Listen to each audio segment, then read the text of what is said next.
Lamb to the slaughter 6.1. Jamie walked down the hallway while reading a book. I tackled him, throwing my arms around him, pinning his arms to their sides. Mary joined me, clapping a hand over his mouth, her other hand making sure he didn't drop his book. MMPH. SHH, Mary said. We need your eyes. MMPH. We led him over to the window. Helen was already standing by the window with Lillian. We were on the second floor of Claret Hall, overlooking one of the grassy open spaces where students were eating their lunches, most doing it while looking over papers, making notes, or having discussions. Always working, working, working. A canopy of slanted glass panes set between interwoven branches directed the rainwater onto stylized grates, with the water disappearing into some underground reservoir. There was a steady patter of rain, but it was also a hot summer day, making for the kind of humidity where clothing stuck to the body. Gordon was there, sitting on a bench beneath a tree, unfolded paper on his knee, a partially eaten sandwich in hand. Shipman was on the other end of the short bench, arm's length from Gordon. Brown bottles of sassafras beer had been placed on top of Shipman's papers as a kind of paperweight. Meeting for lunch, between their individual tasks. You're better at lip reading than I am, Mary said. Why am I lip reading? Because, I said. Their breakup has been a long time coming. I want to know which of them makes the call. That's perverse, Jamie said. Come on. Lillian said. Come on. Helen echoed her. Down on the bench, Gordon raised his head, looking around. He'd heard us. I shushed the others, then told Jamie, if we know, we can tailor how we respond to him. Mary nodded enthusiastically. Or, Jamie pointed out, we can let him decide how and when he wants to let us know. They're talking, Lillian said. She grabbed Mary's arm. Mary, Mary. I'm looking, Mary said. I'm watching. Jamie sighed. He didn't walk away, though. I've been thinking, Mary recited, her voice deeper. Shipman looked at Gordon. Mary switched to her Shipman voice, the way you said the maids. That, Jamie corrected. Makes me think it's important, Mary finished. You asked to eat lunch with me for a reason. Good, Jamie observed. I would have thought he'd forgotten that he'd been objecting just moments ago, but he wasn't one to forget. I respect you a lot, Mary said in Gordon's voice, then switched for Shipman. Gordon. She trailed off, apparently struggling to figure out the words. I'm a big girl, Jamie said. I know what you are going to say, there's no need to try and soften the blow. Sorry, Mary said, Gordon's voice. I feel like you and me together has been more apologies than, Jamie said. Shipman had paused, hesitating. Jamie resumed a moment after she did. I don't know the right word.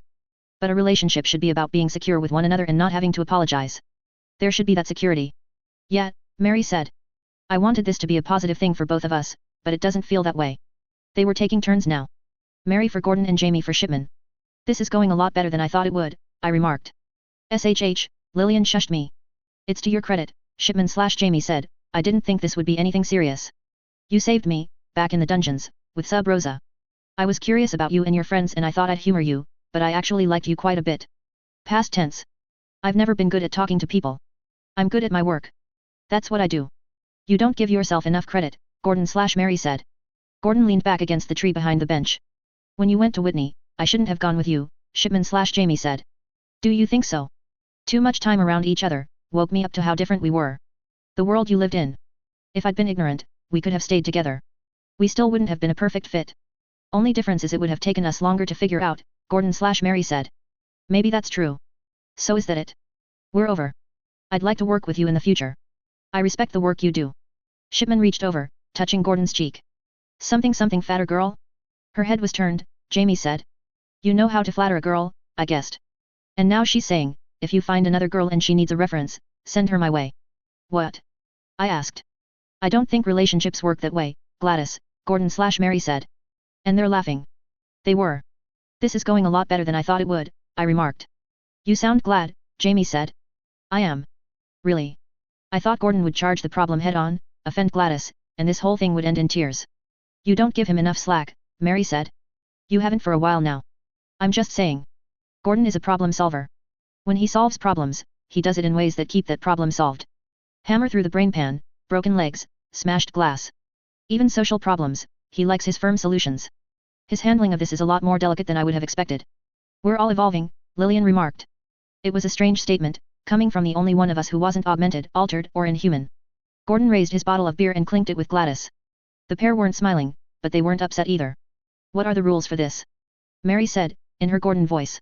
Breaking up. What do you mean? We can be civil to each other, say hi when we cross paths. See? I said. Firm, solid solutions. Making sure everything is settled. Very Gordon. SHH. Lillian shushed me. Yes, Shipman/Jamie said. We can be civil. Stay in touch. Yes.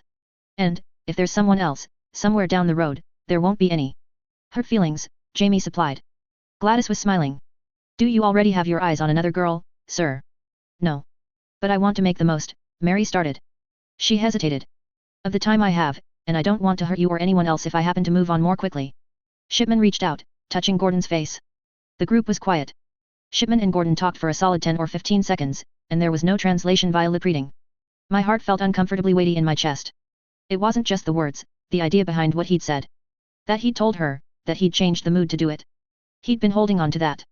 He'd needed to express himself, share that, and he had chosen Shipman over the rest of us, to do it. I saw Shipman's body language change. She was using her hands more, and her volume had raised a fraction. Wait, what's she saying? Mary had a hand to her face. She said she might introduce him to someone. What kind of girl does he like? Jamie said. He said he wanted someone more mature. I slapped my hand to my own face. She was asking him what he means by that. She's 2 years older than him, he said 2.5. She said she wanted to know what he meant. Was she immature? Gordon, I said. He says no, that's not what he meant. He meant he would be more interested in someone who knew how to handle themselves in a situation like we had in Westmore, and now they're arguing. I don't really feel comfortable trying to figure out exactly what they're saying. He was doing so well, I said. Guess we're not evolving that much after all. Lillian asked. We are, I said. But, journey of 1,000 steps, I guess. Shipman stood up, snatched up her drink and the papers she'd brought with her, letting Gordon's drink fall to the ground. She turned on her heels and stalked off. Gordon remained sitting. Sad thing is, he's a brilliant guy, I said. Mary made a sound of agreement. We're all idiots, when it comes to first romances, Helen said. Every head present turned to face her, a little caught off guard at the profound statement, coming from Helen of all people. Speaking from experience, Helen? Jamie asked, very carefully. Nope. No romance here, and there never will be.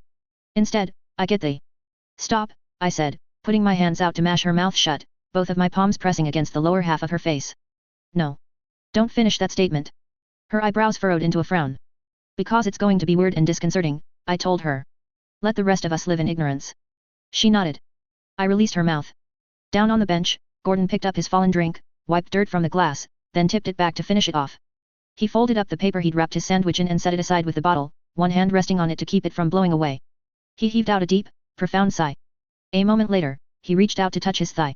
He rubbed it, hard, as if he was trying to rub the bone beneath the muscle, then doubled over a little, expression changing, eyes shut, jaw clenched. I turned my back to the window, and Jamie did the same. I saw Mary staring, and touched her arm, steering her away. Too personal. I should help him, Lillian said. Nothing you can do, Jamie said. He'd be more upset that you came to help than thankful. I nodded. It's my job to look after you. All of you. Leaving him be is looking after him, I told her. With Gordon, if he doesn't ask for help, he'll resent it. That's stupid, Lillian said. I shrugged. He'll get looked after during his next appointment, Jamie said. Whatever, Lillian said. He's going, Helen observed. She was right. Gordon was limping just a little, but he seemed able to walk it off, or at least pretend it wasn't a problem. By the time he reached the end of the field, his umbrella going up to shield him from the rain as he passed from under the canopy, he was walking normally. Let's catch up with him. Drag him out to the city, I said. There was no argument. We moved as a group, down the hallway, passing the occasional student. People were wearing their summer uniforms, but even the people proudest of their lab coats and the prestige those coats afforded them had doffed the things, leaving them in offices and dorm rooms. Passing outside, though, the heat was like a physical wave of water, except this wave smelled like hospitals, blood and that vague pungent smell of fresh manure. The opposite of refreshing, really. It made me feel disgusting the moment it swept over me. Blah, Jamie said. I nodded. We walked the gauntlet, no less than 5 different experiments sniffing, touching, or waving digits at each of us. Prehensile limbs, antennae, and long-fingered hands gave us each a thorough search. One limb snaked through the armhole of my shirt, before sliding down my back, sweeping sweat free. Ow, Mary said, as long fingers tugged at a knife she'd worked into her hair. Careful, you. Other fingers from the same lumpy figure poked at knives resting flat against the small of her back, the outlines just barely exposed by the humidity-soaked clothing. I'm reaching for a badge, she said, moving slowly, talking to the academy student who was overseeing the things. She raised the badge, to show the man. Let them on through, he said, sounding disinterested. The morass of various creatures that had investigated us were quick to listen. I wondered if they had human brains in there, or if someone had gone to the effort of making a non-human brain that understood speech. We walked, and half of us didn't flip up our hoods or raise umbrellas. I was part of that half. It was so humid that I figured I'd be dripping anyway, and at least the rainwater was a cleaner dripping. Hot as it was, the academy was far from sluggish. People milled this way and that, hurrying, all with things to do. The population was different, too. Before Frey's war had erupted, there had been perhaps a 10-to-1 ratio of ordinary people to experiments or stitched, not counting ourselves. Now it felt like half and half. Unlike Dame Cicely's, however, there were two discrete groups. It wasn't student paired with experiment, but whole groups of experiments, weapons of war, and regiments of stitched, churned out and ready to be carted off somewhere. Specially constructed wagons carried the resources that would go toward making more. Cart upon cart of food for feeding the newest and greatest weapons of war. The students were cogs in this machine, heads down, their thoughts on their work and the expectations of their superiors. We walked with purpose too, but our goal was to find Gordon before he went and disappeared off on his own. There, Mary said. Gordon was walking, oblivious to the rest of reality. We caught up with him, falling into formation, walking as a group in the most natural way imaginable. He arched an eyebrow as he looked at me, to his left, and Mary to his right. Appointments, he asked. Not yet, Lillian said. Sorry. Why would you be sorry, he asked. Because I know you probably want to get back to work. Getting away wouldn't be so bad, he said.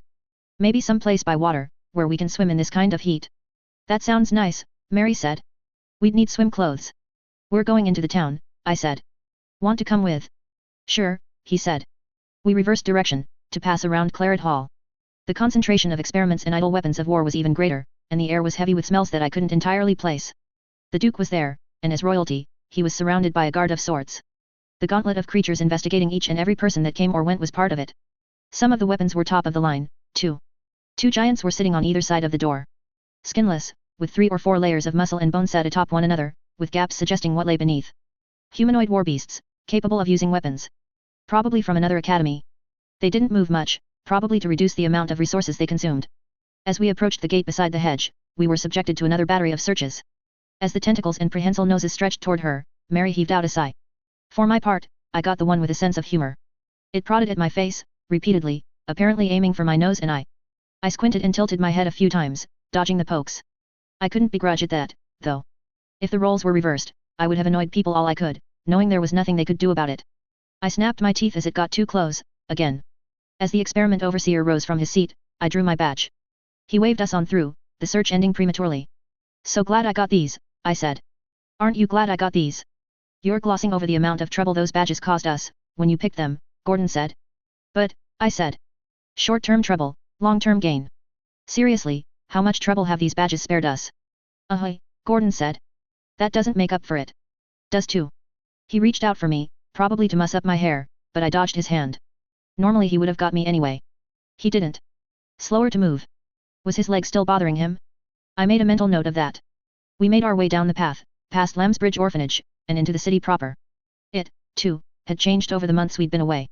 With a given job taking weeks or months, a brief visit back home to report in, then another job taking weeks or months, we'd only really seen glimpses of the transition. Now we were back, there was no job waiting for us, and we had more of a chance to take it in. If there was a 50-50 split of people to experiments in Radham Academy, it was even more pronounced in the city. An experiment on every corner, armed, uniformed stitched walking the streets in pairs, and more choking the street itself. Some buildings had been torn down or retrofitted, the new buildings grown for expediency's sake, leafless branches still spearing up and out, the building features themselves vague, 2 narrow windows, lumpy protrusions around where the doors had been set in. It was thick material, clumsy in construction, but it was durable. Military emplacements, placed at regular intervals. The academy was often described as being laid out like a living thing. The spread of Radham around it was little different. But this was a living thing which was trying to anticipate an attack from within. An uprising, sabotage, revolt. How did a body protect against such things? Antibodies. The effect on the city was oppressive, no doubt intended. Should there be another Mauer-like issue, Radham was fully prepared to squash it. But there was such a thing as an overactive immune system. The body could ribble. Things could start falling apart. The system originally meant to protect the body could destroy it. Where are we going? Gordon asked. I'm open to whatever, I said, but I thought we could visit an old haunt. I thought you were up to something, Gordon said. What? Who? Me? No. You have this way about you when you're being sly, sy. Damnable lies. I know that psychological trick. You convince someone they have a tell, and they work so hard to reverse it that they develop one. I'm pretty sure I told you about that, even. Yeah, I mimicked him. Nope, you're wrong. There are other reasons for this. Yet? I break up with a girl and before I even figure out how I feel about it, you guys come out of the woodwork to show me special attention. Yeah, I said. He narrowed his eyes at me. You broke up with Gladys? Lillian asked, feigning surprise. I don't think she could have sounded less convincing if she'd spoken in a monotone. Gordon gave me a knowing look this time. Hey, Lil, I said. Don't call me that. Your fault, he knows we know. I'm obliged to punish you, I said. What? No. Something slimy down the back of your shirt, maybe. No. Or an ice cube in your underpants, Lil. What? No. I don't even know how you would, but no. Don't you dare. Or something in your ear. Gordon, Lillian said, don't let him. I'm just really fascinated by the insight into how SY thinks, Jamie said, his voice dry. It's all very physical torments, 2 out of 3 for getting under Lillian's clothes, no less. That's fascinating, Gordon said. Wait, I said, hold up. We're tormenting Lil here, not me. The discussion continued, with a lot of back and forth and everyone getting their turn as the one made fun of. We were interrupted as we had to pass through a waypoint to get from one district to another. Another brief search and questioning. A mark made in a book. Into the shims. The more dilapidated end of Radham. Same old markings, Gordon said, touching a wall. The wood had been carved with a triangle, given 2 eyes and 2 circles for ears.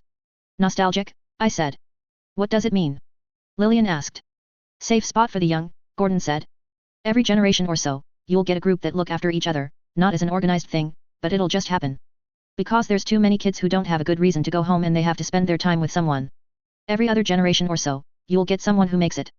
Who has a shop or a house or something and they aren't hard up for cash, and who looks after kids. The mouse is for places like that, or for groups that'll look after you if you're young. Lillian nodded. She'd left her hood down, and her hair was wet. She brought her hands up to tuck wet hair behind her ears. 3 triangles for a fox, Gordon gestured at the corner of one building, near to the ground. There were 2 such markings there. Is the fox?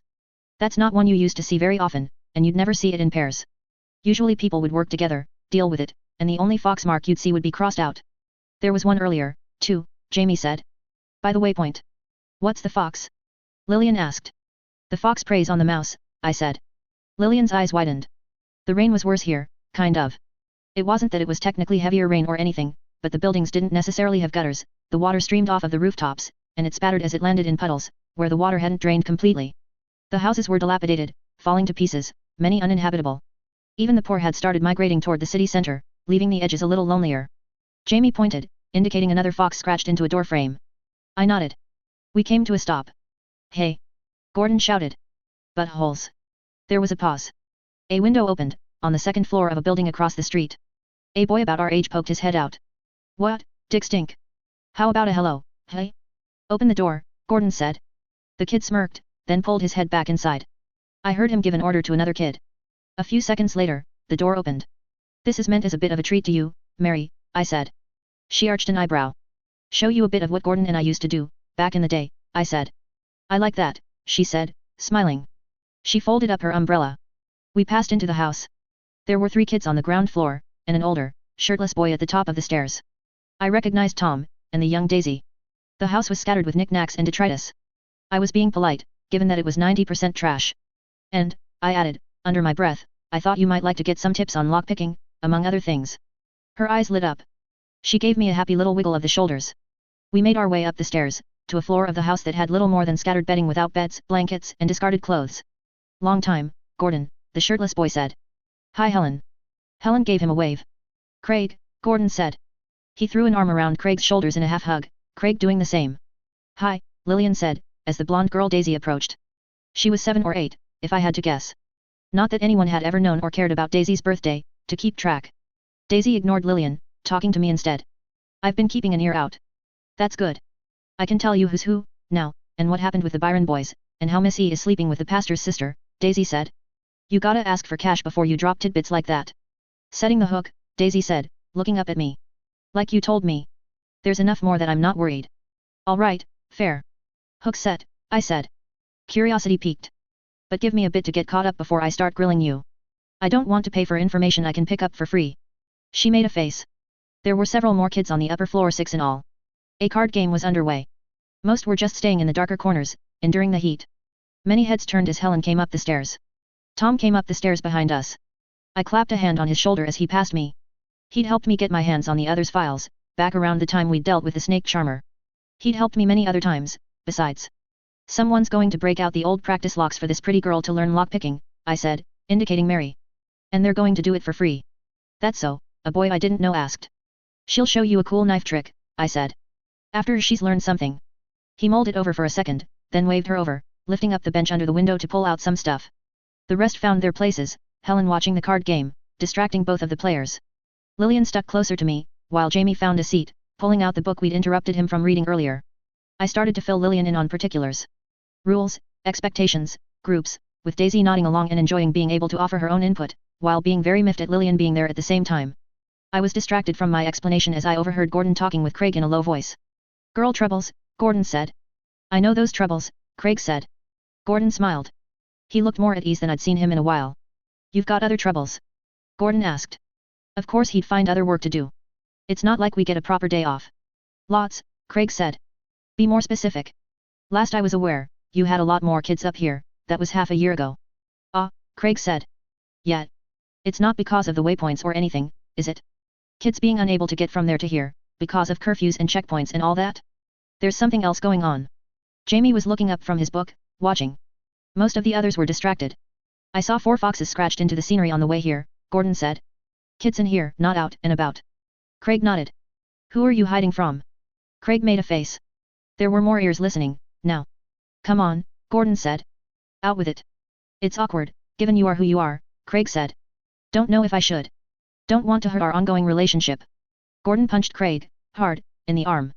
Try again, Gordon said. Craig frowned. The academy. Pretty sure it's the academy. Picking off the little ones. They go, they don't come back, they don't turn up at that orphanage of yours. Lamb to the slaughter 6.2. I want the youngest ones out, Craig said. There was resistance. Daisy stiffened. If I haven't had you in on previous leadership meetings, I don't want you in on this one, Craig said. Get. Daisy rose to her feet. 2 more kids joined her in heading for the stairs. If there's any sign of any of you listening in, you bleed, Craig warned. An unsteady sort of leadership here. One enforced with knocks on the head and crude threats.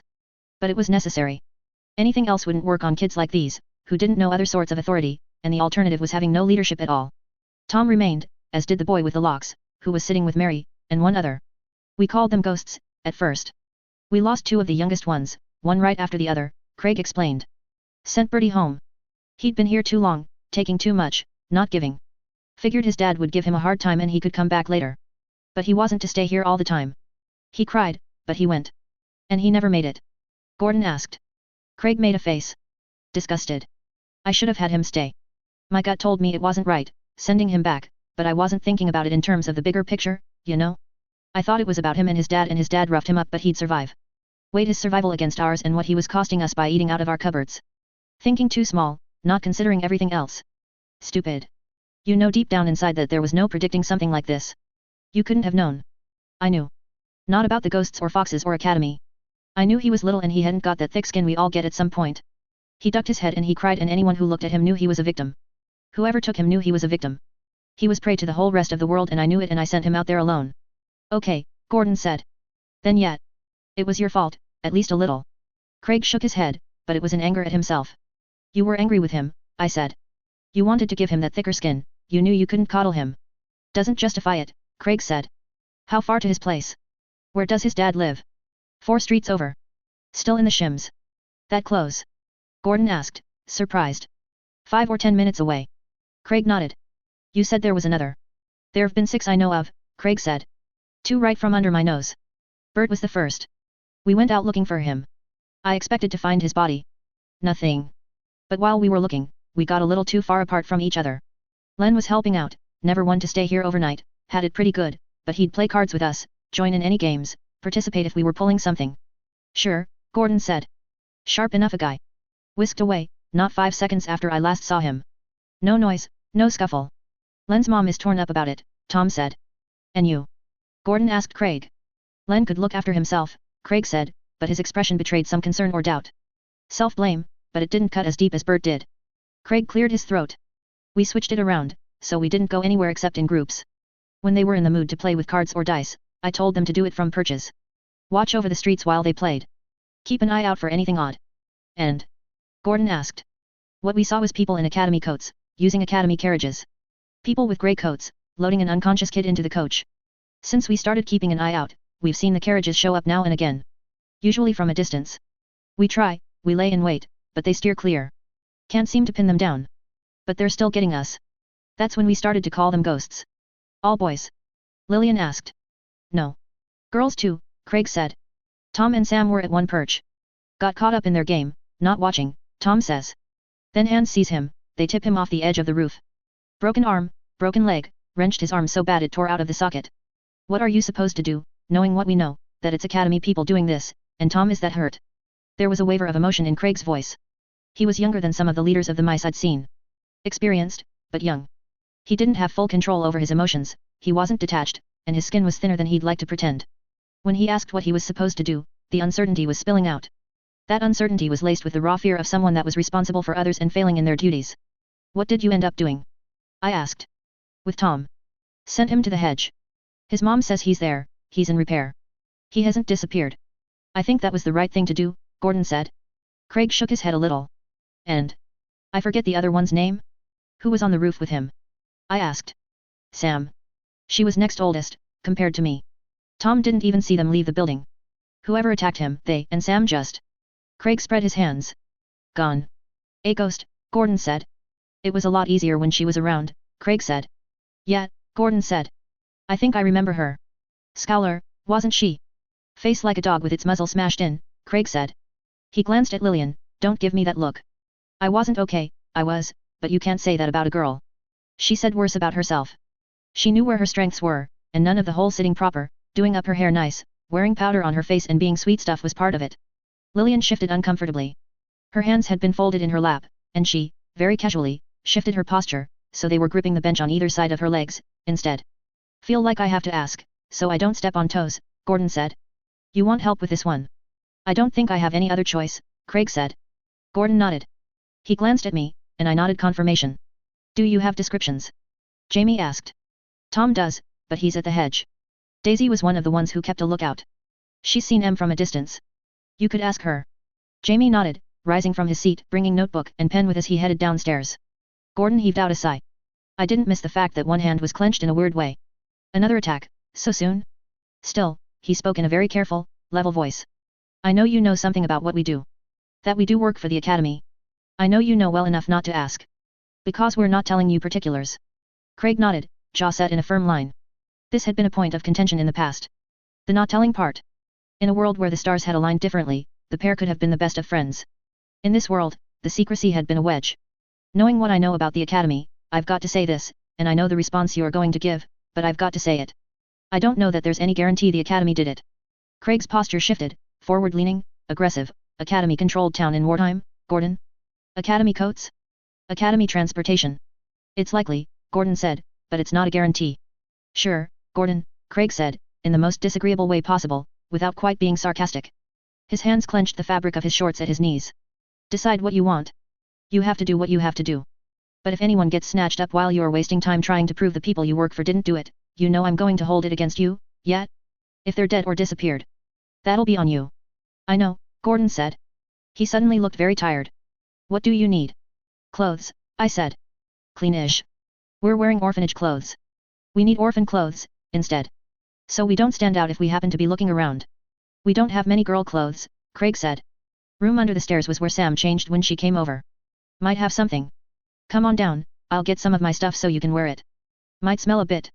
We'll live, Gordon said. Jamie was in the kitchen with Daisy, grilling her while he sketched. She wasn't making him pay for the information, which was a little out of sync with the lessons I'd taught her. I'd used her on a previous job, way back in the day, because she'd been small enough to go unnoticed. She'd proven good at listening to the drone of gossip here and there, picking out the important details from the noise, and I'd had her hone those talents. Whatever she wound up doing, and the shims weren't a part of Radham that brimmed with opportunity, knowing what was going on and what information other people might be willing to pay for was a skill she could carry with her. I'd worked with others that weren't here now. I'd worked with Tom, but not in a specific capacity. Under the stairs. Lillian clarified. The area in question was adjacent to the kitchen. Yeah. That's the girls' room, Craig said, waving his hand to indicate the general direction. I glanced over, and noted that the girls' room wasn't a room so much as a closet, and that might have been generous. A pole had been nailed into the doorway to the space, and a curtain hung from it. Lillian and Helen entered, while Mary joined me in watching Jamie's sketching. He was doing it in very loose, broad sketches. General shape. Man in a lab coat, drawn in about 5 loose sweeps of the pen, basic geometric shapes. When Daisy said the man had been taller and narrower, the hair different, sweeping back, Jamie started anew, elsewhere on the page. Once that was set, he moved on to details. He still wasn't an artist, but there was a process at work. One that relied on his ability to recreate that which he'd done before, making steady adjustments. I only saw him from far away, Daisy said. That's more or less it. My head plays tricks on me. I imagine him as more devilish than I know he was.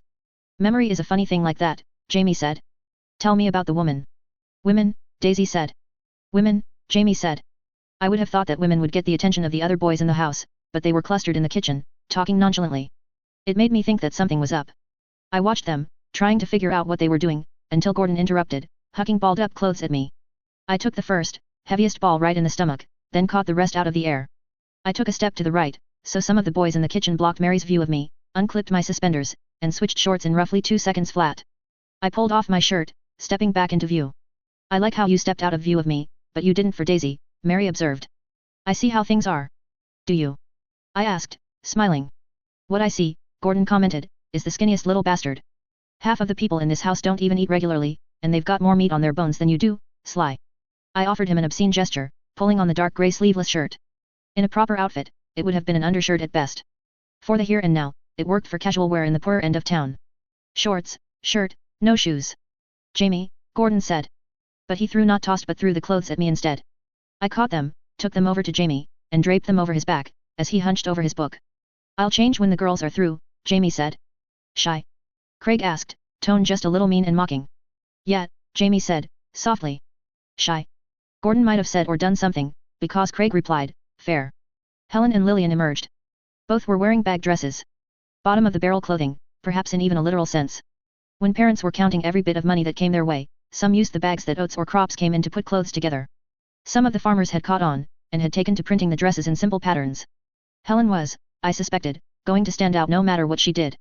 She wore a slightly washed-out dress in a purple floral pattern, and was licking her hands and fingers, running them through her hair.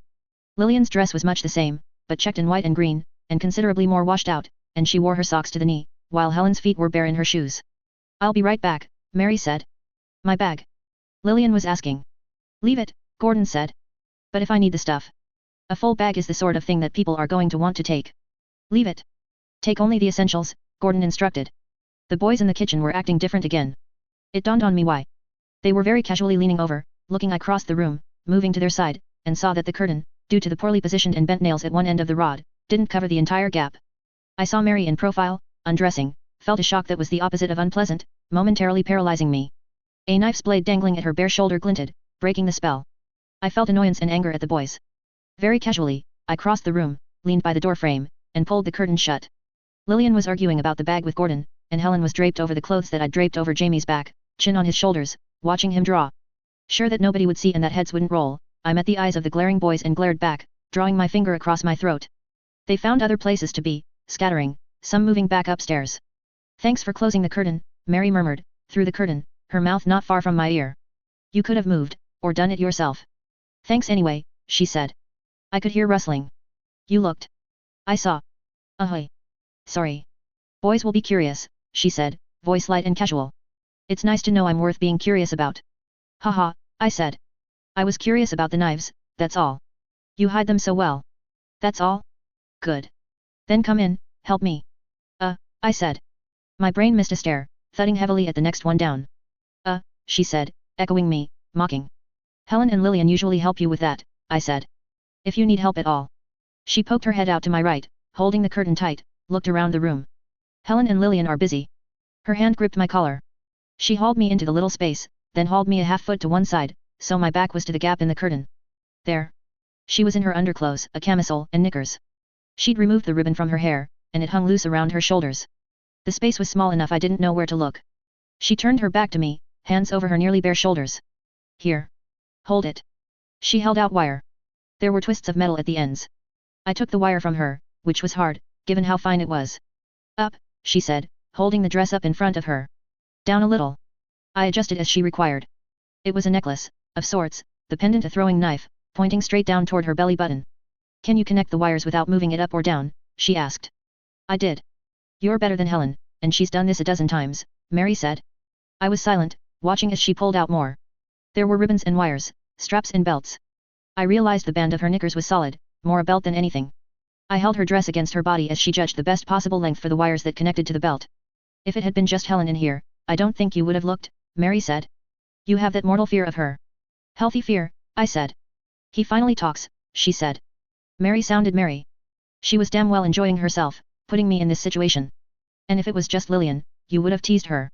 Said something or done something, to get a rise out of her. Then you would have protected her, holding the curtain closed like you did for me. She's fun to tease. She likes being teased, Mary said. She turned around, stepping closer, look over my shoulder. I want the ribbon to run along the same line the collar does. I did. She had the ribbon held out, and I saw what she meant. A series of blades hung between her shoulder blades. I adjusted the slack. She held out another pair of ribbons, to draw out an X, pinning the blades in place. Lil likes being teased. And you tease her, Mary said. Her breath was hot against my shoulder. But me? You don't dread me. You don't tease me. You fall somewhere in the middle. I said, making it a question. She made a sound I couldn't figure out. Something of a fooey and a raspberry mixed together. She turned her back, picking through the knives and ribbons. If I had to put it into words, I respect you, I said. There isn't another one of the lambs I'd rather avoid going up against, one-on-one. She was silent. Then she slipped a ribbon through the armhole of the camisole, holding it diagonally against her back. She paused, and I took her signal to mean I should reach out and hold it in place. She turned her head, and I saw that she was smiling, eyes downcast. She worked on tying the ribbon, then did another diagonally, the other way, with my help. She set the knives in place, then looped threads around the blades to keep them at the right angle. Not a single sheath. Only blades, 22 by my count, close to skin. She bent down, moving easily despite the close proximity to razor edges, skin brushing against the blades. She picked up one of Sam's dresses. A washed-out red, and pulled it on. I helped tug it into place, so the cheap fabric wouldn't drag against any knife points. Without being asked, I did up the buttons at the back. Mary took the time to do up her hair in a loose, wild ponytail, wavy brown hair lassoed with a strip of lace torn from a dress that was already going to rags. Did it bother you? The knives, the blades against skin? Back when you started, I mean. Was it something you had to get used to? I asked. Mostly to fill the quiet. I always liked it, Mary said. She had a knife in her hand, and she hadn't had one a second ago. She reached out, and I didn't flinch, as she ran it down the inside of my right arm. "SY," she said, voice very quiet, eyes on the blade, as she moved it ever slower. What's going on with Gordon? Don't know if it's my place to say. She adjusted the position of the knife, pricked me, made me jump. When I met her eyes, they were very close. Her face was an inch from mine. She was taller than me. Her breath touched the bridge of my nose and eyelashes. She was angry, annoyed. "He's going to pieces," she said, without a trace of that anger in her voice. "Yeah," I said. "How long?" she asked. "How long? It can vary. He might get lucky, they might figure something out. Weeks? Months? Years?" She moved the knife away. She raised it to the ponytail at the back, working with two S-shaped bits of wire. "Not years," I said. She nodded, lowering her hands, the knife left where she'd placed it, hidden in her ribbon-tamed mane of hair. "If you're looking for the courage to say something to him," I said. "Or if you're wondering what kind of window of opportunity you have, I can't say for sure, but sooner is better." She put her hands on my shoulders, pushing me away. The space was confined enough that my head hit one of the stairs that slashed up through one upper corner of the little box of a room. "What? If you want to say you like him. And you were mocking Gordon for being a doof," she said. It was my turn to ask, "What?" "Never mind. I know you like him. He's handsome, he's fantastic, you go together like peas in a pod." "I'm not saying you're wrong," she said. "I'm saying that at this particular moment in time, SY? You're a bigger doof than Gordon. That is a bald-faced lie. I'm never a bigger doof than Gordon." "What do you think this was, here, SY?" she said. "Seriously. I'm trying to figure out what's going through your head." My voice was soft. I had a hard time meeting her eyes. I swallowed hard. "I think it was you inviting me in, lowering your defenses, and being beautiful and girly in a way that was very merry. I don't want to be weird, but every time I see a pretty girl, or have a nice moment with a girl, I'll compare it to this. And a lot of the time, I'll be comparing those things to this and they'll be worse off for it." She started to speak, then stopped. She frowned at me.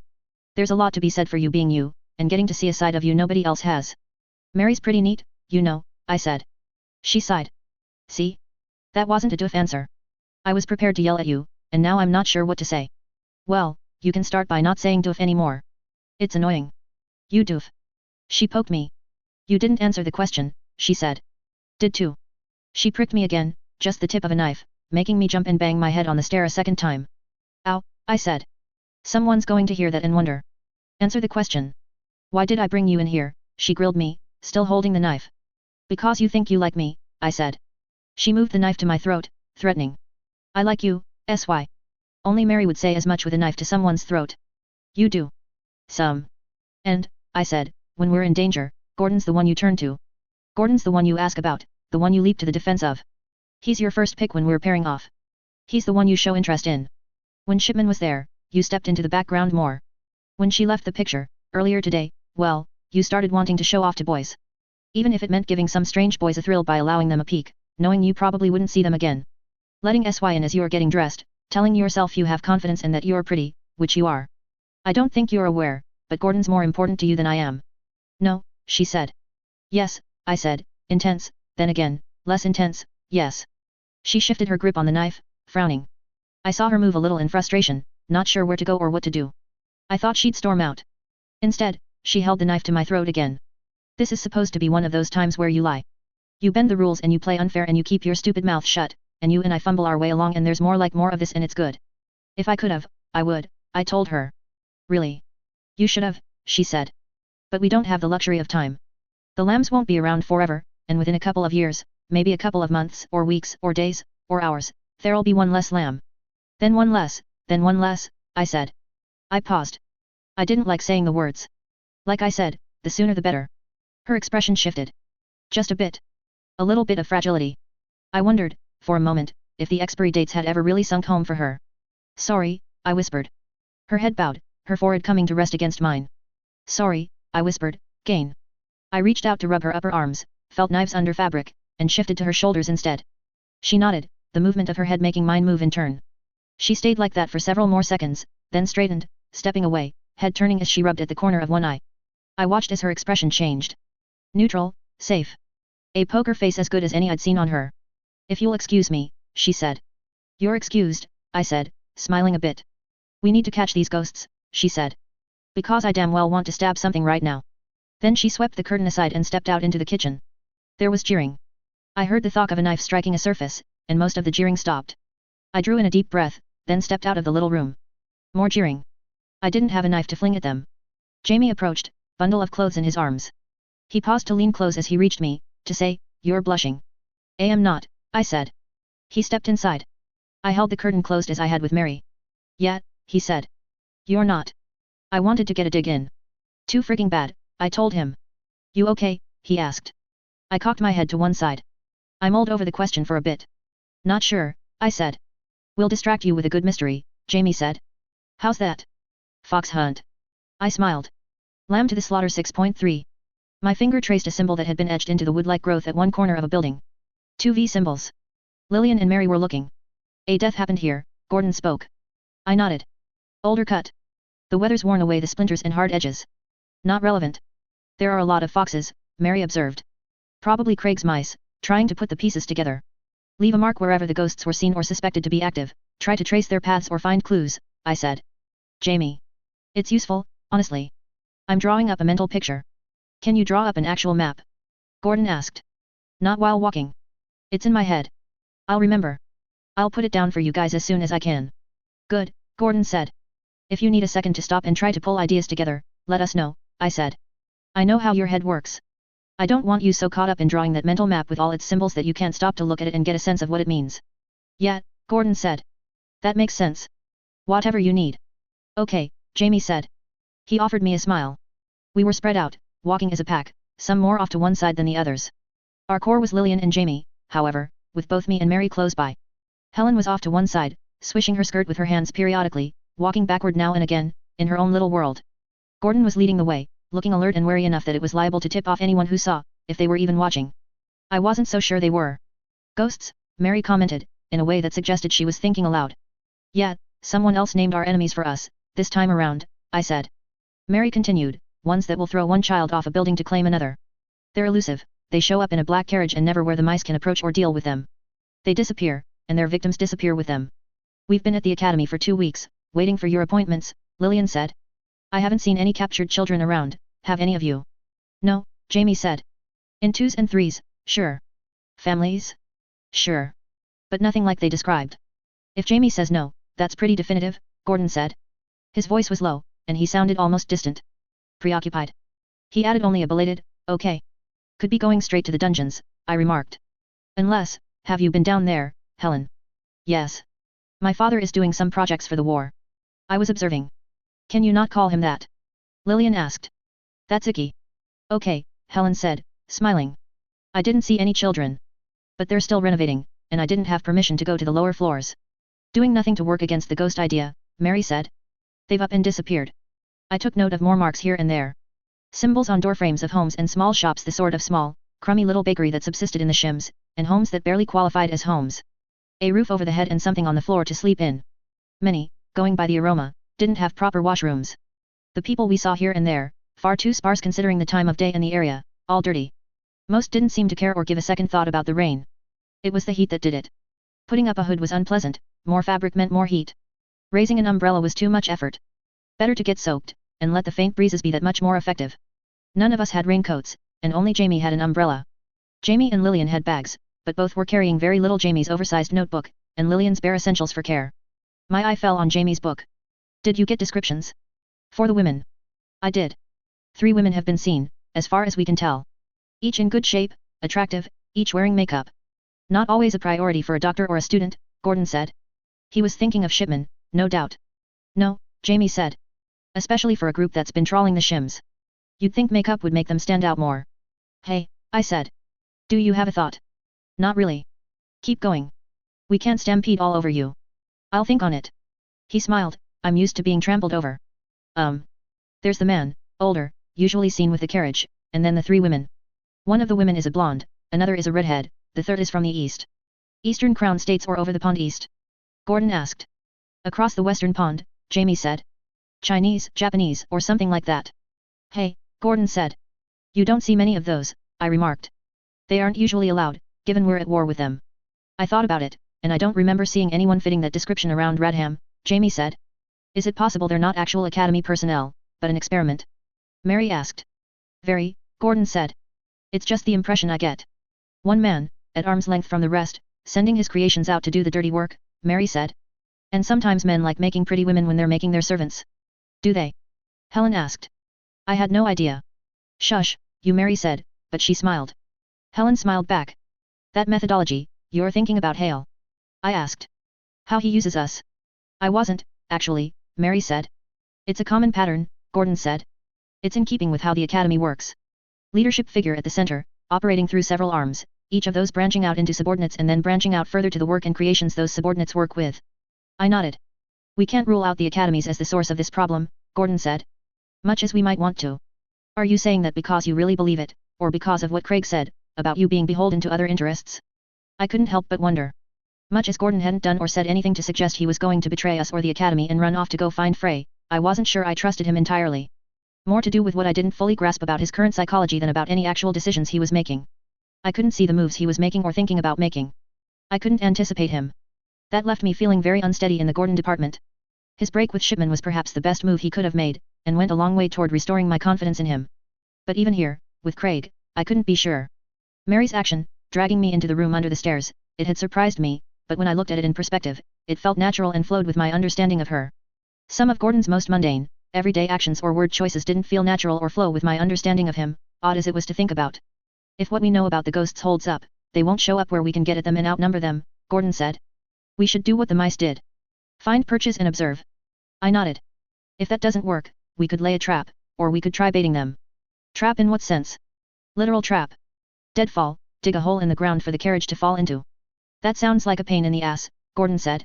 We'll have Craig's gang do the heavy lifting, I said. He rolled his eyes. Do you really think baiting them is a better idea? I asked. Against a complete unknown? No, he said. No, I suppose not. Groups of 3? I asked. We know from hearing about what happened to Tom and Sam that they'll go after pairs. He gave me a nod. Groups of 3. You pick first, I offered. Helen, he said. I frowned at him. What? Assuming each group needs to keep one person who can handle themselves in a fight, that forces my hand. Had he given me Mary on purpose? Nothing, I said. Jamie. Lillian. Mary, I finally said. I eyed her, but her face didn't give anything away. Gordon gave me a curt nod by way of response. He turned and pointed at a nearby rooftop. The 4 posts at the corner were grown wood, not cut, and the branches reached up. A tattered cloth fluttered there, bound at all 4 corners. There would be shade, cover from the rain, and a little bit of concealment. Okay, I said. Jamie, Mary, any preference? There, Mary said. She pointed at a small church. The window was broken and hadn't been repaired, suggesting it was abandoned. Stone walls. It would be cooler, better insulated. Sounds good, Gordon said. Then he was gone. A little abrupt. Too businesslike. He was someone I could no longer pin down. We made our way to the church, noting the markings here and there. On a door, a circle, with 3 pairs of the closed eyes that marked death. Again, it was old. Simply a sign of life in the shims. More for remembrance than anything else, though there were areas marked with innumerable closed eyes that were essentially back alley battlefields. I saw the 3 crossed lines that formed a 6-point star, warning of Academy lawmen, and a series of diamonds around a T-shape, which warned of a monster. An escaped experiment, very likely. We reached the church and found it empty. Dust was thick in the air, the light catching it, and plant life had grown up through floorboards, climbing up the walls. It was strange to see a church which had Academy materials, but I saw the less straight, organic patterns, framing some of the windows, reinforcing some of the cracked stone. From older days, before the crown had started taking issue with the cross.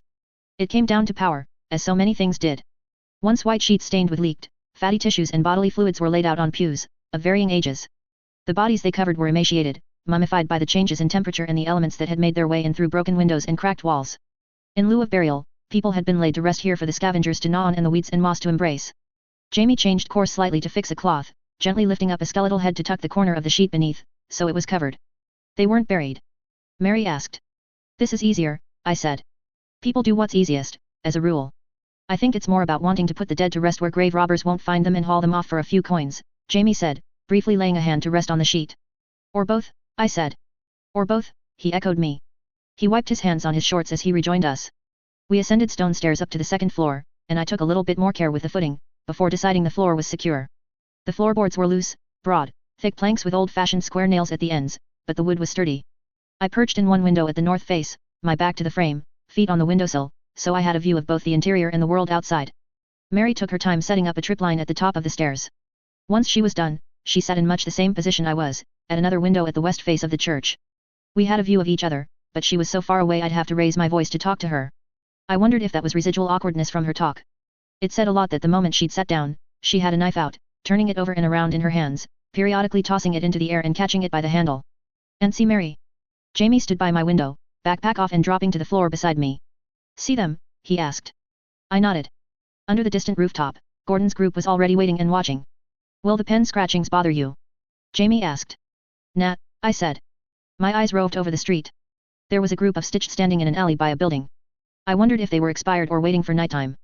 On a hot day like today, the usual faint burned hair, rotting flesh smell of a Stitched could become a pungent burned hair, rotting flesh smell, instead. It was humid enough that the air carried smells far better than it usually might. I could remember how Mary smelled, in close proximity to me. Memory and sense of smell weren't my strongest traits, yet it stuck with me. A bit of a tangent of a thought, that. Jamie settled down beneath me, his head resting against the windowsill, back to the wall. He had his book out, and was scratching away, drawing a map. Something big lurked in darker corners between a wall and a building. A bear without fur, a reptile without scale, it was hard to tell from a distance. I watched it until it moved out into the street. I saw locals look at it without reacting with alarm, and took it to be a long-time resident of the shims. Are you and Mary okay? Jamie asked, voice soft. We're fine. Because the way you're sitting and not talking, it makes me think you're not quite okay, Jamie said. We'll adjust. I'm not worried, I said. She might want some time to think on her own. You know as well as anyone how hard it can be to think straight when you're surrounded by the rest of the lambs. Uh-huh, he said. His pen scratched away. That wasn't a convincing uh-huh, Jamie. That wasn't a convincing statement, S.Y., he retorted, not looking up from the page. I frowned down at the top of his head, but his nose was in his book, and he couldn't see. Mary. I called out, making Jamie jump, hey. She turned her head slowly, reluctantly, and gave me an annoyed look. We're okay, right? She switched her knife to her other hand. Jamie said. She threw it. I didn't flinch as it sank into the wood about a foot above my head. I don't know what that means. We're fine, S.Y., she said, in a tone that suggested the opposite. Now shush. Silence reigned, but for Jamie's pen scratches and the periodic noise from outside. I reached up and tried to pull the knife from the window frame. When I couldn't, Jamie sighed, exasperated, and rose from his seat to reach over and haul it free. It was the angle, I said, that's why I couldn't get it. Sure, S.Y. It was. And if I pulled too hard, I'd fall, and... You'd never do something that nice for others without an ulterior motive, Jamie said. I stuck my tongue out at him. He did the same to me, before half sitting, half collapsing to the floor at the base of the window. You weren't supposed to mention it, I think, Jamie mused. That there was anything with you and Mary. You asked. Whatever exactly happened, it was between you two, maybe. But you asked, I said. And a gentleman never tells, Jamie said. And there's nothing to tell. Jamie looked up, face turned up so he looked at me upside down. He raised an eyebrow, then relaxed it. And besides, who would ever call me a gentleman? I asked. Point. I watched a few carriages move through the shims. They didn't look like an academy make, and there was nothing particularly special about them to draw my attention. That would be suspicious unto itself, if we didn't have the details we did. A light flashed in my eye. I looked and saw Mary, angling a blade to reflect light at my eye. That would get annoying fast. Before I could do anything, she raised the blade to her lips, shushing me, and then pointed with her free hand. There was a rat, crawling across the rooftop. Unlike the usual rat, it was green. Fur tufted out and back, winding around the tail. Flowers and weeds were growing out of it, all apparently alive. A perfect camouflage. By the angle of Jamie's head, he was already watching it as it found a hole in the floor and squeezed its way through, a small puff of plant matter flying out as it made its way free. When I looked back at Mary, she was smiling. She shifted position, looking outside once more, expression still soft. She looked lonely, I thought. That was a thing. But I was pretty sure we were okay. It's nice, stepping away from the city sometimes, Jamie said. We're in the city. No, from the city. The machinery and meat of it. I don't know what this is, if not the meat. The bones, the framework, the husk. Jamie suggested. The dead leaves, fallen from a living tree. Dark way of looking at it, I said. Do you think so? Jamie asked. I don't. I think you're weird, I said. And you're not. You're being all poetic and garbage. Garbage. Talking about this place and making it out into something it isn't. He leaned his head back, so it rested against the edge of my thigh and the windowsill. I spend so much time in the past. Wallowing in memory. Sure. I like to think about the future. Extrapolate. Figure out where we're going. And the shims feel like a place we're going. How's that? That rat. A project long forgotten. How long before the world's riddled with things like that? The wars are done, maybe we're here, maybe we're not, maybe not in the same way, and all over, there are experiments that have become matter of fact, their creators long forgotten. Hey, I said. Are we among those experiments? He made a sound. A one-note huff of a suppressed laugh. Probably not, hey. I asked. Probably not. I thought of Mary, and of Gordon, and of Mary and Gordon. I wasn't really plotting what I was saying, but the words came out anyway, thoughts spilling out as words, more aimless than my usual. Problem with looking too much at the future, is you can get caught up in enjoying or anticipating what's down the road. Sometimes you have to live in the now, bring that future to pass. I wondered if Mary would. If she'd reach out to Gordon in time. That's very, very good advice, Jamie said. He seemed to take a while to digest it, then said, I'd ask you if that's what you talked to Mary about, but I think it should stay between you two. Maybe, I said. Definitely. Several minutes passed. I watched another carriage carefully. Black, this time, but not an academy carriage. It could be mistaken for one, if I wasn't being generous to Craig's group, but was it really the ghost carriage? SY, Mary called out. Was she thinking the same thing? Gordon's trying to get our attention. I looked. Mary was on the roof, arms extended above her head. She was distant, but she apparently noticed when I turned my head to face her. She extended an arm out toward the east. Gordon did the same. I looked, searching, and in roughly 20 seconds, I saw the real ghost carriage come down the path. An academy vehicle, washed free of dust by the rain, with nothing to suggest it was in any state of disrepair, a matching set of horses, covered by drapes to protect them from rain. Stitched. There we are, I observed. Jamie stood to go look. He handed me his book, where he'd scratched out a map. He touched that map with one finger, moving it as the carriage traveled. I thought we'd have to spend a while waiting, I said. Maybe hunt a grass rat for food? What the hell are they doing? Don't know, Jamie said. The carriage slowed, then stopped. Two women got out, wearing lab coats with hoods. One had long, very straight hair, the Easterner, the other had red hair, heavier than the first. They started walking, a very leisurely, sure pace. Moving as if they knew where they were going. Curious. The carriage resumed motion, turning at the next corner. The carriage always picks them up, Jamie said. Right. Right, I said. If it dropped them off, it's moving, it's going to meet up with them again. Whatever they're doing, they don't expect to take long. I looked over at Gordon. I pointed an arm straight out in his direction, then raised my arms above my head, an X shape. His group. Aggression. In the simplest terms possible, for our crude language system, he was going after the people.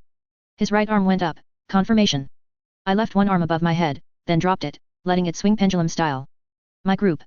Ground, moving. He raised his arm again, confirming. We had our tasks. Mary had joined Jamie and I. I'd hoped to have her in Gordon's group, to give her opportunity. Gordon had been oblivious. I was very aware of her, and thoughts of her as she'd been in that room danced through my head, making even the fact that she was standing near me that much more interesting and exciting. We're after the coach, he's after the two on foot, I said. We need to stay together. I'm going to slow you guys down, Jamie said. Well, you're not staying behind, I told him. Not with that story Craig told about that one kid disappearing when they were searching for the first one. Len, Jamie supplied.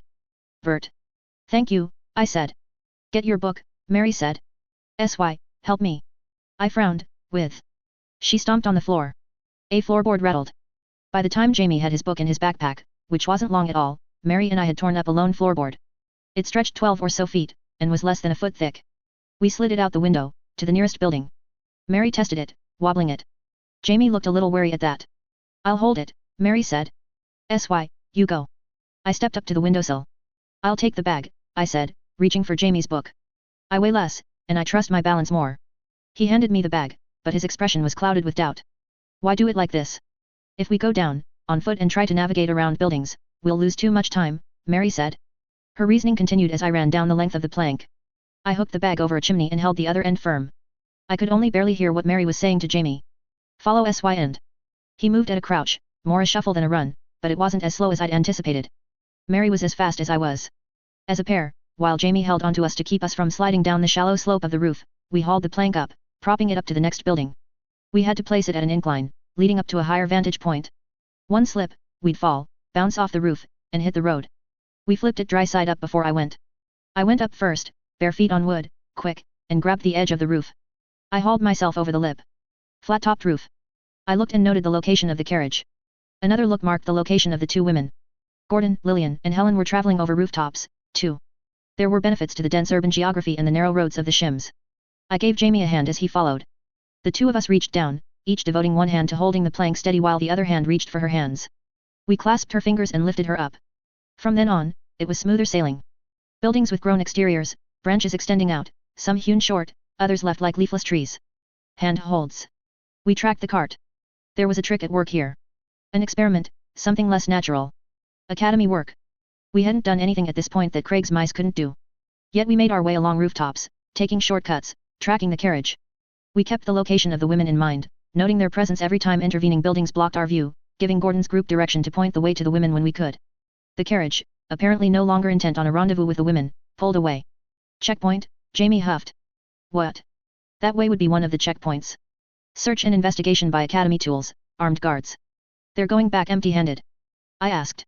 Must be, Jamie said. The carriage only stopped once. 2 carriages? Mary asked. I frowned. I didn't see a second. Gordon had stopped, he was signaling. A question. I turned and looked, tracking the last known location of the women. One woman. The eastern one. Between the time they'd stepped behind an obstacle and now, one of the two had become a ghost. Mary was drawing a weapon. I drew the blade she'd thrown at me. Gordon's group seemed to get the message. Gordon hopped down from the rooftop, out of view, Helen and Lillian following, in that order. The problem with hunting predators, was that the tables could so easily turn. We moved, running along wet, loose shingles, weapons in hand.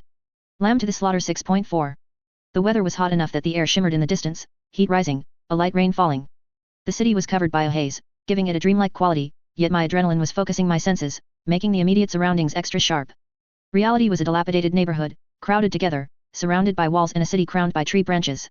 The heat shimmer and the movement of the rain made it seem to be growing by the second, yet it never went anywhere. The carriage was at the checkpoint. It was stopped, being checked, and it was going to take us several minutes to reach it, even while we used every shortcut at our disposal. That said nothing of Jamie slowing us down, and the fact that we had to watch our backs. A whistle, distant. Gordon. Warning? Drawing attention? I leaped up to a rooftop, grabbing the gutter for a handhold, then climbing the rest of the way up. I was glad my feet were bare, they offered more traction on the shingles of the roof than any shoes would. While I was turned around, reaching for Jamie's hand, one foot already braced against the little chimney, I studied the surroundings. Further back, down the road, the eastern woman had been alone, her companion branching off, very possibly flanking us or hunting for other prey. If I followed the path she was taking to its logical conclusion, she wasn't there. I couldn't see her anywhere. 2 in the wind, now. I caught Jamie's hand, hauling him up as he half climbed, half ran up the side of the building. I made sure he was secure before standing and stepping away. Mary was quick to follow, faster to climb than I was. Her new clothes were already stuck to her, and a loose strand zigzagged across her face, between her brows and down a bit of her nose, to reach the other side of her face, plastered there by moisture. They're gone, I said. Could be anywhere. She gave me a curt nod. We ran, with me taking the lead. My feet slipped on some wooden shingles, but I caught myself, legs moving as if I were running at double the speed, the knife in my hand stabbing at a gap between shingles to give me the necessary hold and traction. I had to twist the knife to get it free. I ascended to the peak of the roof, ran along the spine of it, and leaped onto a branch that jutted out the side of one building and used it to cross the street, leaping onto a balcony. The bag with Jamie's book banged against my tailbone as I landed, feet skidding on a puddle, making me land on my ass. Jamie was already running, leaping. I scrambled to get my feet under me so I could catch him if he missed. He missed. I ended up catching him by the shirt front, gripping it so it pulled tight against his body. "Thank you," he breathed, as he took hold of the railing and got a foothold. "Mary said to copy what you did." "You're not me," I said. "I know," he said. "But it's a way to do things, worth trying out. Sort of works. Except you don't know why I'm doing things. If you step on a patch that's wet or muddy because I just stepped in it. Right. Drawbacks. But it sort of works." Copying me to the point that he was actually almost effective. That he could actually do that. I shook my head, parting from Jamie. We started to make our way over the balconies, hurdling railings, me occasionally stepping on them, an up-down movement that made my legs burn, up to the railing with one leap of a stride, down to the middle of the balcony with my other foot, up to the far end of the balcony. It was only doable because the balconies were so close to one another that they might as well have been attached. I kept my eyes on the carriage, still at the checkpoint, still being searched and questioned. "Mary." I called out. "What?" she called out. She was only a short distance behind Jamie, who was a longer distance behind me. "How close do you need to be to throw a knife?" "At the carriage." "Yet." There was a pause. "That house with the branches," she said. "It was that far. A few rooftops down. To be accurate." I called out. Another brief pause. "Green roof with red moss." I saw it. "Further along. 10 rooftops to cross. Halfway between here and there. No slips or delays allowed." I would have crossed my fingers, willing the carriage to stay put, but I needed those fingers to ensure I had a grip as I hurdled gaps between buildings. "Throw." Jamie managed. "We won't get there in time." "A knife might." I called out. We approached the house with the branches. It stood out because wood had been used to grow the exterior, with 4 tree-like growths at the 4 corners of the building, but the branches had been left to grow long and tall, a mess and a tangle that limited the view beyond. I noted a surprise clothesline I hadn't seen from a distance, no clothes on it. I searched for details, clues that might inform my imminent jump and landing, my race beneath that strange canopy, and the leap to the building beyond. In the midst of that search, I saw motion. Red hair. I was in the exact wrong position, moving too fast and already too close to the edge to actually stop. It made for a dozen conflicting thoughts and priorities in the span of a second. Warn the others, and where was my knife, and can I fight her, and is it really one of the ghosts, and what do I say and what do I do? Warn the others. My hands went out to the sides, fingers spread, palms facing the others. I said the first words that came to mind. "Oh no." I leaped. I had the knife Mary had thrown at me in hand, already badly battered for my use of it in climbing. Reminding myself of it, making sure I had a grip, it took attention away from my landing. I stumbled. The red-haired woman in a grey lab coat was blocking my way, standing at the edge of the roof. Fast. To get here from there? They'd been behind us. She had an empty, cold look in her eyes that essentially confirmed that she wasn't human. An experiment, or a modified person. She didn't blink at the water that ran down her face, beneath the hood of her coat. "Who are you?" I called out. In answer, she stepped back, over the edge. She dropped out of sight. One of Mary's throwing knives hit one of the branches that was still swinging from brushing against the red-haired woman. Fast, fearless, and knows what she's doing. I picked up speed, pushing myself, my legs screaming for me to stop, reached the edge where she'd just been standing, and leaped to the next building, as if she'd never stood in my way. Mid-leap, I looked down. No balconies to drop down to, no apparent holds, no hiding spots. The flat side of a building, a 2-floor drop to the road, and nothing to take cover behind for 10 feet in any direction. I landed, and the twist of my head as I'd looked down and over-skewed my body to one side. I dropped onto a slanted roof, and spun out, dropping to all fours, almost belly flopping in my attempt to get some traction on the wet shingles. I found the right orientation and clawed my way forward. I didn't make any headway for a full 2 seconds as momentum in my downward slide won out over traction and hurried movements. Then I had traction, and I bolted. Jamie landed to my left, hitting the crest of the roof, feet and hands planted on either side. He fell behind, which was probably a mix of intent on his part, letting me lead the way, and just him being a little slower as a rule. I was impressed that he was keeping up this well, as it was. Another rooftop, then another. I saw the red-haired woman on the far side of the street. She'd been running, and she was slowing to a walk. She didn't pant for breath, she didn't say or do anything. She only watched, her head turning to take us in as we made our way forward. As we passed her, she picked up speed again. A light jog, then a sprint, then a faster movement, her coat flapping behind her. Pulling ahead, moving to cut us off. She crossed the street, drawing nearer to us. The perspective of the building we were running over blocked our view of her. I made the next leap, watching. With the space in between buildings, I should have had a glimpse of her as she ran alongside us. She was already gone. Camouflage? No way was there anything that accurate or effective in modern science. "SY," Jamie called out, huffing for breath. I could see. The women weren't our focus. The carriage was. It was starting to move, haltingly as it had to navigate past bystanders and a carriage in the immediate vicinity. Not far away at all, 100 feet, but there was no way we'd get down from the roof to the street, across to the cart and past the checkpoint before it pulled away. We were close to the house with the green shingles and what I'd taken for red moss, actually an algae now that I was close enough to see. It grew on the rooftop and gave an appearance very similar to raw, open wounds. Mary! I called out. Throw. Doesn't matter if you hit, just throw.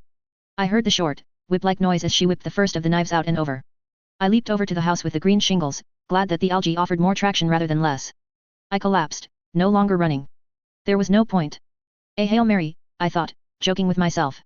Not the kind of joke that was worth getting in the habit of saying, considering the Academy's relationship with religion. Young children among the hoity-toity got lectures for saying "Oh Jesus," much as adults lost friends or jobs for mentioning religion. At best, it was a lower-class thing to say, only the peons dwelt on such things, as Mauer's followers had. At worst, it could offend someone with ties to the Academy. The weapon flew through the air. Mary was already throwing more from the rooftop behind us. She had the threads out, and was spinning the knives in whirling circles before casting them out, sending them more up and skyward than over. Her aim was better than I'd thought. I had weighed the odds, and considered a civilian with a knife in their shoulder or head to be worth it, but Mary was better than that. The first two knives didn't veer far off course, and they didn't hit anyone. Crates, boxes, and the side of one cart, striking violently enough to interrupt conversations and turn heads. The third hit one of the larger monsters that were serving as guards, just a little past the front of the carriage. Solidly built, with a bulging, translucent forehead and reptilian cast to its horned skin, it was nonetheless humanoid. I could hear it roar, see it react with pain. It lurched forward, lashing out, and shouldered its way into the horses at the front of the carriage, and the ensuing movement and chaos made one side of the vehicle rise up. Forward movement arrested. We were going to have to apologize to people. Mary grunted softly as she hopped over to the rooftop I was on. She walked past me, picking her way past one arm I had outstretched to grip the cusp of the roof, a thread and knife spinning within a few inches of my head. Kill? She asked. She had a cold, dead look in her eyes, as she stared into the distance, focused on her quarry. I wanted to say yes. But we didn't know for sure if they were Academy or not, and murdering someone who was in good standing with witnesses watching could get us in trouble. Wound, I said. She made a face, then released the string. The knife flew skyward. You ask a lot, she said. I'm a jerk like that, I said. And I know you're capable. Jamie stopped panting long enough to whistle. Is it too soon to say nice throwing? No, she said. Unless he moves. The man driving the carriage twisted, shouting something to people behind him. But his legs were where they were. The knife came down, seemingly right on top of him, and he screamed, doubling over. Hit. Thigh, she said. She sounded oddly detached from things. No joking, no follow-up comments. Like a stitched might sound. My mind was switching gears, thinking about the social dynamics, the challenge of dealing with a crowd of people with guns, now at high alert, convincing them to give us the man in the carriage.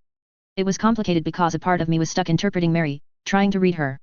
She was stuck in my head, for the time being, persistently, stubbornly occupying a portion of the mental real estate. We should go, before he gets away, I said. The group of soldiers was busy trying to get a wounded, angry monster under control, simultaneously trying to locate the threat. Some were pointing at us. They had weapons in hand. Rifles. Reluctantly, my legs protesting, still a bit short of breath, I stood up. I was careful to move slower to avoid posing any threat. I sheathed my knife in my belt, slid down the roof, searching below for any sign of the red-haired woman before I let myself fall. I dropped down to the street, raising my hands the moment I was able. Mary was the next down, and I lowered my hands enough to help catch Jamie as he dropped down, before passing him his bag with the book. We walked as fast as we were able, hands raised. The soldiers weren't pointing the guns at us, at least. The carriage was still there. Once we were in earshot, I'd have to give them a warning. Make something up? I could tell them a portion of the truth, show them my badge. If it didn't convince them to arrest the man, it could make them keep the man, his carriage, and us in custody until a higher-up could arrive.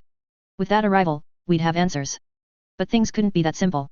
The red-haired woman stepped out of a space between buildings, eyes fixed on us. She stopped, back to the men with the rifles, her full attention on us. Her eyes looked feral. She was curved and flawless in a way that made me think she was crafted rather than born. With her hood down, her hair was getting wet. She'd cast off her coat with the hood at some point, no longer wearing it. Definitely not a proper human being, yet something about her seemed familiar. Blocking our way. Who are you? I tried again. No answer. She backed away a step, then another, eyes still fixed on us. Wound? Mary asked, from beside me. I signaled with a gesture rather than speak. Mary threw out an arm. A knife soared through the air, straight as an arrow, aimed at the heart. The knife's target stepped to one side, pulling one shoulder back in a way to let the knife fly past her. It hit the road a distance in front of the men with the rifles, skittering, spinning, before coming to a stop. They recognized it, and one shouted, "Hey! You!" Mary tried again, not caring about the rifles. Another dodge, to the point that it looked easy. Enhanced reflexes. This ghost was untouchable, it seemed. We were drawing closer, though. I wasn't sure what that meant. 20 feet away, then 16, then 12. The red-haired woman was retreating without running. She was a short distance from the men with rifles, enough that Mary was reluctant to throw. Behind us, Jamie said. I half turned to look. Not just fast, but strong. The Easterner was directly behind us, approaching at a brisk walk. She had a small child in her arms. A grubby child, no older than 6, or perhaps a malnourished 8, a girl. The girl was unconscious or dead. Again, the woman wasn't wearing her lab coat. Only a simple black dress. And way, down the street, almost beyond my ability to make them out, I could see the others, giving chase, trying to catch up. Turning my attention forward, I could see the man at the carriage, turning to stare at us, his expression flat. He had longer hair and a widow's peak, his beard cut so there was no hair on his cheeks, round specks on his nose, and a doctor's lab coat draped over him. He was pulling ahead, moving. He'd been given permission to go. Hold. I called out to the rifleman. That carriage. The red-haired woman bolted, turning a hard right and sprinting for an alleyway. I twisted to look, saw the Eastern woman doing the same. They'd moved in the same instant, and she moved just as fast with her burden in her arms. We moved to give chase, Mary drawing her knife. And stopped altogether as one of the men at the waypoint fired their gun, aiming it into the air. We came to rest, watching as the ghosts disappeared from view, the carriage moving further down the street, beyond our reach. The carriage, I started, raising my voice. Another rifle shot. I scowled, falling silent. The men with guns approached, and we waited patiently as they drew near, hands raised. One day, we're going to invent a better brain. Then we're going to put that superior brain in everyone's heads, and stupid things like this aren't going to happen, I thought. I considered it for a moment, then amended the thought to add, as much. Bayonet blades and rifle nozzles prodded us as they drew close. Don't suppose you could send someone after that carriage? I asked. Shut up, a soldier said. Or tell us who was in the carriage. Shut up, he said. I sighed.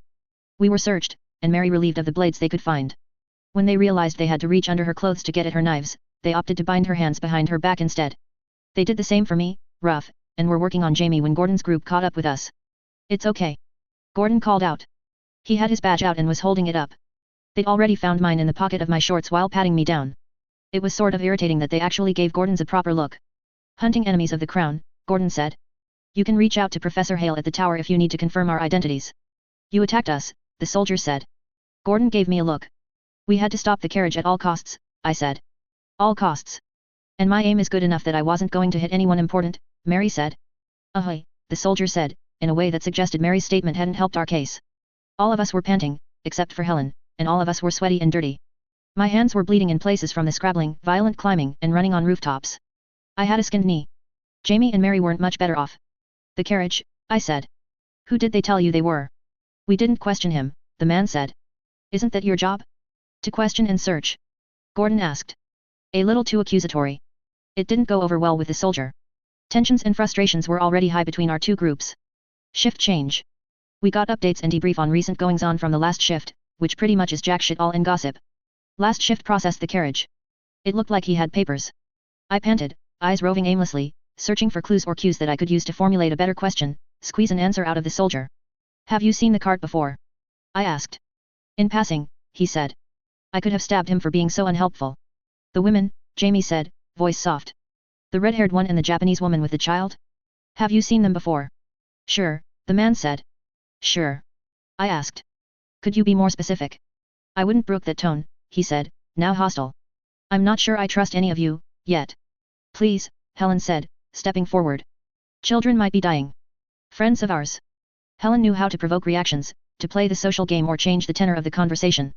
She put the soldier on his back foot with one deft verbal thrust and a little bit of emotion injected into her words. I don't know what's going on, the man said, and I don't like not knowing what's going on, considering it's a part of my duties here. Perhaps you should have your turn at doing some explaining. I felt the urge to stab him again. Someone may be posing as a member of the academy, using experiments to find and kidnap children from the shims, Gordon said. The man in that carriage is one. The 2 women you saw are 2 more. There's also a blonde woman. They're attractive enough to draw attention. Surely you've noticed them before. From a distance, the soldier said, relenting a little. Usually during night shifts. Gordon pressed, and the carriage? When you say you see it in passing, does that mean it usually passes through just before your shift begins? I suppose, the soldier said. Does the time you start your shift change, or is it set? It changes. You're implying some conspiracy here. Gordon nodded. If they have a pattern of passing through when you are busy and preoccupied, that says they know a dangerous amount of how the academy and our military is operating. Now we had the soldiers' attention. And now that we had it, my attention was on the people in the background. The captain's subordinates. They looked uncomfortable. Speak up, I cut in. The captain gave me an offended look, shifting to a hostile state in a flash. You, I said, pointing at one man in the crowd. Say what you are thinking. Excuse me, the captain asked, on behalf of his soldier. I'm not thinking anything, the man said. Your eyes slid to one side as you said that, I said, that's a sign of evasiveness. You are lying. An utter lie. His eyes hadn't moved at all.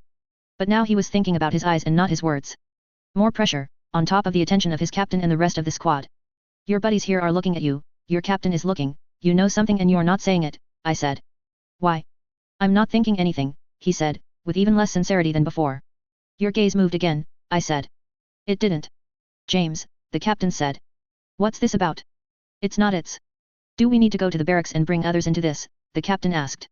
Now he was on my side. I know. No sir. It's just, the women. What about the women? I've seen them before. Did they have kids with them?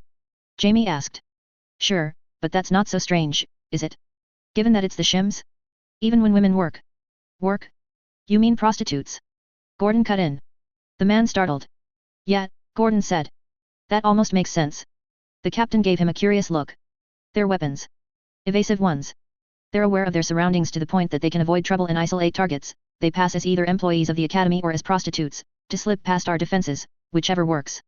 Individuals you don't question, ones that can distract, or ones that you're afraid to pay too much attention to, depending on who your commanding officer is. Probably different identities for different checkpoints and situations. Chameleons. The captain's look hardened into one of grave concern.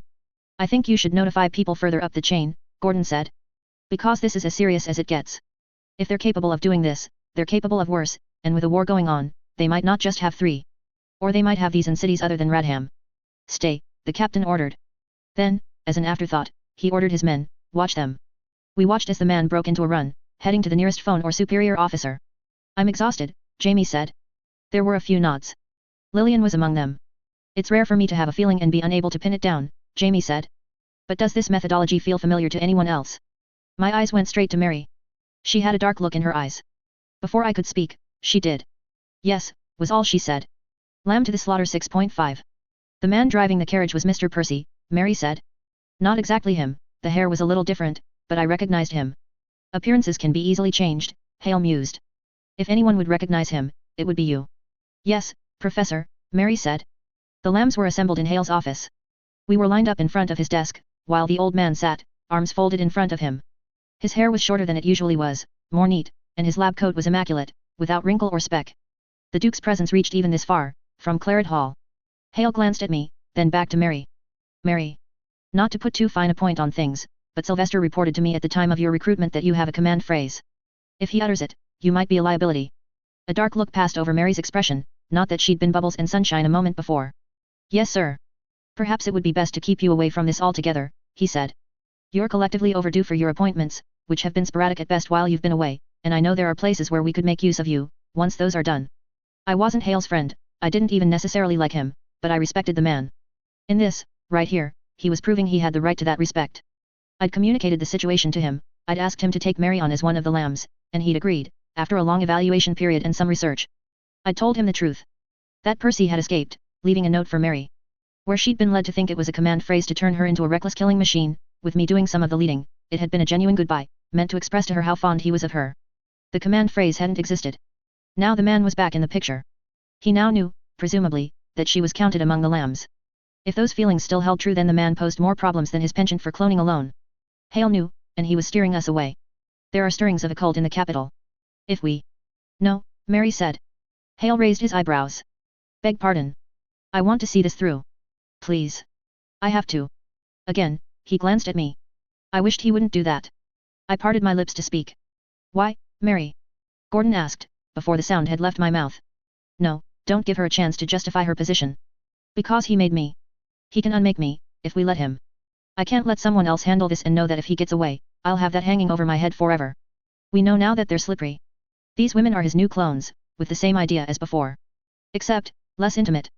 Unless there's a trick we haven't caught on to, the only way we're going to catch them is if we bait them. Believe it or not, Hale said, the Academy has invested a lot in this project over the years. Time, effort, energy, mine above all. I would rather not have it go to waste by sending lambs in as bait against a threat we do not totally understand. We understand. Mary said. That's what we do. You've sent us in against worse, with frequency. We assess threats, then we devise solutions. How is this different? Well, that was a problem. Mary was emotional about this. I had a horrible sinking feeling in my gut. Things had shifted to the point where, no matter what path we took, there was either a general sort of awful or a risk of a worse sort of awful. Hurt feelings and confusion, or danger of white lies being exposed. Dog and Catcher can track them down. I'm not disagreeing, Gordon said, but Dog and Catcher just came back from the field. This is their time to rest. They'll be fatigued, hurt, distracted, they're not approaching this fresh. It's your time to rest, Hale said. Gordon shook his head, it's been a while. We've rested. We're raring to go. You can't deny that this is important. This is big, if our instincts are right. I agree with Mary. I don't share her reasons, but we can do this. We should. It is important. That's why that I don't want a possible liability in the field, Hale said. Mary tensed, flinching as if she'd been hit. Hale noticed. More gently, he said, I respect the work you do, Mary. It took some convincing on Sylvester's part for me to bring you on board. That you've worked out as well as you have has been to your credit and Sylvester's. I've never been quite so glad to have my doubts banished as they were on this. Thank you, Mary said, relaxing a bit. I reached out for her hand, to hold it. She pulled away as if I'd stung her. She clasped her hands in front of her instead. Hey? Hale continued, oblivious, that said, there's a danger, I want to keep you with us, and that means treating this situation with care. If we acknowledge that the lambs are the best way to handle the task, we might need to compromise. I want you to sit this one out. Good. No, she said, not an eye's blink after he'd finished speaking. Glancing at her, I could see her expression. Stricken. Scared? This was Mary laid bare. Defenses stripped away. I knew why, and my heart fell. Mary is and always has been afraid of being alone. It's the fulcrum point I used to leverage her into the lambs, and right now, right here, she's isolated. She's been reminded of our mortality, that she might lose any of us. To take her now and make her sit this out, it could drive a wedge in, if she even listened. She was disconnected, at risk of detaching from the group, breaking ranks, or losing faith and friendship. With our recent interaction, I wasn't sure I was in a position to bring her back in. She'd pulled her hand away. Sir, I said, and I hated saying it. Sylvester. She should participate. She knows Percy better than anyone. The old man stared over his desk and across his office to give me an unwavering, cold look. I knew he was weighing odds and considering all the factors. To trust SY, or not to trust SY. He'd been trying to keep her out of this because of the details I'd shared. Now I was telling him to do the opposite, and I wasn't in a position to explain. All right, he said. I'll let people know what you're doing. We have birds going out to other academies. We'll ask for them to keep an eye out for anything that looks like this. Jamie spoke up, if it's Percy, then it's very possible that the women will meet the same physical descriptions. It's easier to make more of the same than to make individuals. I'll keep that in mind, Hale said. I'm taking you all at your word when you say you can do this. I didn't miss the momentary, pointed look that he gave me, as he said that last bit. The message was clear. Keep me up to date, he said. And check in with your supervising doctors. Remind them about your appointments. See if they can make the time. We turned to go, exiting Hale's office. The upper portion of the tower had no stairs. The hallway sloped, something I'd always considered to be a nuisance.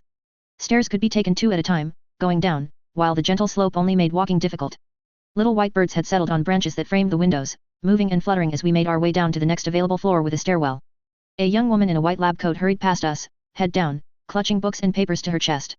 She looked at us, almost stopping, eyes wide, then seemed to change her mind, heading up the hall. Fear? I craned my head, looking back, to see if there were any clues. What was that about? Gordon asked. He was looking, too. I've seen her before, Lillian said. Her name is Anne, Jamie said.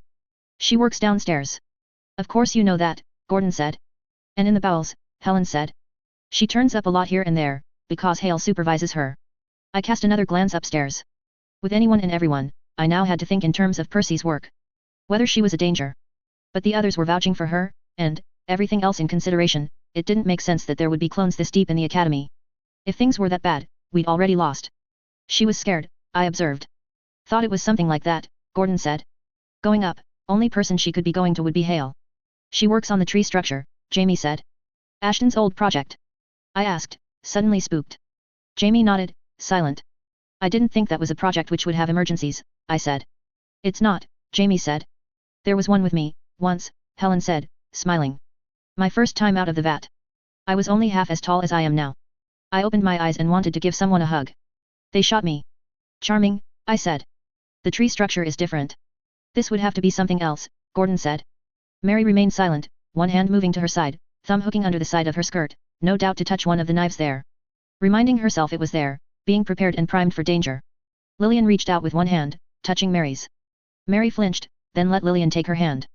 Walking behind her, I could see muscles in Mary's shoulders relax. Jamie elbowed me. I glanced at him. His expression blank, he didn't say or do anything else. I elbowed him back, and he smiled a little. Then we rounded another corner, and I could see people clustered outside the door of a lab. Again, the attitude was spooked. One of them was brushing at his coat with his hands. In another section of Radham Academy, a doctor being very scared about what they had on their coat would have been a reason to start running. Here, it was only very concerning. What's going on? Gordon asked them. Anne didn't tell you, the doctor nearest us asked. Tell us what? Gordon asked. The echoing tramp of footsteps made the doctor's turn, back straightening. I connected the dots in the last possible second, not fast enough to do anything about it. He rounded the corner at the far end of the hall. As he reached the window, he extended a long arm and wrapped the window, startling the birds just outside the window, scattering them to the air. A smile touched his lips. He was taller than a man should be, and he was beautiful. His overall appearance made me think of the face cards of a deck of playing cards. All of the pieces put together could have and should have made him look inhuman, but they only barely towed the human side of the line. Shoulders and upper chest broad, waist narrow, legs lean, features sharp, with long arms and legs. His blonde hair was parted sharply, the majority of it tumbling down one side of his face and down one shoulder, more extending straight back behind him. His clothes were as fine as clothes got, with a decorated jacket in black and gold, the tail of it extending behind him, nearly to the ground. Despite the heavy clothing, he had alabaster skin, without the slightest shine of sweat. He could have been 16 or 30, none of the usual indicators were there, but he carried himself like a 16-year-old might, while logic and what I'd heard of the man told me he was much older. He loomed, slouching just slightly, as if under the weight of the golden spill of hair and the heavy jacket. My assessment of him was interrupted somewhat, as I was falling to one knee as soon as he appeared. He made a sound, amused. The voice was deep. Altered, augmented. I stared only at the ground, kneeling, head down. Only years of training my poker face kept me from flinching as his fingers touched my head, running slowly and absently through my hair. It was still damp from my trip over to the tower, a little tangled. I felt stabs of pain as very strong fingers tore past one or two snarls. The hand disappeared. There was a long pause. Stand, he said. Let me get a better look at you.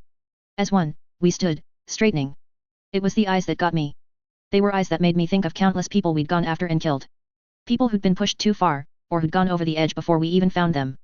A little too much in the way of whites around the edges, they didn't blink enough. Tension did it, adrenaline pumping hard and fast through the veins for too long, muscles too tight in the face. People under a deep, profound, long-term sort of stress and those with mental illnesses often had those eyes. He didn't strike me as someone who was under any stress. His movements were too languid. The lambs, he said, voice quiet and tender, yet still deep enough to reverberate, nearly musical in tone, I was looking for you. We've been actively avoiding you, I thought. The Duke of Francis was accompanied by 4 doctors. All 4 stood behind him, waiting for instruction. We were frozen. There was no talking without being asked to speak. No moving without permission to go. From the time he'd been born to now, his world had revolved at his whim. Only his family members would be able to gainsay him or check his conduct. As far as I was aware, the next member of the crown was on the other side of the crown states. Long, strong fingers touched the side of my face, stroking me as if I was a pet. His index finger slid under my chin, then lifted it, turning my face up, not so I could look at him, but so he could look at me. Wearing the wrong expression could be dangerous. If I looked like I was frowning or sullen, he might take offense. If I smiled, he might be pleased with me, which could be worse. He made that amused noise again. His hand dropped away from my face. Look at you. I didn't know what to do, so I kept my chin at the angle he'd raised it. He moved over to Helen.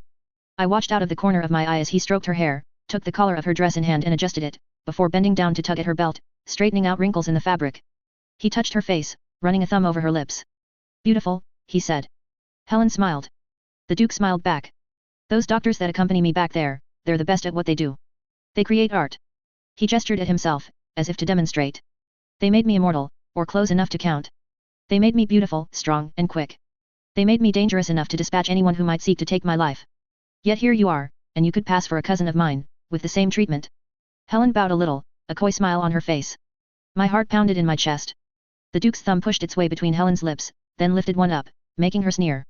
Looking at her teeth, as one might the proverbial gift horse. I clenched my hand at my side. You look like you want to say something, he said. Speak. I was crafted by Professor Ebot, Lord, Helen said, demure. The Duke made that noise again. It was probably a tic, or he didn't realize he was doing it. Or maybe he didn't care. He's made noises about wanting to dine with me. I had a glimpse of him and I soured on the idea. But seeing the work he does, Of course Ibot wanted to secure a spot in the inner circle of the Crown's elite doctors. It was the next best thing to being royalty. To secure him for the Lambs project, Hale had pricked Ibot's pride. Helen might well have been made to prove that Ibot had what it took to earn a place in the inner circle, and now things were coming full circle. Helen was undoubtedly a pawn that Ibot would sacrifice for the sake of his aspirations. I've been homesick, the Duke said, as quiet as he was capable of being, with the voice and lungs modified to give him the ability to effectively address crowds. Having you nearby might be like having family close at hand. You'd be little more than a toy, but wouldn't that be fun? You could play at being a noble lady. Yes, Lord, Helen said, smiling. There was no other answer to give. The Duke had his own gravity. Nothing went against it. He'd grown up in those circumstances, and he'd been shaped by them. I heard footsteps behind me, but I couldn't turn to look without turning my back to the Duke. Anna? The Duke straightened. Professor Hale. My lord, Hale answered. I've been admiring your lambs. This one in particular. Do you imagine Professor Ibot would let me keep it? He likely would, Lord, Hale said. My blood ran cold. But I wouldn't advise it, Lord, Hale said. Why not? Vaguely reminiscent of the tone of a toddler who just had a treat snatched away from in front of them. She's a praying mantis, Lord. Professor Ibot could explain. She draws targets close and then kills them. Ibot's work is exemplary, but it would be improper, and there's the outside chance that it might pose a danger, in strange circumstances. Oh. I don't want her for that, the Duke said, cavalier. His hand cupped Helen's face as he stepped past her, his arm extended behind him, as if to keep hold of a prize he wasn't about to release. He was moving closer to Hale, as if challenging. His tone was jovial, but just in case, my doctors here will remove the danger and render her harmless. Knowing what I do about Professor Ibot, he'll assist in the process, to curry favor. As you wish, Lord, Hale said. I watched as Gordon nudged Mary, who was standing behind Helen. Mary had a knife in hand. Having a knife in hand this close to the Duke, of all people, could be a death sentence for her and all the rest of us put together. Casually enough that it wouldn't draw attention, Mary extended the knife forward, and pressed the point against the back of Helen's dress. She pressed with enough force that it penetrated fabric and sank into flesh. A spot of blood welled around the cut. Helen didn't move or jump. The lambs won't suffer unduly for the loss of one. They'll be less effective, of course, but no, not unduly, Lord, Hale said. I knew it was what he had to say, but I went from thinking the best of him to loathing him in the time it took him to finish the sentence. Mary twisted the knife. Helen didn't budge a hair.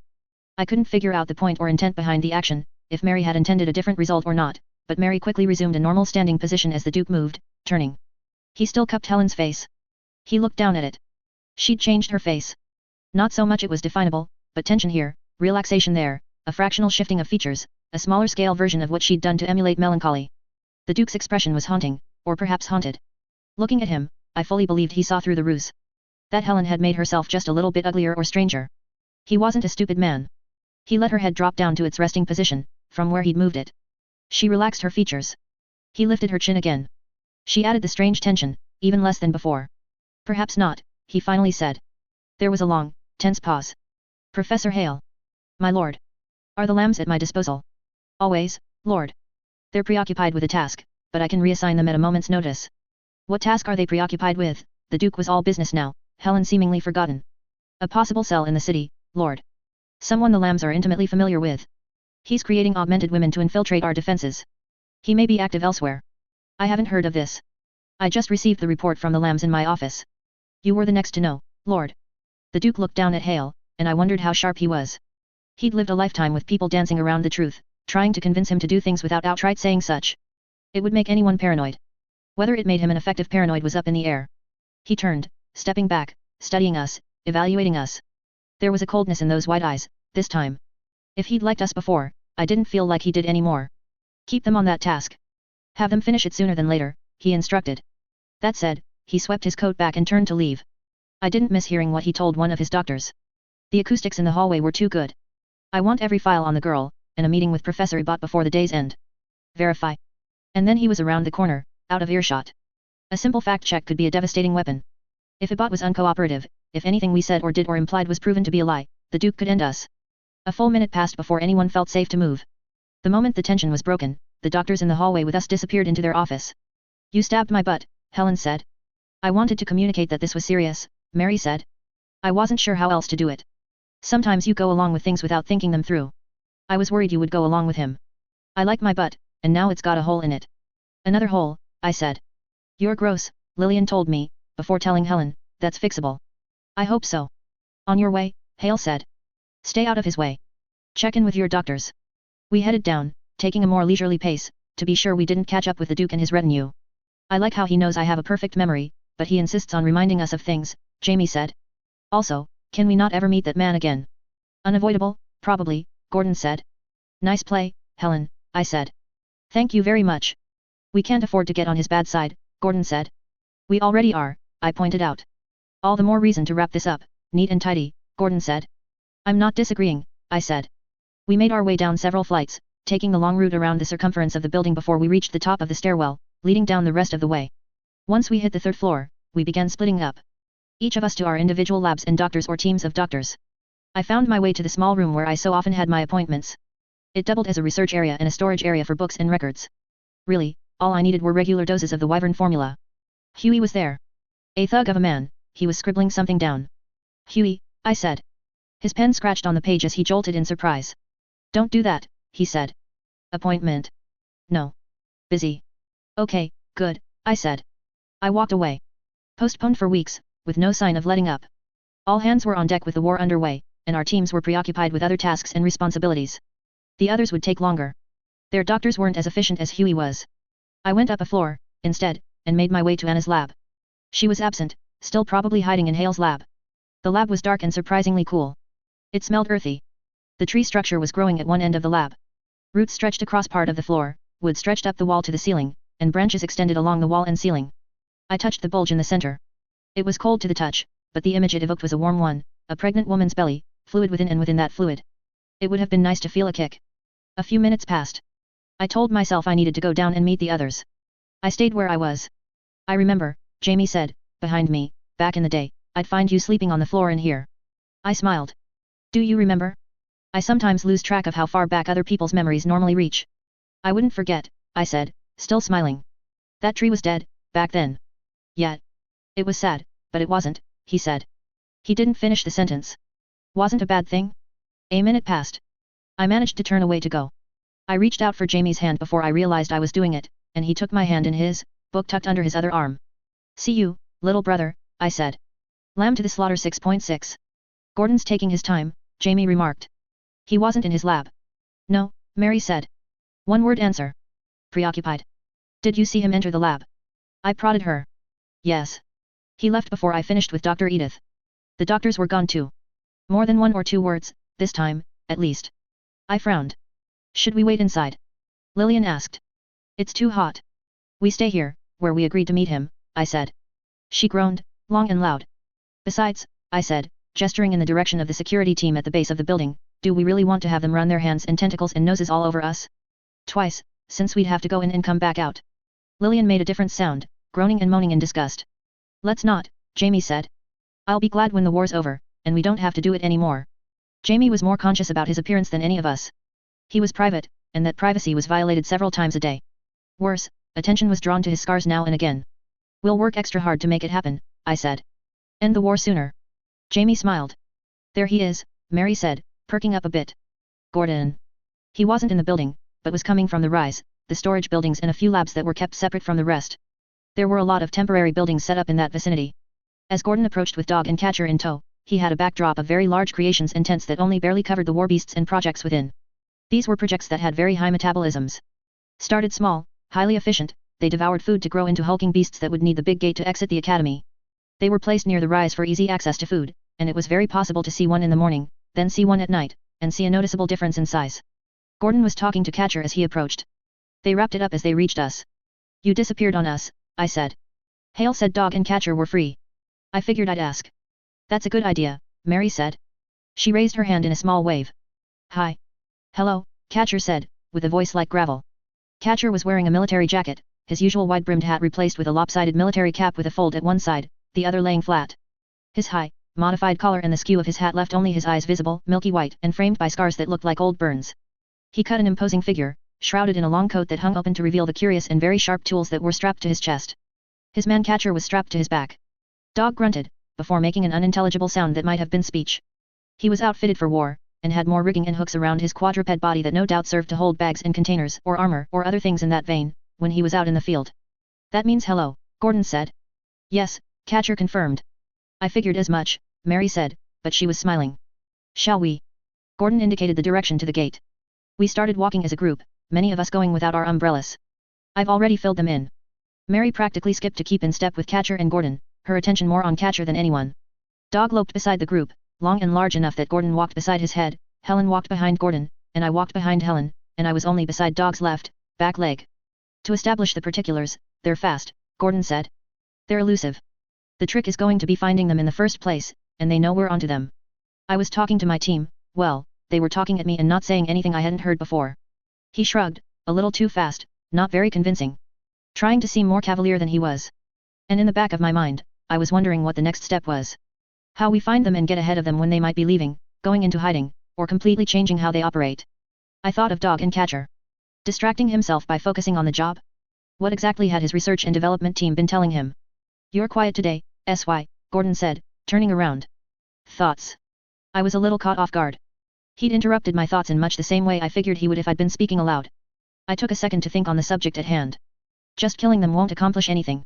We need to capture or follow them back to wherever they're set up. Catcher made a sound. He reached over his shoulder and grabbed his man-catcher, holding it with one hand, then unclipped his coat and reached behind his back to retrieve another head for the man-catcher. Where the head at the end of the thick pole formed a partial circle with teeth pointing in toward the center, the one he'd picked out had no teeth, but did have hooks pointing out and back, like a bull's horns. Can I please see? Mary asked. We haven't talked, you and I, Catcher said. I'm new.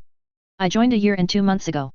I know, Catcher said, in the tone of an annoyed parent, with the actual voice of an elderly man who'd gargled iron filings. Take off the head yourself, watch it, it's heavy. He held the pole so it extended toward Mary. She caught it, and she grunted. Told you. He didn't tell her how to remove it, but she figured it out quickly. She removed pins and then unscrewed the head from the pole, letting the circle hang off her wrist while she adjusted positions. She handed it to Catcher, getting the new head in return, and as she turned to do it, I saw the look on her face. There was a light in her eye. She was having fun. This was her midwinter present. A new toy. A small challenge. She made a noise, as she got the new head on. What? Speak, he barked the order. I almost laughed. It was a fitting command coming from someone who was partnered with a dog. It needs cleaning, and oiling, this part. The pins are halting as I put them in. If you wait. I won't wait, he interrupted. Okay. I didn't want to insult you, saying something bad about your weapon. But. You're right. It needs attention. Lots of smaller parts and blood in the mechanisms. I ran out of cleaning supplies in the field. I was going to spend the day cleaning my tools. Dog snorted, loud enough to startle bystanders. I don't think Dog agrees, Gordon said, amused. Making me look bad in front of the children, Catcher said. I don't think you look bad, Mary said. HRMPH, Catcher grumped. You're a good one. Mary beamed. Here. He extended the pole out further. The entire thing was too heavy for just Mary to hold, even with Catcher holding the spiked butt end of the weapon, so Gordon took hold of the head, with Mary in the center, free to fiddle with it. How was the fighting? Jamie asked. I wouldn't normally ask, but it could have been worse. We were kept busy. Mary used the lever. The head of the weapon closed, forming a complete circle that would typically have someone's neck within it. She toyed with it, switching between open, closed, and locking it. The Duke was giving the orders. Jamie asked. Assigning you your missions. He was. Have you met him? Lillian asked. No. But there was a dialogue. He gave us tasks. We accomplished them. We would get 1 or 2 days to breathe or heal, then he would give us another set of tasks. A lot was said, in terms of expectations and results. I walked away thinking he knows what we're comfortable doing better than the team that created us, Catcher said. He turned to Mary, you like it. When I was being trained, I learned to use and make a garrote on a pole, because I was expected to take down adults, and I can't always reach the throat. I like this, it's sort of the same, but it's so clever. And satisfying when it closes. Like, TCH, it's a solid sound. Do you have a silent one? It hadn't been that long ago that she'd only been giving one-word answers, and I'd had to squeeze longer sentences out of her. I do have a silent one, and I do have chords, for when I need my target especially silent, too. When we stop to rest, I can get them out and show you. Yes please.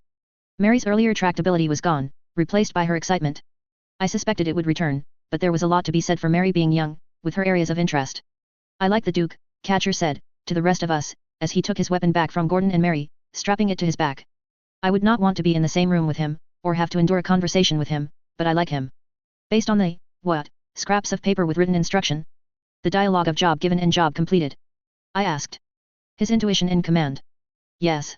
It reminded me, in a way, of the dialogue between our group and Cynthia, as we'd engaged in the opening foray of strategy and counter-strategy between the forces of Westmore and those of Whitney. We'd reached the gate, and the team there started hauling it open as soon as they saw our advance. The team in charge of searches moved our way. Dog rumbled, a low, long growl.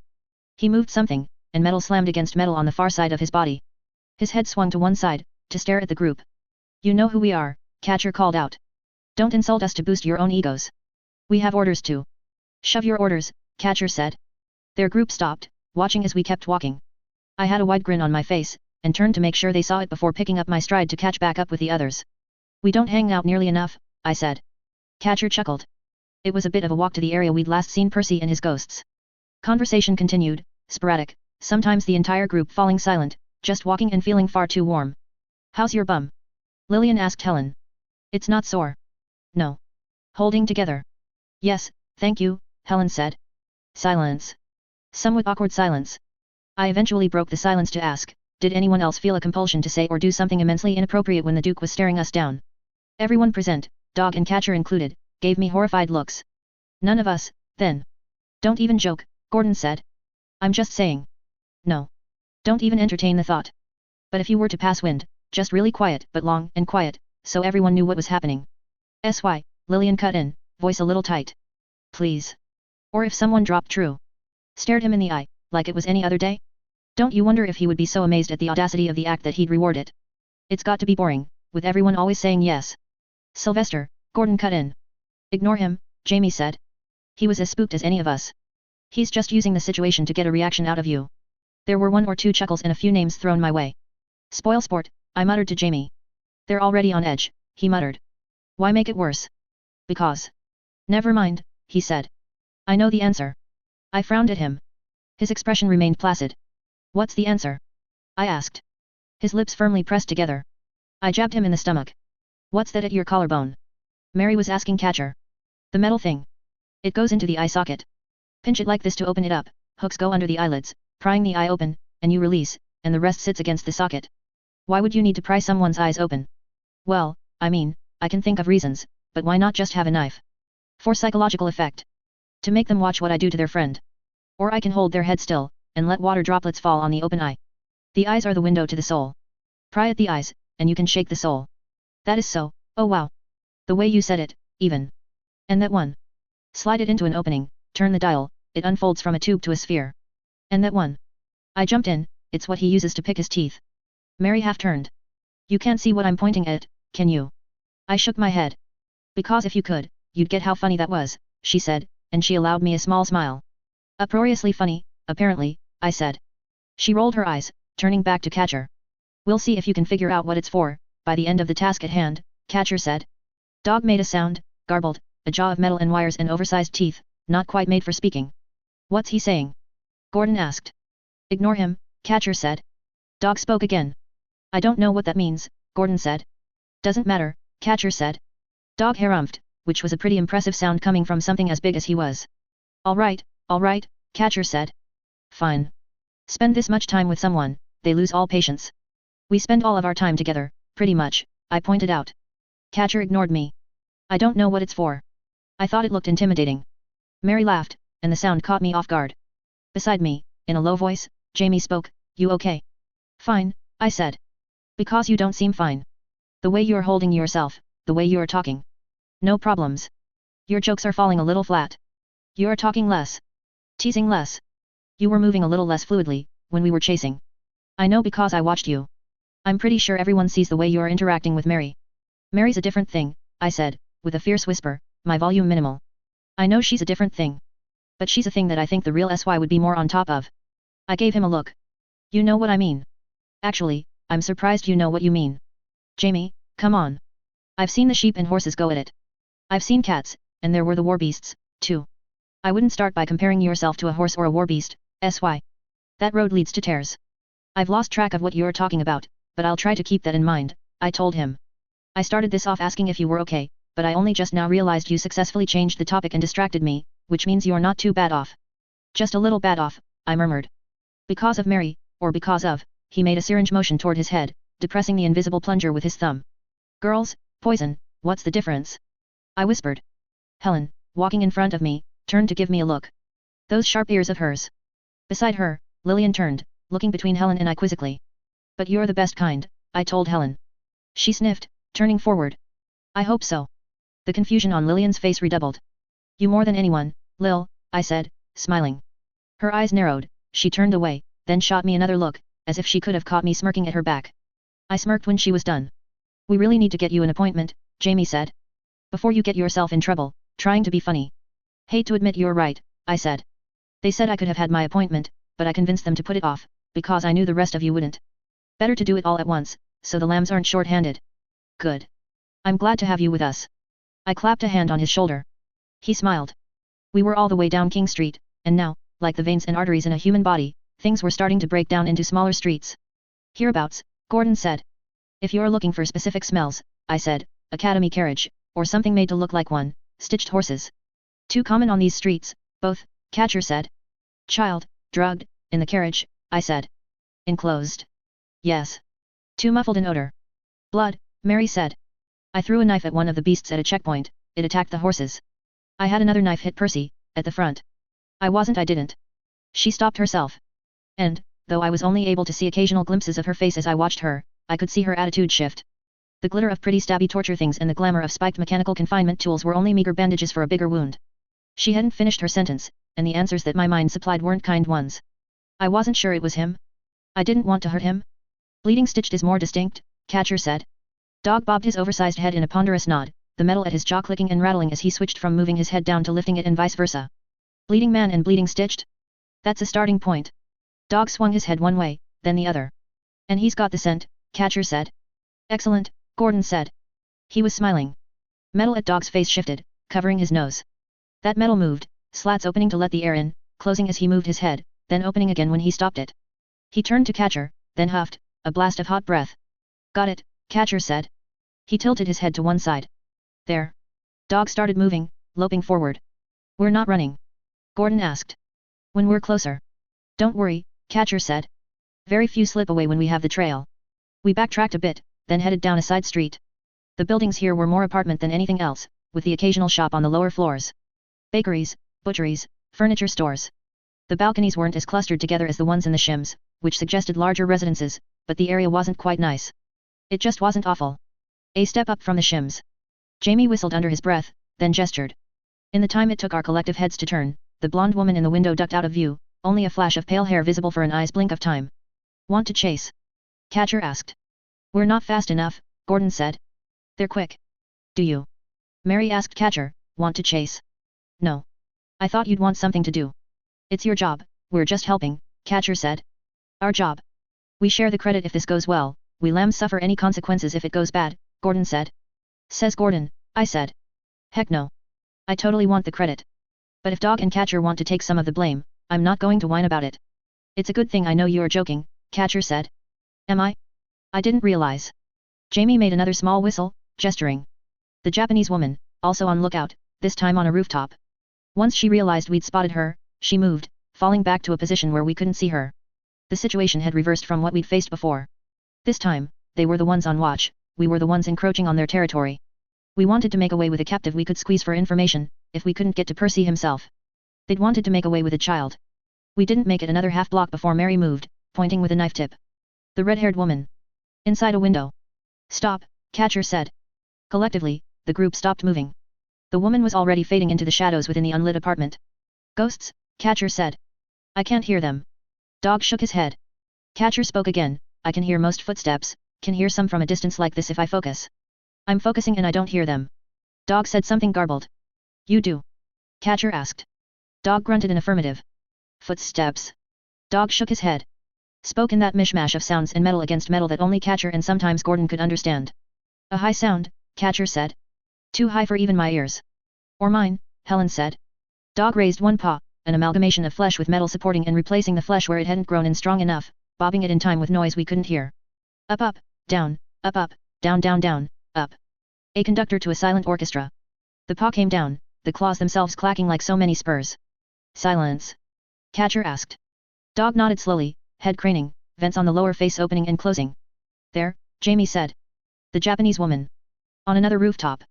She'd managed to cross the street in front of us and travel a distance that would have taken another person 4 or 5 minutes, and she'd done it in half that, without being seen. She didn't budge from her position, halfway down the street, at the top of a flat rooftop. The wind stirred her damp hair and black dress. No. Okay, Lillian said, I'm a little spooked. That's good, I said. My eyes were wide, searching, my senses pitched to a painful sharpness. Sensible reaction. I didn't think they were that fast. They're not, I said, just as Dog began shaking his head. There's more than 3 of them. Jamie pointed to the other side of the street. A brunette. Same clothes, same demeanor, same look in her eyes. The next building over, another Japanese woman, identical to the one who stood on the flat rooftop. We shifted positions, our backs to one another, shoulder to shoulder, searching the area. They stepped out of hiding, one after the other. There was a petite one with dark hair, who I saw 4 different versions of, another blonde, 2 more redheads, those were only the ones in the direction I was facing. Dog raised his paw, bobbed it, then dropped it to the street. They're talking, Catcher said. Dog nodded confirmation. They communicate with whistles? Too high frequency for any human to hear. Gordon asked. A unique language. So it seems, Catcher said. So many of them, Lillian said. Yes, Catcher said. Mary was silent, her expression dark. Communicating like that, they're pack hunters, Helen said. So it seems, yes, Catcher repeated himself. We can't get separated, Gordon said. Best thing we can do. Hold on, I said. Hold on. Silence reigned for a long few seconds. The women gathered around us were all utterly still. I felt like I could hear the high-pitched sound, but I couldn't. But something was setting my teeth on edge, making my head hurt. I raised a hand, snapping my fingers. When the others looked at me out of the corners of their eyes, I gestured, fierce. Silent. Around, enemy scout. Or, in context, be quiet. They can hear us. Hear what we say to each other, plan or counter-plan accordingly. Gordon raised his hand, snapped once, gestured. Leader chase. I grouped Dog. You go. There were 2 options. To decide we were in over our heads, or to go for the leader. Gordon wanted to go for the leader. He'd group up with Dog. The rest of us, Catcher included, would take another path. I didn't technically disagree with the idea. The ghosts were coordinated enough to make use of any weakness or opportunity our splitting up afforded to them, but Gordon and Dog together could be fast, and I trusted them to be effective, for the most part. Yet his left hand, at his side, was partially clenched, ring and middle finger extended, and the middle finger bobbled up and down as if it wasn't under his control. He was holding it between himself and Mary as if he hoped to keep it out of people's view. Gordon, I spoke aloud. He looked at me. I glanced down at his hand. You sure? Perfectly. I didn't believe him at all. It was such an awful situation. When I had to extend trust to someone or lose their trust. It took a great power balance and upset it, because it wasn't a thing that happened once. Gordon and Frey, Mary, and Percy. He gestured. Our gestures for numbers were what they were for much this reason. It wasn't intuitive. 3. 2. 1. He grabbed onto Dog's armor, hauling himself up, heading right. The rest of us ran forward, down the length of the street. Silent, without fanfare or theatrics, the ghostly sentries of this neck of Radham slid away. Not all into shadow, but perfectly out of view. It was as if they knew where every single one of our blind spots were, every piece of cover that would serve. Percy was injured. He'd be patching himself up, if he wasn't already done, and as hurt people tended to do, he would be inclined to find shelter, return home.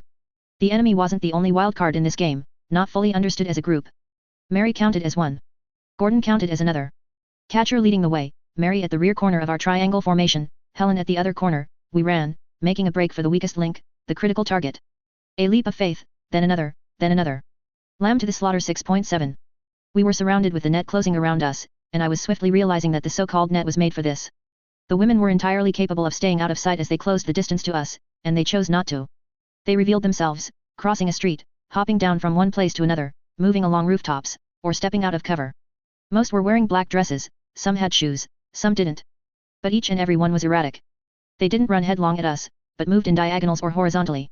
They only revealed themselves when they were in a position to reverse direction and take cover, or take a step to the side and be out of reach. All of the instincts and habits and prediction that suggested where they should be were consistently, inevitably wrong. They would step out of sight and reappear a distance away, and I could never be sure if it was the same one, or a clone. 3 times, Mary started to move to throw a knife, and each of those times, the ghosts would fade away in the same moment she started to move. The knife never left her hand. It would have been a wasted throw. As psychological weapons went, it was all very effective. Gordon and Dog had broken away from the group, and I could see some of the women moving, turned away from us, giving chase in their roundabout way.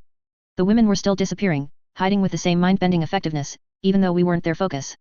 Throughout it all, I could feel a peculiar tension and strain, as if my body was experiencing a unique form of stress, bone deep. It was as if something was stretched too tight, a terrible noise that would have been hurting my ears if I could hear it. Echolocation, I said, between pants for breath. I was running as fast as I was capable. Probably, Catcher said. They communicated through screeches, too high for the human ear to catch. Those same screeches told them where we were, and what the surroundings were. To be this effective at staying out of sight, they were mapping it all out in their heads, figuring out where our fields of view were, and avoiding those areas.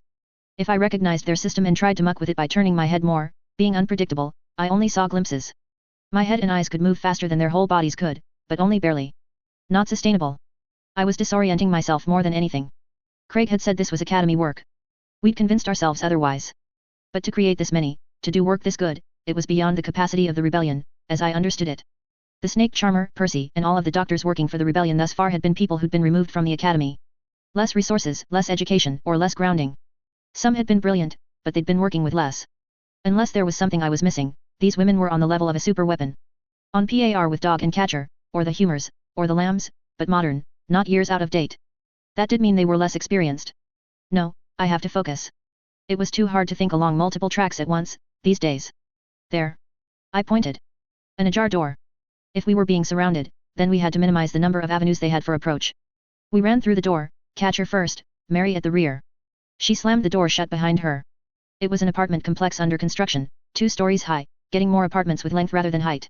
The essential posts and beams of the building were intact, not yet cut back from the mostly straight, tree-like growths that had been generated, and only a few walls were being grown, plant matter set to grow, the rapid growth directed with boards that had been propped up and temporarily clamped into place. The project must have molded, because there was grass and flowers growing up here and there where the work had been left incomplete. The door was barely shut when I heard glass breaking and things tumbling to the floor above us, and at the various parts of the building to the left, right, and front of us.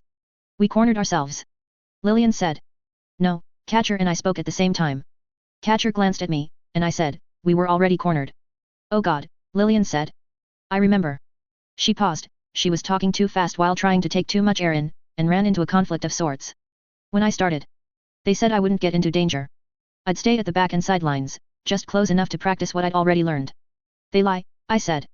Says our best liar. Everything I am, I learn from others. I learned from them, Lil. Focus. Catcher barked. All business. Your hand signals, earlier. You have a minute to teach me. Command for stop. We have 3, Jamie said. Different. You have 55 seconds to teach me. Catcher said. Stop, Mary raised a fist, pointing it at the ceiling. Left. Like this with left hand, she said, doing the same gesture, pinky extended, then raised her other hand, thumb extended, this with right. I can guess what the sign for the other direction is. Danger. Mary extended middle and index finger together, pointed in various directions. She then pointed it straight down. Trap. He did the gesture, but pointed straight up. What's this, then? Heads up. Alert, she said. You sat down and worked this out? A special language, for all of you. No, I said. It evolved naturally. We bullshitted half the time and trust the others to figure out what we mean. Okay, he said. You think they hear us? They hear everything, I said. If they do have echolocation, they hear the walls. I looked to make sure Jamie, Helen, and Lillian were keeping up. We'd spent enough time out and about in the last 6 months for them to build up stamina, but Jamie and Lillian weren't athletic. Not like Mary, definitely not like Gordon. Helen was different. She didn't have the capacity to build stamina in that sense. The rest of us, we were human, in varying senses, and humans had come into being as primates who excelled at marathon running. In getting better at running, we were returning to our roots. For her, it was learning something alien. Something she wasn't built for. Catcher raised a hand, 2 fingers raised. Alert. He was adjusting his grip on his weapon. 20 feet down the hall, a red-haired woman stepped out of a doorway, spinning to face us, rapidly walking backward. The 2 fingers folded into his fist, leaving only the gesture for stop. He'd picked it up fast enough. We stopped in the middle of the hallway. There were no footsteps drumming above us, but there were creaks here and there in the apartment building, as if it were caught in a strong wind, or it was busy resettling. A full second after we stopped, the sounds did too. Hello. Helen called out to the red-haired woman. The woman was silent, staring. It's okay, Helen said. She pushed her way through the group, slowly approaching. I'm not armed, see? Hands out to the side, fingers splayed. I held out my hand, 2 fingers together, pointing at the ceiling. Helen pushed my hand aside. You can search me, can't you? You know I don't have any weapons, Helen said. I just want to say hi, before you all jump on us all at once and cut us into itty-bitty pieces. You're pretty.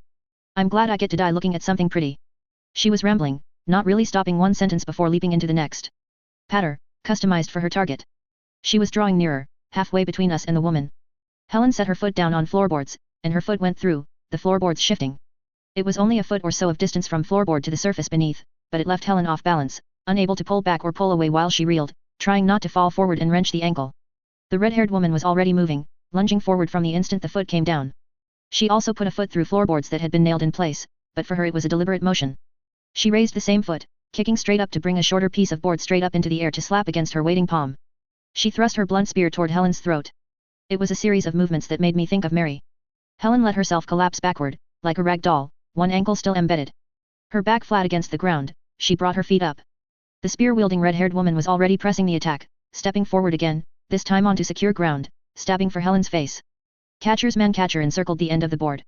He wrestled it to one side, forcing the woman to drop it, then lunged forward, moving not in a straight line, but curving off to the right, to place his feet on the floorboards at the base of the wall. They rattled, but they didn't collapse or slide off to one side to let his foot fall through. He was fast. Almost the opposite of Helen in many respects, he was built to survive, to endure. He didn't tire from running, and he was built to be good at it, just as he was built to be strong. She was quicker, all of our pursuers were, but the red-haired woman lost time by having to turn around and navigate the shaky floorboards. While she was picking her way, skipping more than running, covering surprising ground while doing so, he extended the man-catcher for the back of her throat. As if she had eyes in the back of her head, the woman ducked beneath it, and it snapped closed above the top of her head. A moment later, floorboards gave way under Catcher's foot, and he twisted as he fell, using the rotation of his body to get more velocity as he threw. Ebola. Mary threw too, almost in unison. The red-haired woman dodged that too, moving to the other side of the hallway. Mary's knife throw had followed Catcher's throw by no more than a second, and the red-haired woman stepped out of the way of that too. It wasn't all a wash, the two sudden changes of direction left her off balance, and Catcher took advantage. His feet under him, he lunged forward, weapon in one hand, the other outstretched. Between the reach of his already long arms and his pole weapon, he wasn't leaving her any room to dodge to either side. Helen raised a hand to her ear, then made a high sound, E. Whatever she was trying to communicate, Catcher reacted to. He moved, striking out, but he was blind to the exact nature of the attack. A petite brunette woman tore out of one doorway, straight behind Catcher, knocking his legs out from under him. A moment later, the red-haired woman was gone through a doorway, the brunette had carried on forward into another apartment, and Catcher was lying on the floor of the hallway, staring up at the ceiling. No danger in sight. Catcher made a noise.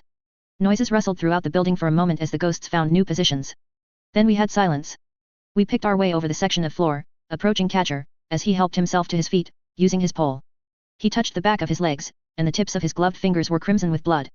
They hear the walls well enough to know what parts of the building are sound, Jamie said. So it seems, Catcher said. I really thought that might work, Helen said. She gestured. That enemy. Silent. Quiet/rest. No hostile action, no sound, no indicator of violence. Just letting Helen walk into the de facto trap. Catcher was watching us, his eyes on Helen. Here, Jamie said. He pulled out a paper from his pocket, and wrote down the gist of it for Catcher. Catcher observed. He gestured, emulating Helen, and Jamie pointed to words in turn. The man went on to say, I'm not going to remember all of this. Helen, Mary said. She switched to gestures once she had Helen's attention.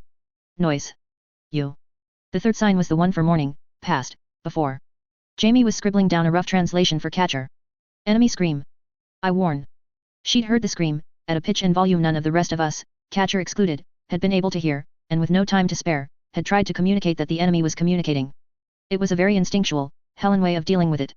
Next time, signal us. I said. Helen nodded. Any chance we can learn what they're saying? I asked. Predict their moves? It would force them to either stop coordinating so damn well, or let us counterattack. If you could, I would be amazed, Catcher said. It's a mess of noise, faint enough I'm not sure if I'm imagining the sounds or hearing them. It gets louder as they close in. Helen nodded. Same for her, apparently. Damn, I said. I don't think they're that capable of fighting, Mary said.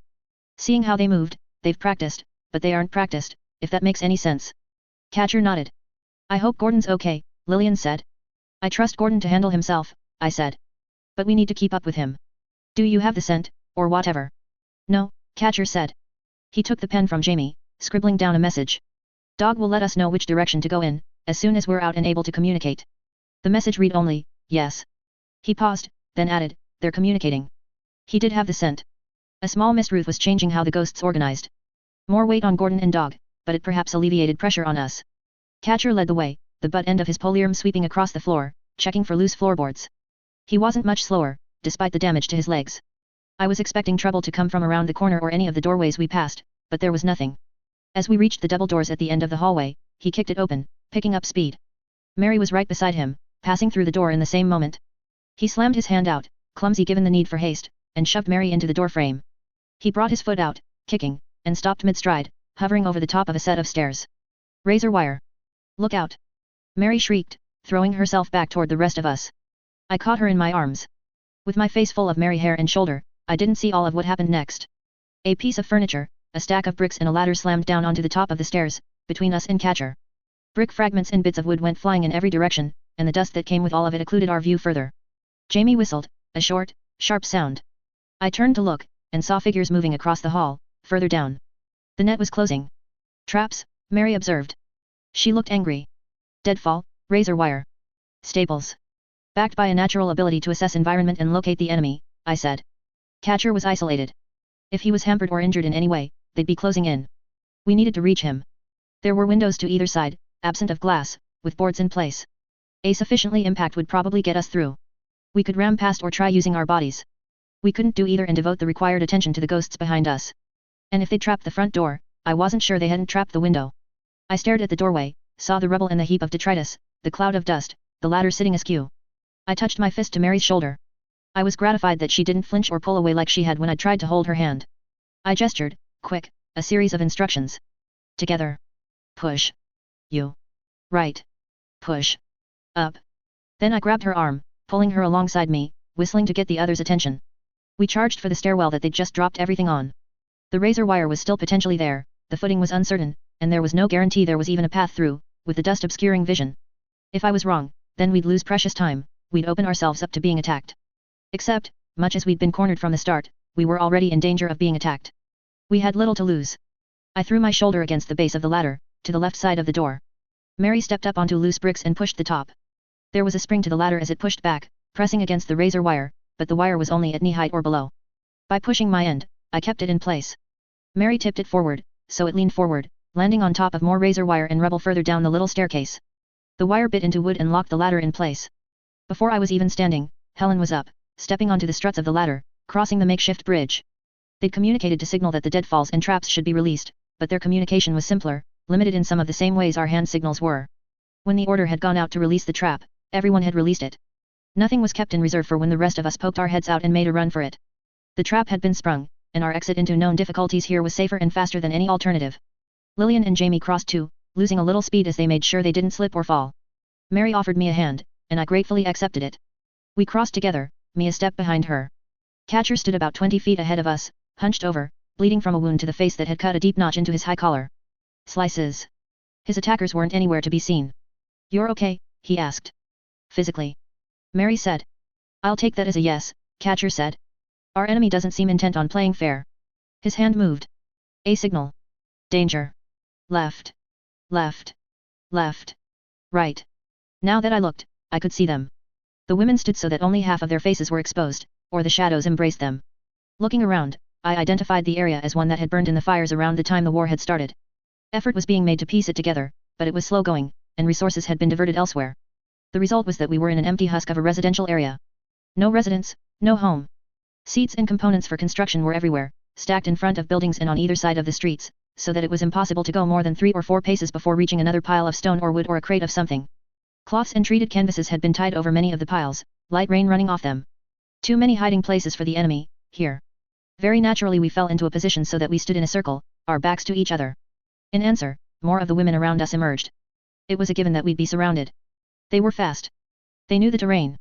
They would harass us, they'd punish recklessness by closing in on us and picking us off or making us bleed, and they'd punish us for biding our time by setting up traps in the periphery. In execution and raw effectiveness, it was a big step up from Mary's generation. Percy had a hand in this, but his wasn't the only one. There was another, probably 2 or 3 more minds collaborating to make this work as it did. I was starting to feel like we might not be okay, this time around. "It's not often that I'm stuck like this," Catcher said, echoing my thoughts. I did like the man. If the lambs were my siblings, in a roundabout way, Catcher was an extended family member. "What are you thinking, Mary?" I asked. "He replaced me. With these," she said. There was a note of emotion to her voice, more anger and frustration than anything. "We can't catch them, we can't pin them down. They're better than me, and they outnumber us." "You're more experienced," Jamie said. "They have that damn echolocation trick," Mary said. "They can dodge thrown knives. I'd be willing to trade my field practice for that trick." "Probably. Maybe." I watched the women, knew they were listening, and I didn't care. They were staying still, watching from various vantage points and perches. 7 in total, in our immediate vicinity. Possibly one or two more in the upper floor of the building we'd just vacated, and one on the ground floor. I'd already sussed out their attack pattern. They were pack hunters. They ran their prey down, always playing it safe, skirting the edges, remaining out of reach. It was an attack pattern devoid of one critical component.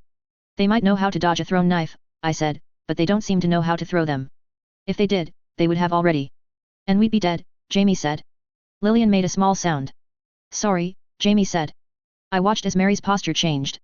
She needed support in this. She needed reassurance, in an odd, hard-to-define way. But Mary wasn't supposed to be my focus. I cursed the way my brain was stumbling lately, and focused on the danger. The arrangement of the women was lopsided. 7 I could see, a number more I couldn't. Of the 7, 4 were lined up on top of or in the windows of buildings down the length of the street, almost in a row, and 2 were at the far end of the street. The other was standing in the middle of the street, opposite the other 2, just in case. Dog signaled yet? I asked. He's not telepathic, Catcher said. He tightened his grip on his weapon, and his hand signal pointed the way to Dog. The line of 4 women was apparently intent on blocking our way to accessing Gordon and Dog. We'd have to pass between or under them. And you still don't have a scent on our target? No, he said gruff. His other hand indicated the end of the street. The 2 individuals were in our way. Now we knew where Percy was. Yeah, you're utterly useless, I said. Don't know why we brought you along. Watch it, brat, he said. I don't suppose you have any clever ideas. Thinking, I said. Beside me, Mary was holding a throwing knife. I imagined it wasn't solely for throwing, but also a reminder that she wasn't inferior to our attackers. The knife wouldn't be useful, when the ghosts were this very slippery. Or was there another use? Mary, I said, holding out a hand. Knife. She started to reach out. I caught her hand before she could reverse the direction of the knife to give me the handle. My heart was pounding. Shot in the dark, and I was tense, certain that, the moment I gave them any opening, they'd lash out. Other hand, I said, without letting go of her fingers. She gave me a sidelong glance. She brought her left hand my way. Enemy. Speak. Around. Question. I signaled. I suspected I knew the answer. Beside me, Jamie confirmed. Not that he could hear the enemy's communication, but he'd relayed to Helen, who could. They were busy communicating. Chattering, planning. I was holding Mary's hand, which was holding the blade. Moving it, I touched the sharper edges of the blades together, and moved them against each other. Nothing. I let go of Mary's hand. She repeated the motion. This time she knew what she was trying to accomplish. Blade against blade, sharpening, scraping. It was a sound that could put hair on end. Every single one of the ghosts in the area turned their heads, fixating on Mary. I didn't even need to wait to see Jamie's relay from Helen. I could sense the change in the air. I could almost breathe deeper, without feeling the tension or hearing that inaudible chatter. What did you just do? Catcher asked. Communicated on their level, I said. I don't think they liked it. Mary was smiling, now. Okay, I said. We make a break for Dog and Gordon. Group with them, then see if we can't find our target. My hand signals instructed differently. Let's make this as difficult for them as possible, I said. I glanced casually down the length of the street. I saw a wrought metal railing, indicated it to Mary, who passed it along to the others. Another signal, counting down, and then we made a break for it. Toward Dog, the 4 women lurking on rooftops. Collectively, our assailants vanished. Now, I said. We changed direction, heading for a point further up the street. Mary drew blade against blade, eliciting sounds we couldn't necessarily hear. I felt a sinking feeling as the women reappeared. It wasn't disrupting them, and it wasn't having an effect. Was it merely another sound to them? Crap. I swore. No, Jamie called out. They're different. I had to glance over to look. I saw the women fading away, but the synchronicity was gone. They weren't fading in and fading away in the same way. Not in a way that made them hard to count or help them play off each other. The sounds Mary was making were undoubtedly different from the sounds they made on their own, but it was a more unfamiliar sound, one that was on similar channels to their usual mode of communication. Anyone could hold a conversation with a guy in the corner shouting nonsense syllables, suffering only minor annoyance, but these women were young, in a sense. They were inexperienced. There was an opening, a vulnerability today that might not be there in a year. Catcher, Mary said. That thing, you challenged me to find a use for it. What about it? Give it to SY. It was a ring, sharp-edged, with a bit of a corkscrew coil on one side. I wasn't even sure how to hold it without cutting myself. What am I doing with this thing? Windows. Further up ahead were a set of shuttered windows, the glass so dusty they were almost opaque. Clever Mary. I veered to the right, closer to the window, holding out the edge of the ring as best as I could. Metal screeched as it cut glass. It got a reaction from Catcher. I didn't see Helen's reaction, because she was toward the tail end of the group, but I imagined it was the same. An unpleasant sound to anyone with a good sense of hearing. We were covering ground now, and our assailants were faltering. They were able to keep up, but the confidence was gone. They appeared, flanking us, they taunted us, but they changed their pattern. It no longer seemed like they were everywhere, uncountable and unpredictable. They no longer were able to say, in their ultrasonic language, I'm stepping out, someone else step in. But, at the end of the day, they were wired to take advantage of any gap in defenses.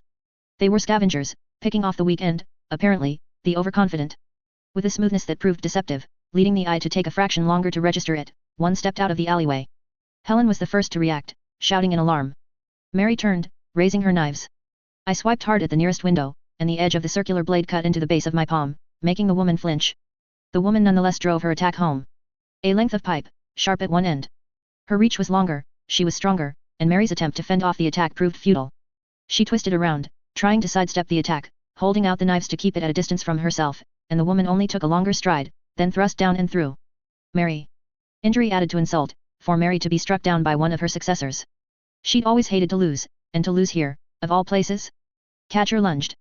Off balance, senses failing her, the brown-haired woman wasn't even aware enough to see the attack coming. The man-catcher closed around her throat.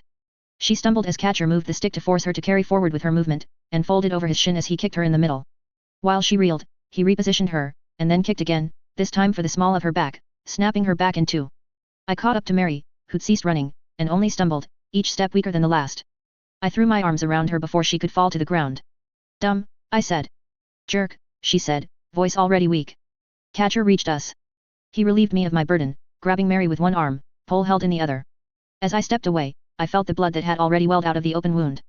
Refuse to die, Mary said, quiet. Supposed to have to look Percy in the eye.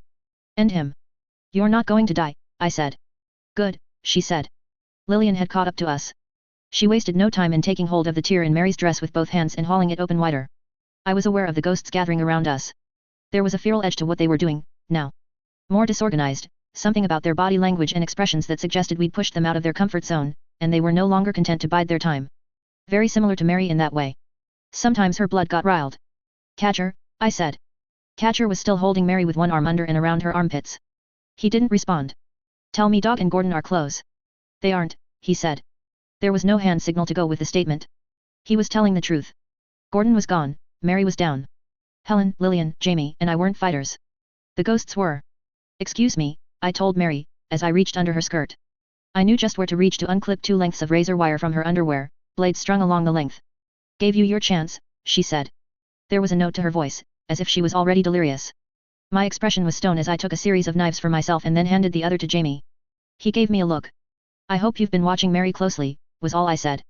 He gave me a curt nod.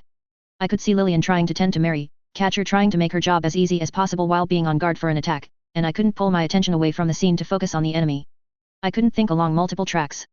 I felt stupid, at a time I needed all my wits about me, and I felt even stupider because of the incoherent, violent emotion mixed into it all. Nobody's dying today, I said. Not like this. Lamb to the slaughter 6.8. They circled like vultures. I counted 6 in total that were in plain view. All with effective reflexes and spatial awareness. The screeching as we were circled was mine, however, a scrape of blade against glass, back and forth, a staccato nails on a blackboard noise that made the little hairs on my arms and neck stand on end. It was giving them pause, but I could read their body language now that I could track them consistently. They were building up confidence to attack. They'd seen one of their own die, and the noise of blade on glass was screwing with their senses. I imagined it was like being thrust from the bright world into darkness for the very first time. The thought of darkness made me glance at Mary, who was being worked on by Lillian. I really didn't like the expression on Lillian's face. Focus, I told myself. Adrenaline went a long way in helping me to pull my thoughts together. The edges around the thoughts felt sharper and the details more crisp. I felt more like myself. I could touch on a thought in the middle of a running stream of consciousness and that thought was crystal clear. I tested the knife in my hand, judging its weight. I'd practiced some, one didn't spend more than a year in Mary's company without trying it out, but the benefits of practice had been questionable. I'd pick it up after 4 or 5 throws, then I'd actually be pretty good, landing about 3 and 4 thereafter. Then I'd try again the next night, and I'd need a few throws worth of practice again. The women started, making motions like they were going to attack. Feint was my immediate thought. Catcher reacted all the same. The butt end of his weapon slapped out. He struck a window, hard enough to shatter it, the glass breaking, the crash sharp enough to give our attackers pause. Not that they'd been going anywhere, not really. Still, it was opportunity. I threw, roughly the same time Jamie did. Our targets didn't even move. The knives went flying off, far from being on target. Jamie's went straight over his target's head by at least a foot. We're doomed, Mary's voice was faint. Don't need commentary. I said. Wasting good knives, she said. Shush. I told her. Jamie, Mary said. Your arms are shorter than mine are. Release later. Got it, Jamie said. What about me? I asked. I've given you advice, 100 times, she mumbled. Waste. I really didn't like how fast she was dropping off. Here. The women moved, I scratched glass with the tool, and they halted. I tried throwing again. My target didn't even dodge, for the second time. Jamie's did, but I doubted he'd been on target. That was what I was telling myself. No way was Jamie going to be better than me at this and get to be the hero. They made a move to approach, and I scratched the glass again. I figured they were fainting or uncertain, but I wanted to tell them off all the same. Warn them, feed that uncertainty. My damn hands were shaking. It wasn't helping my accuracy or concentration. Jamie, Helen, and I weren't strong. Catcher was, but Catcher was guarding Lillian and Mary. Each of the ghosts was capable and dangerous. When our ghostly vultures swooped in, I didn't think much of our chances. It was too easy to let my thoughts run away. I wasn't someone who won fights. At best, I helped find the road to victory. No, no, no, Lillian said. Her voice was breaking. Please, Mary, no. In my peripheral vision, I could see Mary drawing closer to the ground. Catcher let her slump down, easing the drop by slowly relaxing his hold on her. Lillian did much of the work in draping Mary out alongside the gutter at the base of a storefront. My hand tightened on the knife's handle. As I turned away, I sensed movement, and moved to react. 3 of them were closing the distance, using our collective distraction as an opportunity. 2 women with blonde hair and a brunette, drawing in close, fast enough I wasn't sure I'd get my arms up in time. Catcher acted. His weapon reached for one of the blondes, who immediately reversed direction, backing away out of range. He wasn't striking at her, however. His weapon reached further, and one of the jutting spikes touched the wrought iron railing I'd pointed out earlier. Swiping violently away from the enemy, he dragged metal against metal, eliciting a screech that made my vision waver. The 2 attackers stopped in their tracks, momentarily stunned or disoriented. I saw opportunity and went for it, knife in hand, the rest of the string of knives dangling, stabbing. She backhanded the wrist of my knife hand, hard. I didn't make contact, and the entire string of knives fell from my hand. I reached out to catch it in the middle with my other hand, which still held the round blade, simultaneously trying to grab at her wrist with the hand she'd just disarmed. I realized, around the time I sort of failed at both, that I was doing exactly what Gordon always accused me of. Trying to do too many things at once.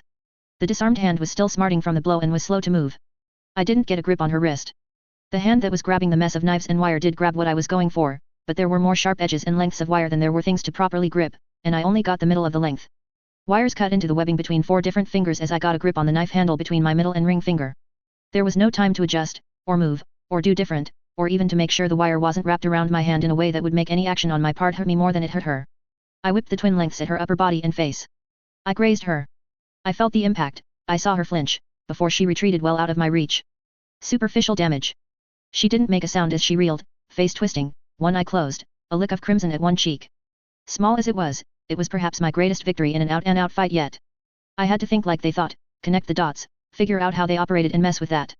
This was an unrefined project, untested in a combat situation. They weren't soldiers. They were assassins, and they were still raw enough and new enough to the world that the unfamiliar could put them off balance. The jangle of blades and the nature of my attack had been strange to her. Strange enough to get the blades a half-inch closer to her face and upper chest. Jamie and Helen were together, dealing with the other one. She stood close enough that Jamie should have been able to swing and make contact, even with her being as fast as she was, but it wasn't happening.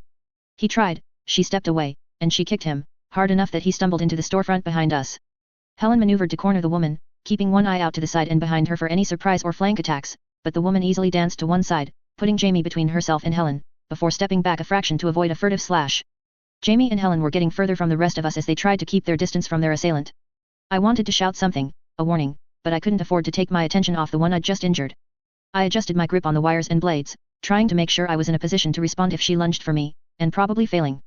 I had to work to get one wire out of the webbing where it had bitten down between my index finger and thumb.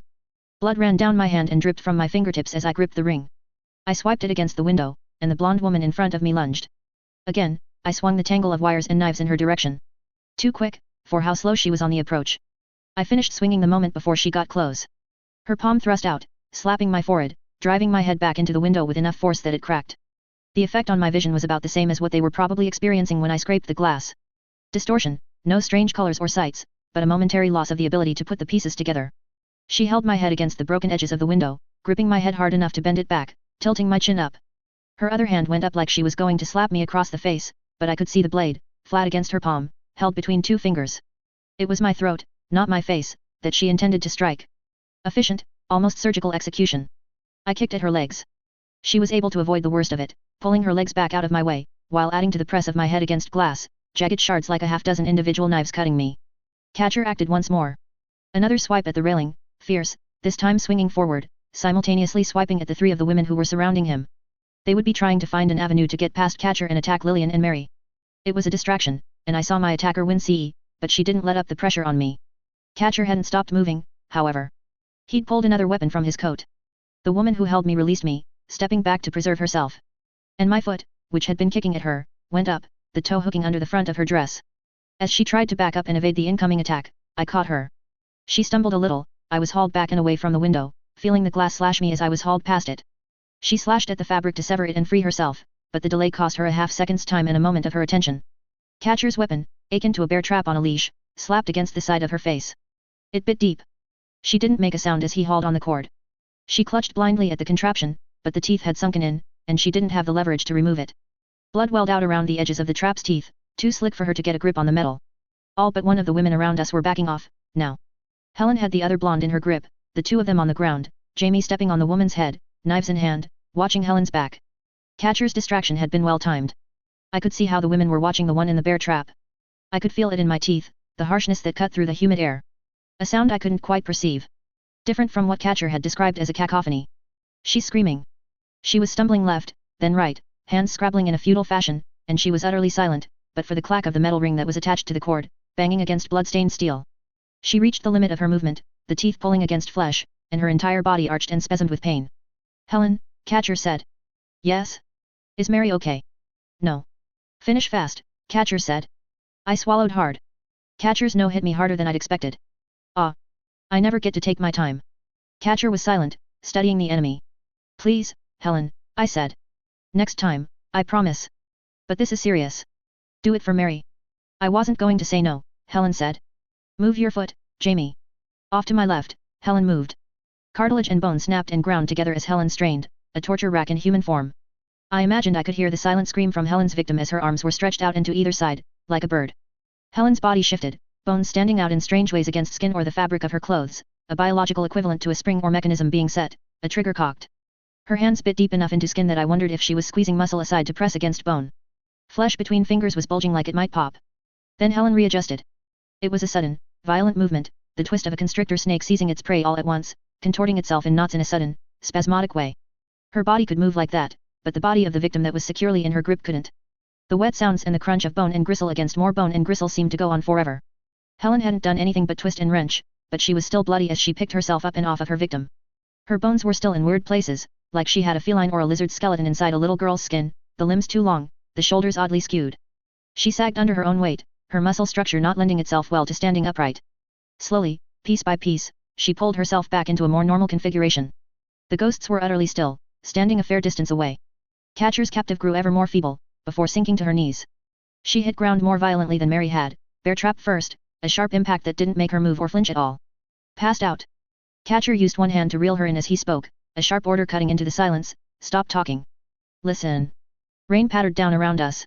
I chanced to look at Mary and Lillian. Lillian was moving so frantically, and Mary wasn't moving at all. If you want to pick this fight, we will win, Catcher said.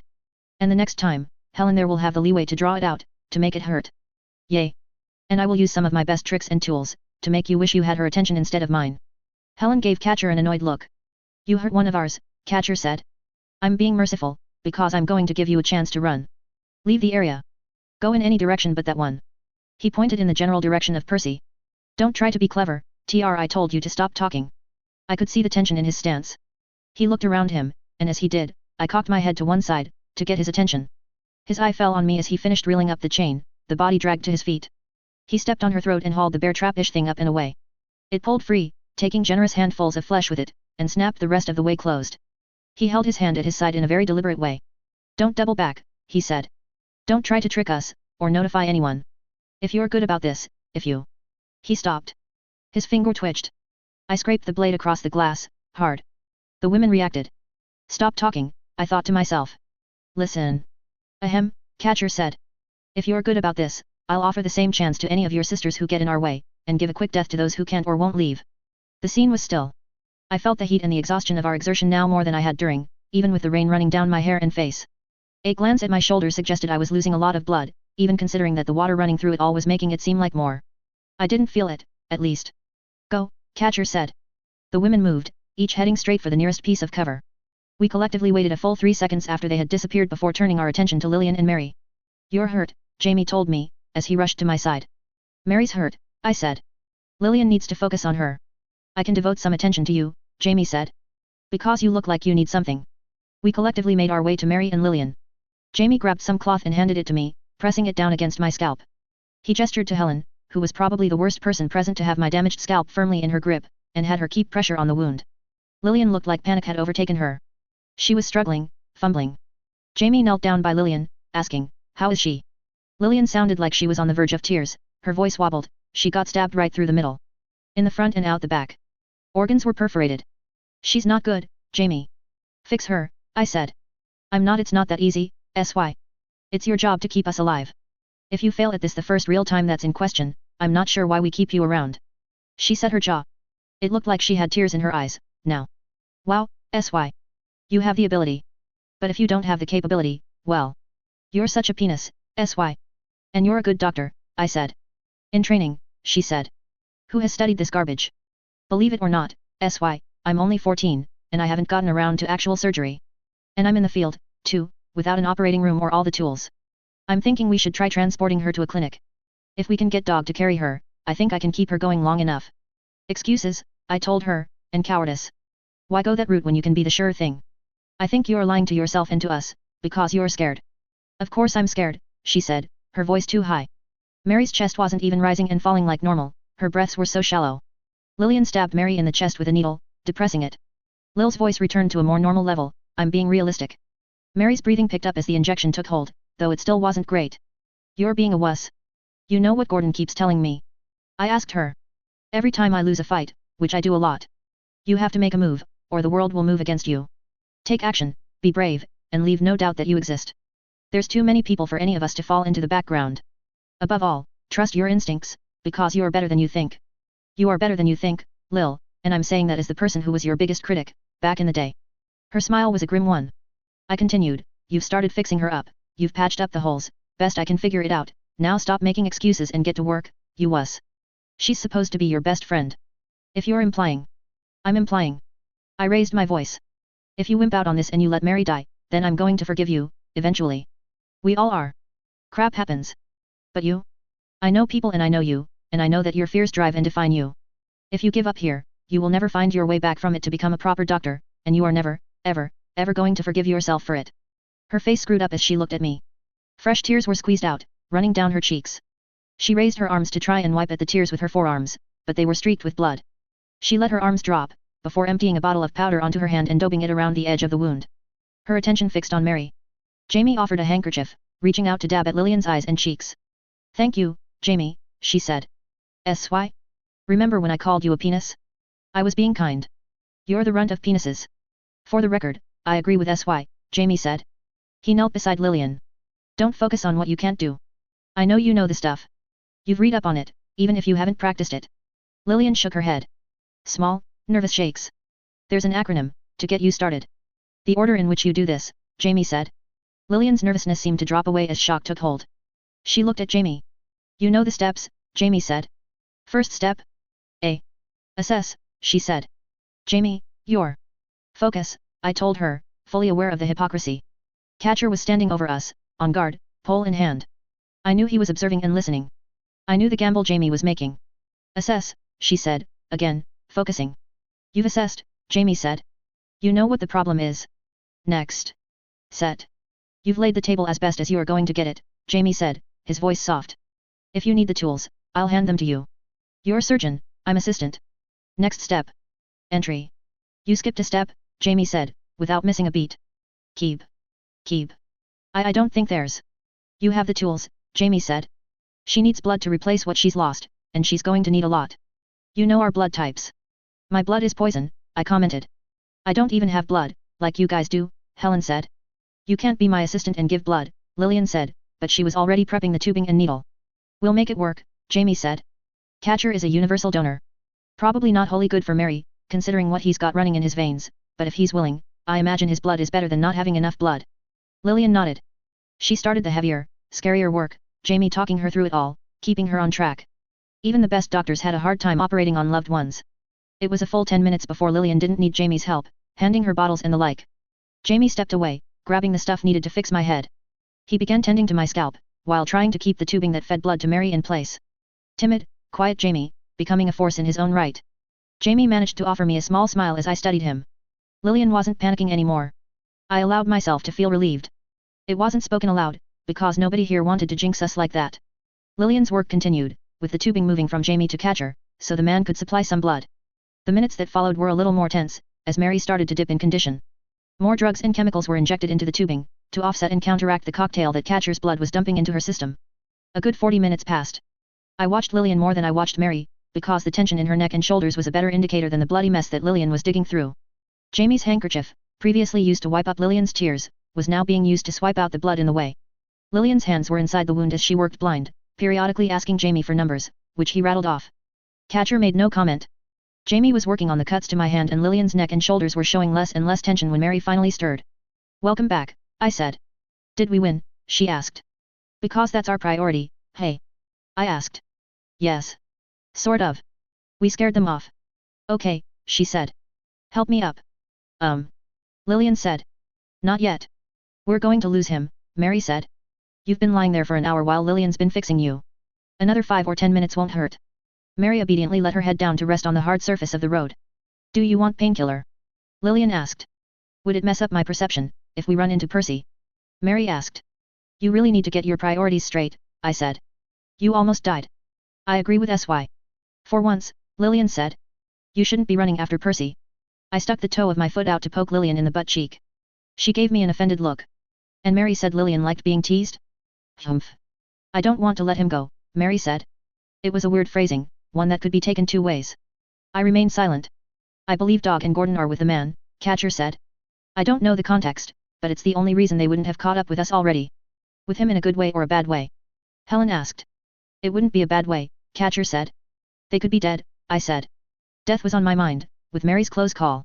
Catcher turned his head to give me a sharp look. "Or not," I said. "Scratch that, ignore me. I trust Dog. You should trust Gordon." "Okay," I said. Too chipper a response. It came off as false, which it was. I envied Catcher his ability to trust his partner as absolutely as he did. "If he's there, and Dog and Gordon are with him, then no painkillers," Mary said. Or should I have pitied him? Did he really have no choice in the matter? Was doubt dangerous enough that it could cost them at a critical moment? Lillian finished. She leaned back, and Mary reached down to pull her shirt down. The expression in her face suggested she was momentarily regretting the lack of painkillers. "Now can I stand?" she asked. "Yes," Lillian said. "You are going to need a proper look from a doctor. After we meet up with the others first," Mary said. I didn't let it show, but a part of me recoiled at the re-emergence of this stitched-like Mary, so fixated on one thing, so detached. That it came when she was weak, wobbly, and her defenses stripped away was concerning. Catcher and Jamie helped Mary to stand.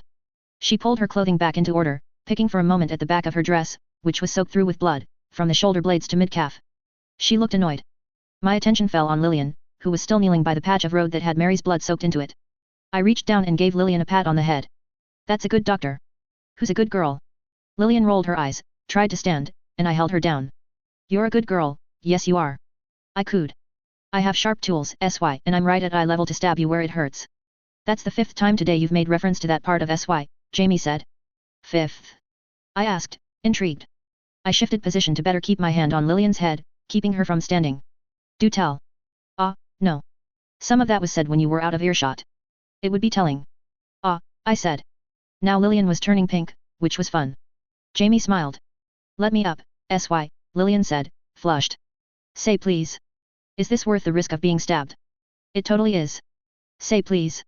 Please. Now say you're the best little doctor in all of Radham." "I am the best doctor." "Little doctor." She reached for a scalpel that lay on the street, I stepped on it before she could pick it up. "I am the best doctor in all of Radham," she said. "That's all you get from me." I let her go.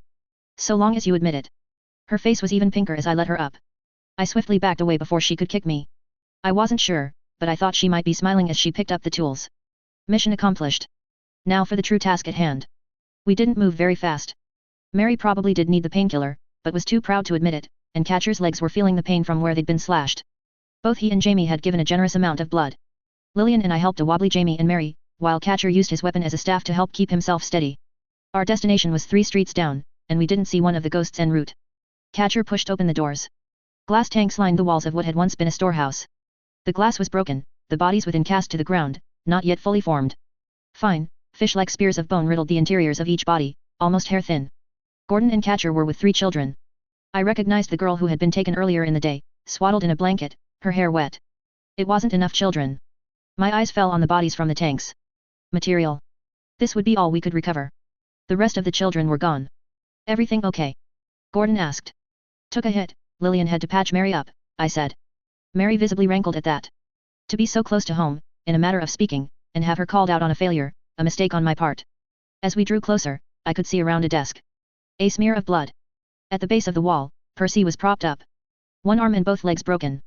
Ended up charging through. Took him down, broke the vats, the ghosts put up a brief fight, then called for a retreat, Gordon explained, one hand going out to pat Dog's side. Dog nodded slowly. The retreat part might have been related to us, I said. Hard to say. We're going to have to hunt them down. But hey, you got Percy. Ah, Gordon said, and he sounded a little crestfallen, his expression falling as well. He looked over at the man. About that. Mary crossed the distance.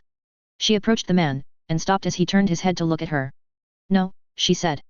Yeah, Gordon said. I'm sorry. It was an empty look, devoid of recognition. Best dog and I can figure, Gordon said, if you're going to run 2 or 5 or 10 different matching projects all in different cities, you can't do it yourself. You need one clone to oversee the growth of the rest. And if you're going to go that far. Mary's knees gave out. She sank slowly to the ground, kneeling 10 feet in front of Percy. You might as well clone yourself. I asked. Lamb to the slaughter 6.9. The Percy before us was a younger version. If I had to guess, features had developed differently. He didn't wear a lab coat, and his clothes were utilitarian, a shirt with buttons, left half unbuttoned, and slacks. He was barefoot.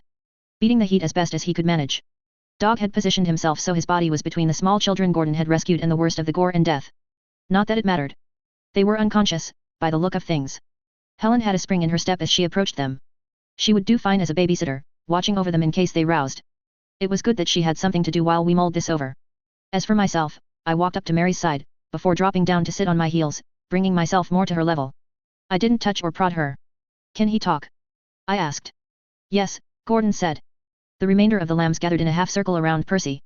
Is he dangerous? Lillian asked. Not really, Gordon said.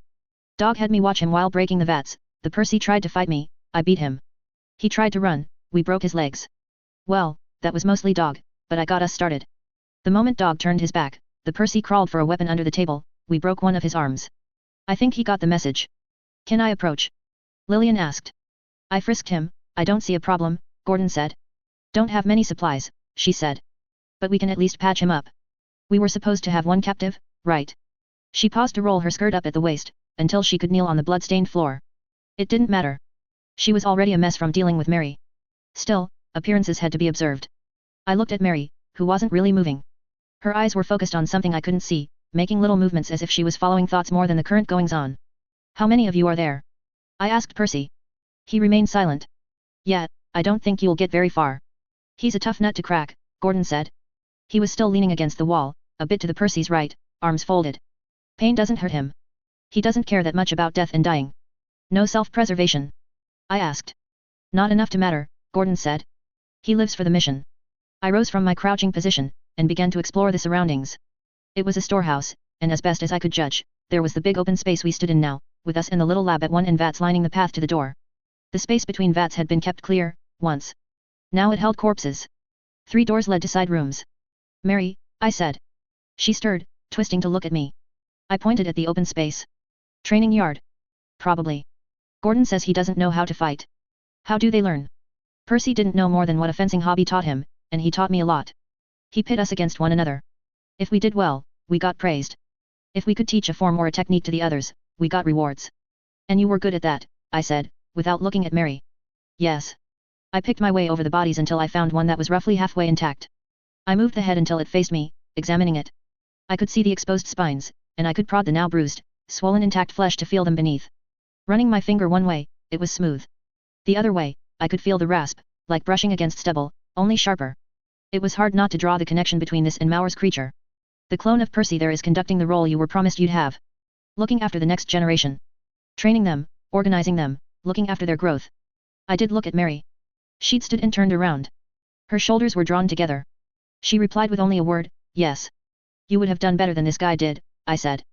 Her eyebrows twitched. Her response wasn't another rote yes, this time. I got surprised silence instead. Lillian was saying something to Gordon, who was dividing his attention between her and my conversation with Mary. Jamie was at the desk in the lab, looking over notes and papers. 14 vats, I remarked. Academy's vats, Helen said. You sure? I asked. I'm with Helen on this, Jamie said, still poring over papers.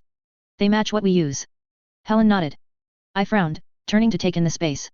14 clones per generation, 1 generation every, who knows how long. Every few months. Something like that, Mary said. I joined the lambs a year and some months ago. He would have had to set this up, start it growing, then release them, and train them while starting the next batch. Crap, I said. I looked around. 14 vats here. He would have had to grow his Perseus. Probably a whole batch, with one ghost to act as a bodyguard for each. And he'd used himself because. I searched for an explanation and floundered. Ego, Mary said. Because he needed a source material with a high native intelligence. But it's still different, I observed. You noticed a clear difference that wasn't just a change in appearance or effective age. Mannerisms, behavior, the way he holds himself, completely different person. I nodded. It was disconcerting to be having this conversation, cajoling Mary in this way, this department, when I'd spent the first few months around her trying to create a distance between her and Percy. I don't like how these numbers are adding up, I said. Is anyone else feeling it? It's fast, Gordon said. Very fast, to have clones created, up and running. I mean, they're mostly nonverbal, aside from the ability to run through scripts. Didn't run into that, I said. We did, he said. There are elements missing, but this is a scary amount of progress for, what, months? Months, I said. I was starting to see the bigger picture. I moved quickly between the bodies, turning them over, turning heads, looking for hair color, body type, and other traits. I found what I was looking for, unfortunately.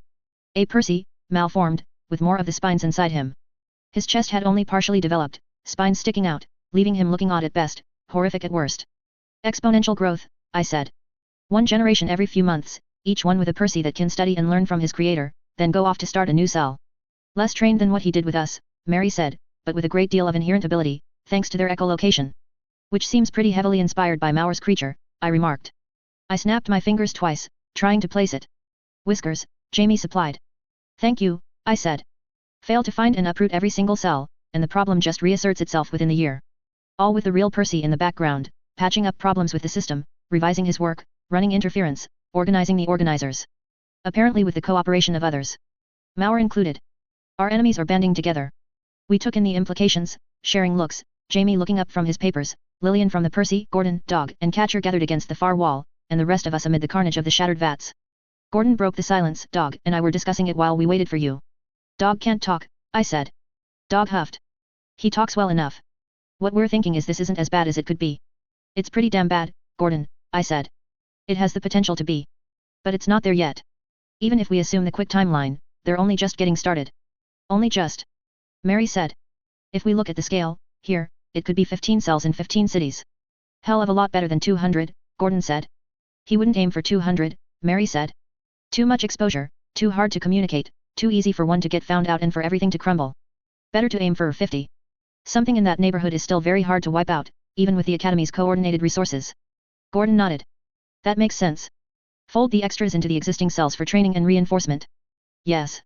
Until a cell reaches a certain size. When they do, have them achieve something. Take out key players, go on the offense, Mary said. Gordon had joined the conversation, and it was mostly bouncing between him and Mary now. I was content to let it happen, the two of them going at it, getting into the details and figuring out implications. I turned away, picking my way past glass and blood to access the first of the doors. Bunk beds, not true bunk beds, but crude ones. 15 in one large room, the beds simply cloths hooked to posts with metal rings. I peeked, and I climbed up one post to check the upper levels, but I didn't find much. A twist of dead flowers, a trio of small quartz crystals, a stuffed animal, some marbles. I hopped down. The others were still talking. Food. Biomass, Lillian was saying. What's this? I asked. Bottlenecks, Gordon said. Lillian was saying growth wouldn't be boundless, not forever. There are factors that control how much they can expand. They need weapons. He indicated Mary. They need the vats, and they need biomass. I nodded. I approached the second door and pushed it open.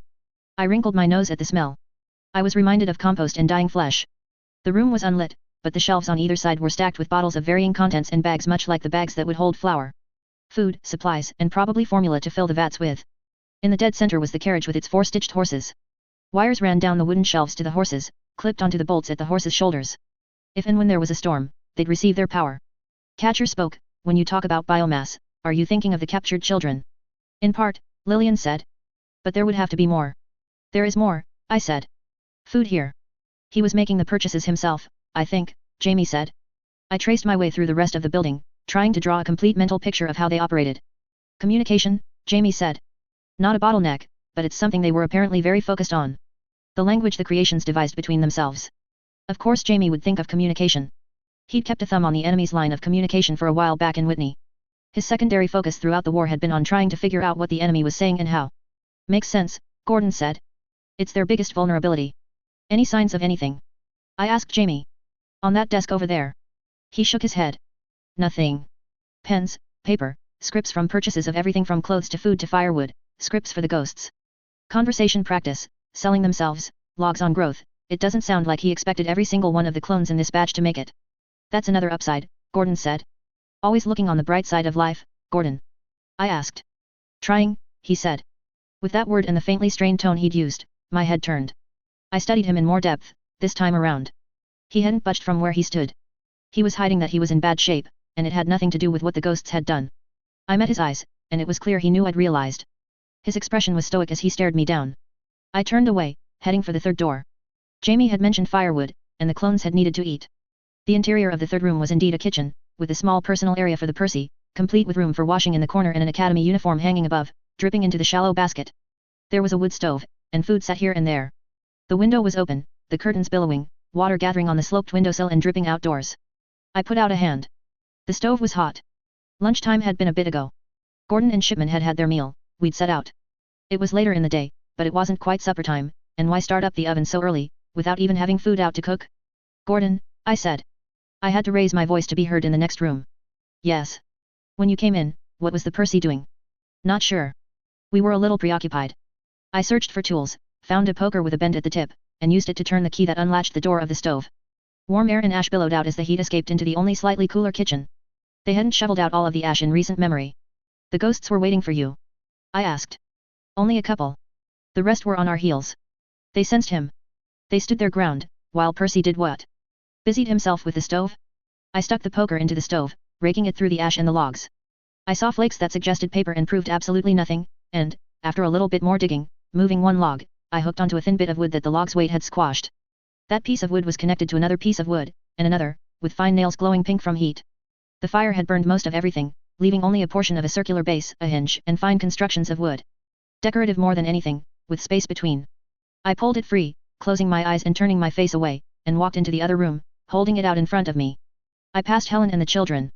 Scattered, passing on messages, Jamie was saying. The ghosts we released? I asked. Yet. They'll split up, notify other cells.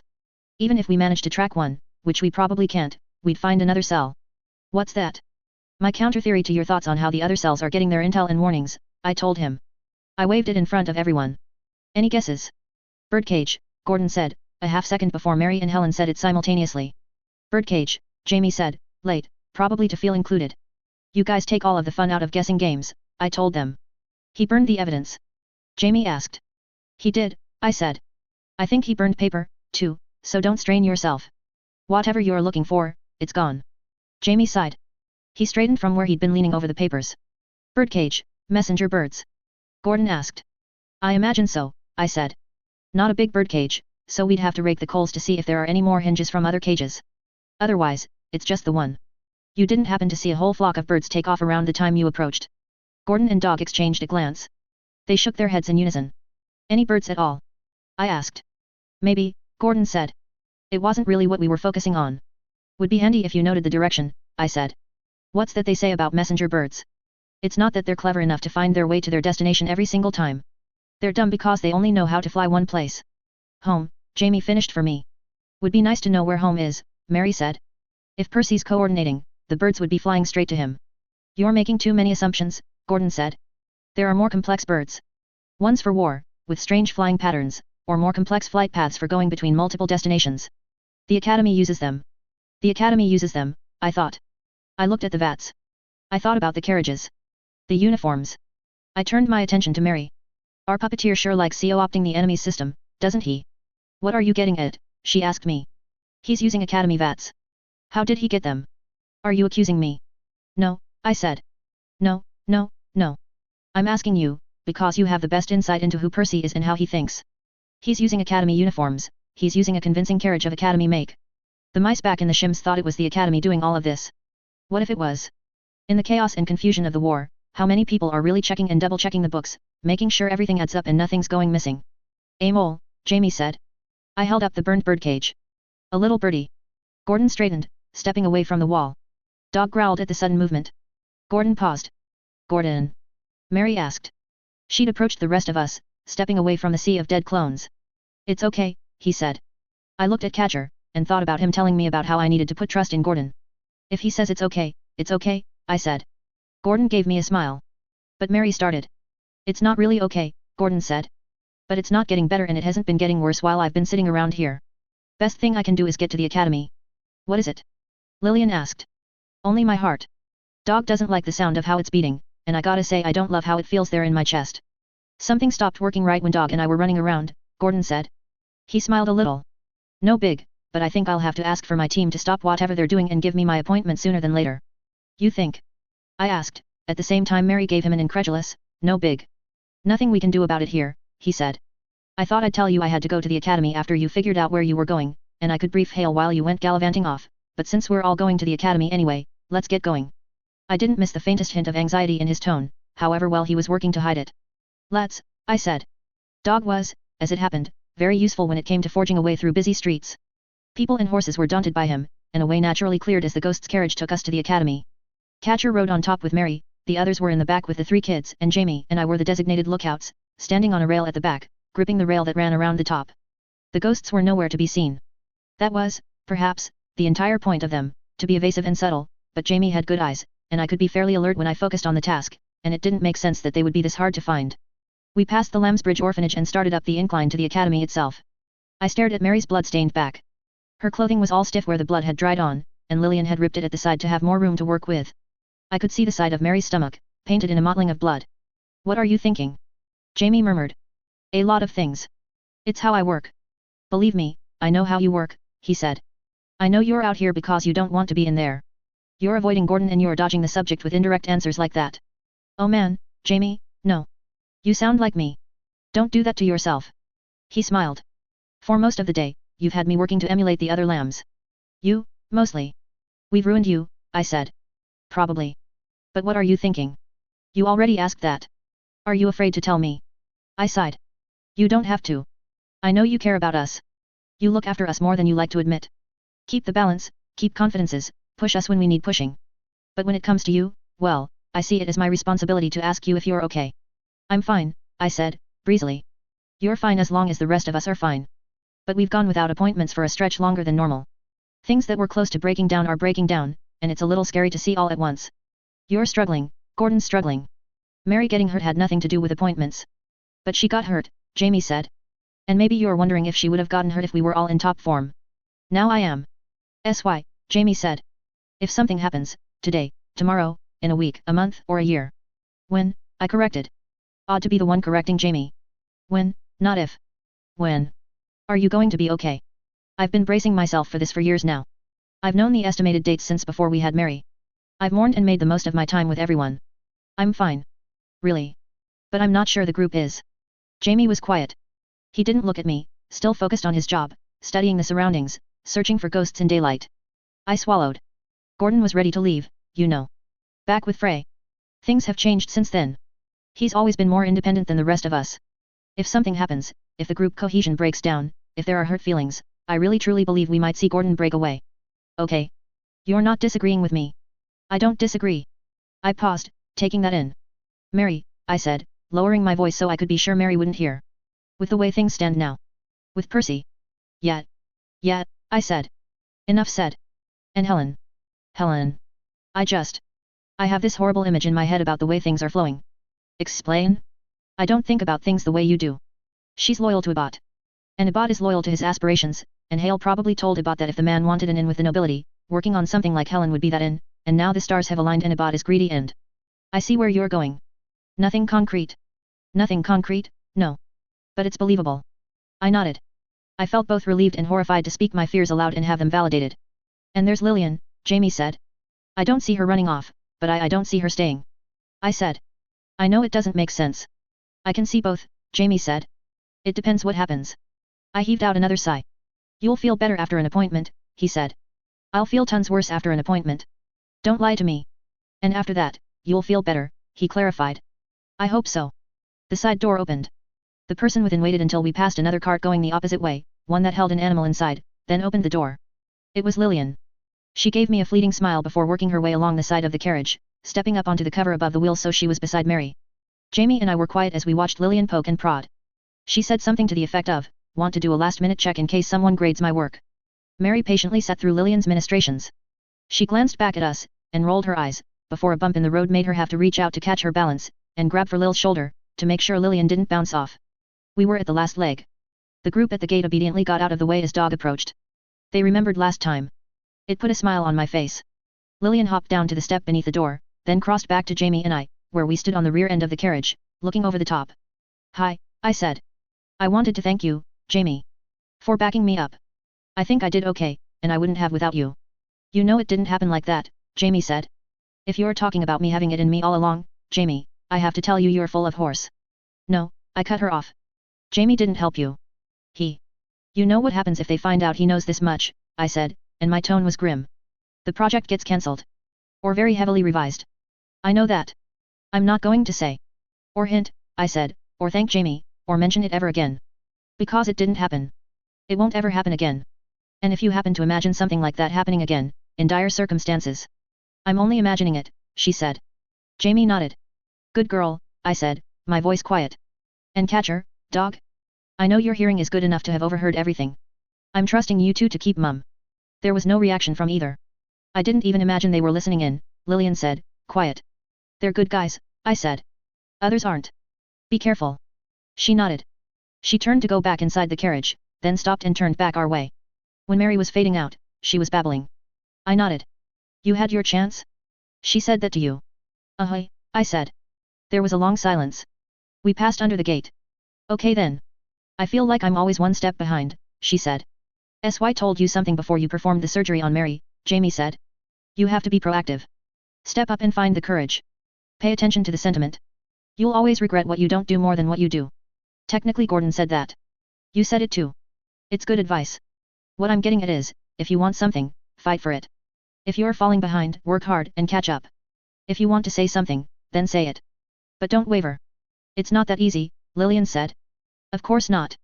It's hard, Jamie said. But things worth having are worth the work, don't you think? He gave me a look. I thought about how we'd talked about group cohesion. APT. Yeah, Jamie, Lillian said. I think I understand what you're saying.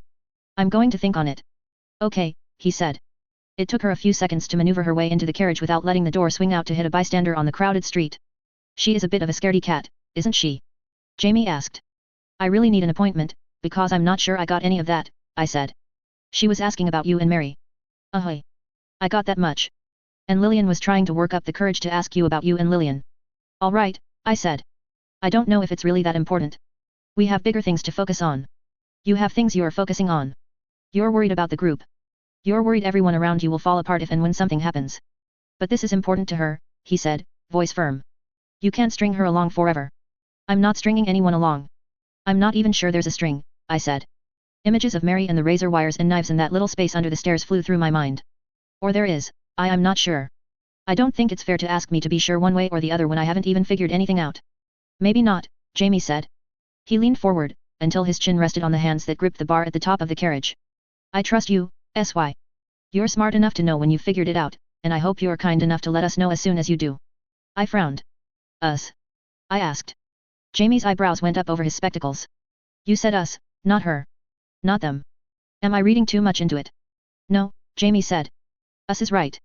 You've been spared the Gordon infatuation, he's very much into girls, as his fling with Shipman suggests.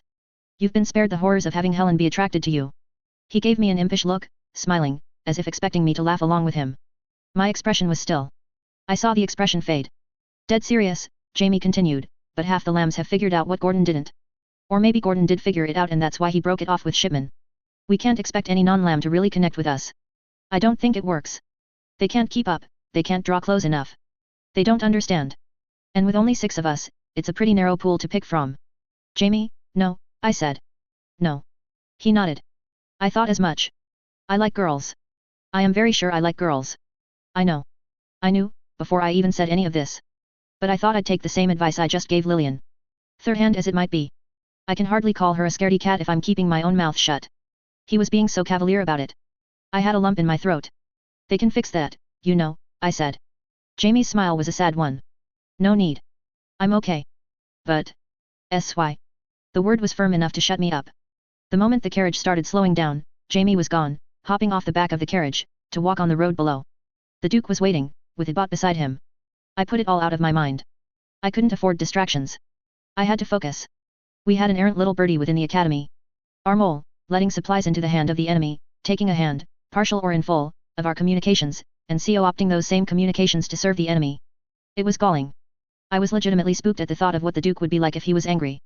I let my gaze fall on Jamie before I hopped down to walk around the other side of the carriage. You were supposed to be the one I didn't have to worry about, I thought. Lamb to the slaughter 6.10. Our approach as a group was somewhat staggered, as lambs came in 1s and 2s to kneel before the Duke. Jamie first, then me a few seconds later, then Helen and Lillian as a pair, Gordon and Mary, with Gordon helping Mary ease down to her knees as he knelt himself. Dog didn't kneel, but there were anatomical issues there. He bowed his head instead. Stand, the Duke said. We stood. I heard you left as a group. I asked to be notified the moment you were seen returning, the Duke said. Dog, catcher, it is nice to put faces to the names. Faces that aren't from medical sketches, at least. From the injuries, I assume you found something out? Gordon, speak.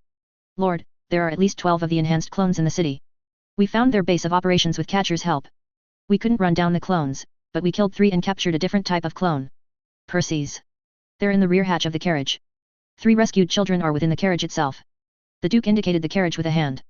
Soldiers and 1 doctor approached it. Continue. He's distributed the clones to several cities or several points in this city, my lord, with his own clones producing further generations. They're taking a viral approach. Occupying our cities, proliferating within, then spreading. The Duke remained very quiet for a moment. Not a single person present dared speak. Many of the people on the road around the academy campus were keeping their heads down, sharply aware of the Duke's presence. People a third of the way across the academy grounds probably sensed the shift in tempo and focus, all rippling from this one location. How severe a problem do you believe it is? The Duke asked. At this stage, it might be manageable, my lord. They won't have spread very far in the last year. They might only be working on the 2nd generation now, but that could mean 10 to 20 sites. Individually, they're dangerous, they have incredible amounts of spatial awareness and tracking ability. They are training themselves in combat, but their ability isn't high. Not yet. They rely more on their natural ability, their environment, and picking the place and time of their attacks to win. This ability. The Duke cut in. Lord, we think it's echolocation, derived from the escaped experiment we named Whiskers. I know the one you're talking about, the Duke said. I was a little bit surprised at that. I was a little more concerned that Gordon hadn't had the chance to finish speaking. He watched as people emerged from the carriage. Stitched soldiers carried 1 corpse each, and 2 more held the captive. High-quality stitched. Elite guard? My eye passed over Jamie as it turned forward again. He was looking at me. I felt uncomfortable. It was a very hard uncomfortable to put my finger on and identify. I felt angry more than anything. Anger was a bad emotion here, so close to the Duke. The silence lingered as the Duke seemed to take it in. Nobody was permitted to speak without permission, and there was more to say. It felt uncomfortable, having the things left unsaid hanging over our heads. I could tell how the conversation was going to go. I could play it through in my head, muddy as it was, and I could see several ways it could go poorly. We weren't used to being around the nobility, and Gordon had made a tactical error. He hadn't divulged the most critical, dangerous information, and now he wouldn't get a chance to do it without being rude. Being rude could have repercussions. This is effective work, the Duke said. I'll allot you some time to rest and heal before assigning you another job. Thank you, my lord, Gordon said. My lord, I said, quickly. I spoke at the same time I raised my eyes and saw the ruling body of Radham opening his mouth to speak. Sylvester, he said. His tone had the faintest hint of danger as he said, you seem eager to speak. Don't waste our time.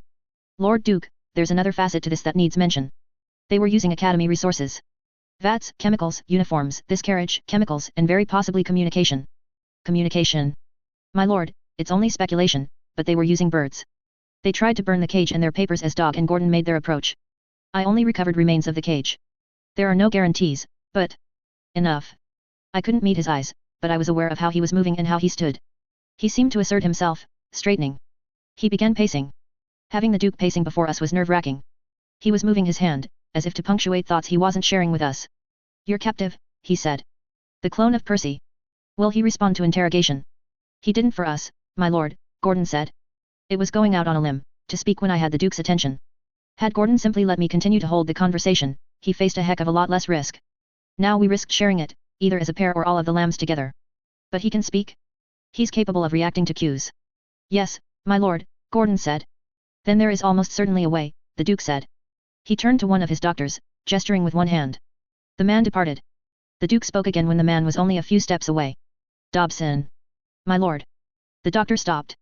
The thought crossed my mind in relation to this interrogation. Professor Briggs managed Radham Academy before my arrival.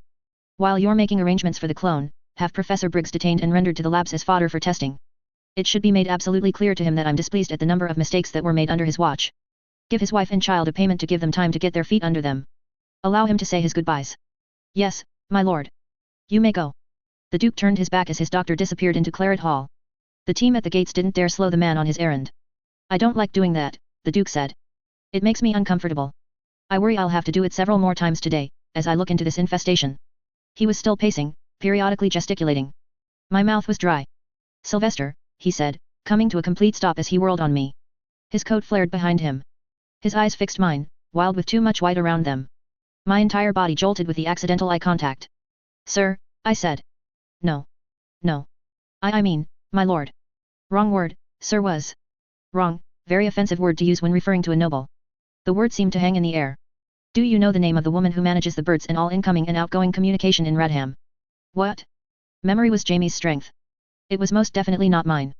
I could have named Jamie, could have said something, but then the agitated, upset Duke would be focusing on him. Whatever weirdness Jamie had brought up, even if he'd changed the paradigm between us, I wasn't about to do that to him. No, especially now, I wasn't willing to. I don't know, my lord. Avis Pardo, the Duke said. She manages the phone bank, and she looks after the birds who transmit more secure messages. She was subtle, to work against us like this. Yes, my lord. I know the person, the name escaped me, I'm sorry, I said. A little too fast, altogether. I might as well have been rambling. I last saw her in Claret Hall, right behind me, the Duke said. He straightened a little. He still gestured, his eyes moving in a way that reminded me of Mary's, earlier. Dog, catcher. You were just in active duty, and you assisted the lambs. I would not begrudge you if you said you weren't in fighting form. My lord, catcher said. I am able and willing. For the time being, we'll dispense of formalities, the Duke said. I won't brook disrespect or disobey orders, but there's no need for titles. Fully, I want available forces to converge here. Cut off escape routes. What was he doing? I'm not sure I understand, Gordon said. Then I'll explain what I know. After our last discussion, I had the men at the entrance to Radham Academy questioned about these women you described. Off-duty soldiers have been partaking of the services of some ladies of the evening. They were recognized, and while thoroughly frisked, they thought that a professor or, a dignitary had arranged for the women to come visit. As of right now, by their recollection, 2 such women entered Radham and have not yet left. Did you intercept the bird leaving the enemy's headquarters? No, my lord, Gordon said. I'm not sure if there was a bird. Avis Pardo may have received a warning. If she's not already running, she's braced for us to come after her. We'll enter and move through the building. The other usable weapons of Radham Academy are out of the city or preoccupied. The uninjured lambs will address this, in addition to dog and catcher and every able-bodied man I can summon. I'll lead the capture. He'll lead? That spooked me more than anything Avis could bring to bear. Do what you do, the Duke said. Keep me informed, relay information back to me in as timely a fashion as you can. Yes, my lord, Gordon said. I told you to forget the title, the Duke said. It wastes time. Gordon nodded. Catcher, take the north door. There are 5 non-window exits they could use to escape the building, Jamie said. North, west, south, the service door at the side by the garbage hall, the secret door facing the underground labs, and a hatch leading under Claret Hall. You can cover the secret door as well as the north door. Hatch? I thought. I wasn't sure why I thought it to myself instead of asking Jamie. What hatch? Gordon asked. Accessible through the wine cellar, which is below the kitchens. They store drinks for visitors. The hatch leads to a drainage tunnel. The tunnel collects rainwater from gutters in the plaza, where it collects in cisterns, Jamie said. It's ankle deep, the top of each cistern has a grate that can be walked on. Maybe ankle deep in water, depending on rainfall, but it was meant as an emergency exit. I don't know how many people know about it, but it's in old blueprints. Where does it lead? Gordon asked. The underground labs. But if any part of the dungeon is sealed off, so is the escape tunnel. There are rooms offset to the tunnel, where people can hide, same construction as the labs. Claret Hall was the center and headquarters of the academy. The heart. It was where the Duke situated himself, much of the time, and it was where the administration worked from. Important people who came to Redham came to Claret Hall. It made sense that the place was riddled with options to give those people an extra measure of security. Catcher looked to the Duke. With your permission, we'll do a circuit around the building, see if she's made a run for it, loop back, and then take up position. The Duke nodded. Catcher and Dog left, each moving in separate directions. I couldn't be dumb, not in the sense of being mute. Even if I wasn't sure how to handle the Jamie situation, I needed to communicate and figure out what was going on. Is she watching us? I asked, looking at the building face. Jamie responded without looking at me. Her office isn't facing us, but anyone can walk down the hall and peer out the window. If she got a bird with a message and she's looking out for trouble, she might already be planning her escape. The secret door and the hatch are most likely. The Duke snapped his fingers, then pointed. The doctors who'd accompanied the Duke had little bags with wheels and handles. He was pointing at one bag. It reminded me of our signals, but it was different. Our signals were something cooperative, that we'd devised between us as a matter of course, because it seemed only natural. For the Duke, he expected people to do as he bid, and people who spent any length of time around him adopted a way of thinking that involved anticipating and predicting the man every step of the way. One doctor had opened the bag, withdrawing weapons. A sword, one-handed, and a pistol. Both were overly ornate. The Duke stood, eyes surveying the building while the doctor strapped the weapons onto his belt. If this goes wrong, and the man gets assassinated, do we all suffer the same fate Briggs did? Are we deemed utter failures and summarily disposed of? There were more soldiers approaching. I could see others further along, approaching from a distance to surround the building. They were keeping their distance, picking positions where buildings would obscure the view. Somehow, knowing what the ghosts were capable of, I didn't believe that Avis was oblivious to any of this. The Duke only watched, listened, and reached out to stroke Helen's hair in an absent way. It was gratuitous force. 100 armed men, Dog, Catcher, the Lambs, and the Duke himself, to catch 3 people? This was a man who, given the opportunity, left nothing up to chance. With every moment that passed, I had more of a bad feeling. I wasn't feeling sharp enough to know or say if it was because of prey instinct or if it was something else entirely. It could have been lingering feelings from my discussion with Jamie, about how unstable the Lambs felt at this very moment. We threatened to fall to pieces, and going into the fray so soon after Mary got hurt, it might have been a factor in why I felt uncertain. If it was prey instinct, though, what was I noticing but not processing? What little details were adding up to make me feel concerned? There was no telling what the enemy was doing. There was the fact that the Duke was involved here and he was something of a wild card, but he wasn't doing much more than petting Helen. I glanced at Ibot, who had remained nearby, silent, watching, clutching hands together like the toady he was. Helen seemed oblivious to what was going on, but I knew she wasn't. It was more that there was a discrete, distinct break between what she thought and felt and what she did. There was a reason she was such an effective actress. For the time being, she was keeping everything locked down in a way, and there would be no telling what she needed or wanted. Lord, my Helen can stay here, Ibot said. My bones felt like cold water had run through them in the wake of that statement. I saw Gordon turn his head. I knew Gordon well enough to read his expression, to know what he was thinking, that he felt the same way I did. Well, I'd established myself as someone who spoke out of turn. The Duke had given us permission to say what needed to be said, given that we were going into battle, I might as well use it. No, I said. Ibot turned to look at me, incredulous. You'd deny her company to the Lord Duke. One of the bodies we brought in was Helen's kill. We need her at the front. Mary's injured, Mary can stay behind, I said. It's not your decision to make, Ibot snapped at me. It is, the Duke said. Ibot paled a little, surprise and fear crossing his expression before he mostly composed himself. He bowed a little, saying, my lord. In straightening, he shot me a glare. He already hated me. I was surprised that he hated me more, by the looks of things. My mind was struggling to draw up explanations even as fast as I provided them. We Lambs push in, spreading out while remaining in contact. Catcher knows the hand signals. We keep eyes on one another, watch each other's backs. Signal with right hand, relay with left. If you see a signal, relay it. As we extend in, the Duke and Mary can advance. Mary selectively informs the Duke what we're saying and doing, keeping in mind that the ghosts can hear us. The Duke, in turn, can give orders to the soldiers and stitched. Soldiers complement what we're doing. At our signal, Dog and Catcher can move. I glanced at Mary, who looked back my way, and there was emotion on her face. She was upset. Galled, to use a clever word for it. Being left out or being told she was incapable, both struck to the heart of who she was, stinging her at her core. I hated to leave her with the Duke, but it made the most sense. Of all of us, short of Gordon, she was the one who could deal with the man, impress him, and yet not impress him to the degree that he wanted to take a lamb for himself. Avis knows we're here. She's got ghosts with her. If we leave ourselves exposed in any way, they'll get us like they got Mary. But she's a smart woman. Has to be, to have that position. I assume the Duke is using this show of force out of concern for any bioweapons or other failsafes she stashed in the event she was caught. It was a consideration, the Duke said. I trust your ability to manage it more than I trust the common soldier. But we're still handling it. We're walking into a building while the birdwatcher knows there's trouble incoming. She's been working against the academy for a long while, and she's been fearing this day. She's been at this for a while. Maybe since she joined the academy, She's been fearing being caught and having the entirety of the academy collapse in on her since day one.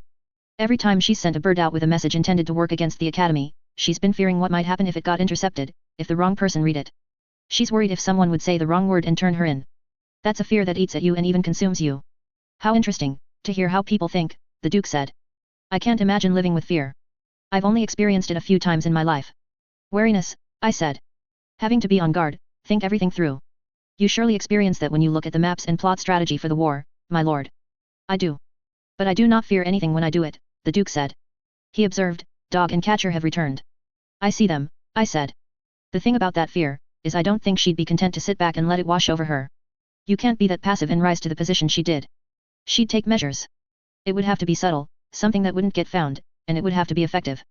Something that would give her the security that there was a way out at any time. I was saying this not just to elaborate on the enemy, but to convince the Duke that this was a bad idea.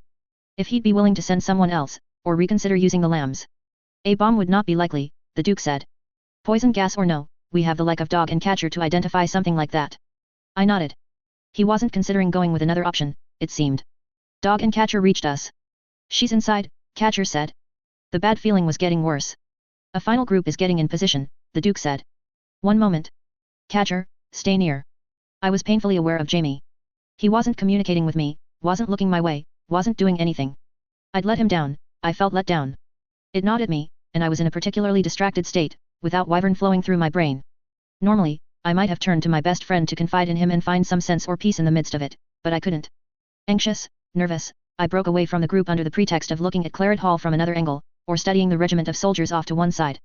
I realized, belatedly, that I was making a beeline straight for Catcher. Instincts at work. I didn't stop. I ran my fingers through wet hair, pushing it out of my face. It was just damp enough to stay where I put it. If you want advice about your Jamie, Catcher said, I'm the least qualified person to dispense it. Dog is better qualified, but I don't think we have enough time to translate. He'd heard it all. I wasn't sure what to say to that, or how to explain myself, or what I even wanted to communicate. A full minute passed as I stood there, silent. I saw the Duke stirring, and realized I was out of time. Thanks, I said, and it wasn't sarcastic, and I had no idea what I was thanking Catcher for. Good luck, he said. I turned to go back to the others. He gave Helen's head another stroke, then let his hand fall to his side. He gripped the pommel of his one-handed sword. We capture her alive. Yes, Lord, I said. My response mingled with that of the others. Soldiers in first. Lambs, follow alongside, then move as you suggested, the Duke said. We were among the rank and file. It wasn't something that I normally dwelled on, but each of the men we were working with were 2 to 2.5 feet taller than I was. They loomed, all in matching uniforms, all with guns. This wasn't familiar ground, and I wasn't sure I would have liked what we were doing if it was. Feet tramped on the ground. The lambs found positions between the rows and columns of stitched soldiers as they divided to enter through the 2 separate doors. I lead, Gordon said. Helen, watch my back. Jamie and SY, you stick together. Lillian, we keep you surrounded by soldiers, advance them forward, then have you escorted up to the new group. Focus on the signals and relaying back to Mary and the Duke. Be ready with your kit in case there's trouble. Lots of windows, I observed. We need knives. I've got knives, Mary said, behind us. Then, in response to a question I didn't hear, she said, the ghosts are sensitive to high-pitched sound. Blades against glass. She started passing the knives up to the rest of us. I took 3. It was disconcerting, having the Duke following, watching our every move, judging. This was a man so powerful that our project continued or faced cancellation at his whim, but we were almost beneath him. We almost didn't matter. It didn't help that he was here under the guise of leading us, but we were the ones devising the strategy. The doors banged as the Stitched pushed them open. We marched into the hallway, the rows of rifle-wielding Stitched taking up so much space that bystanders were being squeezed out or pushed up against the wall. The ground floor was shaped like a cross, with a long hallway leading to a crossroad with a desk in the middle. Offices and services were set off to either side of the hallway. Beyond the desk was the north hallway, leading to the door that Dog and Catcher watched. All of it was worked up in dark wood that gleamed with lacquer and resin, with gold trim and deep redwoods here and there for accent. And the people there were hundreds of students in the space, and as large as Claret Hall was, it made for a jumble. More so when they reacted to the approach of a full regiment with chaos and confusion. The soldiers went out, checking offices to either side. The hand signals came out from Gordon. I relayed it back. No sign. Hear me, the Duke proclaimed, and his voice boomed down the length of the hall. Before he was even done speaking, people were dropping to their knees. By order of the crown, lay on the ground with your arms straight out above your head, and we will know you are no enemy of ours. It was as if an invisible wave was crashing into the crowd. There was no question, there was no hesitation. Every person in the crowded hall dropped, and many had already been in the process of kneeling or kneeling already. Well, that was his contribution, I supposed. We hadn't had the element of surprise to begin with, and now we didn't need to worry nearly so much about the people who were lingering. Helen raised a hand, signaling. Escape. She swept it out to point to people behind us. I passed it on. If you're within 5 paces of me or behind me, you evacuate, the Duke said. I heard the people shuffling, scrambling to get off the ground and head for the south door. Where are you, birdwatcher? I thought. Upstairs, probably. With whatever weapon or tool she'd devised to quiet her fears and convince herself that she could escape when and if she got caught. I hated the notion that she might be right. That she really did have an out. Or worse, that she didn't, and that she was prepared to go out with a bang if her trick didn't work and we ended up cornering her. Couldn't say no to the Duke, couldn't retreat or take a different tack. His presence behind us was pushing us forward, giving us no choice but to face this, however uncertain I or we might feel. His advance behind us was like a pressure, pushing us forward, into deeper, uncertain waters. I could feel the tension in my teeth, and I recognized it from before. I snapped my fingers for the benefit of the others, then signaled. Number. Helen nodded, then touched an ear. She relayed to Gordon, while I made sure the others behind me knew. Of course there were more than 2. The sensation was already more intense than the 7 had been, back when Mary got stabbed. I listened for the order that wouldn't come, in response to the chatter I couldn't hear. My heart sank. He didn't order a retreat. This had suddenly gotten a great deal more difficult. We know the first card Avis is playing, now. All of their ghosts somehow found a way inside. Lamb to the slaughter 6.11. The nature of our enemy forced us to change up our approach, given how stealthy meant a very different thing when dealing with enemies who could suss out our locations by hearing them. They had eyes, too, but I had no idea if they relied on those eyes to the same extent we did. It meant we had to pick and choose our positions carefully. We made our way up the stairs to the floor above, the relay serving its purpose well. With the 4 hallways below, people steadily evacuating under the Duke's watchful eye, I could at least hope that my back was covered. Lillian moved with her escort and Jamie and I moved as a pair, 5 to 10 paces behind Helen. We stopped halfway up a set of stairs covered in red carpet, the railings some special wood with a marble-like texture and gold-colored caps. I reached up to a picture. I was too short to reach it with my hand, but I could reach it with the point of my knife.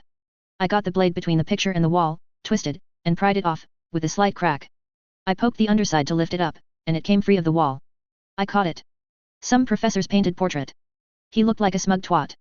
Jamie did much the same, even utilizing my technique of the knife twist. By the time he had his picture, I had an arm curled around mine. I put the long side of the knife's edge against the glass, and began playing it as one might a violin.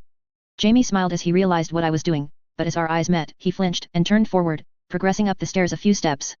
Running away. I felt like having the formula running through my veins would have helped me find the thing to say and do. Not just for Jamie, to bring things back to normal, to get him to look at me and talk to me in the right way, but for myself. I was hurt, and I was angry. He'd blown it off in that cavalier, casual way, but he'd had to have known he was throwing a wrench into things. He was complicating how he and I interacted, and he'd done it when I'd been confiding how uncertain I was about the lambs. He'd never been good at timing, but that was pretty frigging ugly timing. Helen signaled. We moved up the bend in the stairs. In my agitation, I was moving the knife more dramatically. As the texture of the glass changed, with regular, fierce scratches, I moved the knife further along the portrait. In a few minutes, I'd have to replace it. We reached our new location at the bend in the stairs. We could see both up and down stairs, a large window to our back. It was tree branches, reaching from the floor to the ceiling far above us, glass fitted between. I signaled for Lillian to approach. Half the soldiers tramped forward to a point halfway up the stairs. Lillian came with the second half. I used the knife on the window while I waited, to prolong the life of the portrait I held. Above us, Helen relayed Gordon's signals. Clear. Fist clenched. Clear. Fist clenched. Punctuating each check.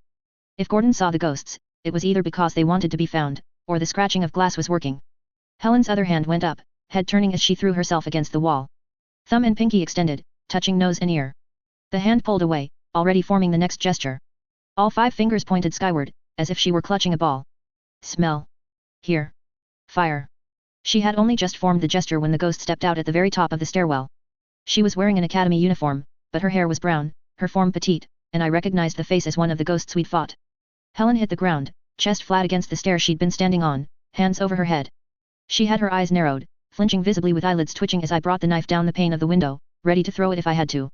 But she was already making the necessary motions, throwing a bottle with a rag stuffed in the end. Helen's flame. The weapon sailed through the air, an underarm toss, not necessarily hard enough to break the bottle. The long drop down to us would do it. Jamie wouldn't be quick enough to get out of the way. The portrait fell from my hand. I leaped forward, bringing both feet up, knees to my chest. I set my feet on the railing, then extended my legs, pushing myself up as high and fast as I could go, reaching up and over my head. I touched the glass of the bottle, but I was too short to actually grab it, my hand too small. I saw a glimpse of Jamie beneath me. The touch made the bottle spin in the air. My arms windmilling, I brought my other arm forward, Knife still in hand, I reached over my head to stab the flaming cloth. I followed through with the motion, bringing my arm down, sharp and away. The bottle shattered against the wood and glass of the window-covered wall, and the knife with the flaming rag flew off onto higher stairs.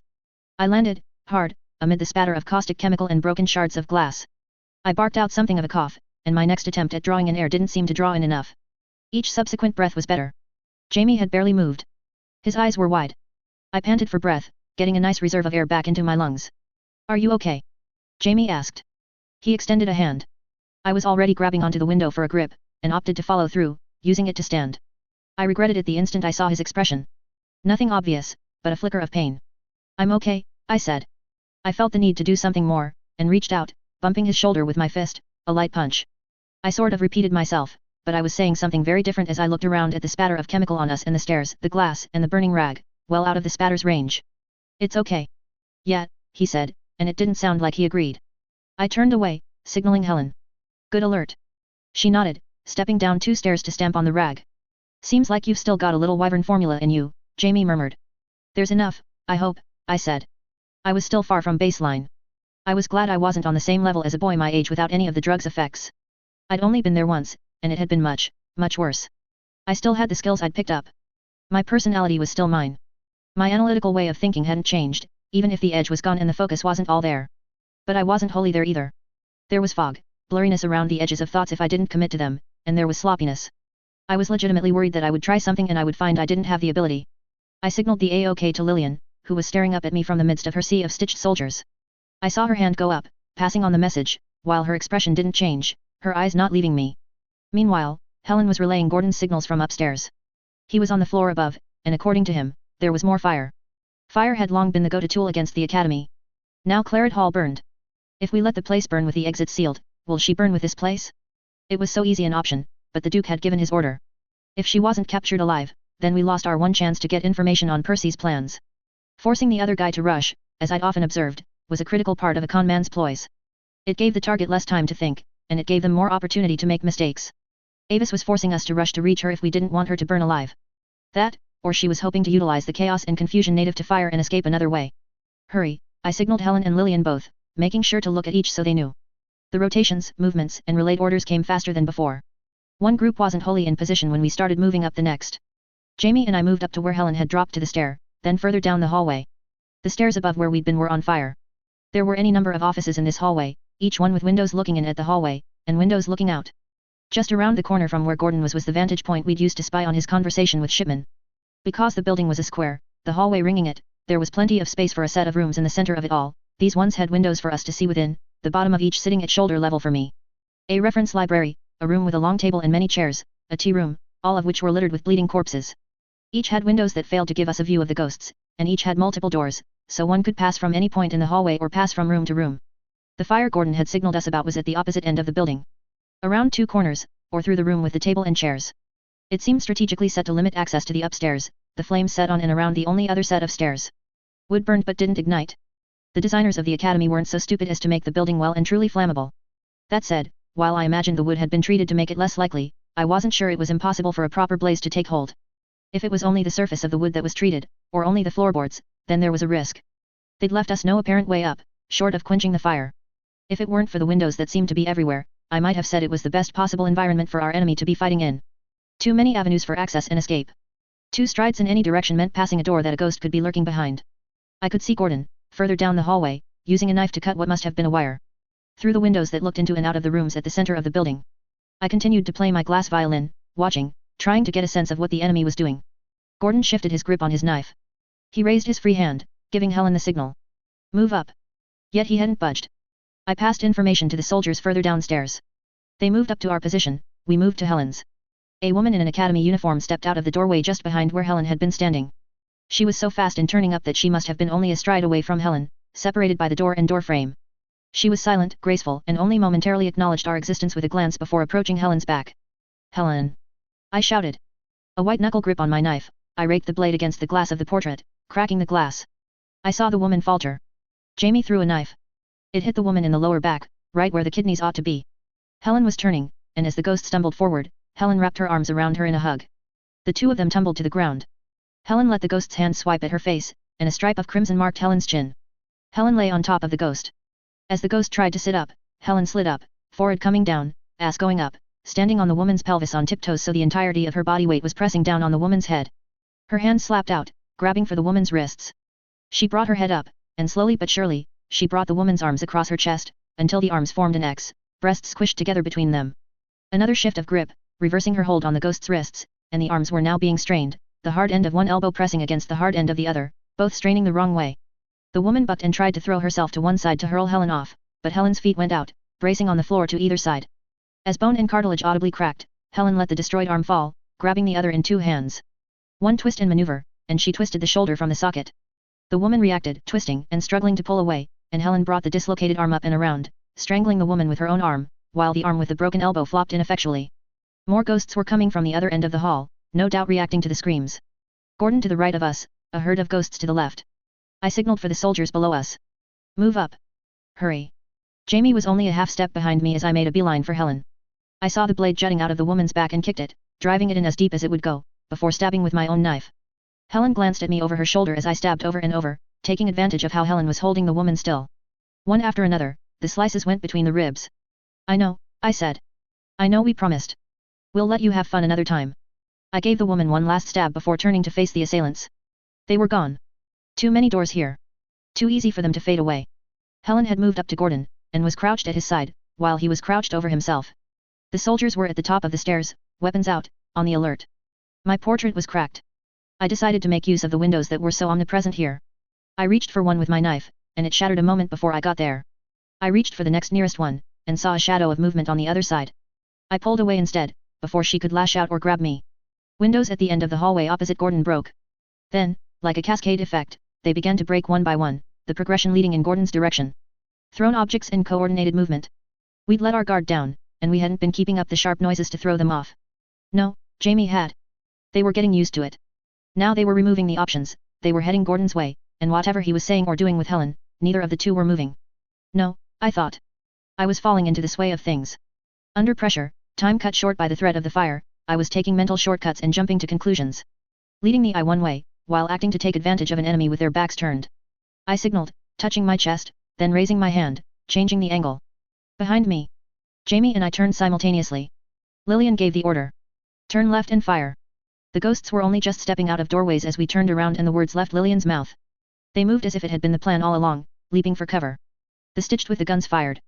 In the enclosed space, my ears already ringing from the sound of glass breaking, the gunfire was as violent a sound as I'd ever heard. Bullets punctured the walls below each window, they penetrated doors, and they broke the smaller branches off of the window frames that no longer had glass in them. Stop! Lillian shouted. The stitched ceased firing, though they hurried to fix up and reload their guns. Did we get him? Jamie asked. He backed away a step. I smell blood, Helen said. Got some. I hoped there weren't any people hiding in those offices and in that end of the library. Or that we hadn't just executed people who the ghosts had left behind. Too big a chance that some were slowly bleeding out but not yet dead. No, I had to stay focused. Fixate on the enemy, SY. They know what we're doing as we do it. What's their counterplay? Gordon. Helen. I spun around. I saw nothing beyond the two lambs. The pair were still hunched over. Helen was crouched over like she was prepared to pounce at any second. These ghosts follow rules. Move away from danger. Capitalize on the weak. There was no easy passage between the offices that were set against the external walls of the building. There was passage between the library, conference room, and the tea room. Lil. Jamie. I shouted. Play me a song. What? Lillian asked me. And don't call me Lil. But Jamie was already showing her how he was using the knife on the glass. I was halfway to Gordon and Helen when the stitched began rubbing glass against bayonet blades, the edges of the broken shards of glass cutting into fingers. A cacophony of discordant sound. Where are they? How are they moving? As I got closer to the tea room, I could see through the window and make out where furniture was. I raised a hand, warning, not looking at Gordon and Helen. Then gestured. Stop. Stop. Lillian called out. The stitched obeyed. My footsteps slapped against wood. 1 step, 2 steps, 3 steps. Another signal. Go. No. Start. Use the glass. Lillian gave the order. Another step, as the sound resumed, audible even to me, scratching and screeching. I took one more step, then dropped, sliding on the floor as I reversed direction, my shoulder, side, and hip touching the wall beneath the window. I headed for a door I'd already passed, grabbing the frame as I slipped into the tea room. A full 6 of them were there, crouched, poised, waiting, using furniture and the low wall beneath the window to hide, each of them in the position a sprinter maintained pre-run. All amid chairs and round tables, each table furnished with kettles and little bowls of tea bags. There were pastries and baked goods here and there on plates. With the cacophony of noise affecting their clarity of echolocation, it took them a full second to register my approach, as I threw myself at the full group of them. Knife in hand, blade pointing down, I swung down in at an angle. I nearly lost the knife as it caught on the front of one of the ghosts' throats. I'm shit in a fight, but that's all the more reason to keep it from being one. As fast as I'd been to get close to them, I reversed direction, heading for the door. I threw the knife, and this time, I was pleased to note, the person I was throwing it had to move to avoid getting hit. I was in such a hurry to get out of the tea room that I fell over on passing through the threshold of the door. I watched the ghost I'd cut gurgle. She clutched at the wound on her throat and she wasn't able to stop the blood from flowing out. They rose up as if they were buoyed by some force I couldn't see, puppets on strings, or stitched in the first moment they were given power, all as one, a collective. Each and every one bristled with hostility, the stress of the glass noises clear in their faces. I rolled to one side, so they could no longer see me through the doorway, expecting them to come lunging out, swarming atop me. They didn't. I met Gordon and Helen's eyes. I grinned. Got one. Using their own damn tactics against them. No congratulations seemed to be in order. Gordon's expression was tight, and Helen's expression was dead. What? I asked. She gestured, and it was a signal I hadn't seen before, though the meaning was clear. Fingers crossed, she touched her heart. Dog had mentioned it. Gordon had gone ahead. I nearly snarled with the emotions that hit me then. Instead, I made a face, turning away, reaching for another knife. Sorry, Gordon said. I'm sucking right now. You always suck, Gordon, I said.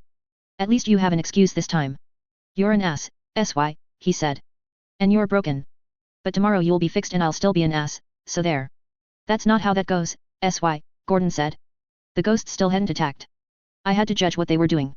And I don't know how fixable this is, he said. They implied this was my last heart. Adding another is going to tax my body too much. Enough of that, I cut him off. My voice was tense. No.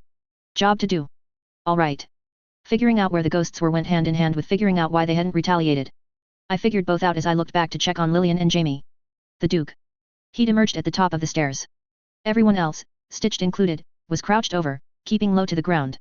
It made us all harder to see, and it meant the enemy couldn't reach through a broken window to attack or grab. The Duke didn't care about either.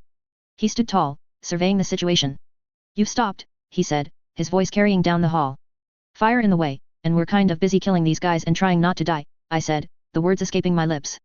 SY, Gordon said, voice soft. But I saw the change in the Duke's expression. He approached, footsteps heavy and swift, coat moving behind him. I had the impression of an onrushing train, and I was stuck on the tracks. It was a ghost that saved me. She approached from the room with the table, leaping through the shattered window, straight for the Duke.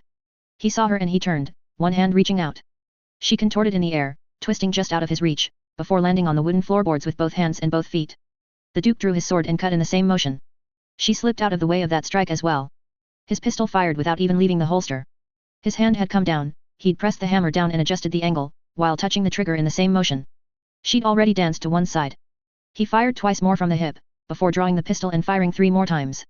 At the end of the hall, Jamie and Lillian threw themselves flat to the ground to avoid getting hit by one of the stray bullets. Lillian shrieked. The Duke made an amused sound. He sheathed his sword, then reached to his belt before sliding bullets into his pistol. The ghost took the opportunity to duck through a doorway, running through the conference room with its long table and many chairs. You see what we're up against, my lord, I said. I do see, he said. He drew closer, and put one finger under my chin. He offered only the lightest touch, but I still rose to my feet. He spoke, I also heard the insolence in your tone. I'll remember it. My heart skipped a beat in time with the click of his pistol, as he closed it up and cocked the hammer, just a foot from my head. He tossed it into the air and caught it with his other hand. Then, so suddenly I wasn't sure I'd processed it right, he grabbed one of the sections of window frame with only scant glass shards remaining, and carried through on the movement to hurl it violently across the tea room. It crashed through the window there. I only barely saw the ghost move, abandoning her cover where she'd been standing. The Duke's arm was already extended, pistol pointing. In the eye blink the ghost's head was visible, he put a bullet through it. He made that amused sound again. He walked past me, and he did it in a roundabout way that had the pistol in his hand touch my face. It traced a long cheekbone, catching on the ridge of my nose, and then stopping there, between my eyes, before he moved on. He was tall enough he didn't even need to move his arm or change the angle of his wrist to do it. His arm hanging down at his side put his hand at eye level for me. I heard you say that you killed the one, he said, as he walked away, lying on the floor, throat cut. SY isn't normally Gordon started. You're not the one I asked. I am, Lord, I said. I figured formalities couldn't hurt, given circumstances.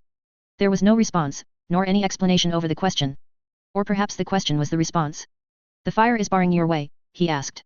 He wasn't asking me, Gordon, or Helen. He was talking to Jamie and Lillian.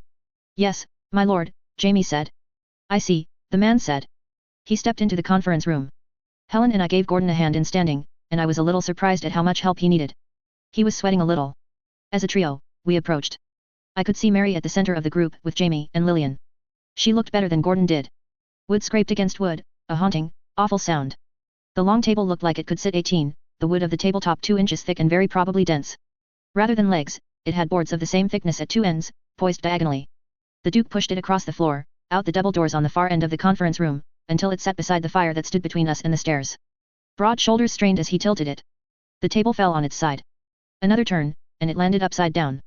The heavy table's top squashed the fire and sent licks of the flaming chemical dancing over hardwood. He raised his pistol and fired down the length of the hall, toward the tea room. Gordon, I said. Stay with Mary. Yeah, he said. The Duke turned to set his eyes on us. We wasted no time. The herd of Stitched followed, with Lillian at the fore of the group with 2 handlers and Gordon and Mary at the rear. As I passed the Duke, stepping on the underside of the table, he moved. He didn't remain with Mary, this time, but fell into step, just behind me, with Helen to our left and Jamie to our right. I looked back at the others for feedback or clarity. As if someone could provide some sanity to this mad situation. Instead, I saw the shadow of a ghost moving across the hall, in the direction of the opposite stairwell. There was no firebomb waiting for us this time. A good thing, considering Jamie and I were doused in flammable chemicals. We reached the 3rd floor of the building, and came face to face with Stitched. None of the 4 were armed. None even appeared hostile. But each one had a conspicuous hole in its midsection. Intestines scooped out, they had empty cavities within, large enough to hide a human head inside. Some cavities had different shapes to them, as if they'd settled around whatever they'd been holding. That was a bad thing, as things went. We'd been assuming she had something small, for her countermeasure. The Duke, Ava's voice carried. Should I be honored? This will go easier if you'll turn yourself in, the Duke said. I sincerely doubt that. I'm doomed. You are, the man said. But your extended family doesn't need to be. I know you have a sister. I already sent the bird out. Whoever you send, whatever message you try to get to your subordinates, it'll be too late. She'll be gone. I'll have to get creative, it seems. So it seems, Ava said. Her voice sounded sad. You know you can't kill me, the Duke said, as he stepped into the hallway. He very casually put a sword through the throat of one Stitched, then swiped it to one side, beheading the other 3. I can try. The Duke made an amused sound. I replayed her voice in my head, those last 3 words, and I couldn't say why, but I suspected she didn't believe she had a chance. I've been preparing for this eventuality for years, Ava said. I've been prepared for any eventuality since birth, the Duke said, very quietly. You're building something. Built. It's done. No it's not. You're biding your time, he said. He advanced further into the 3rd floor. The lambs, too, climbed a little higher. I could see across the floor, now. A lot of open space. There were few walls, and the floor sat in a depression, the staggered steps down doubling as seats or benches, with pillows here and there. A social area. I'm done building, she said. I'm just having a drink. It's taking a few goes to get all of it down. A combat drug, Lillian whispered. Whatever you need to do, the Duke said. He smiled, as he picked his way around the staggered steps. He leaned his head one way, to try and look beyond the wall that only extended partway down the room. I'm hoping for a good contest. Contest? Avis asked, and her voice sounded different. Never. It was an echo of a thought that had passed through my head as I'd cut the ghost's throat. I didn't even see the catalyst. The depression in the floor ignited, the deepest part filling up with fire, clearly filled with an odorless accelerant of some kind. Stripes of flame swept up the stairs to each corner of the room, separating it into 4 quadrants, the Duke cut off from us. The sound of glass shattering and the roar of flame below us suggested our retreat was being cut off. I fought to keep my breathing under control, my thoughts in focus, and the sound didn't help in the slightest. The Duke was chuckling, and the chuckle became a laugh. He stood with flames within feet of him, arms spread, weapons in hand. We didn't even matter. This fight, this scenario, it was all for him. Lamb to the slaughter 6.12. The room had been built and grown in such a way that the furniture was an extension of the room, rather than an addition to it. The only walls that weren't exterior walls were standalone, decorative more than anything, with benches built into them, facing tables. Nothing we could lift up to copy the Duke's trick and form a bridge over fire. Not that I necessarily felt confident, with the sparks flying around.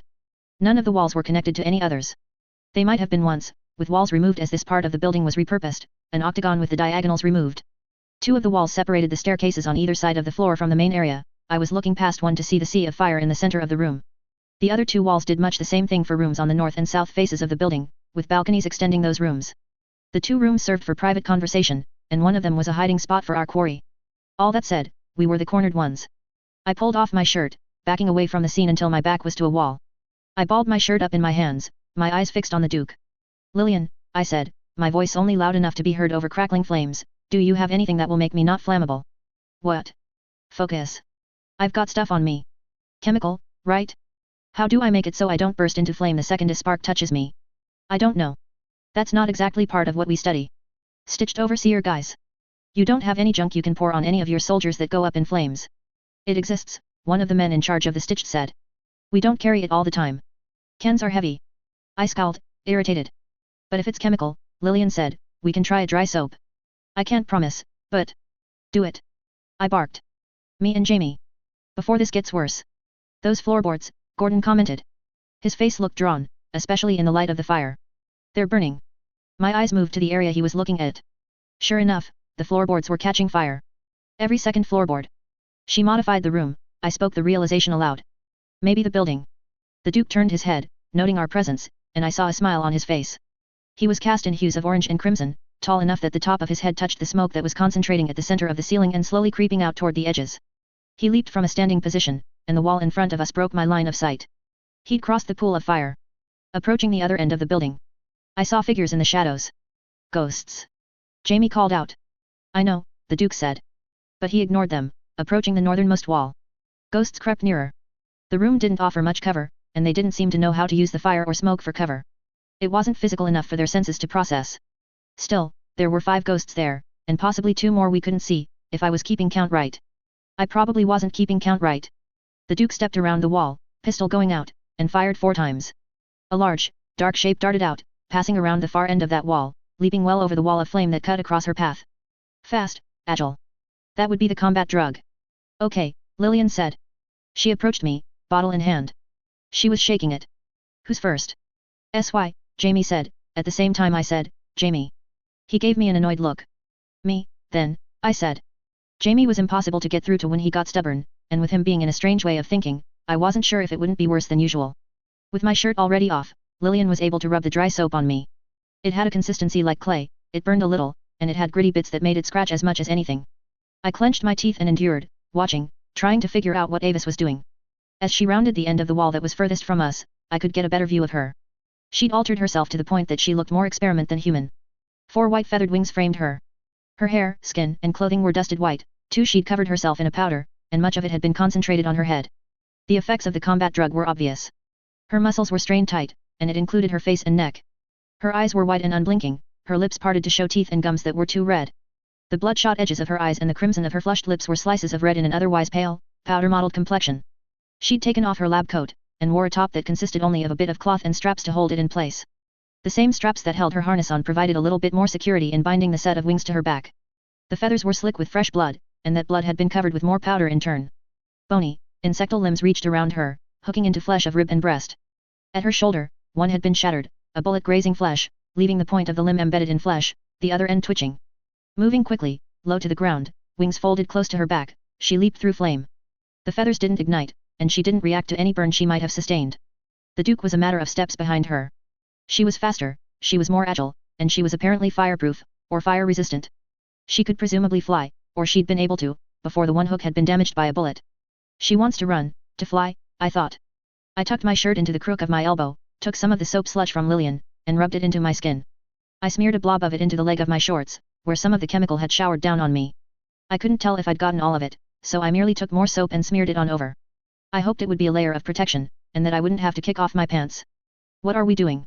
Helen asked. Thinking, I said. Think aloud, SY, Gordon said, communicate. I'm not. I will as soon as I have something to say. The Duke's gun fired twice. He hurdled one 6-foot wall of fire with seemingly no problem, landing on the bench by the western wall, opposite us. He called out as he picked his way across it, closing the distance, you gave yourself wings, Avis. Why don't you fly? You know why, she said. She was so close to us. 5 or 6 paces. 3, and I could have possibly had an angle to throw a knife at her. The ghosts crept closer to the Duke, staying just out of arm's reach. He didn't seem to pay much attention to them, except to hold one sword out in the direction of the nearest one, so the woman would run herself through if she lunged. I could promise to hold my fire, the Duke said. I'm good for my word. There was no answer from Avis. I followed the Duke's line of thought to its natural conclusion. She doesn't want to fly because she'll be a sitting duck in the air, without cover. She knows how good a shot the Duke is. Was she capable of diving for speed and to put more distance between her and any shooter, using the balcony itself for cover, or rounding the corner of the building. Maybe she was, but the building was surrounded with soldiers. How bad did things have to get here, before she was willing to risk death by bullet over a death by fire? Gordon was saying something to one of the men in charge of the stitched.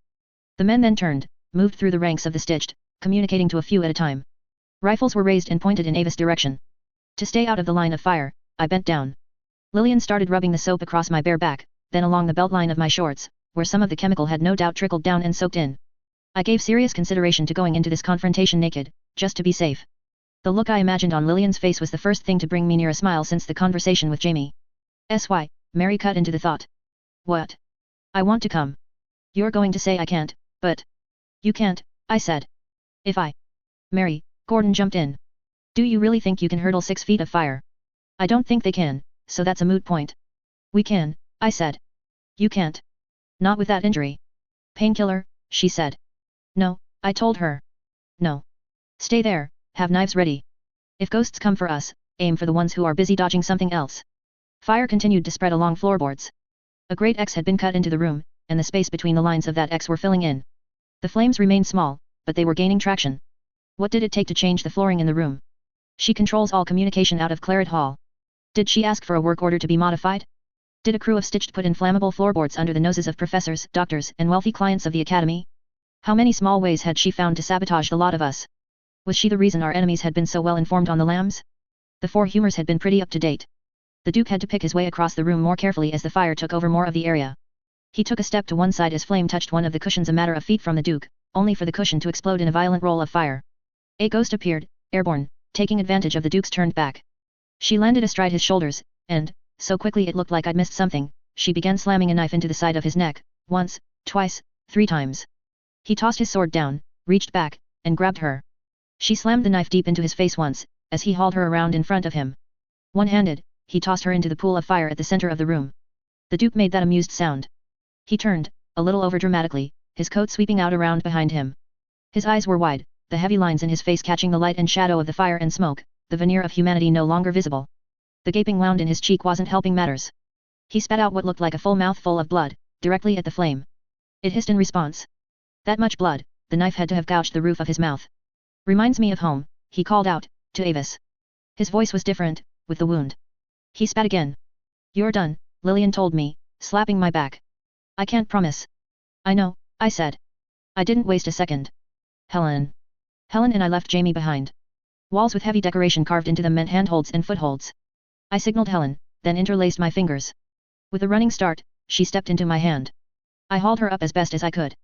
Virtually any combination of us would have been better than Helen and I, for this particular trick. Gordon in particular could have gotten Helen up as high as she needed. Mary was more adroit. I would have had Helen boost me up, but her strength worked differently, it didn't add up to me being able to add her lifting strength to my leaping strength.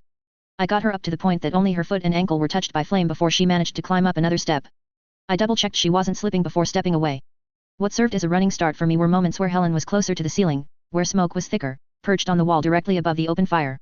Seared by heat, she nonetheless found footholds, one handhold, and extended a hand my way. Time to see if the soap worked, I thought. I adjusted my grip on the bundle of chemical-soaked cloth, then ran. I was quick, I was lightweight, and I was spry. I approached the wall in front of Helen, running full tilt. I leaped, touching foot to the wall for extra leverage, and reached her hand. I felt the intensity of the heat as she helped swing me over the fire. I only barely missed landing at the edge of the fire, and the moment I realized I'd touched safer ground was spoiled as burning floorboards cracked under my weight. I reached out for Helen. She lunged off the wall in my direction, and I grabbed her, half throwing, half pushing her away. We sprawled across the floor, rolling over floorboards that licked with only small amounts of flame. Avis was perched on the balcony, adjusting straps from her dress to tie them to her wing. In front of us, a ghost materialized from around the corner of the balcony. She approached us, a weapon in either hand. I reached for my last knife, and then hesitated. "She's running," I shouted. "Can I stop her?" I saw Avis' muscles tense. "Do," the Duke said. I hurled the knife. It caught Avis dead center in the back. It didn't sink in point first, but the side of the blade did hit. Wings and limbs spasmed. She did too, her back arching, already tense muscles visibly twitching and pulling so tight they kinked up. I worried she'd tumble forward off the balcony and onto the soldiers waiting below. Whatever it was she was wearing, it was akin to a large bug, running parallel to her spine. I'd injured it, but I shouldn't have hurt Avis herself. Hooked into her nervous system. The ghost that had stepped out was drawing nearer to Helen and I. I'd just thrown away my last weapon. There was only the bundled up shirt, which had touched fire and ignited. Helen and I fought to get to a standing position, an awkward process with growing stripes of flame here and there on the floor. "SY!" Lillian cried out. "You're on fire." I looked. Sure enough, a section of my shorts was burning. I'd completely failed to notice, with the oppressive heat from the fire behind me. I slapped at it with my hand, to little effect. The ghost drew near, swift, picking and choosing where she stepped. Touching the toe of my shoe to the bundled-up shirt, I kicked up, directing it in the general direction of the ghost's head. A fireball. She sidestepped it in an awkward way, burning cloth brushing past her face, briefly disorienting her. I wasn't sure if it was that the cloth was burning or the unsteady footing that led to the mistake. It left Helen and I with no weapon to throw or use for self-defense. The fire was so close I could have sworn my back was breaking open in blisters. I reached into a pocket. Spare change. I flung it at her. This, she didn't even try to dodge. It touched her and danced off, clattering to the floor. She stumbled to a stop. She straightened, partially turning, and I could see the knife in her chest. Good job, Mary, I thought. But, lethal as the knife should have been, the ghost didn't stop. She stumbled forward, and the stumble became a run. Bull rushing us. I pushed Helen against the wall, while I stepped out, parallel to the line of flame. The ghost decided to go for Helen, grabbing her, and using forward momentum to carry her directly into fire. The two stumbled into the blaze together. No. I was only a step behind, not quite entering the flame, but getting close enough it hurt. I couldn't see, the heat itself stealing away my ability to see as much as the smoke did. I could only intuit, lashing out as best as I could.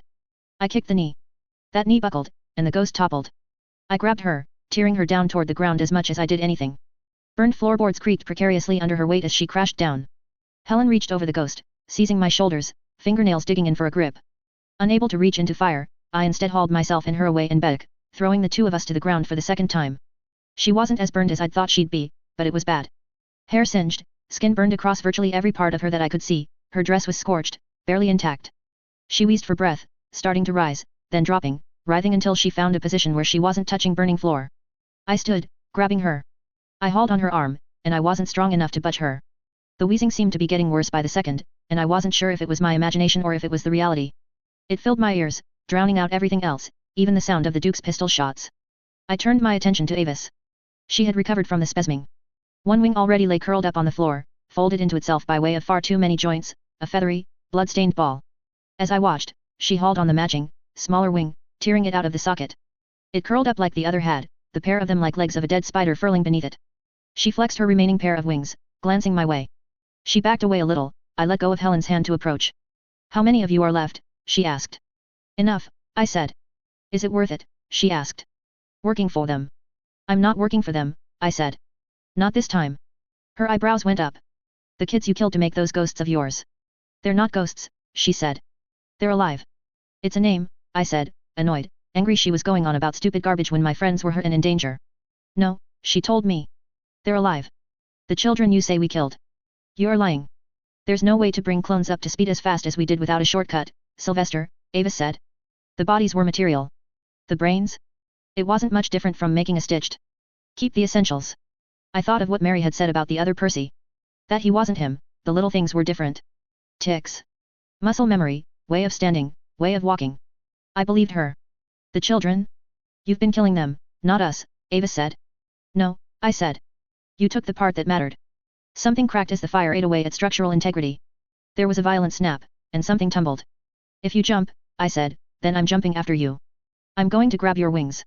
I don't think they're strong enough to carry both of us." "There are reasons," the Duke said, "we haven't yet made man fly."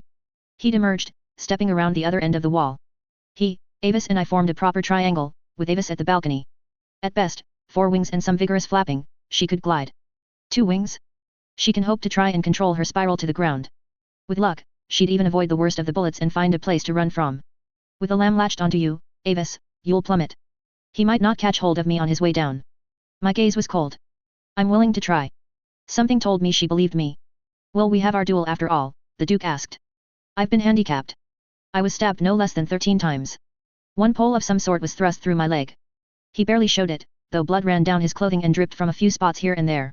There was a steady and unbroken stream of blood trailing down from the wound in his cheek to the edge of his chin, where it carried on. "I wouldn't give you the satisfaction." "I can't imagine any sort of true satisfaction," the Duke said.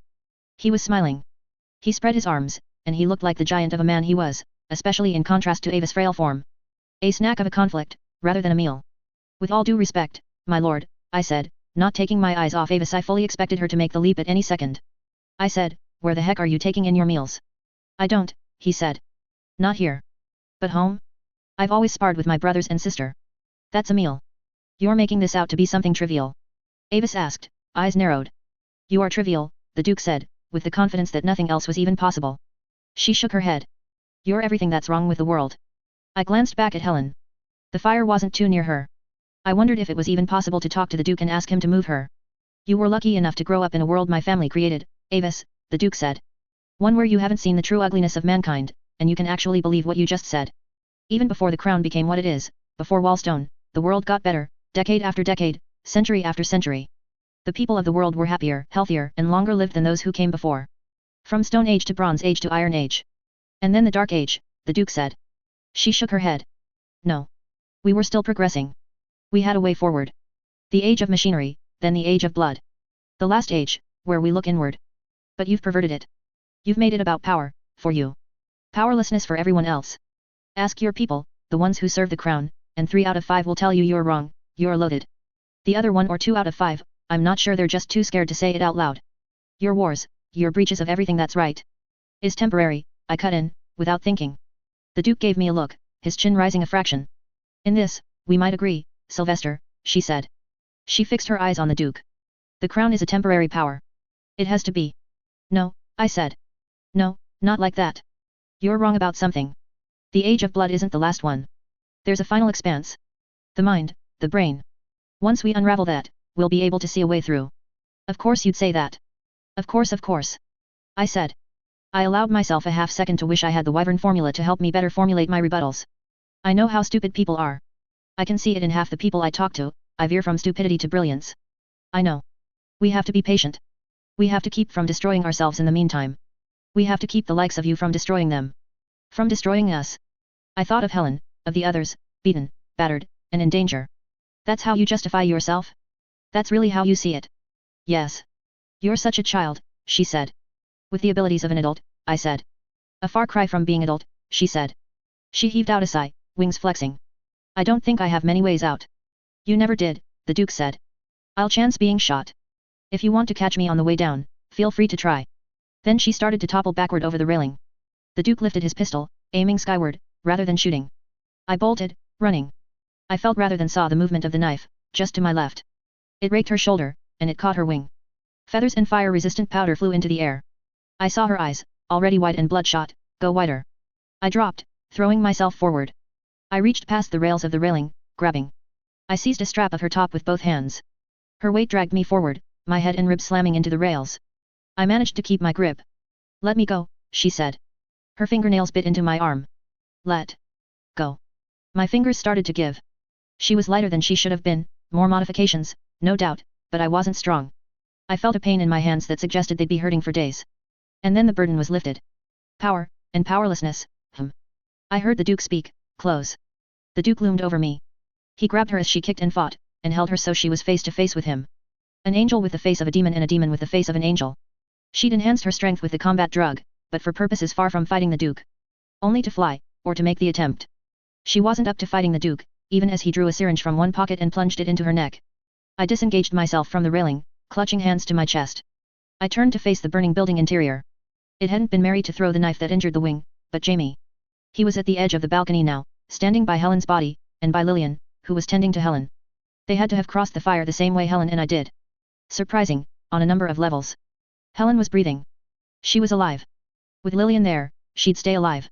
Good enough, the Duke said. He was smiling like he'd just had the time of his life. The fact that Claret Hall was burning down hardly mattered.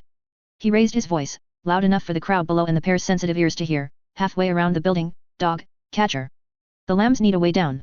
He reached out with a free hand and touched the top of my head as he passed by, entering the building to collect the other lambs and workers. Jamie and I stared at the surreal image. When we could no longer see him, his body cloaked by smoke and fire, there was a moment where we were supposed to speak, to look at each other, to joke. I felt the absence of that moment keenly. Lamb to the slaughter 6.13. Avis raised her head, groggy, her vision unfocused. Chains and bands of metal clinked. The table she was bound to was set on a hinge so it could be laid flat, or tilted so she was standing up. Bars sat between toes and fingers, locking them in place, and a network of wires had been worked into her mouth and around her shaved head, locking jaw and tongue in place. Tubes fed clear fluids into her and drained out dark ones. Mechanical arms with more tubes, syringes, and other tools hung around her, poised like a dozen scorpion tails, ready to strike at her. Her gradual struggle, waking up to find out how firmly she was bound, made for a backdrop of clinks and grunts, quickly growing more intense. Avis, the Duke spoke. The noises ceased. Her eyes found us. The Duke stood, his doctors behind him. His wounds had been patched up, now virtually invisible, and he'd changed both shirt and coat for something less bloodstained. Jamie, Lillian, and I were there, Lillian beside Jamie, me off to one side, near the Duke, sitting on a table. If your chest hurts, the Duke said, it's because of the day's surgeries. I imagine the drug you took was intended to kill you if you didn't take a very specific antidote, but my doctors are very good. You are going to live, Avis Pardo. She was breathing harder, but she wasn't physically struggling. He glanced at a piece of paper that sat on the corner of the same table I did. Capsule embedded in your leg, I assume it would be activated with sustained flexing of the calf muscle, that has been removed. We have also removed, for the time being, your ability to use your thumbs and fingers independently. If and when we release you from your bondage, you won't be able to stand, crawl, or make any vigorous movements without assistance. Should you try, your hip and shoulder joints will come free of the sockets. He turned his attention back to her. The bonds you're in now are a formality, and I do like formalities, Avis. I've been told by my doctors that it is kinder to keep you like this, so you won't accidentally hurt yourself. You've been given our best drugs to dull pain. I want you to think very clearly about things between visits. She tried to speak. It was garbled by the wires in her mouth. You had your chance to speak earlier. This isn't a stage for you to say anything except what I want you to say. One of my doctors is going to remove the gag from your mouth. I am going to ask you a question, and you will answer either yes or no. If you take too long, I'll consider it the same as you giving me the answer I don't want to hear. You do not want to say anything but that yes or no. She nodded a little. Don't lie to me, he said, as he signaled one doctor, I don't believe in torture. I don't like it, even as I recognize just how common it is. Our own bodies torture us with hunger and pain if we put ourselves in the wrong circumstances. If you're smart about this, you won't experience either. You can say you won't give me an answer, and nothing will be done to you, but don't lie, and don't say anything but yes or no. One of the doctors stepped forward. 2 keys were inserted into either side of the gag, latches clicked, locks came undone, and the entire thing jumped in the man's hands. He withdrew it, and with it came a 2-foot-long cord of interconnected metal and tubes, with what looked like a lamprey worked out into the center of it all, thin streams of blood trailing from tiny teeth at the one end.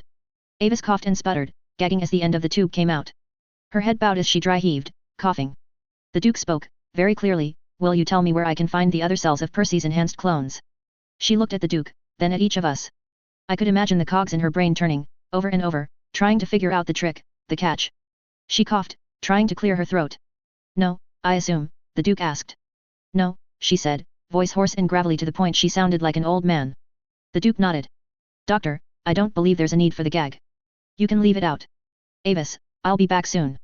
Take some time to consider your next response. She opened her mouth as though she was about to speak, then closed it. She looked between us, wary, before fighting her bonds anew. The Duke gestured to the door. I hopped down from my seat. The way things went, I wound up right beside Jamie as we passed through the door together, the doctors behind us. Not that together was the right word. The Duke let the door shut. My lord, I said. May I ask? Ask. Lord, time is kind of the essence, isn't it? It is. Time is the operative word, as it happens, Sylvester, the Duke told me. You know, I'm very interested in the brain. You raised the topic with Avis Pardo, and the timing felt serendipitous. Time and brains, my lord? I asked. I felt as if he was getting at something. While you were looking after your fellow lambs at the hedge, seeing that they got the care they needed, I was busy looking after Mrs. Pardo. All 4 of my doctors worked on her. One worked on her brain. She'll experience time in a very different way from now on. It dawned on me. With utmost respect, my lord, I'm assuming she won't think you were gone for a few minutes. She won't feel as if I was gone for a few minutes, no. In terms of raw thinking ability, I'm sure she'll be able to rationalize it and logically work out that time is passing normally. But she'll think faster in some ways and slower in others. Perhaps she'll feel as if it has been days. Weeks, more likely. He made it a question. One of his doctors gave him a nod, and a murmured, lord.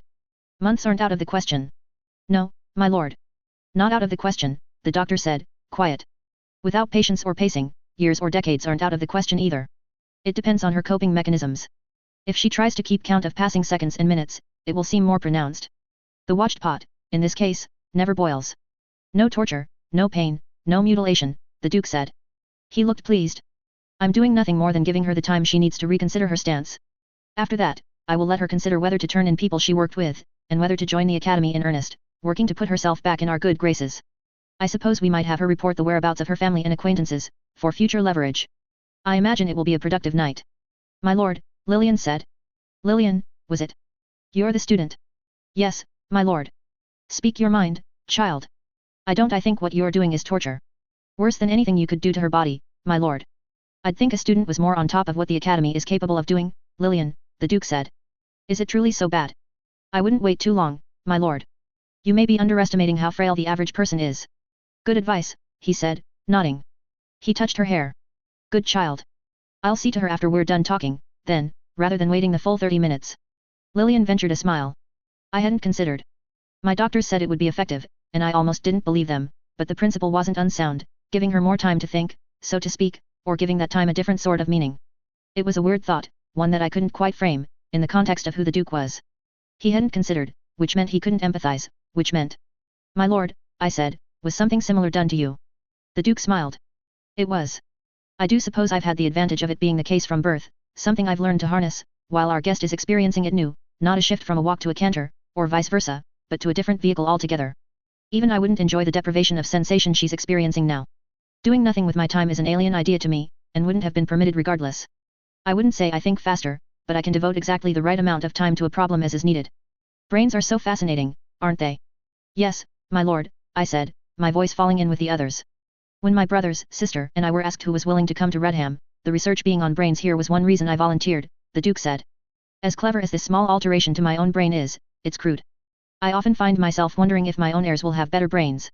If it's possible that one of you will be the model for the next generation of nobles. Or perhaps one of you will, when given permission, explore other options and open the doors to a new age. Yes, my lord, we said. I was very cognizant of Jamie, who hadn't had that permission to explore the options he'd dipped his toe into, and of Lillian, who knew about Jamie, but was a far worse liar than Jamie was. Tell me, Lillian, what's your end goal? The Duke asked. My goal, my lord. Do you want to become a noble's doctor? The Duke indicated the doctors standing at attention just behind him. My lord, Lillian started. She stopped abruptly as the Duke's hand went up. You don't. No, my lord. I don't mean any offense, I. Again the hand went up. I was annoyed on Lillian's behalf. Me, I could deal. I'd earned the man's ire earlier, and I had no idea if I'd patched it up by courting his favorite topic or if I had a sword looming over my head, ready to fall. But he'd asked a question and he wasn't letting her answer. He didn't truly know her, and he was setting her up to fail. It was a blatant test. With 3 lambs being patched up, I felt a little more protective of the ones who'd remained. Even if one was Jamie, who I had no idea how to deal with. No, my lord, she said, again. She stopped there.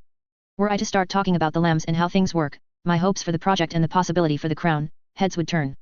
I know how I was when I was young, my brain working the way it does, and I have many family members who are roughly your age, the Duke said. He arched one eyebrow and looked at Lillian.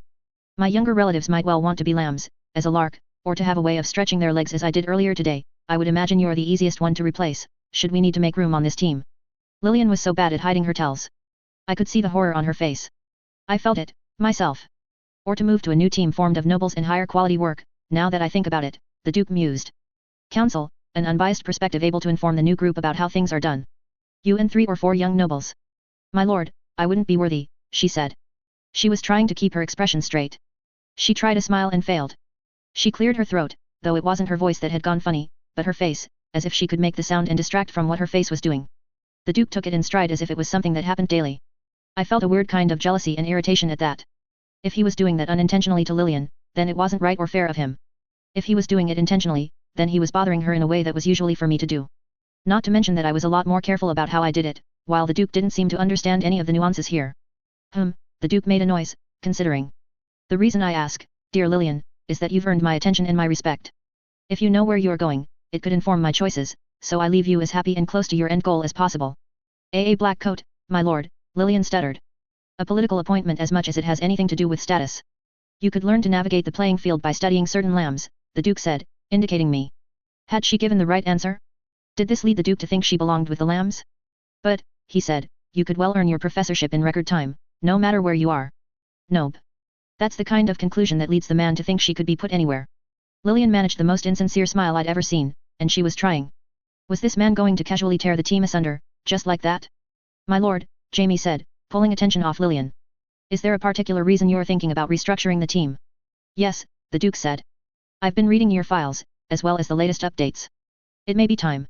I was approaching the limit of my patience. No, wait, scratch that. I'd reached it. Lord Duke, I said. I took a half step to position myself forward and to one side, putting myself more in front of Jamie and Lillian, between them and the Duke. Jamie touched my arm, an instinctive movement, before he pulled away. I spoke, you're wrong. Behind the Duke's back, the noble's doctors broke their stoic composure to give me looks as if I were insane. You disagree, the Duke said. Voice cold and dangerous. I haven't forgotten the insolence earlier. You test me.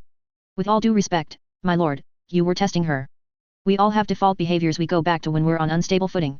Lillian's a good soldier, she defaults to shutting up and following orders, to insecurity and not speaking up when she needs to. If you move forward with either of the options you're thinking about, you will utterly destroy her. You will hurt the lambs, Lord Duke. A strategic break, nothing more. We're growing, my lord, we're still young, we're not fully developed. Jamie's improving by leaps and bounds, Lillian's getting better. We're evolving the team dynamic. Evolving may be the wrong word, the Duke said. Going by reports and what I've seen, things might be trending in the opposite direction. He'd noticed. The realization almost took my breath away, stealing my ability to argue. I did what I could to hide my tells. We're effective as a group, my lord. I felt a hand touch the small of my back, insistent. Too far.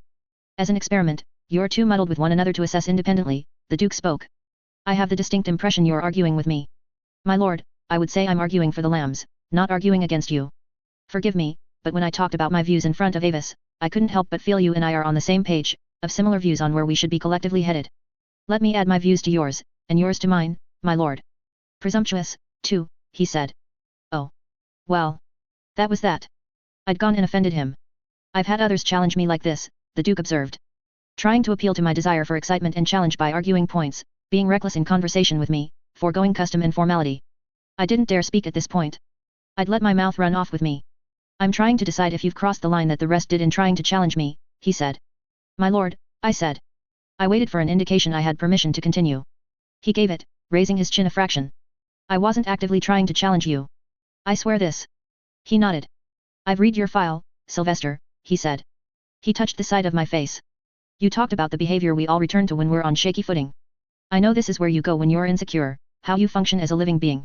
I do believe you when you say that, and it does inform my answer. As much as you know and believe that, I know that you default to playing with the lives of those around you. When the world doesn't suit you or make sense, you reorder it. You're good at reordering it. A builder more than a destroyer. But you're too big of a man, Lord Duke. You're a giant among mere mortals, and the most trivial actions you undertake are ones with massive ramifications for the rest of us. That's how you function. Except you're not a dumb giant, trampling over everything in your path. You know just how small we are. You're seeing me as a threat, you're studying me, and you're working out a plan of attack, he observed. "SY," Jamie said, just behind me. No, couldn't dwell on Jamie, had to focus. As if mirroring the thought, the Duke raised a hand, indicating with a raised finger that Jamie should stay silent and stay out of this. In this, too, the Duke and I were on the same page. What are you thinking, SY, the Duke asked me, staring down at me with eyes that showed too much white. My lord. I'm thinking that you're smarter than you're acting right now. If Gordon had been present, I was pretty sure he would have socked me one right there, to shut me up, then worked to beg for mercy. He was being looked after for his heart. Mary might have stabbed my butt like she had Helen's, just to make it clear I was being stupid. But this wasn't a man who accepted half measures. Precious Sylvester, the Duke said. His body language and voice softened. He smiled, and his tone became something very dangerous, alongside the gentle phrasing and volume. I think you should explain yourself very carefully. The lambs are a unit, my lord. We developed to cover each other's weaknesses. I, myself, was pushed forward to patch a gaping hole in the group. But splitting us up now is like clipping a rose branch when it hasn't budded yet. You know you can let us reach a more complete state before evaluating us. You have people come to you wanting to challenge you because you want to be challenged, you signal it, you outright asked for it with Avis. I signal this, he asked. Not a question so much as a challenge.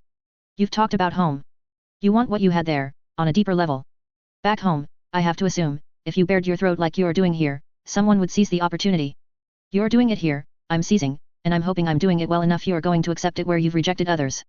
He stared down at me. First of all, he said. You forgot to call me Lord. I have a grave appreciation of formality, Sylvester. It signals respect. Forgetting something so simple is a telling blow to your attempt to earn my respect by challenging me. I didn't budge an inch or give any outward sign or change of expression, but I was screaming and running around in circles. Second, your argument hinges on the notion that you are not yet done developing to your full strength. Yet your Gordon is near the end. You've had more injuries. Your group dynamic is reportedly and observably breaking down. He let that point hang in the air. I ventured a response. My lord. He gave me consent to continue, a dismissive backhand swipe with the fingers of one hand. His eyes and body remained stone still, not budging. I lowered my eyes. We've had more injuries because we've been taking on more challenging missions. If the lambs are breaking down, if we're dying or nearly done, let the first lamb die or break away before you take any action. You only lose the opportunity to work on the most perishable of us, and you stand to gain our loyal service in the meantime. My eyes still lowered, my heart pounding, I couldn't see his expression, nor how much I'd succeeded or failed in swaying him. It was a massive weight on my shoulders, wondering if I'd doomed myself or doomed the group. I let that weight be something real, driving me to the ground. Eyes fixed on the floor of the hallway in the bowels, I dropped to my knee. I heard and felt the movement of Jamie and Lillian behind me. That was my plan already, Sylvester, the Duke said, above me. You're not entirely wrong in your judgment of what I was doing. The lambs are not ready to be broken up. We already have enough experiments capable of acting independently, too few who work as a collective. I was thinking aloud, wanting to see your response. Yes, my lord, I said. You're forgiven for this. Stand. I stood. My hands shook a bit as I did. I hooked my thumbs into the pockets of my shorts. The fact that my shirt stuck to my back had nothing to do with the summer heat we'd spent the last while in the bowels, and it was cool this deep underground, if not quite refreshing. You are not, however, forgiven the transgression earlier. I know it is your nature, but I did say I would punish you, and I do what I say. I will decide on something fitting. Yes, my lord, I said. Your fellow lambs should be going straight from getting care to having their appointments. Have yours as your doctors are able. I expect you to be ready for another task before the week is over. The war wages on, and our enemy is catching up to us in fits and starts. Yes, my lord, I said. My voice was joined by Jamie and Lillian's. I give you leave to go, he said. My lord. Jamie asked. Forgive me. What is it? Jamie's eyes remained fixed on the ground. With just a bit of sweat on his nose, his glasses slid down the bridge of the nose. He pushed them back up into place. It's customary for the lambs to fill each other in, so none of us are in the dark or lagging behind the others. Most often that's me. But we're going to talk to the others, and we're going to talk about this conversation. May I ask, if SY hadn't spoken up, would this have ended differently? I would have given it thought first, much as Avis is giving her matter some consideration right now. My instinct is that you would have been disbanded, the Duke said. Dear Lillian thrown to the nobles, perhaps, Helen ordered to my apartments, the rest of you left to fend for yourselves, with every expectation you wouldn't fend for particularly long, but you'd see to the most essential tasks in the meantime. Yes, my lord, Jamie said. Thank you, my lord. Knowing that will make this easier to convey to Mary and Gordon. The Duke declined his head in acknowledgement. He swept his fingers to one side to dismiss us, and we were gone. We fled, leaving the bowels and heading off to our individual, long-postponed appointments. Lambs to the tower. The exit from the bowels and the first half of the walk was painfully quiet. We walked among soldiers and war beasts, students, and stitched. Halfway there, Lillian started crying. Heads turned, curious, but nobody stopped for us. I reached out for her hand, and she squeezed mine so hard it hurt. She kept wiping at tears, only for new ones to show up.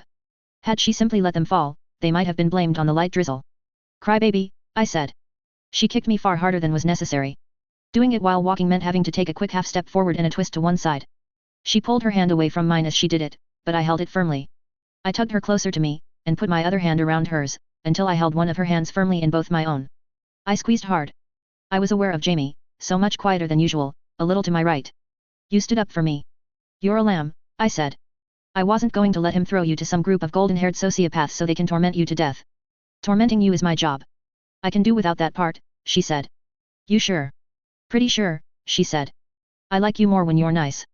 It was very possibly the worst thing she could have said or brought up with Jamie there, overhearing. She sniffed again. Here, I said, letting go of her hand with one of mine and extending a sleeve, my hand pulled inside. Blow. On your shirt? You, SY. I'm changing first chance I get anyway, and I don't have any handkerchiefs to offer. You want me to try being nice, take what you can get. She sniffed, gave me a wary look, then took the cuff of my shirt and blew her nose into it. The moment she released my hand, I wiped the snot on the fabric at her shoulder. She shrieked and came after me, kicking and pummeling me with fists. I dodged as best as I could, up until she pushed me into a puddle. She kicked me when I was down, as much to splash me with muddy water as to drive the toe of her too hard shoe into my thigh. Proof as much as anything that she was learning stuff from being with the lambs. But she was smiling, and Jamie was smiling too. I raised my arms in surrender, and the two of them approached me, offering their hands. Jamie hadn't said a word since we'd left the Duke's company. We passed the checkpoint at the tower, the guards giving me suspicious look as I dripped liberally with mud. I kept an eye out for the proboscis as it searched Lillian, and saw it pause at the mucus on her shoulder. She gave me a look. But we were cleared to pass inside. Here, at least, we were regular enough to be known to the guards. Checking on the other lambs was priority number 1. The door to Mary's lab was closed, the doctors absent. Ibot and Helen weren't present either, but I fully expected her to still be at the hedge or deep in the bowels, getting replacement skin after the burns. Gordon was awake. He lay on a table, his chest open. Tubes fed into it, crimson fluid churning and bubbling within. Doctors milled around him, chattering. SY had a long conversation with the Duke, Jamie reported, as we drew next to the bedside. Gordon blinked. He lay his head down on the table, staring at the ceiling. Good thing my heart's not in my chest. I might have had a heart attack at the idea. Really? I asked. Is it? Can I see? He grunted, then eased himself up, until his arms propped his upper body up. The tubes fed into his chest, showing some metal clips and bits here and there. The blood-pumping tubes were connected to the major ins and outs around where the heart should be. You're dirty, Gordon remarked. You're a heartless bastard, I said, pointing at this hole. Is that permanent? No, Gordon said, lying back down, staring up at the ceiling. I'm getting the same heart back. They're changing some things, but the problem might recur. I nodded, but I didn't feel happy about the news. I might be getting a dog, he said. What? Lillian asked. Dog or dog? I asked. That makes no sense, SY. You know what I mean. A dog. A Gordon dog, for me. I told them that dog could hear the heart going before I was even fully aware of it. They're going to put something together for me. Inconspicuous, but built like I am, and a dog. If I know about the problems, I won't jump into the fray and only realize I'm having problems when I can't get out of it. Not guaranteed to be a dog, one doctor said, passing by with clipboard in hand. It better not be a cat. Gordon called out to the man's back. What's wrong with cats? Lillian asked. You can't do anything with cats, Gordon said. Sounds like a good stopgap, I said.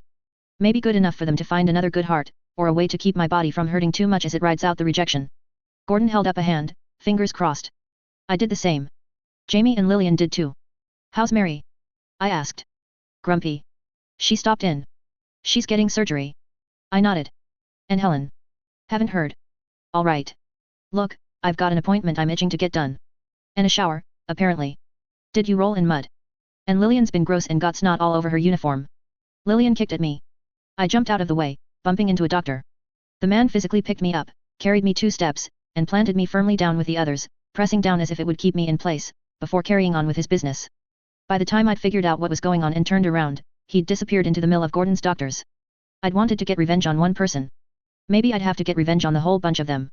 I'll stop in when you're through the worst part, Gordon said. Hopefully. I don't want to be here too long. Sure, I said, thanks. I'll fill the rest of you in on the conversation with the Duke, Jamie said. Felt important. A sense of where we're going. Good going or no? Not as bad as it could have been, Jamie said. But elaborating on that would require sharing the whole conversation. After. All right, Gordon said. But you're okay. Bad day, but I'm okay, Jamie said. Whichever one of us finishes first, we meet the other, he asked. Maybe grab Mary when she's done. With Percy coming up today, she might need to talk. Jamie nodded. Lillian, Jamie, and I headed over to Jamie's lab next. The silence was oppressive, and even my attempt to shake like a dog and get the worst of the mud-brown water off only provoked smiles, not joking conversation. As we reached the lab, Jamie grabbed his bag with the book. He waved at his team of doctors, then pulled the book out, and then bent down, to put it down, so it would lean against the door frame. I was there before he did. I put a hand between book and frame, grabbing the book. You don't have to, SY, he said. I promised, I said. I watch you as you go to sleep. I know you want your appointment right now more than anything, and with the Duke and everything else, it might be a question of our group's survival. That whole thing was too close for comfort. I promised. The promise was that you'd, he glanced at Lillian, then his doctors, obviously uncomfortable. It doesn't matter if I'm here. It's different. You shouldn't put your appointment off. Bullshit. I shouldn't break my promise, I said. I tugged the book from his hands. I promised. Now I'm going to take the book and I'm going to look after it, and I'm going to sit here and if you try to convince me to do anything different, I'm going to rub snot on you. He met my eyes, a searching stare. I only withstood the discomfort for a short while. I broke eye contact, looking at Lillian. Not that it matters, you strip down anyway and they launder your clothes for you in the meantime. Lillian should move over. I turned my focus to Lillian, repositioning her much as the doctor had me, moving her to one side of the door frame. When I turned around, Jamie was heading to his chair, a throne with tubes and connections running into and through it. He didn't open his mouth as one of his doctors led him up to the seat. He pulled off his shirt, then pulled off his pants. A doctor draped a cloth over his lap in time to protect his modesty. Lillian wouldn't have even blushed. I took a seat in the doorway, back to one side, feet propped up against the other, book in my lap. What happened? Lillian whispered. She hadn't budged from where I'd moved her. Nothing, I said. Feels like something happened between you two. It was your fault, I thought, but the thought had no meat or merit to it, I knew. She'd just been the unwitting catalyst to this whole mess. It's nothing, was all I said. Okay, SY, she said. Thanks for holding my hand and making me laugh. What about the other stuff? I think I got you back. It's okay. I nodded. Then she was gone. Back to her dorm to wash up and let reality sink in. I imagined it was really lonely, and I was surprised at the level of empathy I felt in that regard. No, it shouldn't have been surprising. I turned my attention to Jamie, who waved. I gave him a small wave back. Then my eyes dropped to the book. I avoided looking at Jamie as the doctors set everything up, pulling cloths off of the vats. A faint bioluminescent glow filled the room. I knew that if I looked at him, he'd gesture my way, and I'd have to respond. I didn't know how to respond. Instead, I looked down at his notebook. Annals of past events, from someone with a perfect memory. I looked across the room at the bookshelves that ringed it, still avoiding looking directly at Jamie, and thought about the way things had been. All of the memories in there. I saw the men walk up the steps. In keeping with the promise, I watched carefully as they put the mask on, and put Jamie to sleep. I wasn't sure Jamie saw me looking. All the same, when they threw the switch, it made me jump. Jamie was under. He sagged slightly, the cords and connections running into his back and all down his spine, tension tight, holding him mostly upright. I could hear the humming, see the overlarge brains and tanks move slightly, reacting to altered blood flow and temperature. I nodded, then opened the book, paging through it. I wanted to find an answer, and I didn't. There was an insight into Jamie's eyes. A drawing of the rat with grass and flowers growing out of it, other things he'd seen, creatures I'd missed, people in the street. The lambs recurred, over and over again. The strokes were bold and harsh, sketchy more than anything. A perfect memory made for that kind of harsh view of things, maybe. You couldn't forget the ugly little details. I closed the book. The answers I needed weren't in there. I spent a while looking at Jamie, then a while looking across the hall and out the window. Hey, a man's voice said. I raised my head. I saw a bruiser of a man in a lab coat that didn't fit him. Oh. Yeah. I was supposed to stop in. Don't fucking waste our time, Sylvester, Huey said. I didn't mean to. I was thinking. You'll think better after your appointment. Yeah, I said. I nodded to myself. Yeah. That's true. Let's get it done. Now? Huey, look, if we can't. That's not my name. I blinked. Dewey, he said. Close enough. It hasn't been that long, Sylvester, he said. No, probably not, I said. Can you do me a favor? I seem to recall the last two favors ending up. Not like that, I said. No. I need to think, without Wyvern. To see if I even can figure out this problem in my head, when I'm like this. Do you get what I mean? No. Okay, I said. Yeah, look, can I stay? You can dick off and do whatever, or get caught up on whatever. He gave me a level stare. Please, Dewey. I need to be here, I think. Or I won't be focused on the problem. We use the restraints this time. You stay put, after getting dosed, you stay quiet, you don't bitch, you don't get clever and try to run off while you're working through the worst of the pain. Think you can manage that? I nodded. I fucking hope so, he said. Fuck with us on this and you don't get any favors again. I nodded. He tromped off, heavy feet clumping down the hall. Avis was enduring her own mental gauntlet, caught with nothing else to do but try to endure, to figure out what her answer to the Duke would be. Mine touched on unfamiliar territory. On Jamie, and a divide between us that I couldn't ignore. It hurt, that things couldn't be what they were. I was angry, I was confused. There was no right answer to give, yet if I couldn't one, then things would be broken like this forever. That he'd think I wouldn't look after his book or keep the promise after everything we'd been through, it scared me. Some things were inviolable. It made me feel uneasy. Hours passed. It was dark, but for flickering lights and the glow from the room, the doctors rotating so that one was observing at all times. The entire time, I was trying to unravel the problem, though the edges of my brain had dulled. I wasn't sure why I was so stubborn about wanting to do it without a full dose of Wyvern, but I'd started the journey and wasn't about to abandon it. I looked deep within, trying to find a glimmer of something, as if I could pry out some part of myself that could see Jamie in the way he seemed to see me. I thought back, memory by memory, trying to figure out when things had changed, knowing my memory was weak at the best of times. I thought about looking in the books, but somehow I knew I needed to find the answer here, not there. As the third doctor came in for their night shift, stepping over me in the doorway, I asked the time, and was informed it was 4 in the morning. Perhaps an hour after that, I realized what it was I was trying to do. I couldn't have one more minute like the past afternoon and evening had been. Not another second of that painful awkwardness. I wouldn't be able to endure it. I had to greet him with a genuine smile as he woke. Nothing more. I could do that much. I was sure that it would at least open the door for things to get better, and that was all we really needed. Secure in that knowledge, I finally drifted off. Hands seized me and dragged me, pulling me out of the way. I stirred, annoyed, knowing I hadn't gotten enough sleep, that it was far too early and I'd fallen asleep too late. Then I realized where I was, my attention turned to where I was supposed to be sleeping while sitting astride the doorframe, and I connected the dots to what was going on. The lambs were coming down the hall at a run. Lillian, Gordon, Mary, Apache Helen. There were far too many doctors in the room. The shock of being pulled from deep sleep didn't seem to go away. I felt detached as I pulled myself to my feet. Gordon was shouting my name. I ignored him, pushing my way through the doorway, into the room. So many doctors here, talking, chatting. I'd seen all of them at one point or another. Hale was just entering the room behind me. He gave me a passing glance, then headed over to talk to Jamie's doctor. I turned my attention to the throne. Jamie wasn't there. There was a person, and that person looked down at me, but there was nothing there. No glimmer of recognition, no personality. He moved his hand, and it was a movement that suggested he was figuring it out. Empty. I could hear the chatter as 24 disparate voices, talking about the same sort of thing. What had been retained, what would be in the tanks, what to keep. Project Caterpillar this, Project Caterpillar that. Everyone on their best behavior, with the Duke leaning against the wall in the corner, arms folded, observing. Jamie's name didn't seem to come up once. I spotted the doctors in charge of Jamie's care. They were taking it in stride. Upset, as anyone would be when they had a bad day at work, but hardly upset enough. I passed by one doctor, bumping into them, and my hand found their pocket. A scalpel was clipped to the inside. I grabbed it and popped off the tip. A short distance later, I repeated the same process, finding another. I drew nearer to Hale and the other doctors. The closer I got, the more sure my steps were. I walked briskly, head down, scalpels hidden so they wouldn't be too obvious. I was tackled all the same, thrown to the ground, arms hugging my arms to my sides, scalpels gripped to either side of my waist. I fought, squirming, elbowing, wrestling, mad and incoherent and not even sure what sounds were leaving my lips. Tears were streaming down my cheeks. It was Jamie, damn it. I managed to flip over, got my wrist free of the grip, and stabbed, only to get caught again, and swiftly disarmed. I stopped when I met Gordon's eyes. I saw the tears there. I saw the lambs huddled behind him, the expressions in their faces. They were standing, and I was the one that was breaking. I stopped struggling and went limp. The one fucking time you put up a half-decent fight, SY, Gordon said, soft words all too audible in the hush. Enemy, Arc 6. The door slammed shut. The impact rattled her thoughts. Double vision, triple vision, vertigo, but all cognitive, her thoughts alone.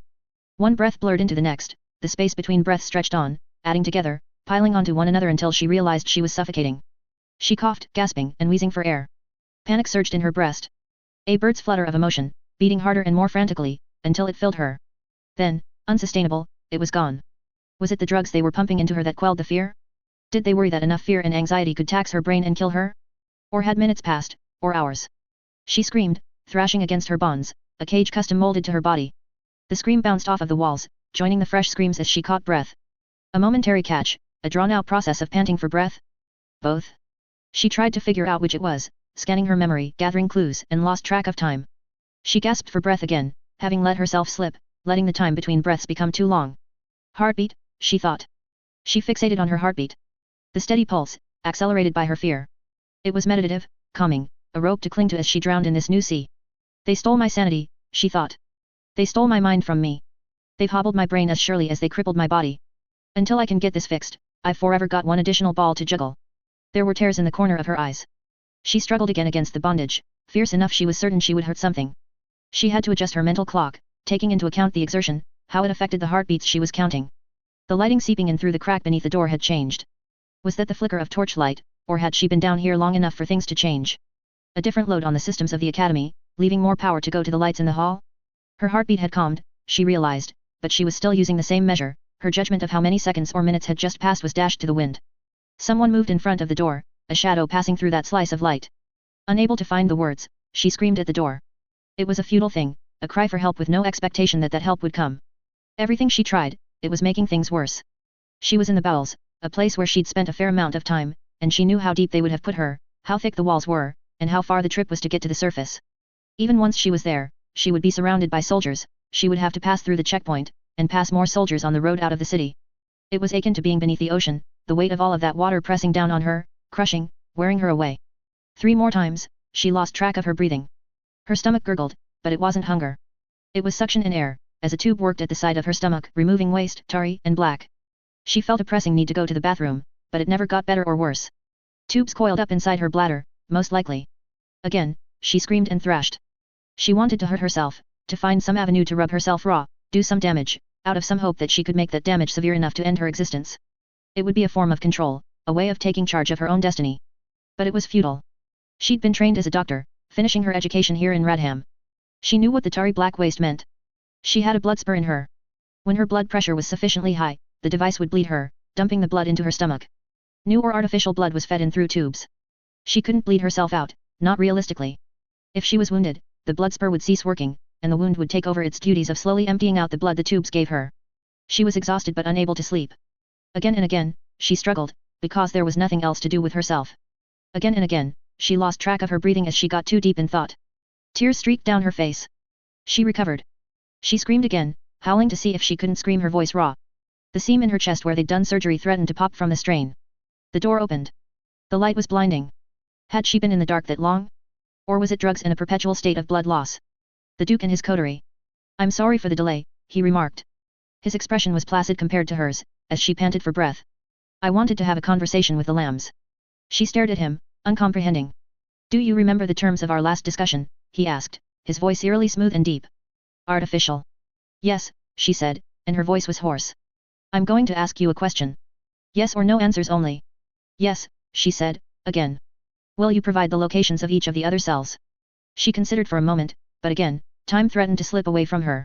After half a second or was it a minute, the Duke turned to leave. Yes, she said. She opened her mouth to speak, then remembered his warning and closed it again. What is it? I don't know where Percy is. Cynthia handled the coordination between groups. I see, he said. He gestured at a doctor, the mask. You said I had permission to speak, she cried out, struggling, trying to pull her face away as the doctor lifted the tube and the grasping bloodsucker toward her mouth.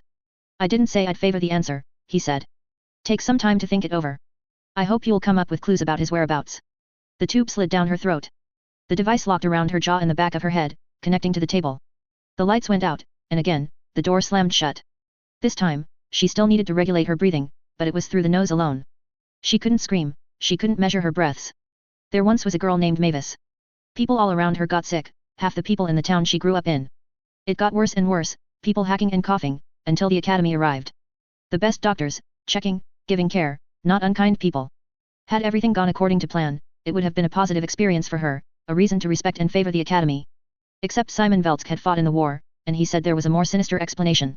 The academy had made them sick, testing a drug on the village's population without permission. She never found out if that was true or not, and as head of communications for Redham, she'd made use of every resource available to her to try and find out.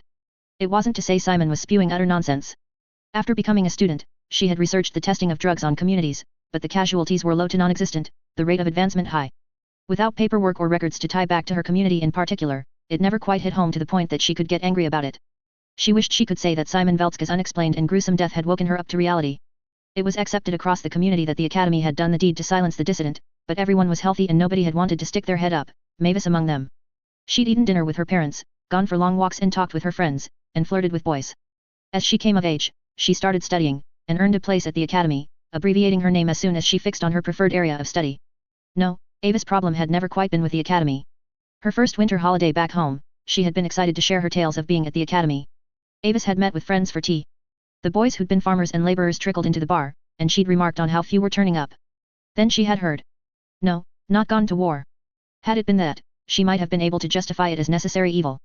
3 nobles had come into town, young ladies not much older than she was, gallivanting around. The noble women had asked for the company of young men, and the young men had not been in a position to refuse. When they left, they took the most handsome with them. Ava's girlfriends had joked that it wasn't much loss, the noble women being so attractive, but she hadn't missed the emotion beneath the words. There had been only one letter back since the boys had left, and it had read like it had been written carefully, so as not to offend any who read it before it reached home. It had taken some time for Avis to come to terms with her feelings over that. Life had gone on as normal, with some farmers getting help from the community to make up for the labor their sons weren't providing. Where war was a necessary evil, this didn't feel evil at all, and it most definitely did not feel necessary. It hadn't been the blow that destroyed her loyalty to the crown, but it had been a wedge, and every story or idea that touched on the crown drove that wedge in deeper. Avis stared into the Duke's eyes. Do I need to repeat the question? He asked. She opened her mouth, then closed it.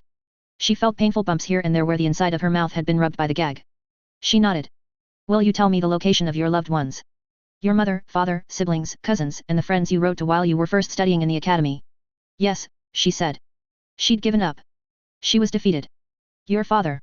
He's in Ivorchester. With my mother and youngest sibling, she said. His eyes seemed to swallow her up.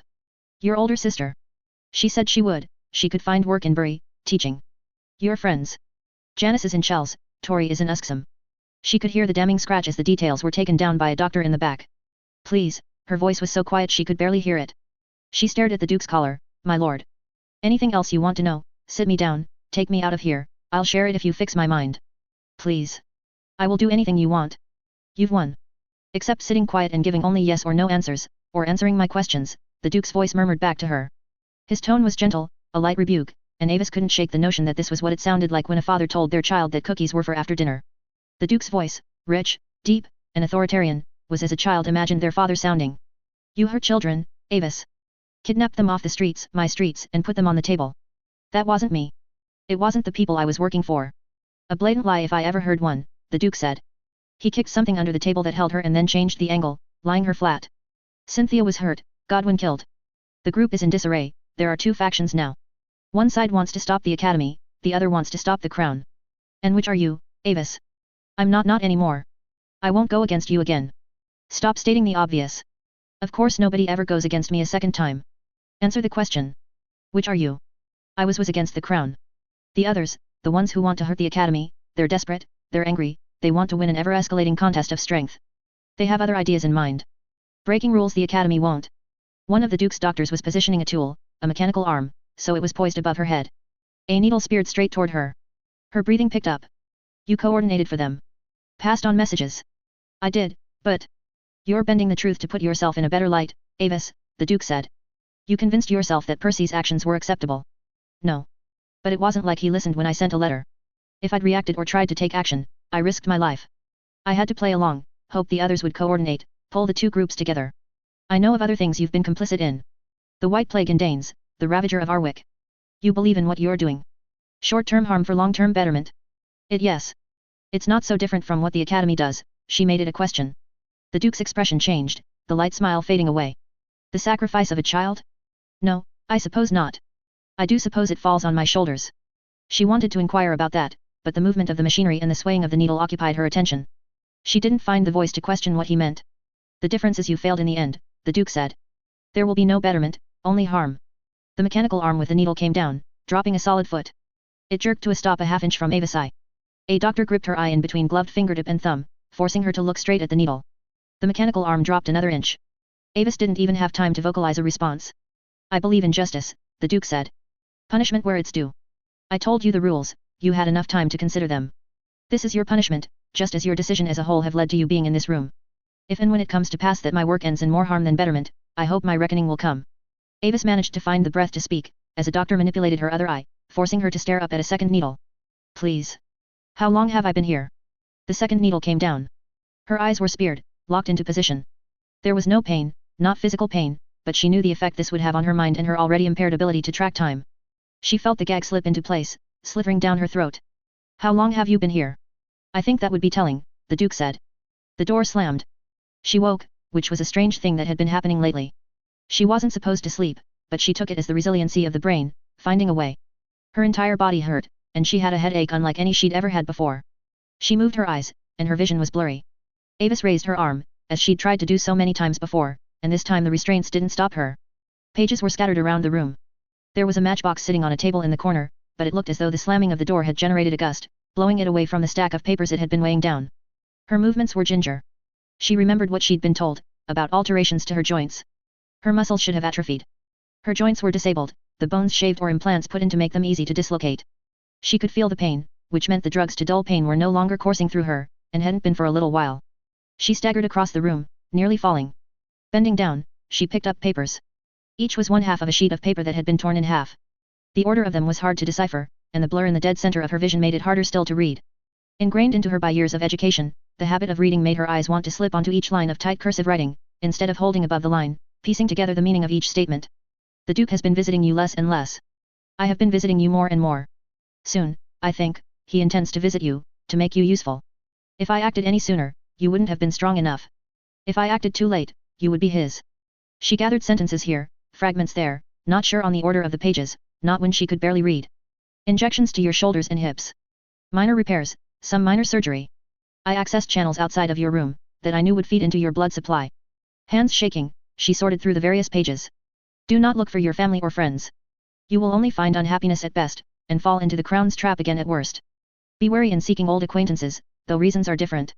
What was a war between two sides has become a war between three. Old friends may not be friends anymore.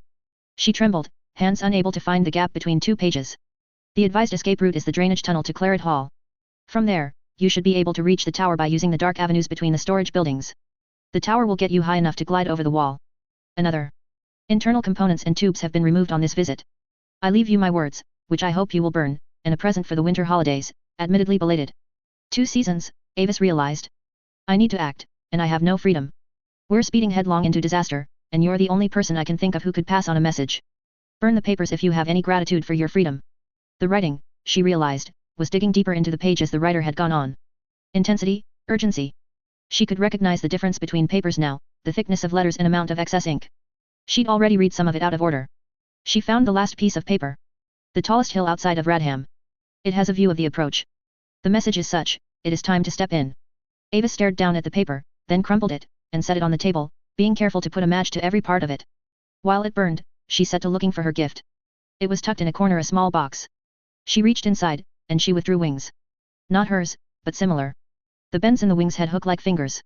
She put them on, feeling them bite into flesh, a little less merciful than her old wings had been. A single revolver and a trio of syringes, each one capped, sat on the bottom, tucked neatly in the corner, stowed in the gap just left of a set of clothes. She'd had enough time to think, trapped in a hell of her own making. The Duke's words rattled around in her head even now, taunting her. She changed clothes, pulling off the hospital dress and donning the provided clothes. Loose pants like a sailor might wear, boots, and a harness top she could wear with her wings. She touched her head and found her hair short.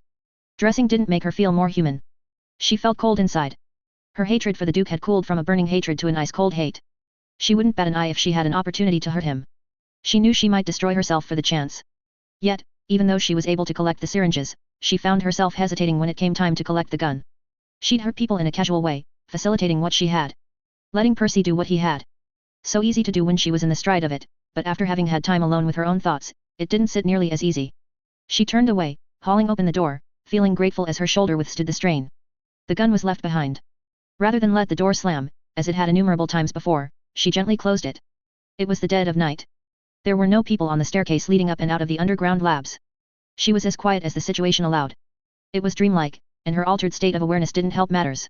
She wasn't convinced this wasn't a hallucination.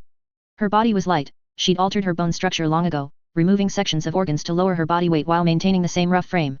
Her diet while lying on the table had been different, but it hadn't added any pounds that she could notice.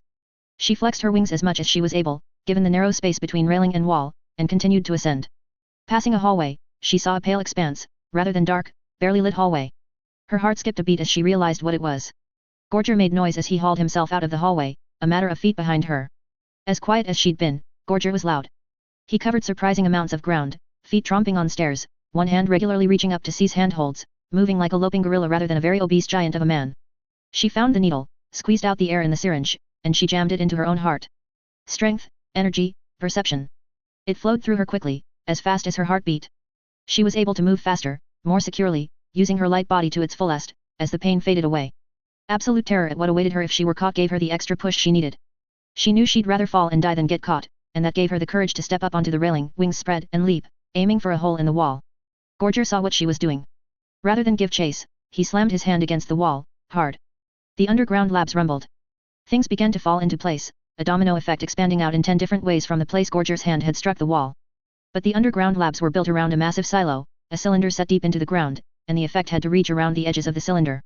She didn't hesitate, even as she saw the slab of stone falling into place. She passed under the slab, full speed, wings spread, and the slab came down behind her.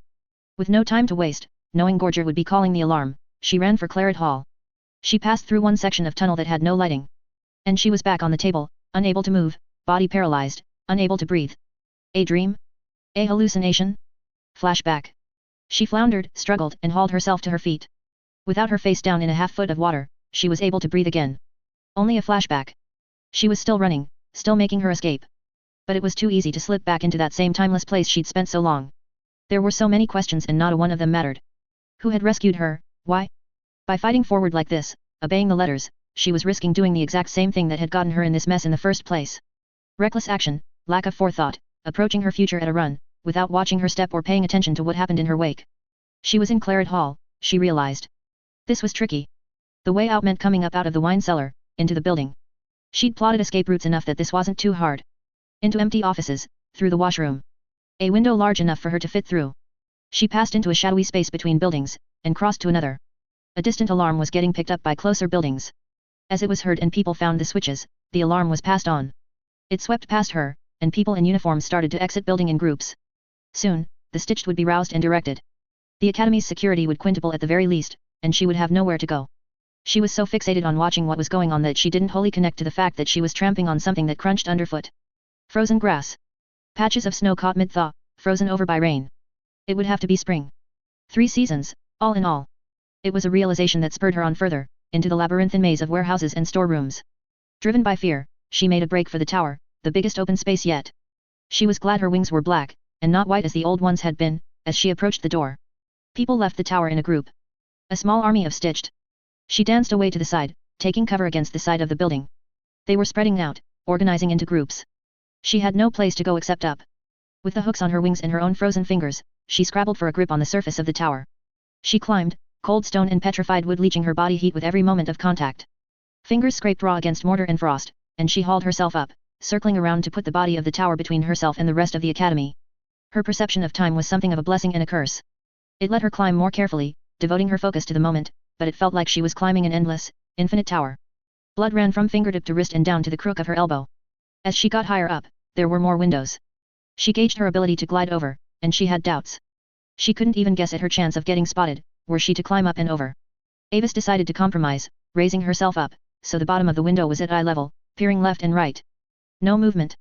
She climbed, and was standing with stomach to the glass when she saw him. A single figure, a boy. One of the lambs? No, this one had red hair. Paralyzed, she finally managed to move, raising a hand, finger pressed to her mouth. The boy only stared at her with ember eyes. It unnerved, and it made her think of the wrongs she'd committed, the children Percy had used, that the lambs had executed so thoroughly. As if recoiling, she threw herself back, twisting so her belly faced the ground, wings extending, and glided. Avis didn't pass over the wall, but she was able to grab it. She heard shouts and calls, and heard a trumpet, then hauled herself over and beyond, as guns fired from a distance. She was free. She'd escaped, but she didn't feel free. She made her way to the tallest hill, feeling trepidation. There were 3 figures waiting for her. When she landed, it was to crumple into a heap. She didn't even raise her head. A hand reached for her. She flinched involuntarily, and the hand withdrew. She knew who the hand belonged to. Frey, she said. Yes, Frey said. We were trying to contact you for a while, Avis said. Her voice didn't sound like her own. It's been a while, Avis. Avis nodded. She fidgeted, because being too still made it feel like the walls of that room were closing in. I'm supposed to tell you, Avis started. She didn't finish. Her voice broke. She curled up into a ball, folding her wings around herself. I know, Genevieve Frey said. Another hand touched her, and this one was very warm in the cold winter. She flinched, at first, but this one was persistent. It became a hug, and the hug was welcome. You're with the right people, Frey said. Avis shook her head. No. I can't, I'm not a soldier anymore. I couldn't touch the gun. I can't be part of this. I can't stand the crown but I can't fight them either, That's fine, Frey said. You don't have to stay with us. The crown states have 2 major factions who are trying to destroy the crown, they don't need us. What are you doing? We're saving humanity, Frey said. Come on. Let's go. Rather than Frey, it was the giant of a man who offered Avis a hand. Staring at his hand, she felt he was kindred, gentle. Looking in his eyes, however, she saw a terrible anger, no doubt worse for her being reflected in it. That was as comforting as anything. Tooth and Nail 7.1. I stirred in response to a knock on my door. I managed. I heard the door open, and pulled the covers down from over my head. Sylvester, Mrs. Earls said, breakfast. Lillian's here, too, so don't think you can skip eating this morning. I said. Isn't she up and at early in the day? Obligations. I think so, yes. I sat up, rubbing at my eyes, then ran my fingers through my hair. It was long, it was shaggy, and I had the worst bed hair of anyone I knew. I had no illusions about my ability to keep the hair tamed. Mrs. Earls cleared her throat. I looked up, looked at her, and saw her pointed look, just behind me. I twisted around, and saw Mary lying there, head on a second pillow. Oh, I said. Yeah. Hi, Mrs. Earls, Mary said. Behind her, some of the other children had already woken up.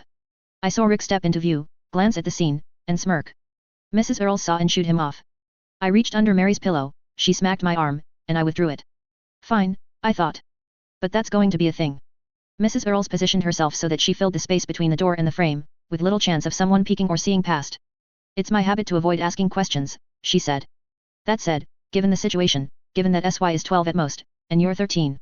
I think of myself as a small 14, I said. Mrs. Earls gave me a withering look. You don't have to ask, Mary said. Really? Mrs. Earls took that in, then nodded. I won't, then. I was looking for you, Mary, I was worried you'd gone out earlier than usual to practice your throwing. It's good that you're here if Lillian needs you. Don't take too long getting ready. Okay, Mary said. I nodded. The door shut, the latch clicking. I like how she takes you at your word, I said. But when I say something, oh, no. I could tell her the sky is blue and she'd double check. The sky isn't usually blue in Radham. It's grey at best. You know what I mean. Mary swung her feet out from under the covers, standing up from bed, stretching. I hurried to pat down the covers so there were no gaps for the cool air to leak through. I looked past her to Jamie's bed. A large notebook sat on the bed, the weight of it messing up what had been a perfectly made, entirely neat bed.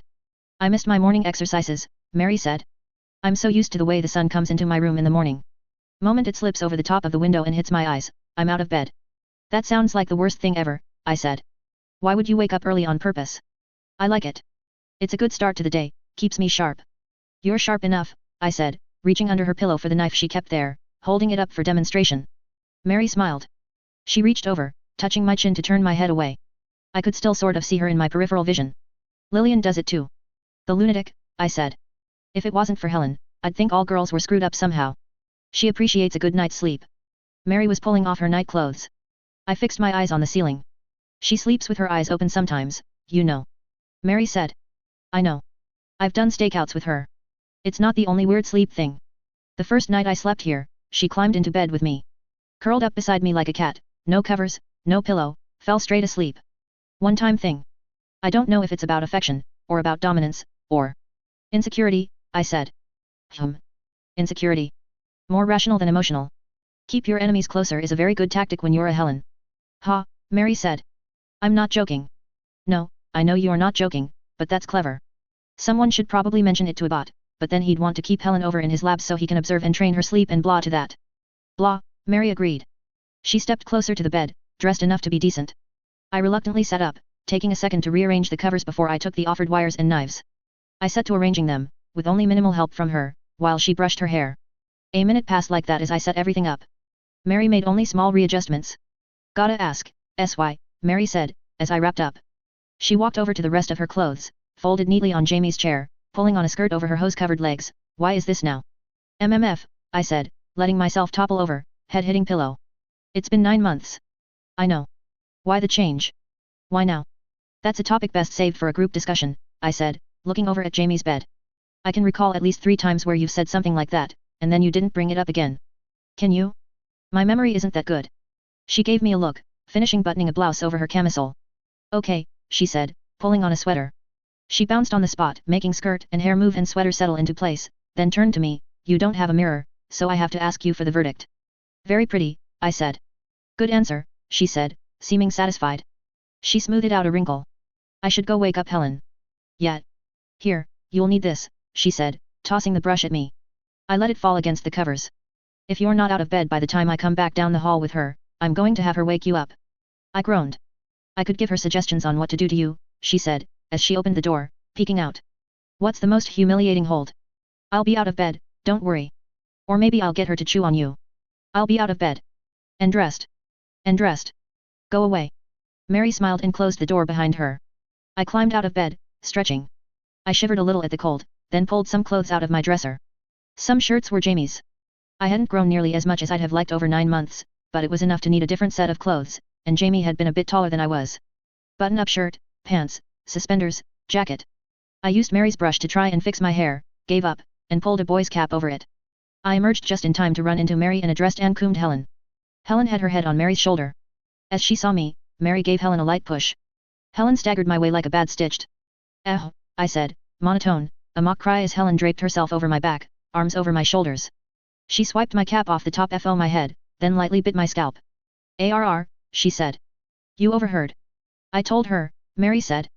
MMF, ARR, Helen said. She adjusted position, mock biting the top of my head a few more times. Don't bite too deep.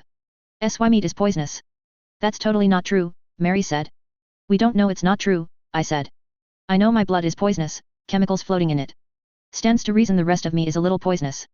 Helen stopped biting me, resting her chin on top of my head instead. You smell like Mary. Yab.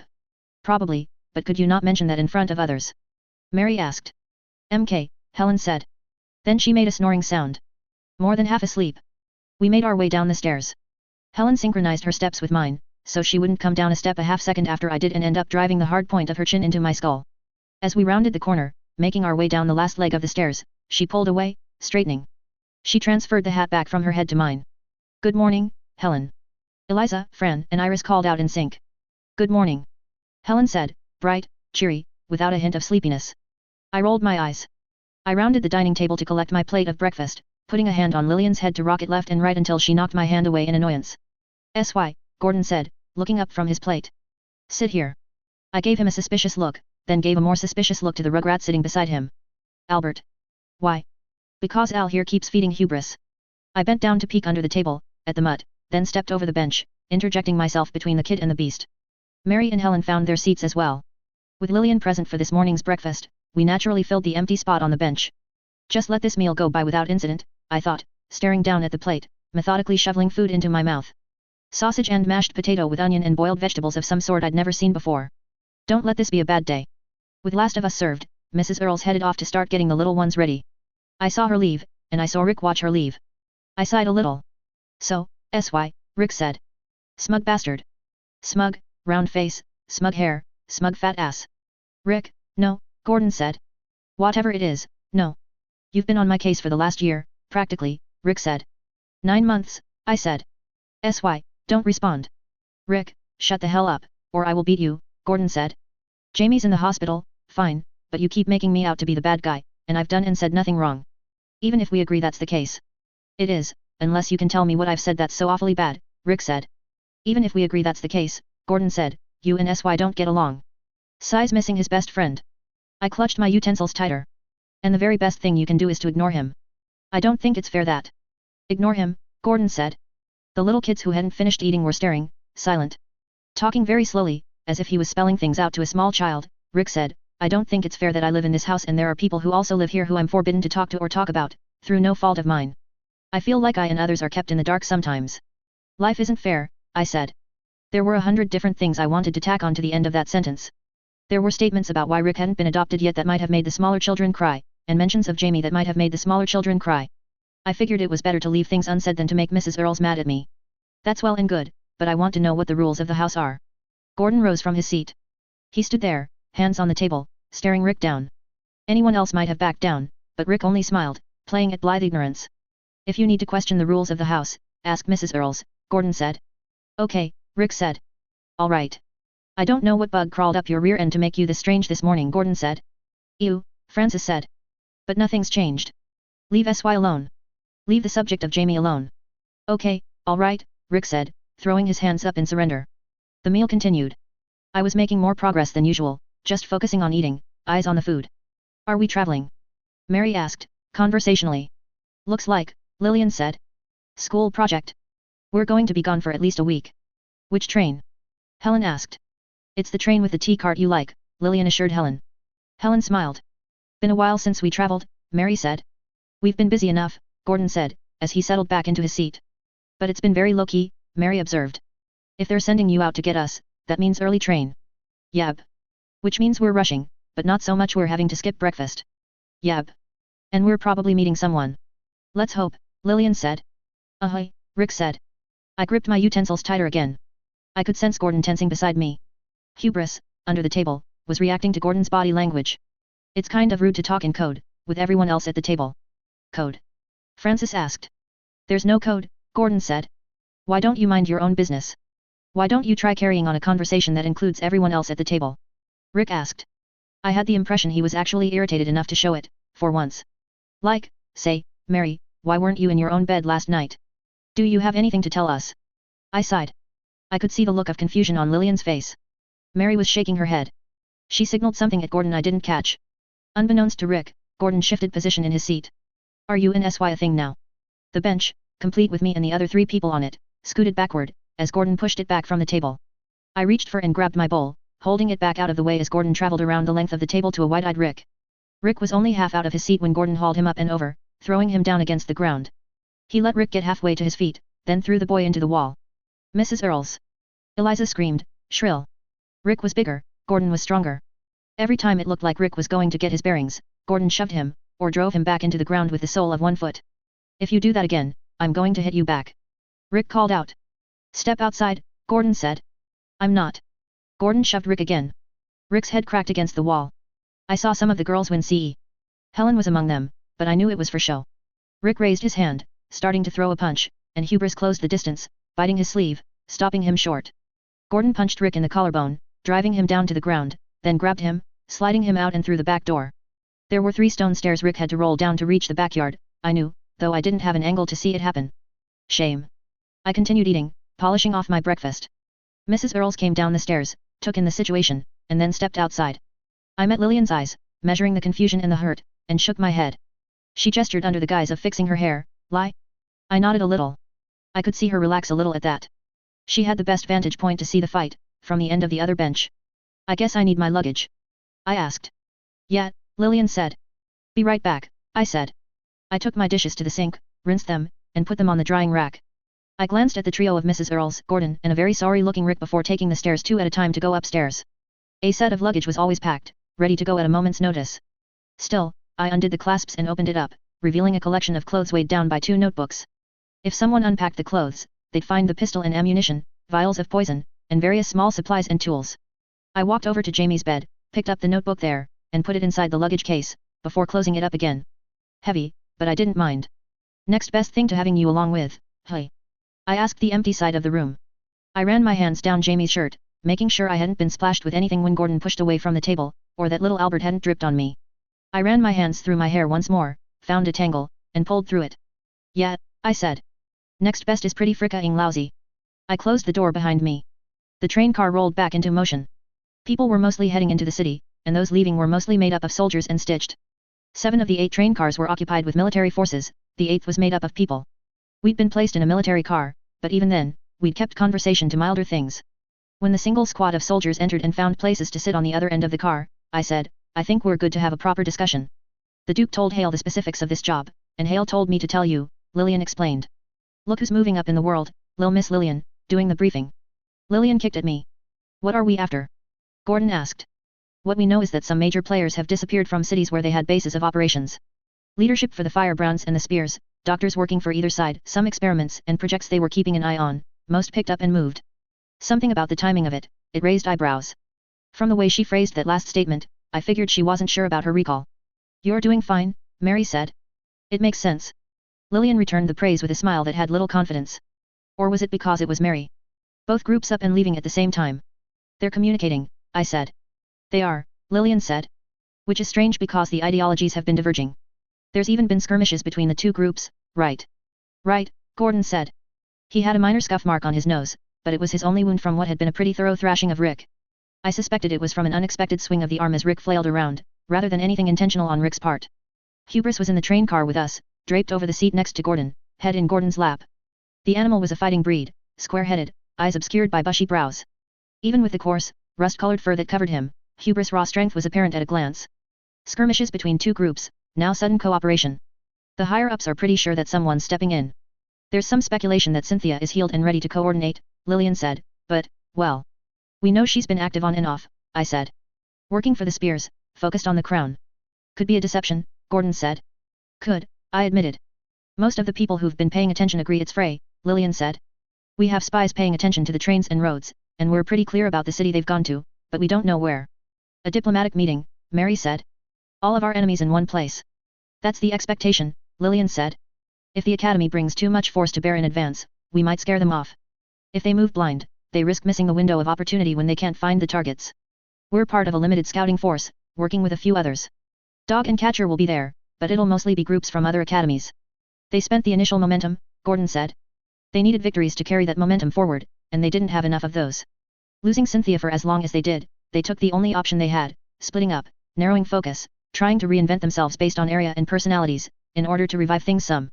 Focus on anti-crown sentiment in anti-crown areas, anti-academy sentiment in areas where people chafe most with the academies, Mary said. But that's a hard fire to keep stoked without fresh fuel. It's been a couple of months and people are tired of fighting, Gordon said. The anger is there, but it's not fresh, hot anger.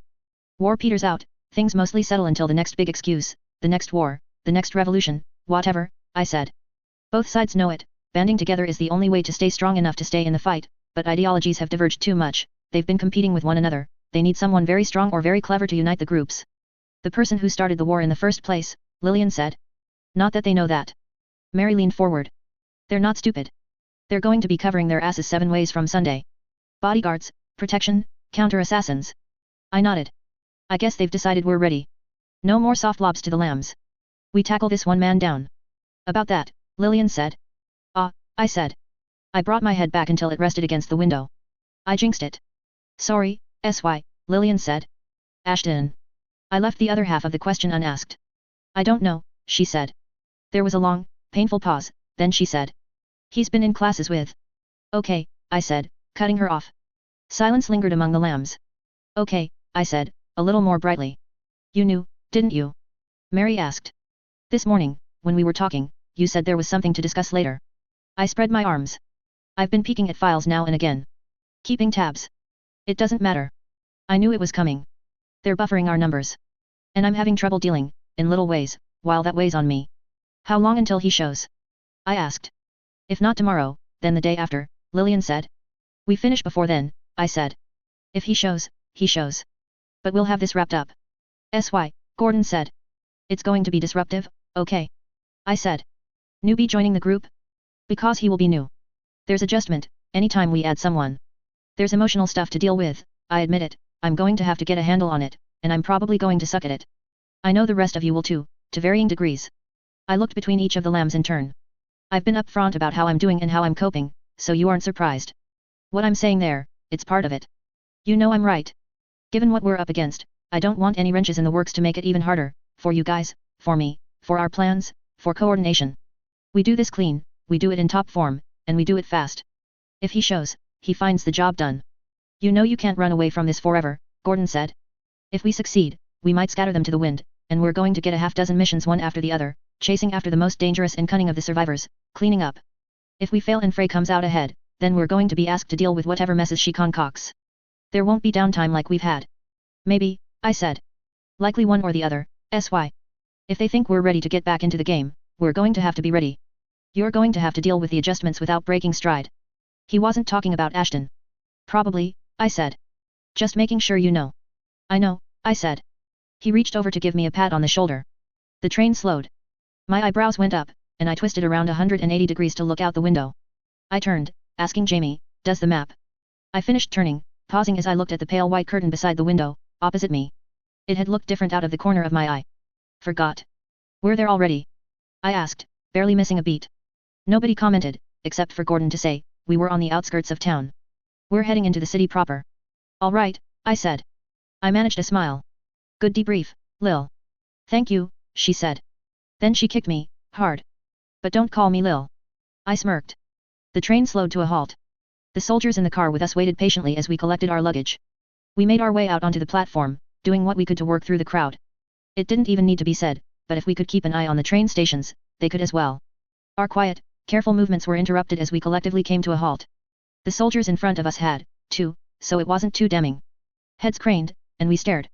The city sprawled, a proper city, with several skyscrapers, trees growing freely, and other design touches.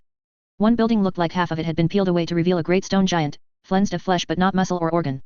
An anatomical figure crossed with architecture. A proper academy city, as Radham was. Except for the fact that the largest set of structures sitting atop the highest hill in the city were on fire. I was guessing from the look of it that it would be a lack of fuel rather than anything else that saw it go out. It looked pretty damn thorough.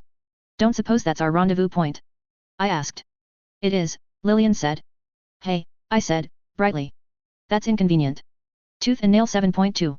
We rode on the back of a wagon, bumping and jostling as much as the 12 or so crates that were stacked back there with our luggage. The crates had straps keeping them in place, which I envied. My hands were already cramping up, and we weren't even halfway to our destination. On either side of the wagon, soldiers were standing with the toes of their boots wedged between two rails, holding onto straps. Smaller war beasts walked alongside, more like jungle cats in proportion and fluidity of movement, and squadrons of stitched marched double time in front of and behind us. It was dusk, but the city was well lit, the neighborhood scale bonfire notwithstanding. Breckwell was an interesting city in terms of layout. Radham had developed an academy first, the city following naturally, with the Crown and Academy both taking a periodic hand to the development of that city in stages, as needs developed. It was loose, a design I'd often likened to a living body, every part having a purpose, or to a tree, pruned now and again, parts cut away or used for resources as needed, be it the tree-like growths that supported structures, entire neighborhoods, or even sweeping districts of the city. Those parts of Radham were sloppy, though, the result of a long series of successful accidents, the mistakes done away with. Breckwell was the opposite, in a way. It had been a military base first, and the academy had been plopped down on top of it at a later point, the academy adapting to the needs of the city and the area. The streets were winding, just wide enough for two carts to pass side by side, very occasionally twisting to pass other under streets, through short tunnels that had portcullis gates at either end. Buildings were made up predominantly of stone, with only aesthetic touches of vines, ivy, or branches, a stark contrast to Radham. The roads were cobblestone, neatly fit together, and segued neatly into the base of each row of buildings, leaving me feeling as if we were traveling along the lowest point of a series of deep, wide trenches. Every surface was soaked wet by the cold rain that poured down from above. They looked alive, they looked cold, and if I unfocused my eyes, I had the vague impression that this city was reptilian. The stones ached into scales, slick with moisture. Only half of the windows were lit, and they were so small I doubted I could have crawled through them, high off the ground, and often round or narrow. I imagined the eyes of serpents, narrowed, catching the light. Soldiers at either end of the wagon were eyeing us. We'd approached superior officers with badges in hand, and they'd agreed to escort us up. The foot soldiers hadn't been filled in, and were wondering at the odd addition to their ranks. We ceased going uphill, settling onto more level ground. I stopped feeling like I was going to bounce off the back of the wagon with every bump, and shifted my weight around, reaching back to hold onto a strap with one hand. My other hand reached out for Huber's furry head. He didn't react in the slightest. Gordon, for his part, reached out to give Hubris a brief rub. The dog turned his head to better position it for Gordon's scratches. If you're going to be an honorary member of the group, you'd better learn to play nice with others, Mutt, I said. Maybe you just suck at giving scratches, Gordon said. Or he might like you better if you called him by his name. Maybe you smell like a butt, but you don't hear me bringing it up. He rolled his eyes. We came to a stop in the midst of a checkpoint, and waited as a squad of soldiers checked over the wagon. Lillian and Mary were talking, with Helen sitting nearby, listening more than participating. Rather than listen in on the secret lives of girls, I turned my attention to the front of the wagon. The officers in charge of the group were riding up front, leaning forward as they exchanged words with the group at the checkpoint. I could only pick out segments of the conversation. Same as last night. 4 of them, led by someone different. How many nights? Last night, something something, the night before. Different types of attack. Time. Same time. The freaks from out of town. The man at the front of the wagon cut the checkpoint officer off right there.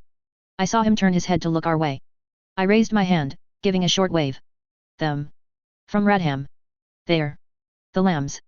Yet. The lambs. The checkpoint guard lowered his voice, but I could still make it out. Shit, I thought they'd be uglier. Shriveled?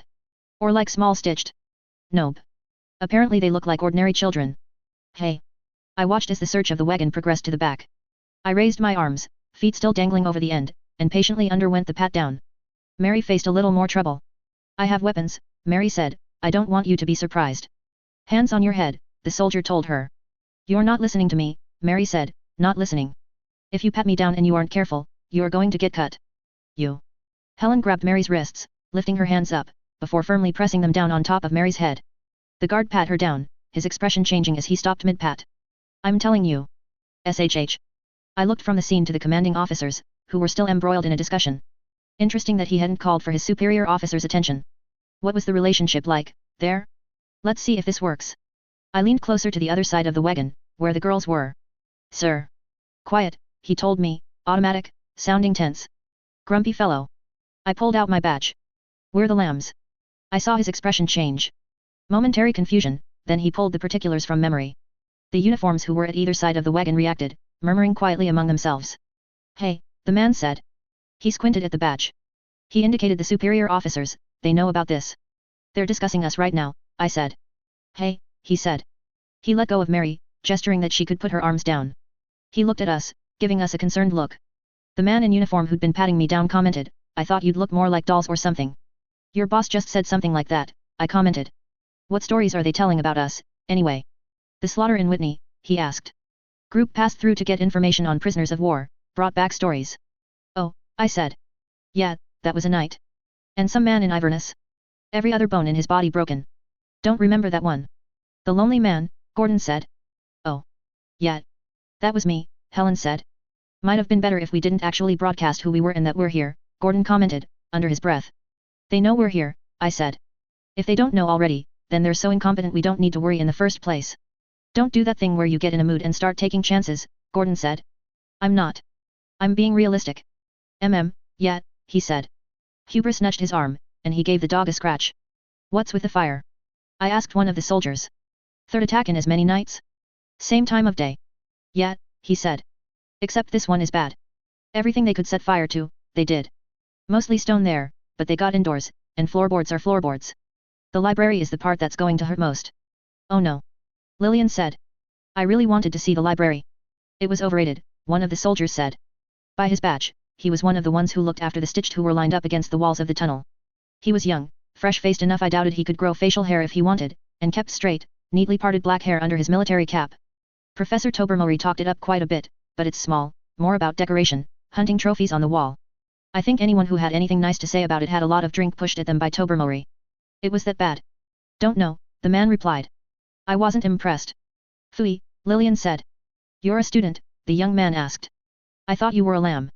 Both. He nodded, taking that in. What year? Third, but my schedule is bumpy. I spend a lot of time out of school. Third is impressive. Why the interest in the library? Are you working on a project?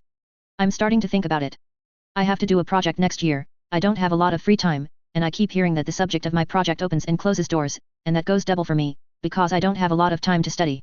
If I pick something, I'll have to do research on it on my own, and then the year after.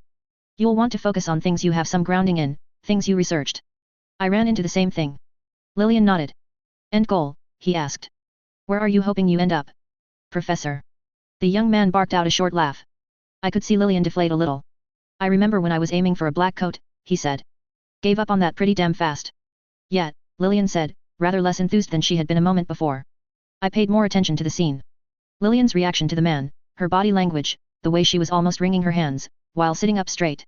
She'd thought highly of him, for a very short encounter, an older boy at or nearing the end of his adolescent years, clean-faced, clever, gregarious, and he'd very casually slapped down her dream.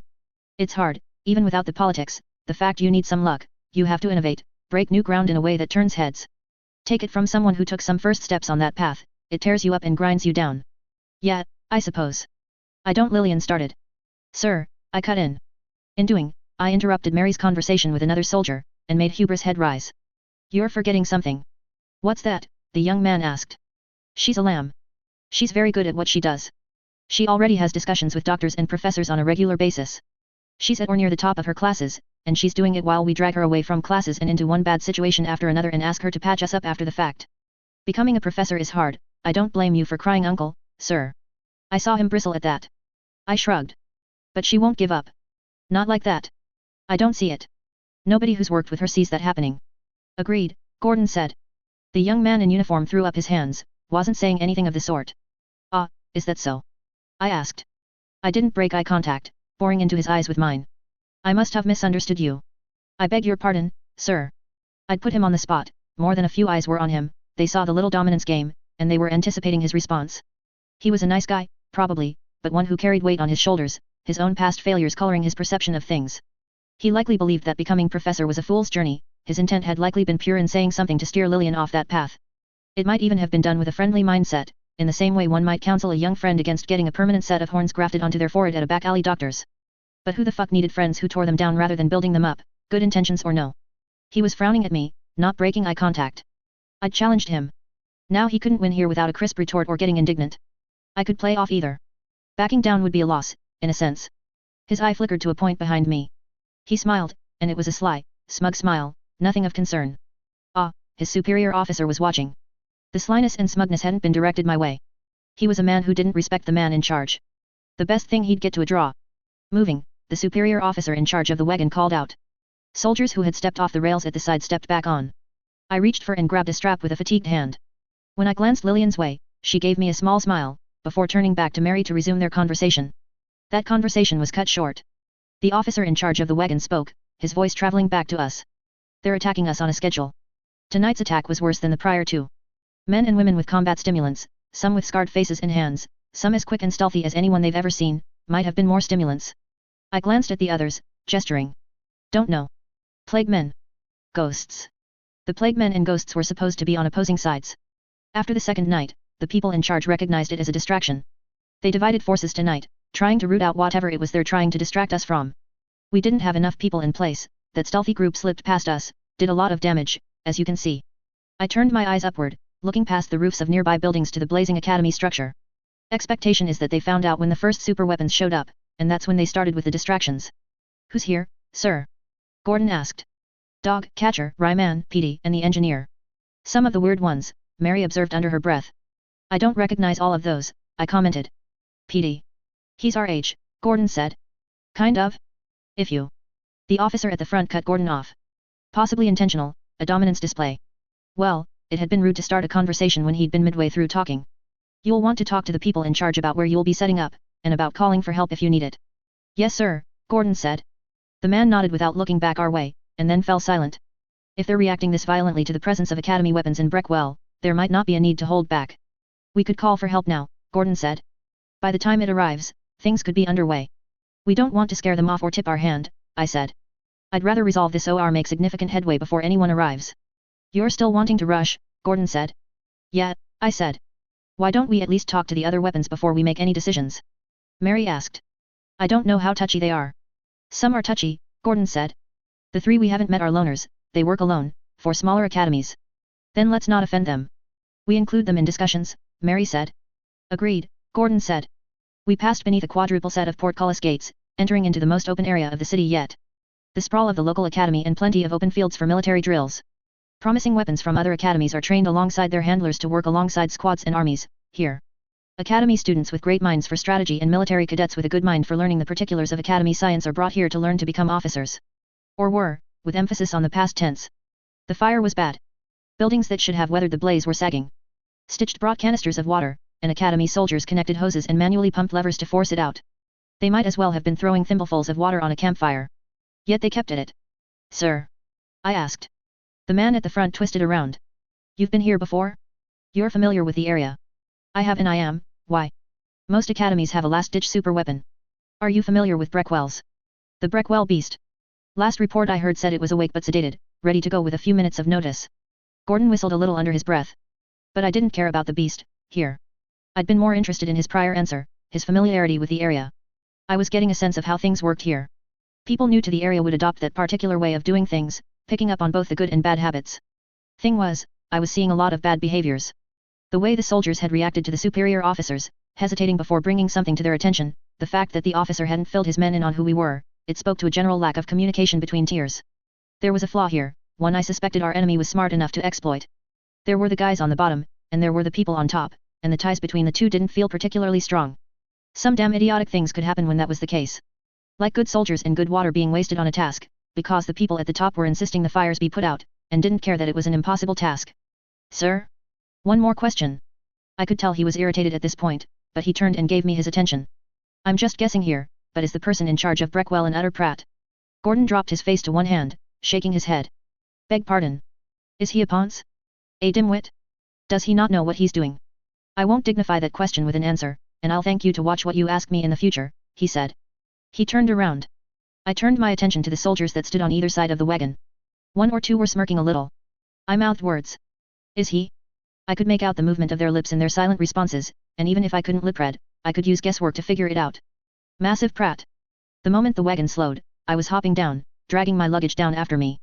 It clacked hard against the road top. The others followed suit. Gordon gave a hand to Hubris, the dog using the outstretched arm as a step partway to the ground, then offered a hand to Mary. She beamed at him as she hopped down beside him, her hair and skirt flouncing with the landing. Someone our age, I'm so excited. Helen squealed, as she caught up to me. Ease up on the pitch a little, I said, wincing. Gordon, Hubris, and Mary led the way, diverging from the path of the wagon, which was moving toward the fire. I found myself walking between Lillian and Helen. Lillian was quiet. Helen wasn't. He could have been a lamb. I don't think so, Lillian said. I almost want to ask you guys to give me the answer, I said, but at this point, I'm happy to see for myself. I'm glad to have one over on you for once, Lillian said. So you wouldn't tell even if I asked. She smiled a little, hemmed and hawed, and then said, after what you said back there, maybe I would. Maybe, hey. I'm worried you were trying to get my guard down so you can pull something on me. I snorted. Ulterior motives? Me. You were bothering the captain at the front of the wagon, Lillian said. Someone's paying attention. Trying to wrap my head around Breckwell, I said. Do tell, Helen said. Please, Gordon said. He'd been listening in, his conversation with Mary trailing off. It's a military academy. It's not a place that makes big advancements. If you're in charge of the academy and you're ambitious, and I'm working under the assumption people are, then Breckwell isn't going to really open doors. It's a stopping point. A place people come midway through their careers. Have promise? Study here a few years, pick up essentials, move on. Sure, Gordon said. People in charge are either here for punishment, they're ambitious but frustrated, they don't realize how bad their situation is because they're that dumb, or they're willing to try and play a settler game, where they find pet projects and nurture those projects, and then try to claim credit for the successes that follow. None of those things breed good leadership. I'm not sensing good leadership here. Which is why you asked the question, Mary said. I gave her a nod of confirmation. Feeling them out. Identifying the problem is good, but there's more to it, Gordon said. We need solutions, I agreed.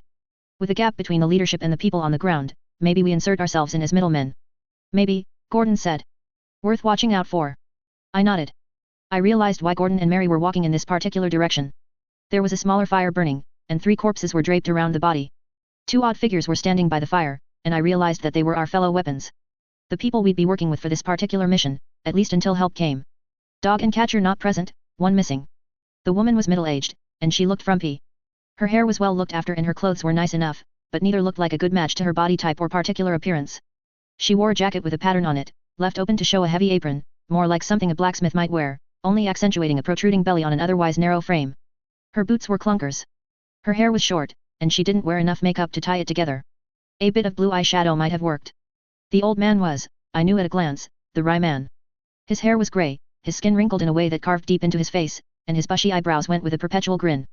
He was stooped, much of his weight leaning on a cane. The lambs, I take it, the Rye Man asked. Nice to meet you, Gordon said. The Rye Man didn't reply to that. Instead, he lifted his cane, prodding one of the corpses. Lambs, meet our opposition. I turned my attention to the bodies. One was a ghost, I could tell from the damage to her body, the way the fine bones riddled her flesh, crisscrossing within her injuries, as if she'd been filled with bone-white needles. The other was a man, but not one of the plague men. He lay there, and he looked alive, skin flushed a bruised purple, veins standing out against his skin. His fists were clenched, body contorted, and his mouth yawned open. I couldn't look at his face without imagining him mid-scream. The third corpse wasn't human, not at first glance. Augmentations. Hunched, skin-textured, eyes wide and bloodshot, its hands were twice the usual size and claw-tipped. The skin wasn't uniformly colored, but instead bruised in patches that seemed to accent the deeper parts of the body, the hollow of collarbone and throat, the lines of the jaw, and the eye sockets. They're mixing it up, Gordon observed. Not one of them feels safe, the woman said, her voice pitched in a funny way, as if she was putting on a voice for a puppet show. They brought bodyguards, and they've been convinced to send those bodyguards out. Lillian knelt by the body of the man who was covered in veins. She had to dig in fingernails to pry his eyelids apart. Are these 2 people under the same drug, at different stages? She asked. That's what the docs are saying, the Rye Man said. They're modifying them on a core level, Lillian said. Rewriting them. It's incredibly painful, not to mention dangerous. So I hear, the Rye Man said. Would have to be a bacteria, dumping a load of new information into the bodies, rewrite the pattern of their makeup in patches. Looking at that one, they're under the effect of powerful stimulants while it happens. Do it a few times in a row. Get monsters, I finished. That's what they want, but there's a reason we don't use this, Lillian said. It tends to kill people as often as it gives you monsters, when you're making changes this drastic. That's in Academy labs, under strict supervision. They aren't holding back, Gordon said. He looked up, where are the other weapons? Your buddy's dog and catcher are on the prowl, seeing if they can't trace them back to where they came from. The engineer is with them. The engineer? I glanced at the woman. She wasn't the engineer then. By process of elimination. She smiled down at me. I averted my eyes, somehow uncomfortable. They've attacked at sundown every night. Either hitting us here, or going after civilians, the Rye Man said. If we're going to get them, we need to do it tonight, or we're going to have to wait until tomorrow night. Crumbs, I muttered. Willing to leave those bags behind, he asked. Gordon glanced at me and the others. We nodded. Then let's go join the others for the night's hunt, he said. I saw how crooked his teeth were as he bared them. We can get acquainted on the way. Tooth and nail 7.3. We deposited our bags at the side of one gate, getting the attention of the soldiers there, asking them to look after the luggage. While Lillian got her things ready, I quickly grabbed the 3 books from my bag and put them into a backpack, pulling it on.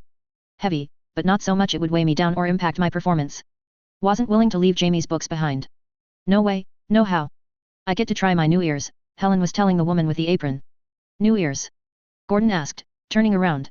My maker gave them to me, after I said I almost couldn't hear the ghosts. I don't know if I hear better, but I hear more, except it's not like that. The range is different? Oh, but we have to explain who the ghosts are. The ones with spines inside them, I said, trying to provide a bit of sanity in the midst of Helen's ramblings. Echolocation. Perfect sensory awareness in an area. We've run into them, the woman with the apron said. We were hired to find and eliminate cells a few months ago. They keep cropping back up, but I think we're keeping it more or less under control.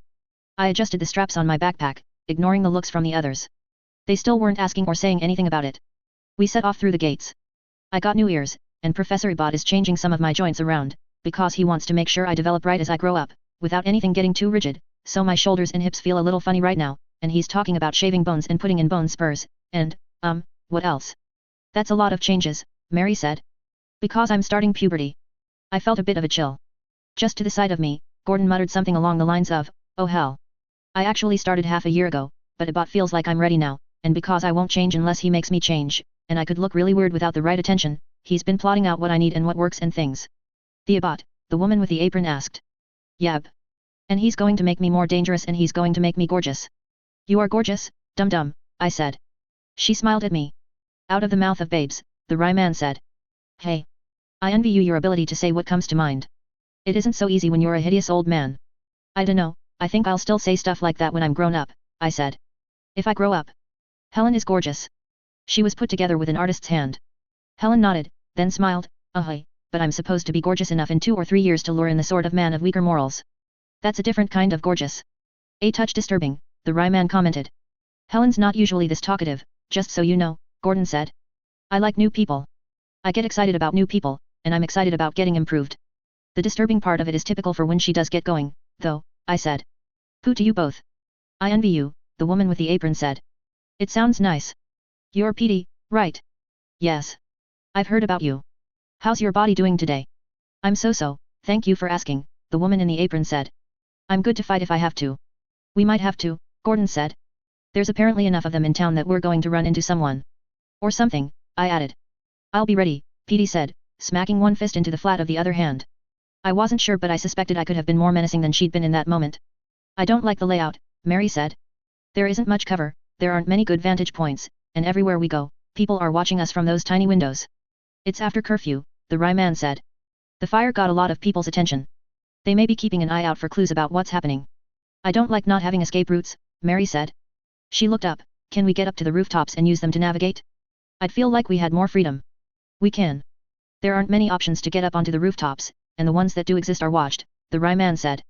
"Going up carelessly can get you shot." "I'm not very athletic," Petey said, "but we can if we have to." I narrowed my eyes a little, trying to figure Petey out. She smiled at me. "End of this road," the Rye man said. "There's a tower." The winding path and the buildings that blocked the view made it hard to tell just how far the end of this road was. As far as I could tell, the road curved to the right 50 feet in front of us. As we made our way forward, I could see around the corner, revealing a gentle left turn, again taking the road somewhere I couldn't see. It was claustrophobic, even with the open sky above us and the open paths behind and in front of us. The sky wasn't a place we could travel, and there was no telling what exactly was around the next bend. "I kind of agree with what Mary was saying," I said. "This place sucks. I'm going to get so lost." "You can remember the paths and get a sense of the layout," the Rye man said. "Maybe you can, but my memory is bad. The way it's wired." "Then I can see it being a problem," the Rye man said. "Stick with us," Gordon said. "I should have a sense of Breckwell's layout, though it's going to take me a little while." Gordon's memory was strong, but it didn't compare to Jamie's. We'd been put together with a certain idea in mind, and one of us was gone now. There was a lack. I could improvise to fill some of that lack. Gordon could shore it up with his limited ability. It didn't feel like enough. It wouldn't have felt like enough if all of us had Jamie's memory capacity. We rounded the bend, and Helen tilted her head. SHH. Huber's ears had perked up as well. I heard nothing, but the girl and the dog were paying rapt attention. In the distance, well behind us, a structure collapsed, weakened too much by the fire. Helen turned and gave the blazing Breckwell Academy an annoyed look, as if it was somehow the fault of the buildings. "Ghosts," she said. "Direction." She pointed. We moved more briskly now. I would have liked to say we were quiet, but Petty's boots were heavy on the road. Helen pulled a little bit ahead, paused, then pointed again. Twice, we changed routes. Paths met, intersected, and branched, and we chased an enemy that never seemed to appear. Huber's nose was working overtime, as he snuffled at the ground. "I hear dog too," Helen said. "He's up there." She was pointing at rooftops, further down the street. "We'll go up," the Rye man said.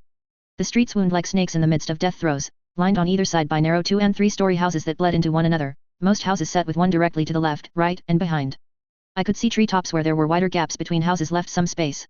Secluded patches of green, each one locked off by the triangle or square of houses laid out around them. I couldn't imagine kids running around in those parks. It made me think of prisons. But each time a street ended, there was a tower. The towers were military emplacements, sturdy, thick, and taller than any of the buildings around. The front gate was locked, but a ladder led up the side. The Rye man went first. He made it up a short distance, only 2 of us below him, when a spotlight targeted him, sliding down to take the rest of us in. I squinted against the white glare, almost started to adjust, and then it flickered, as electric things tended to do. I blinked the spots out of my eyes, and hoped they weren't training a rifle on us. The Rye man had raised a hand, as if waving, and was poised, holding position. The light went off, then on, then off again. He resumed climbing. Brooks, no nonsense, I thought. The claustrophobic feeling was getting worse. The light fixed on us as we stepped off the ladder and onto rooftop. The Ryman gestured, pointing downward, and the light disappeared. Paranoid, Mary said. The location makes Breckwell a prime target, Gordon said. Military base staffed with students who have their careers riding on this, eager to show their worth. My footing on the rooftop was tentative, as I tried to judge how slick the shingles were, and how much traction I had on the sloped surface. I dunno, I said. I tend to default to assume that people get lazy. We gravitate toward shortcuts. Stick a bunch of people in military academies, they're going to be good as gold while they're being watched, but stick them in a watchtower, without oversight? I can't believe they wouldn't goof off. You don't believe in discipline? Mary asked. Determination. I believe in it, but I think it's an anomaly more than the rule. You only get quality if you set people against each other. They get bonus marks for ratting each other out, the Ryman said. And they do get tested with regular drills during peacetime. I spread my hands. There you go. The remainder of the group made their way up.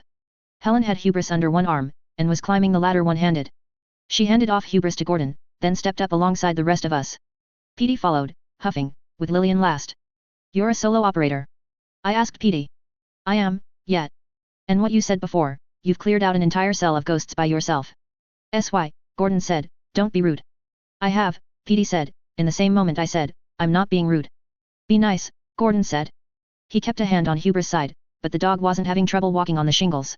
It was a sheer 3 or 4 story drop to the road on either side, and there was little to stop any of us if we were to start sliding. Petey lurched, and it took 2 of us to catch her. I asked, okay, so is it hidden weapons, or some plague or? Neither. Well, I'm sort of a hidden weapon, myself, she said, in that strange voice of hers. Undercover. Good cover, I said. Mary jabbed me. From our vantage point, I could see the expanse of the city, including the maze-like distribution of streets and houses with bridges and gates here and there. We can go that way, Gordon said, pointing. The rooftops on one side of the street extended over a bridge to cross to the other. We could make good distance before we have to go down and back up again. Ugh, Petey said. If we're quick, we can cut them off, Gordon said. And we won't have to go up and down, I said. Then let's hurry. Petey said, now enthusiastic. 2 by 2, I said. Hold hands. That got me some weird looks. Trust me, I said. Mary extended a hand to Gordon, who took it. The 2 of them took the lead, taking off. Without wasting a second, I grabbed Lillian's wrist. She looked a little startled, staring at me with wet hair clinging to the sides of her face and edge of her chin, but she clasped her hand around my wrist in turn. I would have and could have explained my rationale, but time counted. Our combination left an odd pairing. With a member missing, we had one odd member out. Ry, can you go with Petey? Helen isn't about to slip. Ry nodded. That said, I tugged on Lillian's wrist, and pulled her along behind me. Walking on a peaked roof with its subtle slope, it was hard to run across the peak, with each foot angling out in opposite directions. It led to an awkward, bow-legged run, one with a higher chance of stumbling, not a lower one. Holding hands, we were each able to angle our bodies slightly to one side, more or less placing our feet flat. With my weight counterbalanced by Lillian's, I didn't need to worry so much about sliding. If something happened, she and I together had a better chance of avoiding a fall than one of us alone. Her hand was so warm, with the weather so chilling. Her breath fogged slightly as she huffed out breaths, working to keep up with me. Gordon and Mary made it look so easy. Their weights weren't matched by half. Gordon was growing in a way I wasn't, but they were both athletic, and both knew exactly what they were doing. Hubris ran just behind them, enjoying the fact that he had 4 paws for extra traction. I didn't glance back at Helen, Petey, and the Ryman. Here. Helen called out. We stopped. She was pointing, tracing the path the ghosts were traveling. They were moving at the base of the houses we were running on, letting the eaves and the edges of the rooftops block our view. Gordon pointed to a path. I signaled agreement. The path available to us was shaped like an H, with a covered bridge joining rooftops on this side of the street with rooftops on the other. We traveled along the middle bar, and as we did, the ghosts came into view. They realized we were getting ahead of them and stopped for a moment to communicate before reversing direction. We adjusted our course, and they stopped once again. I imagined the claustrophobia I'd experienced before, only it was imposed on our enemy this time. We had the high ground, we could easily spy them, and the fact that we weren't confined to winding, twisting streets meant we could easily stay ahead of them. I wasn't sure we could actually confront them, if it came down to it, because we still had to get from the rooftops to the ground, but if they carried on like this, we could track them wherever they decided to take shelter, or at least flag down the next group of soldiers to travel down the road. What are you going to do now? I was surprised at how much venom there was in my thoughts. Not quite anger, but a part of me wanted to see them take a bullet. I wasn't sure if it had anything to do with the fact that they were children. They're cornered. In a sense, Gordon remarked. Where do we take this from here? Mary asked. She looked at the Ryman. What did you do, when you were cleaning up other camps? The man used his thumb to pull back the corner of his jacket. Small vials sat side by side, ringing his belt. Each one was corked. I worked with the locals, but I had some chemical help. Not much good here. Nothing I can drink that's about to let me hop right down there and kill or capture either of them. Doesn't matter, I said. Push someone into a corner, strip away their defenses, and you'll see their true selves. Them? They're survivors at their core. They'll do what it takes to live, and I'm thinking that means they're going to run like little rabbits, all the way home. All we have to do is keep up. Ugh, PD said. I hate exercise. I frowned at PD, and was about to ask for more particulars on just how she was a weapon, when Helen's hands went to her ears. Hubris shook his head, and it wasn't because he'd gotten wet. What is it? Gordon asked. Can't hear you, Helen replied. I've got my hands. Gordon gestured, firm, quick movements. They're screaming. Sounds different. I looked at the pair, who hadn't budged. Their mouths were closed. Who has a whistle to call dog? I asked. I do, Lillian said, but it's in my bag. Get it. They're calling for help, Gordon said. They're not going to run home. They're bringing home here. We should let them go. Everything that's helping us keep them cornered is working against us if they mount an attack. Multiple paths of travel, the exposure, the vantage point. Hubris turned, facing the opposite direction, and made a growling sound. More ghosts, I said. But as the figures stepped out of one building, a cluster of people, I saw a man in their midst. It wasn't a Percy. Something about the way they talked, walking briskly along the winding road that would take them to the ghosts, it was too social, too verbal. Their clothes were too individual, if I had to say. 3 women and a man. One woman and the man had messy brown hair, in dire need of a wash. The other 2 women were wearing modified military jackets with badges and everything else removed. 2 carried guns. I instinctively dropped closer to the roof itself. If they were ghosts, they would have been using the silent ghost speak, I was sure. Yet they'd responded to the cry for help. Gordon gestured. He was taking charge. We were relocating, finding a more defensible point. Getting closer to a watchtower with an active spotlight was vital, here. The trip took us just above the ghosts, who weren't budging and who were presumably screaming. There, look, Mary whispered. We could see further down, along the winding road. A group that wasn't the messy-haired not ghosts from before was approaching, perhaps 20 individuals strong. 1 or 2 ghosts, but many of the others weren't. Plague men, yes, but other things. There were the combat druggers, who'd altered in shape and form, who had veins sticking out, and who walked a little separate from the rest of the group. Gone feral, made more dangerous, but at a cost of humanity, unpredictable enough that their own allies avoided them. I could identify leaders by the attention people gave to them. A giant of a man, with Plague Man alterations, but something told me that if he hadn't had the Plague Man effect, he still would have been something of a monster. He rippled with muscle, wearing only a long coat, and tubes fed into his neck and chest. His hair was long, and he walked in a way that suggested he expected nothing to get in his way. His weapon was mechanical, long, and toothed. Weaponized birthing saw, I thought. There were others. Someone who wore a lab coat, with a custom war beast at his side, and a woman with long hair, fur at the edge of her hood, and draping clothing to the ground. The woman reminded me of Helen. Special projects. Scrapped ones that turned coat, and worse. Who are they? I whispered. The man is one of the Firebrand's lieutenants, special project of Orycton's academy, the Rye man said. He killed his doctor and was locked up. The Firebrands released him. I don't know the others. Me either, PD said. I bit my tongue, thought for a second, and then said, safe to assume the other 2 are just as dangerous. That would be a high bar to meet, the Rye man said. In the distance, I could see Dog and Catcher appear on a rooftop. Catcher raised both hands, then moved them. Gordon started to gesture back, then paused. We retreat. We retreat, the Rye man said, without asking for input. I bit my tongue harder. Gordon gestured to Catcher, who gestured back before disappearing. Then we were gone, putting as much distance between ourselves and the small army as we could. I knew, instinctually, that it was too dangerous. I knew we were outclassed, and there was so little we could have done. Dog and Catcher would have some input, we could connect dots in the meantime, figure out a plan of action, rally the local forces, even. Yet a part of me told me that Jamie would have known who they were. Jamie would have known strengths and weaknesses or what the projects were. We'd still be retreating, but I'd feel better about what came next. We needed a win, and we needed it soon, if only to prove we weren't diminished. This was a weakness that would infect the group, influence me, with all of my vulnerability to being swayed one way or the other. Lillian squeezed my wrist, and I realized I was still holding hers. I squeezed hers back. Tooth and nail 7.4. Dog, Catcher, and the engineer were able to pull ahead, as much by virtue of their sheer speed as the fact that they had a straighter road. The trio of them were waiting for us at the base of one of the towers that overlooked a bend in the road. The spotlight swept over us as we approached, then moved on. As we came to a stop, I let go of Lillian's hand. I paced a bit, waiting for the stragglers, PD, to catch up. Disgusted with the state of things, I screwed up my face and spat over the edge, the little wad of spit joining thousands of individual raindrops. The engineer watched us. His skin was as raw as a fresh burn, but he wore a mask that covered and sealed his mouth shut, a loose-fitting and incomplete metal shell surrounding much of his body. Mechanical parts were worked into biology, open enough that I could see wet muscle and turning cogs. It was a similar sort of project to Dog, I expected, but instead of going the war beast route, they'd enhance the man until things broke down, and they'd replace the broken down parts with machinery. I had little doubt that there was at least one machine attached to his body that dispensed powerful painkillers at regular intervals. All that said, looking past the glistening bits I could see between gaps in the heavy armor, the engineer was a work of art. The mask had a flare to it, the machinery gleamed, and there were traces of silver lining the edges of darker metal. Even his gun looked impressive and ornate. They're not following us anymore, Helen said. I'm pretty sure. Catcher looked at Dog, who shook his overlarge head. Dog doesn't think so either. Tell me, what happened? Nothing, Gordon said. We had them cornered, and then they came out of the woodwork. These ghosts are getting on my nerves, I said. Dealing with them alone, we've shown we can do that, but apparently our enemies have the scariest bastards around working under them. We have to deal with a lot at once. We saw some of them, too. Hitmen, thugs for hire, Catcher said. A couple of the most wanted in the Crown States. We couldn't close in on them. Each of them had escorts. It's hard to stay unnoticed when you're as ugly as some of those bastards are, Gordon said. How are they infiltrating the city? Checkpoints, standing guards, patrols, any one of those guys should have raised alarm bells. Secret routes?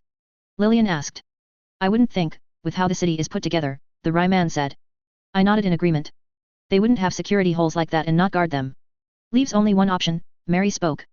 Gordon was already nodding beside her. Infiltration, I said. A group of students, a commanding officer, or an entire faction within this city is working with our enemy. Say what you will about the academy, it has its strengths, but engendering loyalty isn't one of them. It's not a problem when we're winning, but when people see opportunity, they don't exactly feel bad about taking action against the academy, or twisting their perspective around to justify making some money or getting some power at the academy's expense. Gordon gave me a curious look, then said, yeah, something to watch out for. We don't talk about this with anyone until we find out more. If we tip them off before we have proof or leverage, we're suddenly going to find that it's very hard to get anything done. There were nods all around. Can't trust the locals.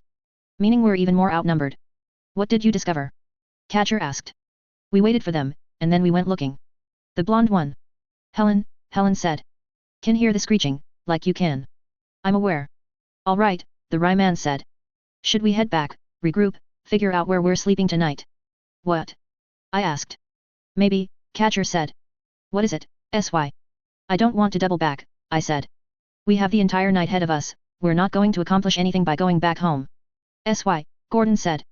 We have a job to do, I said. I'm not disagreeing, SY, Gordon said. But you summed it up. They have ghosts. We can disrupt them, make noise that bothers them, but all reports suggest they've adapted to that trick, and we'd still be broadcasting our location. We can't sneak up and observe or try to follow them without them knowing. We can, I said, but we don't know how, yet. Same thing, he said. If one group made a distraction while the other circled around, I mused. No, the Rye man said. That's suicidal. PD cut in, this might be the time to mention that our friend here is very experienced at the trade. He's been at it for 30 years, the old man said. 30 years, PD said, in that high voice of hers. He's wary. That is not a word people tend to associate with me, the Rye man said. But I won't throw my life away for this. I frowned. Was this where different mentalities, personality types, and approaches all clashed? Herding the lambs was difficult enough. How do you prefer to operate? Gordon asked PD. I'm reckless by nature. Every time I make a move, I'm taking a risk, PD said. A reckless undercover agent? Can we help? Helen asked. Yes, PD said. I always thought you should be a lamb, Helen said. PD looked at our group, turning her head to look us over. A group of dripping children and a soggy dog. It looks exhausting. Let us show you how much we can help you, Helen said. What you'd get, if you were one of us. PD sighed. Yeah. Then we use PD, Helen said. We go after them, bait them out. They'll run, Gordon said. Then we catch them, Helen said, as if it was the simplest thing in the world. They have the advantage on raw information, Gordon said.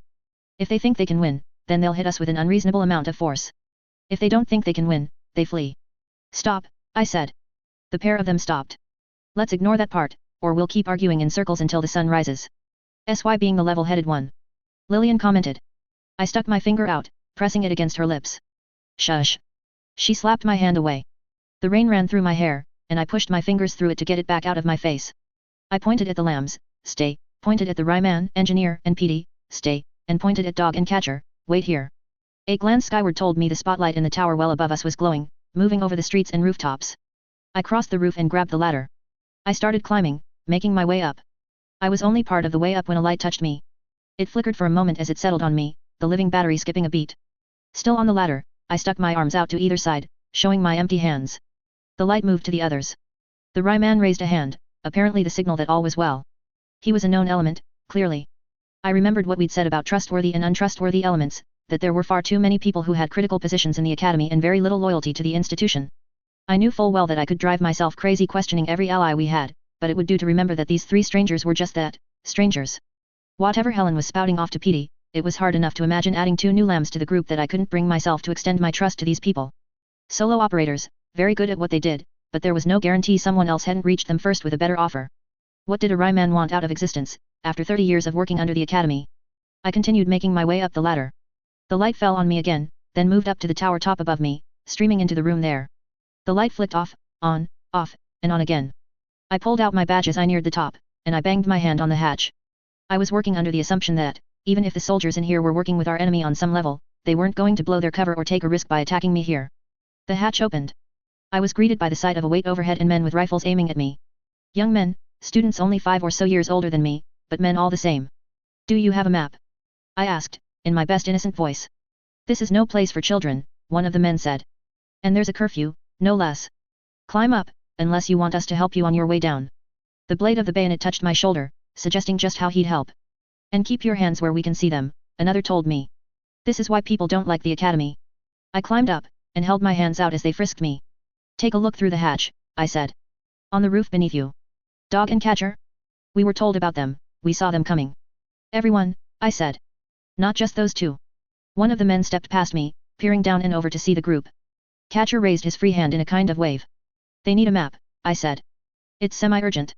One of the officers crossed the room. What kind? So helpful. Of the city. Restricted, he said. Maps can't leave this room. Of course it is. A city designed to be a maze, to make effectively attacking it as difficult a process as possible. Letting maps of the layout out to possibly find their way to enemy hands was a security risk.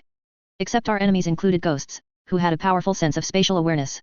In this particular circumstance, it was more trouble to friend than foe. Breckwell's leadership at work, in a way. Can I see, at least? I asked. He gestured. I approached the counter with maps laid across it. They covered different neighborhoods, included full views of the city, topographic views, and views of the region, with symbols to mark the most likely avenues for entry. There were maps that were more legend than actual map, with lists of names. Probably families in a given range of streets. The really interesting one had details on switches for the portcullis gates throughout the city. If we could only get access to those controls, they'd have no chance. But our enemy is likely thinking something very similar. There are wanted criminals in this city, they set fire to Breckwell Academy earlier tonight, I said. Yup, one of the soldiers said. They're camped out elsewhere in the city. We ran into a bunch of them just now, right here. I touched the map. I was developing a story in my head. We saw some bad people, and I was told to come here and get a map so we could say where. Ahoy, the soldier said. Do you have a sheet of paper? I don't want to draw on your nice maps. You most certainly don't, another soldier said, gruff. But we do have paper for you. Trying to figure out where they might be based, I said. I pulled my raincoat off, draping it on the edge of the counter, and rolled up my sleeves. Ink, pen. They slid a pen and some ink across the length of the counter. I can't take this with me, hey? I asked, as I took offered paper, placed it over the map, and began to trace the most essential sections. You can't. No maps leave. That means maps you draw. I made a face. I'll have to do my best, then. But getting it out of my head and on paper will help. I won't remember, it won't help at all. I sketched out the academy, and then drew lines for the major roads and rivers. I circled the area where I assumed we'd seen the gathering. Any idea what neighborhood this is? 62nd. I sighed. Couldn't even be a memorable thing. Any numbers would slip out of my head before I was halfway down the ladder. I finished tracing out more of the city. As I drew, I moved my hand down the pen, which wasn't hard. Pressure on the end of the fountain pen produced more ink, and it got ink all over my finger. Okay, I said. I think I've got it. If I send them up here to see, can you show them? Sure, one of the men said. Ugh, I'm bad with pens, I said, shaking my hand. The blob of ink that covered the end of my finger spattered against the window and dotted a few of the maps. Oh, shit. Sorry. Injecting just enough of a sense of alarm that they might think something was really wrong. I could see a half-dozen ways to play out this situation, but if I got them anxious. What did you do? One man shouted. He rushed closer, hurrying to see if there was any damage to the maps. I took the opportunity to hug my completed maps against my own chest, running my forearms down the length of them. I let them fall to the ground, snatching up my raincoat. Did he do any damage? If we get in trouble for this, one was saying. Fucking little kid, shouldn't have given him ink, another said. I pulled my raincoat on as quickly as I could, trying to look as guilty and upset as possible, to deflect attention from what I was actually doing. Please don't throw me down the hatch. One gave me a look, annoyed. We're not going to do that. You said you would earlier, please. Just let me go. Go, was the order. I left, down through the hatch, observed by one while two fussed over the maps and the trouble they'd get from their superiors if they were decided to be at fault. Partway down the ladder, I reached fingers through the rungs of the ladder, and drew an X on the knuckle of my thumb, just a short distance from Melancholy's ring. Hopefully that would be a reminder. They'd been nice enough, all things considered. Wouldn't do to get them in trouble. Jamie wouldn't have. Taking your sweet time. Catcher called up to me, as I made my way to the rooftop again. I walked around the point where the rooftop met the tower until I found a position where the tower's bulk blocked the incoming rain. I pulled off my raincoat, then pulled off my shirt. I held it up. Excess ink had translated to the shirt, and though some of it had bled into the fabric, expanding out into fatter lines, and some of the finer details had dried too quickly to translate, the general image of the city was there. Have to mentally flip it left to right, I said. Can't see, needs to be higher, Gordon said. I raised it up. Higher. I raised it as high as I could. Higher. I realized what he was doing. You're a dirty butt plug, Gordon, I said. And you're short, he told me. The engineer reached forward and took the shirt, holding it flush against the tower wall. I shivered a bit, shirtless, but still proud of my handiwork. I dabbed a bit of moisture on the wall and touched the spot I'd already marked with my ink-wet fingertip. I left a faint blue mark across the cloth, thin and dark at first, then fading as I applied more pressure and applied more of my finger. The drug takers had guns, 60-somethingth neighborhood, approaching from the southwest, I guess. And the strong men, led by one of our most wanted, along with creepy lady with the flowing dress, and the war beast tamer. Ghosts, Gordon said, drawing his finger along the road I'd sketched out. More ghosts, Catcher said. He touched the shirt, and his fingerprint came away a muddy yellow-black. I glanced at him. Where'd you get ink? Weapon oil, he said. I smiled. I liked improvisation when I saw it. The engineer moved one hand and tapped the shirt. Catcher marked the spot. Rifleman at a perch here, ducked out of sight when the searchlight swept his way. Saw us, and hid. Didn't see him again. And here, strange-looking Stitch sitting outside in the rain. And here is where we lost the ghosts we were chasing after the academy fire. The dots and lines and marks were starting to form a picture. It was shaped like a wobbly crescent moon. An unfinished picture. I touched the center of the incomplete circle. What's here? There was no answer but the patter of rain. They are. Lillian guessed. The bad guys. I traced my finger around the circle's rim. Defensive perimeter. And in the center there, we have critical figures. Wanted men, leaders of different factions of rebellion. Mauer. Maybe Frey. I glanced at Mary. Percy, she said. It's possible, Gordon said. But Frey has outsmarted us before. The factions have been fighting for months. Over 3 nights, they've banded together. Either they've reached an accord or they're getting there, I said. When things are that tentative, are you really going to get complicated and take risks with how you station your guards? Actually, Gordon said. Frey might, I finished. You're right. And, Gordon said, it doesn't fix our problem with how we get close enough to them to do anything. It's true, SY, Mary said. Using PD, attacking with our massed forces, spying, our hands are tied. Then we don't use hands, I said. I tugged on my shirt. The engineer let it go. I pulled it on, and shivered again at how clammy it was against my already wet skin. We use. Helen stepped close, all of a sudden, her face an inch from mine. She licked my forehead, brow to hair. I said, my train of thought broken. Go ahead, don't worry, she said. You had ink on your face. I wanted to get rid of it before it stained. Keep talking. That's what you use a handkerchief for. It was a glimmer of the older, frustrating Helen. I don't have one and my spit would work better anyway. Go back to what you were saying. What was I even saying? We don't use hands, the Rye man said, patiently.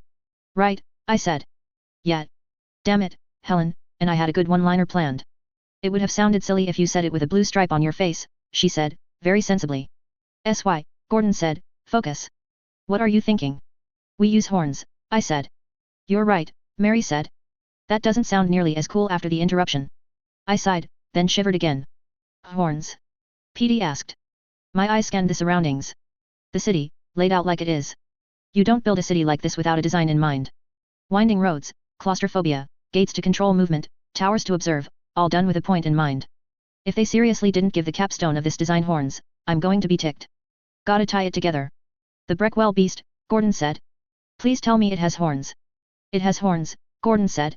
I smiled, spreading my arms. Perfect. Then let's give them a distraction. It's a last-ditch measure, the Rye man said, unimpressed. Not something we use right away. We're supposed to observe and report back so the Academy can take action, not take action ourselves. My eyes were wide, I was smiling, and I was shivering from excitement as much as cold. Now. It's Genevieve Frey. She's 2 moves ahead of us, every damn time. I'm done playing chess. Let's kick over the damn table. Right now. I'm not sure, Petey said. This isn't how I operate. Like I said, Helen said, reaching out to take Petey's hand. You're with us for now. This isn't what I was imagining, Petey said. I'm gathering Helen is for size plan, Gordon said. I want to see it, Helen said, the excitement clear on her face. Do you? He asked. Gordon reached out to touch the side of Helen's face. No act, no games. Because I know you don't want like we understand it. Say it again. The enthusiasm drained away from Helen. Her eyes still glittered, but her expression was cold. The angle of her head, the way she held herself, it all shifted in the moment. More reptile than mammal, wearing raincoat and a dress. She nodded once. All right, he said. His hand settled on Huber's head. If SY wants to do it, and if we can get the cooperation of the Academy, then I'm for it too. Helen smiled, resuming her act as if nothing had occurred. Yes, then, Mary agreed. Yes, Lillian said, which was a little surprising. Let's get that bitch. Mary reached out to squeeze Lillian's hand, smiling at her best friend. As one, the lambs faced the others. Do you think this will work? Catcher asked. No idea, but I'm fairly sure that anything else we do, biding our time, it's not going to work, I said. I know Frey, and we can't give her the opportunity to make the next move at her leisure. Catcher nodded. He looked at Dog, who didn't give any apparent sign, then looked at us. He nodded once. The solo operators were silent. I'll go up, the Ryman said. I know the signals. I'll flash a message to the other towers. They'll pass it on. If I say we know where Frey is, they'll act. I smiled wider. Go, he said. I'll catch up after I've given the order. We're creating a window of opportunity here. I remembered my doubts from earlier. Can we trust you to do this? I asked. Yes, he said. Why? Why are you with the Academy? Why are you loyal? I asked. That question could get you killed, if you asked it in certain places, or asked it in the wrong way, the Ryman said. Are you deflecting? I don't even know what that means, the man said. Why? They saved my life, he said. Not the Academy as a whole, but people who are tied to it. I have to repay those people, and I will probably never manage it before I die. If I have to serve the Academy to do it, I will. My brain was pulling on every hint and detail on tells that I'd learned over the past several years. Every lie I'd identified. Okay, I said. I trust you. I told them to expect someone. You could tell them we spotted the enemy ringleader and they'll believe you. He nodded once, then started climbing the ladder. You two don't have to come, Gordon said, to the other solo operators. I think I do, Petey said. The engineer nodded. I'd have rather they'd stayed, or gone back to the Academy to report in. I didn't trust them, and they'd be at our back in this. We were halfway back to where we'd seen the ghost when the beam started flashing, pointed back at the Academy. The dark, overcast night sky glowed orange on one end and reflected a dim yellow-white on the other, passing on a message. Our enemies would see that light in the same way we'd seen the fire. In a short time, I hoped, they'd hear the roar of the Breckwell beast, and they'd react with concern and fear. The box would be thoroughly rattled, the inhabitants set to scurrying, dangerous and mad as they were. This was what I lived for. Tooth and Nail 7.5. An impact shook the city of Breckwell, dull and low, reverberating through the ground and up to the rooftops. In the wake of it, windows and doors continued to rattle and bang in their frames, adding an eerie note to the tail end of it. The entire city seemed to go still. Birds taking shelter from the rain and the handful of soldiers on the street were all frozen. Our group and the rainwater were the only things moving in a still tableau. Then the warning bells started tolling, muffled, all through the city, the birds took off from roosts, and soldiers ran. Where each of the towers had lone spotlights, additional lights were lit, the beams becoming diffuse, aimed at the city streets. Stretches of light and dark. State of emergency. A second impact cut into the bass tolling of the bells. As it rippled across a segment of Breckwell, the bells were jarred midway through their motions. Some sounded early, others were delayed. I gripped Lillian's wrist harder as the rooftop shook with the strike. The Breckwell beast roared, and the sound carried. It was a lowing noise, and I imagined it sounded frustrated. An actual observation, gleaned from small details and intuition, or just what I wanted to think. Wish they hadn't warned people, but I guess they had to. Someone in charge probably promised citizens there would be notice, to pacify them. Down a side street, without a man or guard touching it, a portcullis gate slammed down, the blunted metal teeth of it striking the stone of the road. The lights from the towers shifted, leaving that street dark, illuminating the path that remained. I'd imagined this part. Release the local weapon, send it out into the streets, and use the gates to control its movements. I couldn't stop smiling. Helen, ahead of us, raised a hand, then gestured twice. Screams, Catcher said, echoing the same sentiment. You're ghosts. Here we were. I'd never had the impression the ghosts were particularly intelligent. They could talk, recite from script, and they had residual behaviors and movement from the manner of their manufacture. I wondered if the scenario of the Breckwell beast had even come up, if the firebrands had taken the time to explain to their inaudible children just what to expect and what to do if the weapon was let loose from its dwelling. I heard the beast roar, and this time it was moving. They'd opened the gate it had been banging against. Cross! Gordon shouted, pointing. It was a set of rooftops above a gate that still yawned open. If it passes beneath us, Petey had to raise her voice to be heard over the din. Cross! Gordon called out. Helen ran across, hunched over, one hand extended straight toward the ground, ready to drop and hug the peaked roof at a moment's notice. Gordon and Mary were next, followed by Lillian and me. Dog, Catcher, and the engineer had gone ahead, and Dog had been kind enough to place his claws against sections further down the roof. I could see patches where he'd leaped and where he'd landed, and shingles had been torn or scraped away by the violence and the weight of each of his movements. Petey was lagging behind. I made sure to keep an eye on her. By all rights, Helen should have gone with her, but Petey and Helen were diametric opposites. Helen was our scout, capable of hearing the ghosts, and Petey was far from being fast enough to help with scouting. We could have and should have reshuffled the group, perhaps sending Mary forward with Helen, but it was too late to decide on that now, and we were almost there. So long as Petey didn't slip and slide off to one side and over the brink, we were fine. Dog and Catcher stopped, and Catcher extended an arm, signaling. Catcher remembered the signals for alert, and for direction. Easy to make out in the gloom, as he was a dark silhouette against the glare of a tower's lights. I squeezed Lillian's wrist, tugging her a bit as I willed her to move faster. We were so close. Over one house, past another, past an X-shaped intersection of rooftops and buildings, a park to one side and roads to another, and we could see what Catcher was indicating. A trio of ghosts and a quartet of others in civilian garb were all gathered, talking. Some had rifles. Infiltrators. One ghost was staring up at us. I could feel the tramp of the Breckwell beast's feet, see the shift of the lighting as some lights moved to follow it. It was loud, and the sound went beyond the heavy footfalls. A grinding sound, like something heavy rolling over crushed stones. The civilians were at a door, working to open it. Catcher! I shouted, and my voice was nearly drowned out. He said something, but I couldn't make out the individual sounds. He was reaching into his coat, withdrawing something that was about the same size and shape as a wine bottle, but black with fluid inside. He tossed it out over the edge of the roof. Ghosts scattered, backing up, while the other enemies in civilian clothing were oblivious. The bottle struck hard ground, there was a flare of orange in the center, and then thick smoke filled the area. He said something else that I couldn't make out. Each tromp of the beast's feet made my teeth clack together. He was one street over, rounding the corner behind us, turning, approaching the corner that turned onto this street. Helen dropped, hugging the roof's peak. I tugged Lillian's arm, hauling her down. I dug fingers beneath thick, wet, freezing shingles for a grip. Others were doing the same. The super weapon of Breckwell Academy lunged round the corner, not slowing, heedless of potential obstacles in its way. Had someone taken a toad, a mammoth, a bull and a rhino and kept the most brutish features of each, they would have been in the right ballpark for the Breckwell beast. It was wide, muscular, and built to plow forward, with no sign that it was built to stop. Its chest was triangular and deep enough to scrape the ground, even as powerful limbs carried it forward. Tusks extending from the corner of its mouth scraped against the road and the sides of buildings, the curve of them keeping them from catching on anything, and horns extended around the top, doing much the same. At the shoulders and upper parts of its forelimbs were perhaps its largest feature. I noted it stood 3.5 stories tall. It was armored, something grown rather than hewn from metal, the plates white-gray in color, edges sharpened, layered over one another. The plates at the chest scraped the ground like the horns and tusks did, and the plates across its back gave it a serrated appearance. What I could see between and beneath armor plates suggested that the beast had no lack of protection. It alternated from layers of heavy scale that was probably armor unto itself and skin that looked like it was nothing but callus and scar tissue.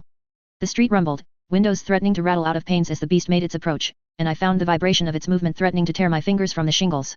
I knew I wasn't going to be able to hang on before it was halfway down the street to us. It reached the U-bend in the road, with us at the middle of the bend. Its full weight slammed against the building faces, and momentum carried the shock of the impact straight through to us. I wasn't even sure what happened.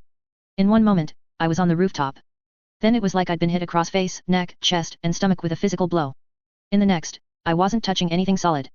A full second passed before my right shoulder scraped roof. My right foot and ass touched the roof next, and I had my bearings. A moment later, my backpack caught on the roof, and I started spiraling out, head going more down, feet more up. I was halfway down the roof, sliding down faster than I could have run, and there was only an abyss below me, darker than the sky above. My arms went out for traction, heels of my hands scraping against the rough texture of the shingles, and as I started to correct the spin, I brought one leg out, my pants leg and the flesh nearest the bone of my shin tearing on contact with the roof. Belly down, more points of contact. I was hugging the roof, trying not to do anything that would make me spin and keep the momentum going through another venue. 3/4 of the way down. In the engulfing darkness below, I could see a vague shape in grey, lit indirectly by the fire around a distant burning building, bounced off a cloud and down into the shadows beneath me. A tree, but one too distant to reach with a timely leap, let alone a skid and fall. The flare of hope died, but in its place I managed rage and fury. I will not die here. Oh, I knew SY would do himself in eventually. I will not let them make remarks about how I was hoist by my own petard. I shifted my weight. Seconds away from going over the edge, I raised both feet and stuck one arm out, no longer trying to slow my descent. I'd slowed, but it would never be enough, even if the roof was dry, if I wasn't wearing a damn raincoat. There was no light here, nothing to hint or illuminate my situation as I reached the end. I reached into darkness, slamming my feet down at an angle. My feet found the gutter, wedging into the space. My tired, cold fingers found the edge of it, too. Momentum carried me down and forward, and my shoes popped out of the gutter, kicking shingle on the way up and out. A flap caught the meager light as it flew through the air, joined by one of my shoes. I grit my teeth, bracing myself, as my lower body swung down, all of my weight jerking hard, my fingers hard against the edge of the gutter, a wooden trough nailed to the eaves. I heard wood and metal cry out in their individual ways, threatening to pull free of where it had been secured to the wall. My other hand went up, punching skyward in an effort to reach high enough, and found a grip. Panting, hurting in a dozen places, I stayed right where I was, and found enough breath to whistle. I could feel the Breckwell beast continuing on its way, rounding a corner, then passing somewhere to my right. Each movement jarred me, and made the water that sat at the bottom of the gutter splash out, spattering me. Catcher appeared in my view, man-catcher in one hand, touching the roof, the other extended out for balance, feet spread wide. He eased his way down to me. "You could have lost the pack," he said. "Shrug your shoulders, let it fall. That has to be a solid stone of weight weighing you down. Heavier. It's all books. Point stands." "I'm okay," I said. If it really came down to it, I'd let him fall. Him. It. The bag. "Let me up, will you?" "Take this," he said, "and don't haul me down over the edge." He extended his poke, the spiked man-catcher end, and I shifted my grip to one arm, the entire arm and hand trembling as I reached up and through the closed metal ring to grip the pole just beyond. I had to passively let him haul me up and over, because planting a foot on the edge and pulling myself up threatened to pull him down at the same time. Once I was high enough, I found a foothold in the gutter. A moment later I had one hand and both feet on the roof. "Everyone okay?" "Yes. I had to save Lillian before I saved you. I got her before she fell as far as you did, and she fell the other way. Dog got Petey." "Good," I said. "Thank you." He gave me a simple nod. I kept one hand on the man-catcher as we made our way to the peak. The bells continued to toll as we rejoined the others. I reached out with my less sore left hand and took Lillian's, noting how her hair was sticking up on one side. She had a bit of a scrape too, and it looked like her ear was bleeding. I looked down at the street where Catcher had created the cloud of smoke. It didn't look like they'd gotten the door open. There was carnage, a body severed in half, no doubt sandwiched between wall and a sweeping tusk, and the lower body wasn't visible or distinguishable. There were meaty bits amid the streak of flesh and blood, too ruined for me to tell what it was supposed to be. "Next time," Gordon said, "we position better." I nodded, then I smiled. "It has to have reached them by now." "Probably." "Good to walk?" he asked, glancing at one of my legs. I nodded. We made our way in the direction we'd estimated Frey's meeting spot to be. As we walked, I pulled my raincoat off, freeing one arm from sleeve and strap of backpack before letting go of Lillian's hand and doing the same with the other. I let the raincoat fall to the roof before pulling the pack on again. There was a crash a few streets over. A plume of dust or smoke rose from the impact site. Dog huffed. "Going ahead," Catcher said, as he increased his pace. "Don't fall again." The streets below us were getting wider, and I realized we were approaching the city center. There were a few more patches of gore where the beast had torn past bystanders, but less than I might have liked. We crossed a bridge and another section of rooftops, and reached the base of another tower, overlooking a plaza. It was an open area like we'd seen in the academy, broken up by patterns in how the road was drawn out, with gardens in the spaces between the individual footpaths and a fountain in the center, set low to the ground. The beast's tusk had already torn through two opposing walls of the fountain, and a foot might have crushed another. Destroyed wagons and stalls littered the area already. There was a building that might have been a town hall, a hospital, and another set of larger buildings I couldn't label. The beast was here, with freedom to move as it pleased. The white of the thing's tusks was stained with mud, debris, and gore. Its eyes were dark compared to the mask it had been fitted with. Objectively, it was beautiful. Now that it wasn't charging right for me, I could see the patterns on the armor, a mingling of old damage that had been left alone rather than repaired, and decorative etchings. Rainwater ran down the armor, pausing and helping catch the light amid the etchings. It looked like the lines of a maze. Rifles fired from windows, and I suspected they might have been exorcists. The beast was too far away, and the rifles, as powerful as they were far too little to stop the beast, even if they got past the armor. But the noise and the patter of bullets against armor did get the creature's attention. It turned, focused on the source, and then charged from across the plaza. I imagined the people inside the building were doing much what we were. Though we weren't the target, we scrambled to put distance between ourselves and the impact site. The beast's tusks retracted. Horns didn't, but it lowered its head so the points of the horns were aimed almost straight down. It didn't have a neck, only muscle and shoulder, and thus served as a massive battering ram, nearly as tall and far stronger than the building it assaulted. We had a fair distance, but I still lowered myself, pulling off the pack, and braced for impact. The crack of it made my thoughts skip, and the impact resounded, distorting the regular rhythm of bells. My vision jolted, and the fact that people manning nearby lights at the towers were Jared as well made the entire scene seem to wobble. The stone could have taken cannon fire and withstood it. The beast didn't care. It slammed through a foot of stone blocks with as much ease as dog might a wooden door, plunging head and shoulders into the building. Four limbs reached up, scrabbling for purchase, and its shoulders heaved upwards against yet unbroken stone, splitting it and sending it sliding down either side of the beast's back. The feet were reaching up to the first floor, straining to reach the second, and tore the floors down and away instead. Huffing, puffing, the super weapon bucked, horns spearing up, striking at the floor above and the exterior wall, bringing more debris down. I doubted anyone inside had survived that. Tough luck to anyone who lived upstairs or downstairs from that particular group.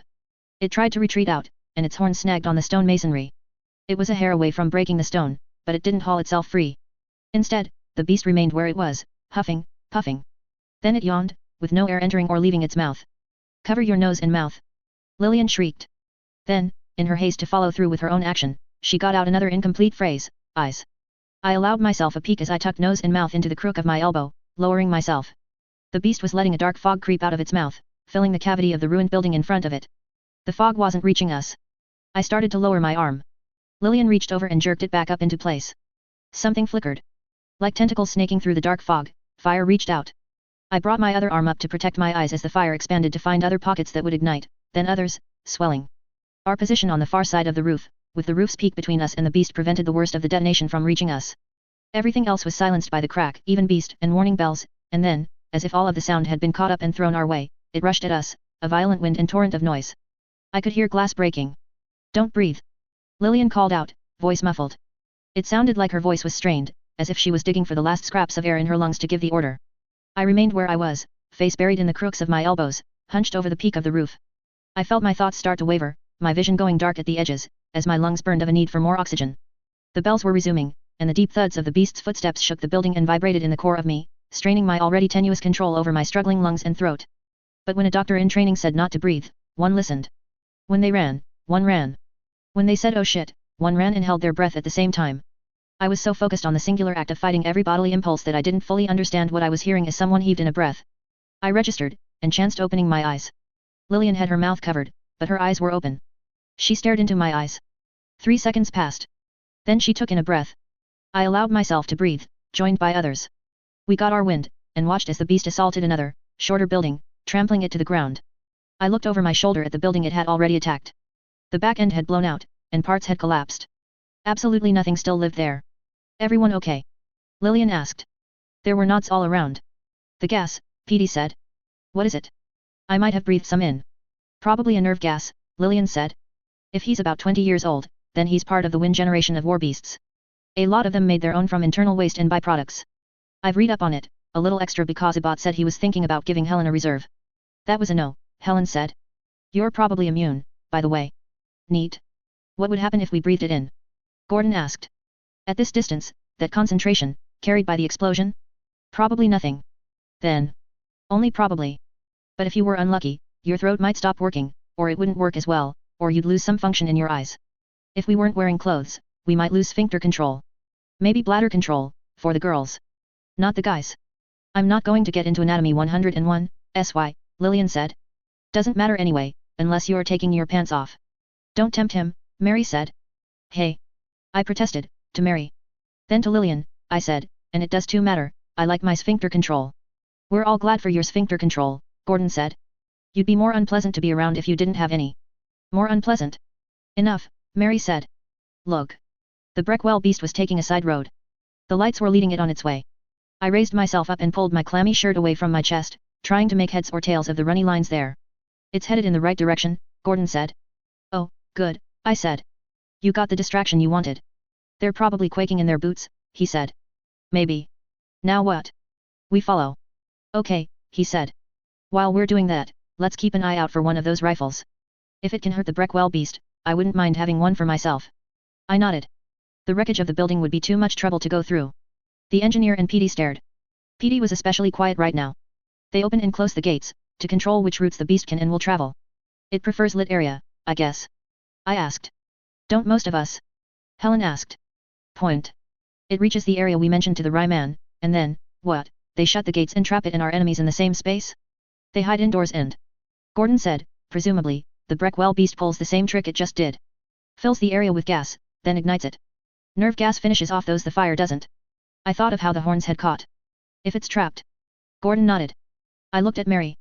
Is that okay? Percy might be with them. She flinched visibly at the mention of the name. I'd rather get him alive. Why? I asked. Because if we didn't, I wouldn't be able to believe he wasn't a clone, that this wasn't a trick. I nodded slowly. I've thought about it a lot. The Percy thing, she said, her voice quiet. I know how it looks and sounds. We trust you, Lillian jumped in. Or I do, at least. I do too, I said. I believe you. I think you're right. Though you just put a nasty thought in my head. I'd really hate to find out that the corpse of Frey was a clone, and that the real her was running around somewhere. You might be getting ahead of yourself a little, Gordon said. More than a little, I admitted. Let's go. We rounded the perimeter of the oval plaza, picking our way carefully over the portion of roof that was still intact over the ruined, fire-charred stonework. Helen, Mary, and I went first, verifying that the ground was steady, before the others. PD was heavy and the engineer was heavier still. The dense, hefty body of the machine man was on the most precarious point of a stretch with nothing but thick wooden beams when a somewhat distant impact rocked the city. He wobbled, found his balance, and hopped to safer ground. He's there, Gordon said. Frey's area. You sure? PD asked. Sure as damn it, he said. A moment after he'd finished speaking, there was a flicker of fire. It took a full second for the rumble of the shockwave to sweep past us. So soon? I asked. No, Gordon said, under his breath. No? Frey's doing? She's blowing it up. No, Gordon said. He pointed. If I'm right, then the beast is there. He moved his finger. The explosion. Another explosion occurred, this one close enough that I could get a sense of the particulars, that it was more than one thing detonating in close succession, in two very close-by locations. There was another. Gordon's finger moved each time. Screams, Helen said, some nearby. It's a signal. Down, he shouted. We got down. The remainder of the explosions sounded. There was one at the north end of the plaza. They were hiding indoors. They had access to buildings. Frey's people are scattered around the area, some on watch, waiting in windows with rifles in hand, but they're also guarding something. Caches. I could see the damage at the north end. The front and back faces of the building were ruined. The floor was intact, but light did shine through. Frey's making her move, I said. I don't understand, PD said. She's freed the beast of Breckwell, I said. No, not free, but unleashed, Helen said. They can't use the gates to steer it anymore. It won't be trapped. Frey has an escape route, and the beast. Breckwell belongs to the beast, for now. I smiled. Come on, and hurry, I said, talking through the grin. She's given her response, and we're still ahead. We've just got to take advantage before she gets away. We can get her. Tooth and Nail 7.6. Periodic gunshots cut through the sound of the bells and the roars and crashes of the beast's rampage. Striving to find safe ground, some of the members of Frey's group had started to climb towers. The rifle shots that didn't hit were a form of discouragement and warning. The ones that did hit were even more effective at achieving those same two goals. On the rooftop, we had the benefit of being able to see over the other rooftops and locate the Breckwell beast. The people on the ground didn't. For them, there wasn't a good way of distinguishing how far away the beast was. It was as large as a wealthy man's house, and I very much suspected it was designed to create noise and make things rattle to batter at the enemy's psyche. Tough enough to hold its own in a knockdown, drag-out fight with cannons and artillery, it wasn't even playing that fair. When it moved and when it made contact, it was with speed and devastating force. In the distance, the beast was working on plowing its way through a gap that explosions had created. I heard rifle shots, and saw the beast react. It backed out of the gap, and began charging back into the designated area, searching for the attackers. A clever trick, one that kept the beast out of the city as a whole. But it wouldn't work forever. That has to be it. Gordon called out. It was a cluster of buildings that stood taller than the rest. The style was slightly different, the design ostentatious, with access controlled by arches, opened further by explosions. Looking at the road, as we got closer, there were more wagons and carriages set to either side of the road, or parked in little archways beside residences. A number of bystanders, too, people bolting along the roads leading to the building. It was possible there were people caught out after dark, but I doubted it. Any bystander here had to be assumed to be in Frey's employ. The guns many carried and the company they kept were damning. The beast was drawing closer. A door opened. A man shouted, waving them inside. Another group that would dodge the monster. Oh no, Lillian said. No, no, no. She was looking at the door. I looked closer, and I could make out a shape at the man's side. In my haste to assess the situation, I'd taken a mental shortcut, figuring the lump at the man's side to be an overlarge leg. A detail held at the back of my mind until I could put all my thoughts in the right order. We needed to get down to the street level, cross, and then deal with the group, and an otherwise unassuming man with that misshapen a leg was probably going to be less of a threat. Less mobile, a single leg wasn't about to be something dangerous. But as I tapped into that impression of the man, recognized the lump, and processed what it was, I knew before I even double-checked what I was seeing. Man with a little girl just led a group of rebellion thugs and some ghosts into his house, to save them from the Breckwell beast. I called out. Sympathizer? Gordon asked. Oh, that would be so easy if it were true. Lillian squeezed my wrist. Let's assume no. I called out. The beast was drawing nearer. The beast passes, we go down behind it. I called out.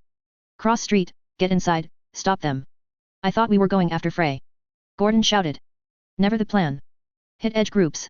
I explained after. The noise of the beast's one creature stampede was starting to drown out my words. The beast appeared, fumes trailing from the corner of its mouth, eyes hidden by the armored mask it had been fitted with. It raked against the side of the buildings we were atop, and the rooftops vibrated. The engineer punched an armored fist through the shingles to get a grip on the infrastructure beneath, extending an arm to keep me and Lillian from falling, the hand clasping Petty's hand. Gordon and Mary seemed to have a handle on their own business, and on hubris.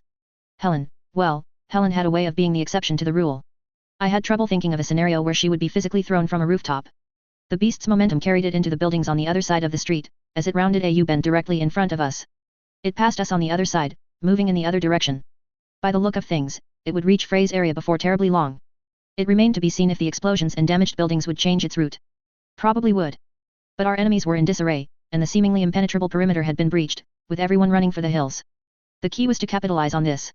As soon as we could walk, we made our way to the tower at the end of the row. Helen, Gordon, and Mary gripped the sides of the ladder, sliding rather than climbing down, Gordon doing it with one hand, the other holding hubris to his back. I did the same, even as my hands and one ankle ached. Pain didn't often get in my way, I knew how to manage it from long experience and a deeper perspective than most, but it did exist. I knew I was hurt, I'd probably lightly twisted something, and too much more activity would see me doing more harm to myself. I couldn't have that.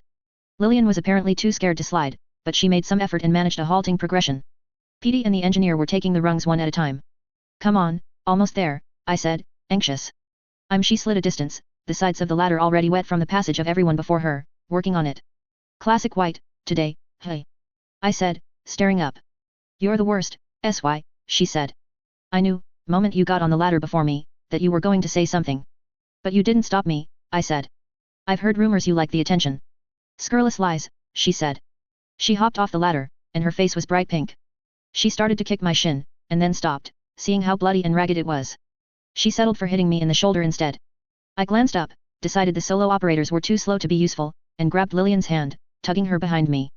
By the time Lillian and I caught up with the other lambs, Mary was limp, and Helen was banging on the door. I rushed to Mary's side. Gordon signaled. Trick. I tapped Mary's shoulder, then signaled, me.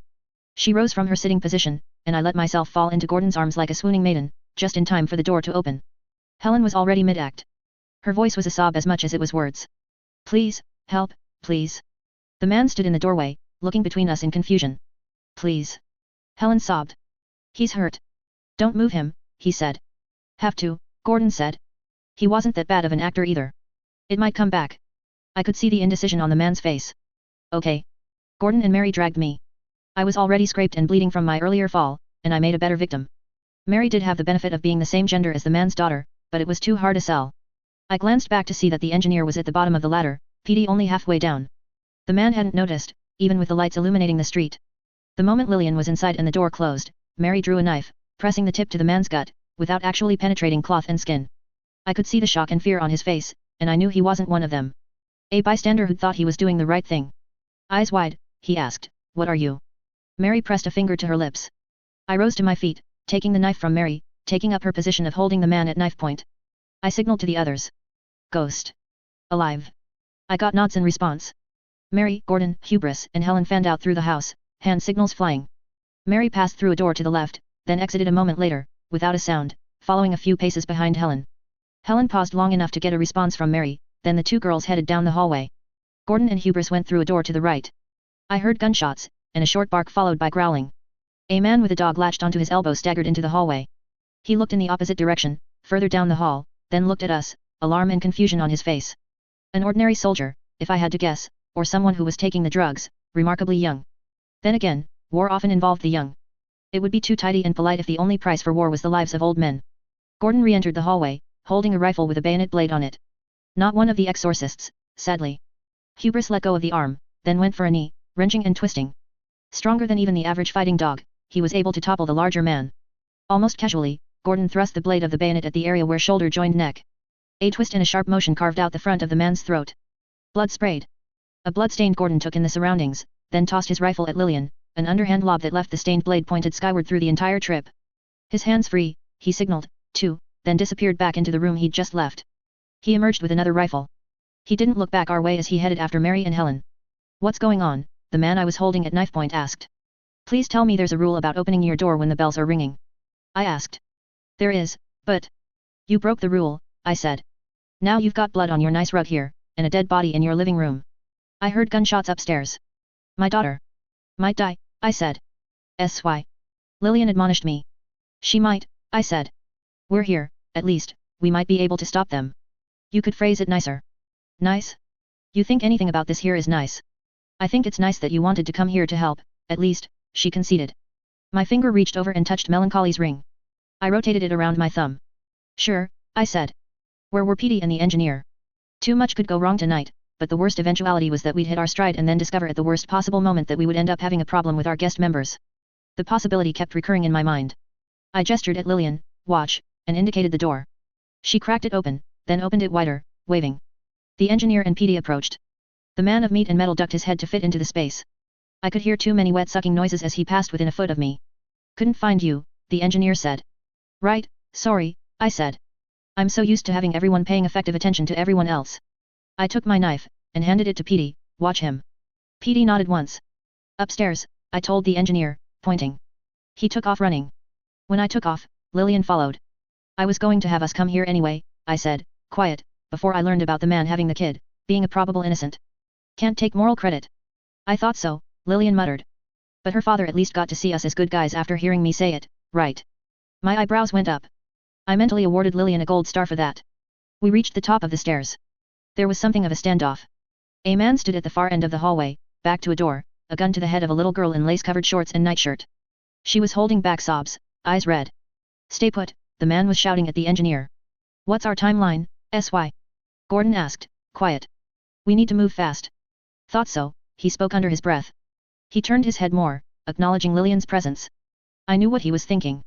If we pushed ahead, aiming for the element of surprise, then there was something of a chance that Lillian could patch up the damage or at least keep the girl alive. I touched the ring at my thumb again. But don't, I said. What the hell are you brats muttering about? The man shouted at us. His shout made the young hostage wince. I'm telling my buddies not to kill you just yet, limp dick. I called out. I saw a measure of incredulity and anger cross his face. Emotions were too high for him to bury all of his emotions. Gordon put one hand behind his back. He gestured. Forward. Then he indicated off to one side. Not me and Lillian, but the engineer. I was in a position to push the engineer's rear end. It squelched more like a sodden sponge than anything else. My skin crawled. He glanced down at me with one good eye, and I made a little gesture with my finger, point. He took one half step forward. Gordon stumbled. Don't move, the man with the gun asked. Don't you damn well move. I have to ask, I said, when did you stop fighting for the people of this country and start seeing them as leverage? No head games. No questions. If you try to get clever, I'm shooting. What do you want? Helen asked. Her voice was calm, a counterpoint to the man's. What steps do we need to take to get you to let her go? Moving toward me isn't one of them. Neither is touching those weapons. Drop them. One by one, everyone put their weapons down, borrowed rifles clattering on hardwood and against stairs. Something was off, I noticed, as I saw the group bending down and dropping their weapons. Oh. Hubris was gone. The stumble was a distraction. Hubris had used the opportunity to bolt. Gordon had this situation in hand. He had a better view of the situation. He had figured something out. Now, the man said. Wait, stop talking, Gordon said. There was a pause, quiet but for the sound of bells, the distant rumbles of the beast, and the sniffles of a girl 3 or 4 years younger than I was. Okay. Go. Go, the man asked. Without a noise, Hubris leaped. Teeth seized the man's weapon hand, carrying it to one side, well clear of the young girl's head. A moment later, he was fighting, wrestling, wrenching, clamping deep into the man's hand, making him double over in pain and from Hubris' sheer weight. Engineer. Gordon asked, stepping back out of the way, extending a hand in invitation. The engineer marched down the hall. The man who'd taken the little girl hostage saw him coming, but his movements were hampered by the tugs and biting. The engineer's fist struck his head, compressed it against the doorframe and cracked it like a melon. Hubris bounded back to Gordon. The girl screamed. Helen extended her arms for a hug, and the girl threw herself at Helen like a drowning person might reach for a rope. 2 more, Gordon said. They were up here, Helen said. I heard them. In close confines. Ghosts. The engineer stepped away from the man's corpse, stepping into another room. I saw only a glimpse as he bodily threw a piece of furniture across the room, rooting them out of hiding places. My mind was in top gear as I took in the layout, trying to figure out the paths available to them. 4 rooms, 2 on either side of the hallway, with a small closet or bathroom at the end. Engineer in the further left room. Helen halfway down the hall.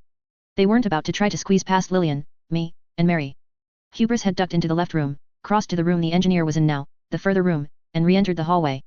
There was no doorway allowing passage between the two rooms to the right in that same way. Where were they hiding, and how would they try to escape? I reached out and took the rifle from Lillian. Gordon. He turned to look at me. I gestured. Gordon obeyed, stepping into the same room the engineer was in, Hubris following. I tightened my grip. Mary had a throwing knife. Furniture crashed against the wall. Got one. Gordon called out. In that same moment, a ghost appeared from the room just to our left. Fast, silent, I was expecting her and I was still caught off guard. Rather than try to aim and shoot, I stepped forward, swiping. It wasn't a serious cut, no force behind it, not fast enough a swing. But the ghost stepped aside to avoid it. She had to get by Helen to reach the available window to the right. That limited her path. I aimed and pulled the trigger. The little girl in Helen's arms yelped at the sound. The shot was a miss, the ghost didn't even bother to dodge. Mary raised a hand, firing a pistol, and the ghost did dodge that shot. She didn't get any further. She'd delayed too much, and Helen had fingers latched into the side of the ghost's tunic. Keep her alive, I said. MK, Helen replied. Fabric tore, the ghost fought to get back and pull free, striking at Helen's face, but it was too little too late. Helen didn't react to being struck, reached out and wrapped one hand and wrist around the ghost's thigh. Helen collapsed against the ghost as if she'd been pulled into position. The ghost's silent struggles got it nowhere. Helen crawled up to a better perch, hugging the ghost's back, pinning its arms against its sides. You. Little girl, I said, to the young girl. She was wide-eyed, barely registering. Go downstairs to your daddy now, I said. She didn't listen. Why were ordinary people so frustrating? Don't you want to see your dad? Come here, Lillian said, voice gentle. Come on, take my hand. The girl reached out, hesitant. Lillian took her hand firmly, and Mary and I stepped to opposite ends of the hallway as Lillian led her down the stairs. They wait in the living room, I said. Send PD up, maybe. But come back, we might need you. All right, Lillian said. The remainder of our group approached Helen. I had a view through the one doorway to the room the engineer had overturned. A dresser was lying on its side with two bare legs sticking out from under it. It might have been comical in a different context. The engineer was stronger than the ghost was fast, apparently. I wondered if Gordon had helped. Well, we got your captive, Gordon said. You said you'd explain later. I did, I said. You okay there, Helen? It's pleasant, being like this, Helen said, smiling. Like I'm home. Good. All right. Well, this is a bit of a shot in the dark, but we know what Frey's going to be doing, if she isn't doing it already. She's making a run for it. Everything she's been doing up until now has been about consolidating the factions. Presumably. I'm guessing it's going to take a short time to get everything communicated and make sure that the perimeter groups have been pulled in. Too many valuable people at the edges, I imagine. I imagine, Gordon said. Big problem is the ghosts. They're too effective as scouts. Make her group too slippery. What I'm hoping is that we can get this one to make a distress cry. Maybe, possibly, we can create an illusion of dangerous numbers or a standing army. Frey tries to make a run for it, and a ghost passes on a message that there's something bad in her way. Make her second guess. We turn her tools against her, take away that security. With the weight of a new coalition on her shoulders, maybe that's reason to make her balk. Have to move her, get ahead of Frey, he said. Engineer is strong, can carry her. The engineer nodded. There's another problem, Helen said. Don't tell me that. Coming from you. Their language doesn't work like that. My heart fell. It's more nuanced, and I'm not sure if I know enough about how to nuance, Helen said. Okay, I said. Damn. This is why you should share your plans before, not after, Gordon said. I was sort of out of breath, and I wasn't sure what the enemy group would look like. If there weren't ghosts, the plan was going to change. Being out of breath isn't an excuse. I've been telling you to exercise more, Mary said. And you can let us help come up with plans, sharing what you have. This is definitely not the first or the fifth or the 10th time we've told you this, Gordon said. I looked around for an ally to help back me up as the pair ganged up on me, and felt only the conspicuous empty space to my right. From the sound of it, Lillian and Petey were making their way upstairs. Small consolation. Lillian was as sure as anyone to get up my butt about what I was doing wrong. Sai's plan might actually work, though, Helen said. My savior. I know, Gordon said. But I wanted to let him stew. You pimple dick. I did too, Mary said. You missed the hand signal. Pimple boob. What's the new plan? Gordon didn't answer, looking smug as he scratched the top of Huber's head. Time's a-wasting. Didn't you hear me earlier? I asked. I heard, Gordon said. He didn't elaborate. I could have throttled him, if I wasn't sure he would win that struggle and make me look bad in the process. It's Petey, Helen said. We can use Petey. They're not saying because it doesn't matter. You're just about my favorite, Helen, I said. Good, she said. Buy me a treat later. Remind me. She nodded. PD made her way up the stairs. She looked like she'd been lightly boiled, she was so red and sweaty. Lillian was right behind her, hair still mussed up. Can you take the ghost? Gordon asked. PD scowled. I'd really rather not. It's mission critical, Mary said. It's like sleeping on a bed of sorts, PD said. Mission critical, time critical, Mary said. We did say we'd help you out, Helen said. We got you what you need to do the most damage. Right here. PD stared down at the ghost. I heard a sigh. When I'm moving, don't interfere. Don't help me, PD said. Why? Helen asked. Because it's irritating, PD said. She dropped clumsily to the ground, sitting in an almost cross-legged position, attention on the ghost. I leaned against the doorframe, saw Lillian and then noticed her hair. I reached over to the side of her head and swept my hand through the bit of hair that was sticking up. Lillian started using her fingers to comb it. There were wet, sucking sounds as PD worked, her body rocking back and forth a little. Gordon stepped behind her to keep her from falling backward. You all knew what PD was, hey? Just about, Gordon said. You're all the worst, I said. Filling each other in is important. I'm going to remember you said that, he told me. And I'm going to use it against you so many times. I rolled my eyes. PD wasn't quick. I saw that Lillian was struggling to work out the messy bit of her hair, stepped closer, and began fixing it myself, picking out bits of grit that hair had rolled itself around. I was preoccupied enough I didn't see PD right away. A fetus, crawling across the hardwood, skin almost translucent, with far too many veins spider-webbing across the surface. It had been grafted with additional parts, I noted, insect legs that gave it more ability to move in the outside world. All the same, it was no larger than my two fists put side by side. I remembered what the others had said. That PD was about our age. A 12-year-old fetus? As PD made it halfway, I could see his tail. The spinal column extended back, and was attached to a bag, half filled with fluid. What's that? Brain, in a more malleable, bare-bones package, Lillian said. Includes some life support. Tiny body isn't big enough to sustain a working, functional brain. Life support keeps him alive until the host body adapts. I'd almost think that was neat as anything I've heard this week, I said, but he's so goddamn slow. SHH, Helen admonished me. He might be able to hear you. I hope he can. I said, raising my voice. It's irritating to be picked up and carried over. It's irritating to wait. PD stopped mid-crawl, turning very slowly until he was facing my general direction. Delaying more, on purpose. I took a step forward, and raised a foot, threatening to step on him. Lillian grabbed me and pulled me back, before smacking me in the back of the head.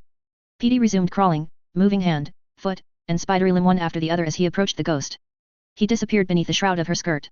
I feel a bit queasy, Lillian said. I might wait downstairs. This is what breaks you? I asked. How much blood and gore and monstrous stuff have you even seen? The ghosts are dumb, Mary said. They're like animals, with only enough cognition to play at being people, if they have a script. I'm not sure that makes it any better, Lillian said, backing down the stairs. Or if it does, it's not better enough. You can call me a crybaby all you want, SY. My mouth opened, then shut. I'd given lots of thought to the dynamics between lambs, and to the fact that one lamb was now gone. Jamie had been my counterpoint, someone I could rely on when my own abilities lacked. In that odd way, he'd been a support, someone who had my back. He challenged me at the right times and backed me at the right times. I was missing that, just a little bit, a fact that was highlighted by the recent conversation and teasing. There wasn't a need to push quite so hard here. I fiddled with the ring at my thumb. Nah. You're good, Lil. Thank you, SY. She went back downstairs. The rest of us were left to watch and wait. Petty's host jerked.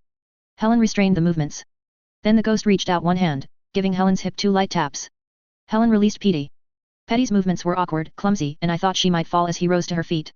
Good to go? I asked. He started, but his voice was strangled. He paused. Ghosts couldn't speak. Good enough, Gordon said. Tooth and nail 7.7. It's more halting, like this, but higher pitched, Helen said, before making a series of high-pitched squealing noises that made sparks appear behind my eyes. Got to warn you, Helen, I almost hit you on reflex there, Gordon said. SHH, Petty's trying it. Good. That's close. But make each sound shorter, I think, and you'll have to do it loud when it counts, Helen said. That's many, they did that when the building back in Radham was surrounded. Now do this. Helen squealed again, in a way only young girls and very talented babies could. She maintained the noise for 3 seconds, then 5, then 10. Gordon clapped his hand over Helen's mouth just as she reached the 10-second mark, which made me think he'd also been counting the seconds until she stopped. You could weaponize that, I said. Helen's response was muffled.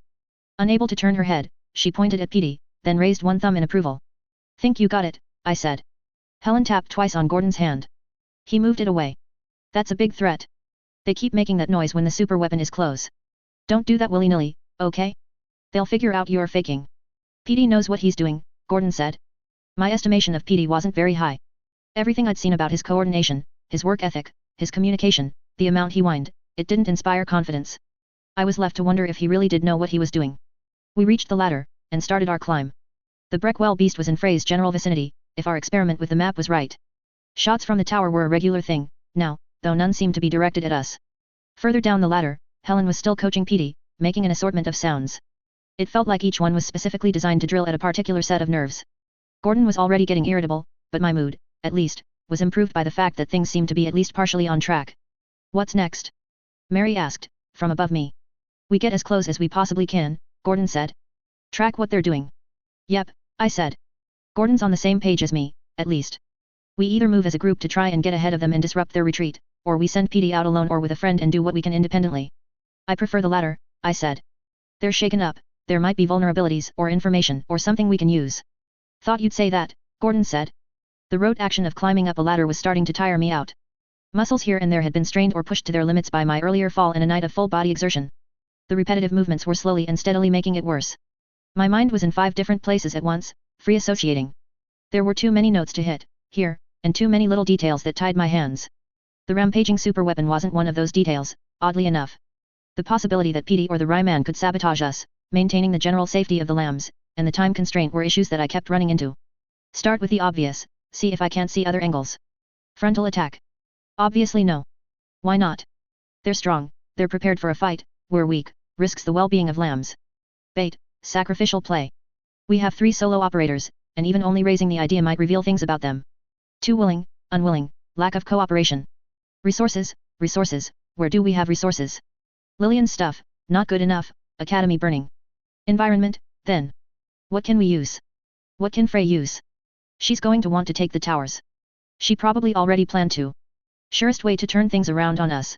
My thoughts continued to turn over in the back of my head, sometimes switching back and forth at a moment's notice, while my mind's eye was on the current prize. Well, my eyes were on Mary, who was higher than me on the ladder. She was wearing hose, which denied me the ability to poke fun at her and get a reaction. Alas. Thinking aloud, I said, very slowly. Good, Gordon told me. Petey goes ahead, we flank. The less time they can spend discussing and cooperating, the better. If we can ratchet up pressure, distract, capitalize on their weaknesses or change their priorities, we win. Best case scenario, they implode. Worst case scenario, they lose time. I prefer to think in terms of hard victory conditions, Gordon said.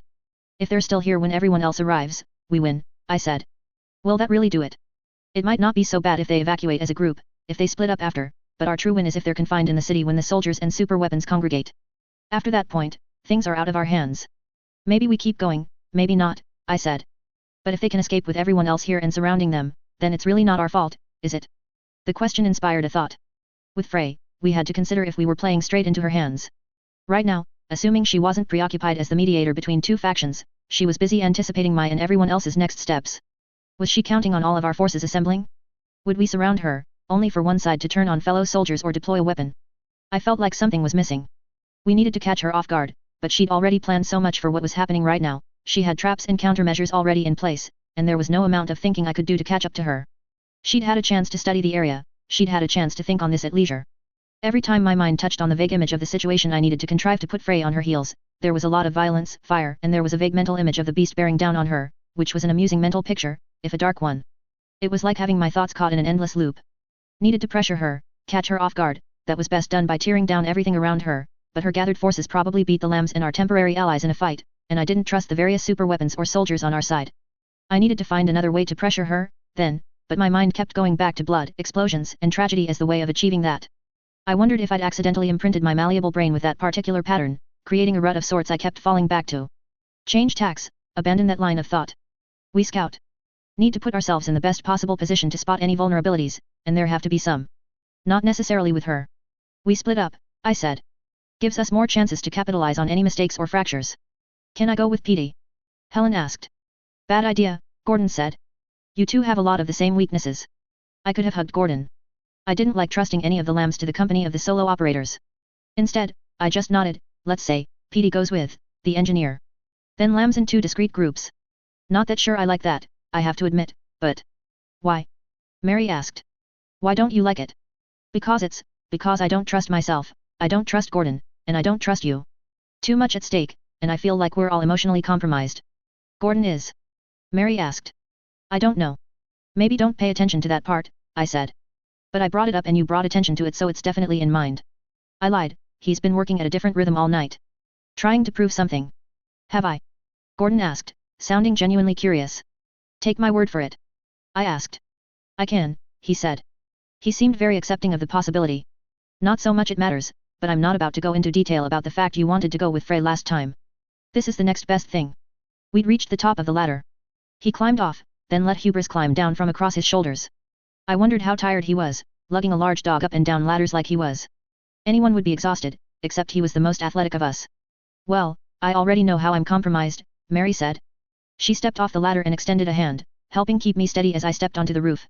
I could see the little mannerisms, the fidget of fingers, the way she stood a little straighter, a little more rigid, the young lady who had been raised with culture and forged into a weapon by Percy.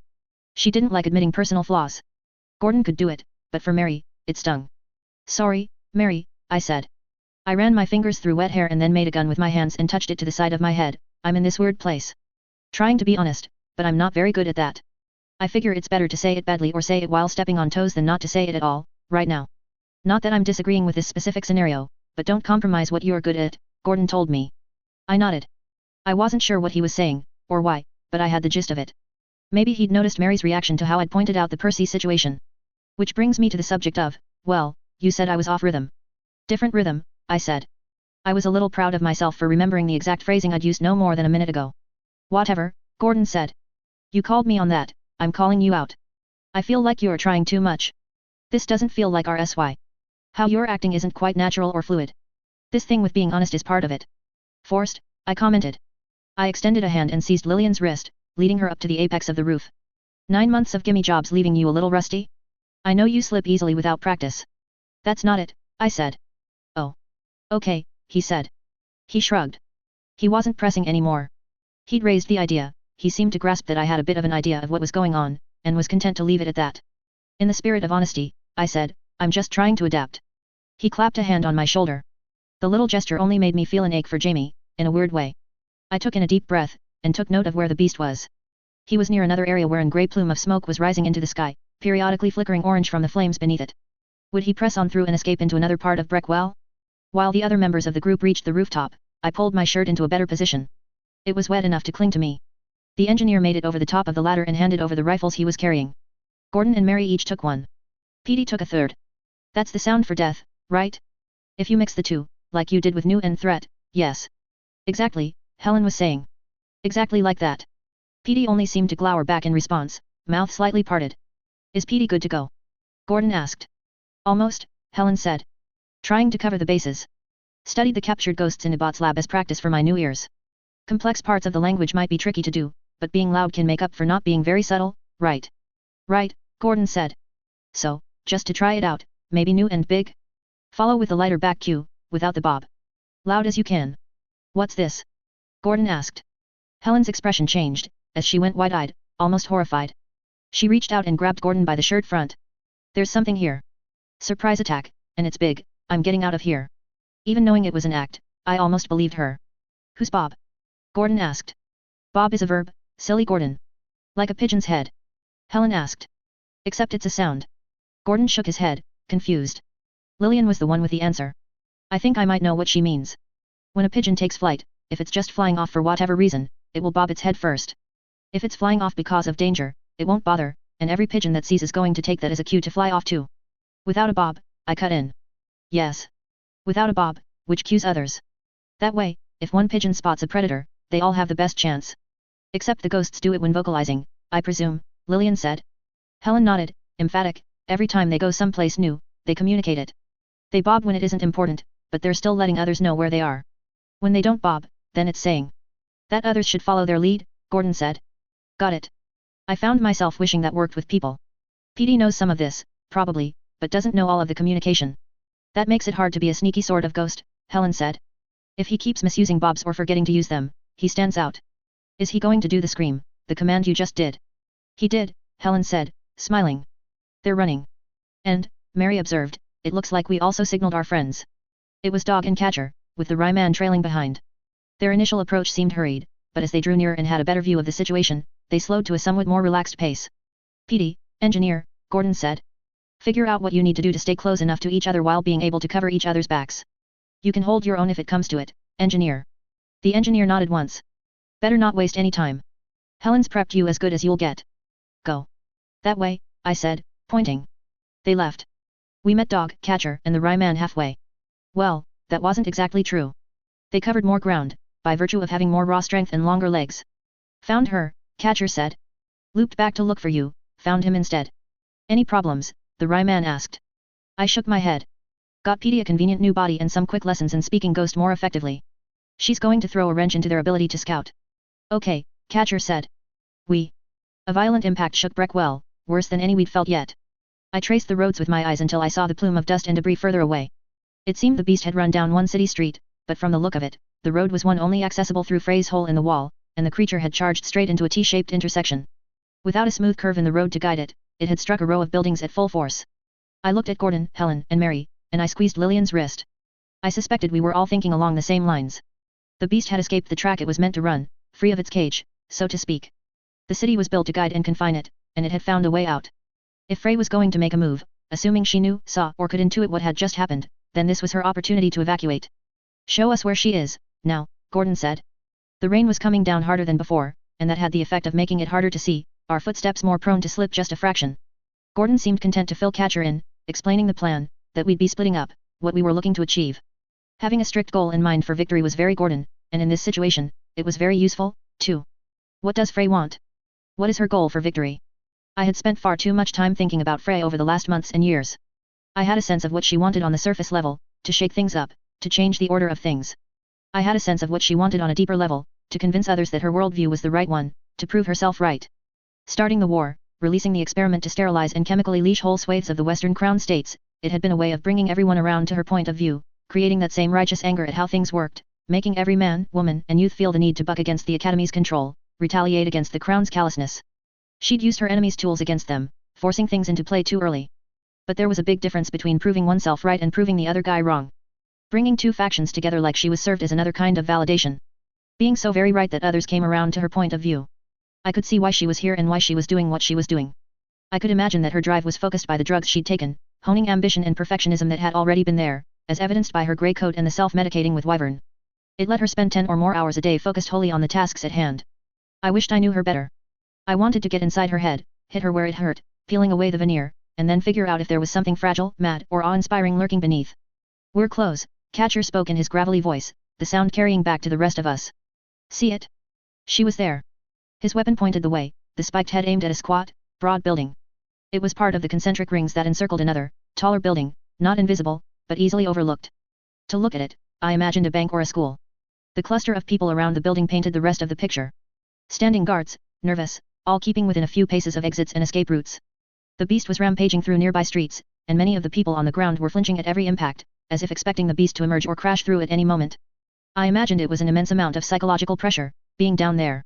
The rifle shots I could hear throughout the city each marked one person who'd broken and made a break for a ladder. I could hear some close by. A spotlight swept over us. I saw heads raise, heard voices on the ground, and tugged on Lillian's arm, pulling her way in over to the other side of the roof. I ducked low, and she mimicked me, just in time for some gunshots to sound. We were under fire, but their vantage point was awful, especially as we kept away from that side of the rooftop. We crossed over a gate and reached a forking path. Around the time the spotlight swept over us, momentarily blinding me, more gunshots sounded from the closest tower. I wondered for a moment if they were firing on us, which was not impossible or even unlikely. Then I saw him. The man with the modified birthing saw. I could smell fuel and see the flicker of machinery he wore, all of it keeping the weapon going. Saw teeth rotated around the edge of the thing at a blur, periodically sparking. He carried a shield as tall as he was, holding it up in the direction of the nearest tower. Bullets struck the shield and bounced off. Mechanical saw in one hand, shield in the other, he advanced on Catcher, Dog, and the Rye Man, smiling wickedly. The Rye Man backed away a few steps, flinching as a shot caught the edge of the roof 5 feet to his right. He drew a vial from his belt and tossed it back in one gulp. Lambs. Catcher called out. Circle around. We split up as planned. We took the other path in the fork. It seemed fairly clear that Dog, Catcher, and the Rye Man were taking the most attention. Gordon raised his rifle and fired, but one more gunshot was lost in the noise, not even drawing any particular attention. The beast slammed directly against another wall, only a few streets over, and I heard the sound of glass shattering on windows beneath us, glass and frames warping with the force of the impact. Stay low, Mary spoke, only loud enough that people on the ground weren't likely to hear. She gestured at the same time, indicating the beast, a relatively short distance away. Fumes. Gas. Possible explosions. Was it frustrated? Frey's actions regarding the beast didn't quite feel like it fit into her usual pattern. Everything else she'd done had been about changing minds, often in a very aggressive manner. Who did she convince, doing this? It hadn't been timed the way she'd wanted, or it wasn't being used the way she had originally planned. Was there a weakness? Could I shake or break her using that desire to validate and prove her way was the right way? I felt a bit of a chill as I considered the flip side of that same question. There was a way to get to her. Gordon and Mary both aimed and fired. Those shots did get attention. We ducked low and used the peak of the roof for cover as we made our way around. We were close, but the number of guards had increased. And, if I admitted it, I was feeling hurt and tired. I wasn't up to running around.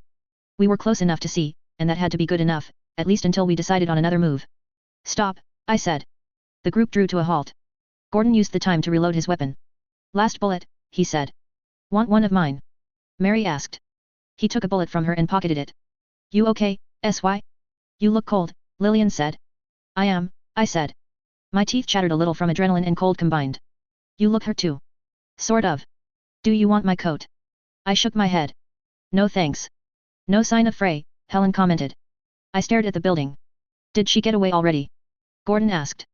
We could spread out further, if you guys want. SY stays, maybe with Lillian, so he can keep an eye on this place.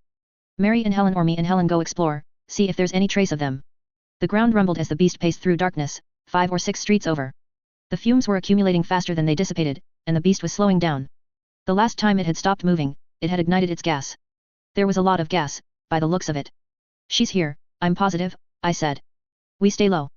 Spread out over the rooftop here, so we have more vantage points to see. Gordon far left, Mary far right. Make sure that you aren't thrown off if the beast makes another explosion. Dig in, keep eyes forward. All right, Gordon said. You're positive? I wasn't 100% sure, but I felt sure enough. If Frey was a mirror of me, she probably felt the same sort of insecurities. I'd worried about how fractured the lambs were, and she was dealing with a fractured group. Would she call for a retreat, if she wasn't certain that she'd be able to reunite the two factions in the aftermath of the retreat? Yeah, I said. Gordon gave me a dubious look. But he retraced his steps, heading left. Mary went right, each of them with a rifle that each had, by my count, 2 bullets. Shoot only lieutenants or Frey, I said, or in self-defense. They each signaled the affirmative. Helen, that way, between me and Gordon. Lillian, that way. My heart was pounding. Dog and Catcher were drawing attention, the rest were taking cover, looking in all the wrong directions. We were free to act, but action was lunacy. We needed one master stroke, something Frey wouldn't anticipate. Did I have a grasp of who she was? Who the major players were? The current volatility of their organization? Lillian, I said. She'd started walking away. She stopped, turning to listen. I'm okay, okay. She frowned at me. Okay? I want you to know that. You're being cryptic. Sort of. You were being too honest before. Was that a lead into you being particularly dishonest? Yeah, I said. Not intentionally, but now that I'm here, with a plan in mind, yeah. What are you doing? Easier to show and tell, I said. I slid down the roof until I reached the gutter. SY, she said. SHH. If you shout, you'll get us both shot. Sylvester, she hissed, a strained whisper. I'm okay, I said.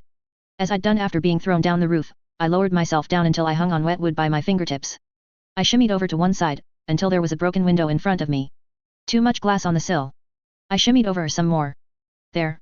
I swung forward, and felt the heart-stopping moment as I let go, flying toward the window. I grabbed the tooth-thin crossbar in the center, a sure point to grip. Then, the moment I had contact, slapped my hands out to catch the sides of the window instead. I passed into a darker office. The beast's movements made picture frames and furniture rattle and shift. It was easier to get out of the office than it would have been to get in. Down the stairs, to the front door. I would be forced to leave it unlocked, but there was no way to be polite. A mailbox sat just inside the door. I picked my way through envelopes until I found a nondescript one, then I waited, periodically looking outside, assessing who and what was nearby. The ghosts weren't there. PD might have sufficiently distracted or herded them. The detonation caught me off guard. Even with streets and solid stone buildings between me and the detonation site, it left me briefly stunned. I pushed the door open. Outside, onto a street shrouded in smoke and darkness, where I could barely see 10 feet in front of me, envelope in hand. Walk, don't run. I made it 3/4 of the way to the building before someone spotted me, walking with my hands out to the side, an envelope held out between index and middle finger. Their gun pointed at my chest. I continued walking. Stop, he said. I stopped. The lambs were going to be so pissed at me. I'm accepting Frey's invitation to sit in on the meeting, I said. He whistled sharply. More people approached. 2 kept guns trained on me.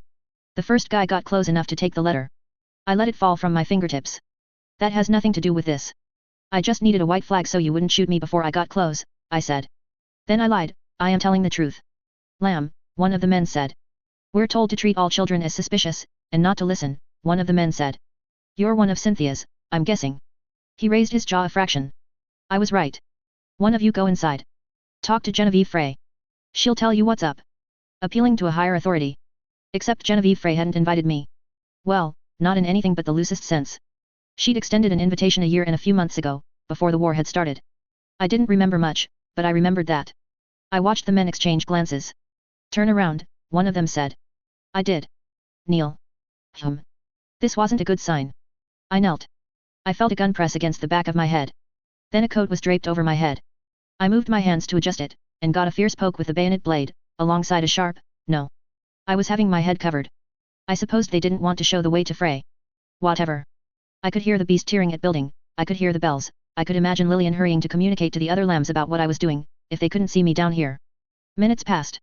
Frey wanted to change minds, she wanted to prove her worth, she collected the vulnerable, and her past interactions with the lambs and with me had played off of that. Here, I was expecting she would keep to that pattern. I was expecting that, whatever else happened, her authority and power here would override the lesser players, some of whom had reason to loathe the lambs. To loathe me.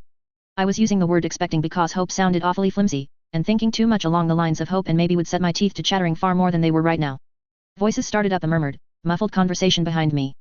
I was hauled to my feet, the jacket left in place. I was walked, a grown man on either side of me. It was only after doors were shut that the jacket was pulled away. I moved my arms as much as I was able and tried to fix my hair. Nothing I could do about my shirt. If I had to look wet and bedraggled, I could look a crazy wet and bedraggled. I opened my eyes wider and smiled. Another set of doors was opened. 100 sets of eyes fell on me. At a table at the end of the room, I could see the major players. Frey, with Warren, Avis, and her Stitched standing behind her. I saw Percy, and Mauer at one end of the table, and Cynthia at the other, with a new and 2 artificial skin covered partially by hair, a high collar, long sleeves, and gloves, each of them with a half-dozen I didn't know or recognize. The other 80-some people I didn't know were civilians, standing and sitting in chairs. An audience for the forum. I felt more accurate about my assessment of Frey, now. I'm sorry I'm late, I said. Genevieve smiled at me, and it was a smile of a shared secret. There had been no invitation. She and I were probably the only people in the room of any importance who wanted me to walk out of the room alive at this point. Not that I was entirely sure about her feelings on that matter.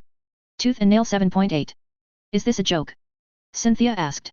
No, Frey said. Her eyes were fixed to mine. Warren, would you do us a favor and bring Sylvester a chair?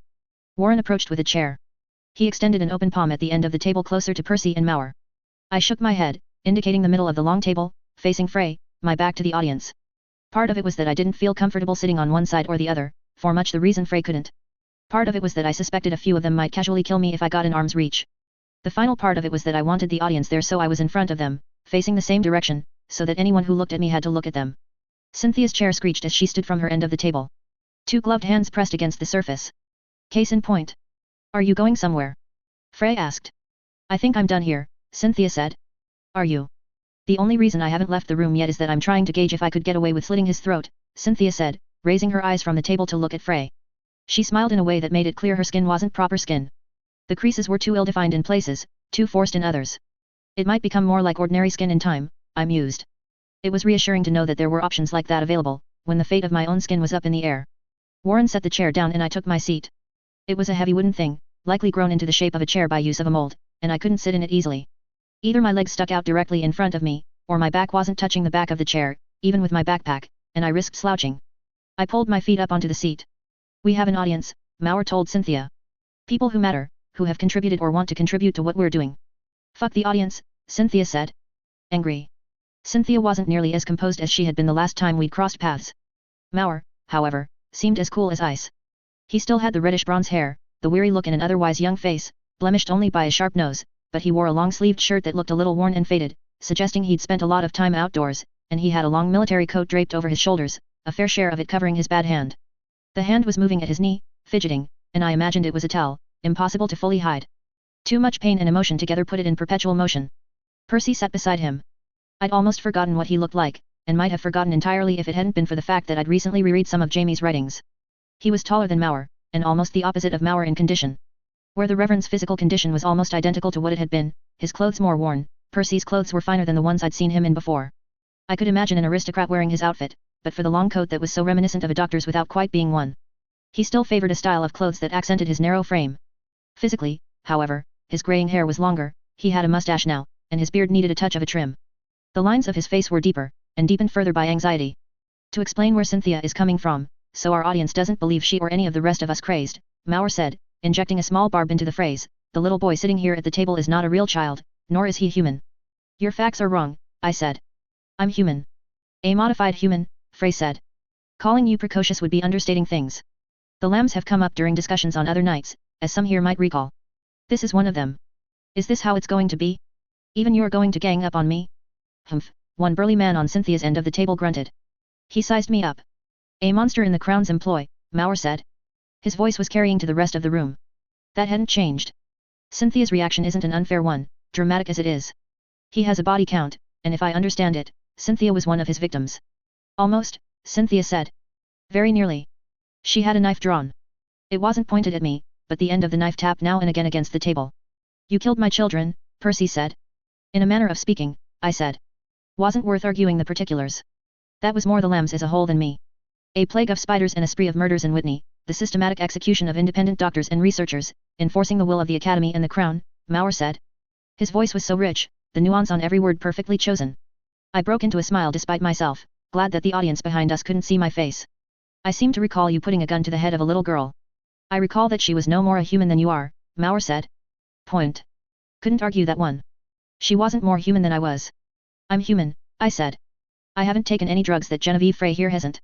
I know you want to hammer in the inhuman monster idea, and you're going to keep saying it over and over until people start believing it, but people are here, they're listening, they're making choices. They're smarter than you're pretending they are. Is this your plan? Cynthia asked, invite yourself to the meeting and subvert us from within with wordplay?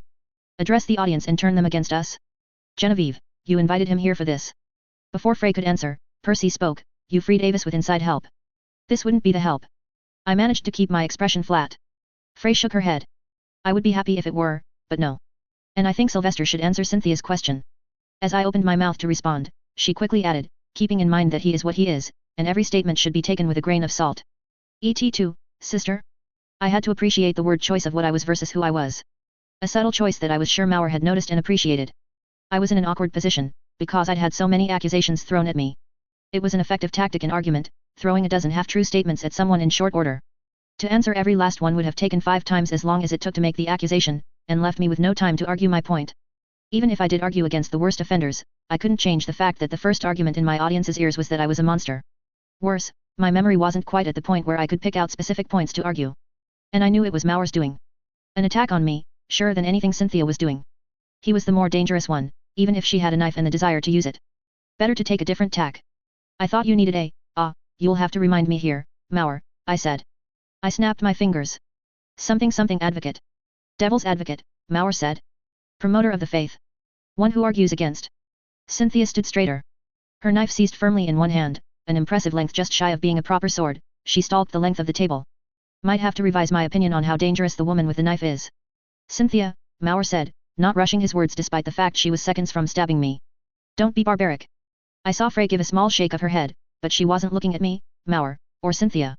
It was Warren, questioning if he should intervene. Frey wasn't on my side as much as I'd hoped, if she was really saying no. Cynthia reached out, seizing me by the hair. She pulled my head to one side. As the knife came down, I reached up to block it with one hand. It cut against the part of my wrist that was closest to bone, on one side. I could feel the blade against bone, too sharp and clean a slice to properly rasp. Knives were the worst things to deal with in a fight. Guns were awful, a bullet hurt like the dickens, but thanks to the fact that they were meant to kill stitched, they tended to either miss or kill the target.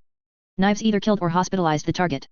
Short of being as trained as Gordon or Mary, there was no happy ending once the knife really came into play, and not always for them. Worse, I was falling back into old habits. My mind was split 3 ways, caught between thinking of something to say that would make her hesitate, something that would bring another person to my aid, and how to actually defend myself. She pulled her hand back, then stabbed for my throat. I twisted in my seat, moving as far away from the knife as I could. Cynthia, Mauer said, more firmly. She stopped. Her knife and I remained where we were, the knife pointed at my throat, me halfway in leaning over the armrest, neck and head pulled away from the blade. Whatever he is, there are people watching, they will judge what they see, and that will hold more sway than anything we might say to them.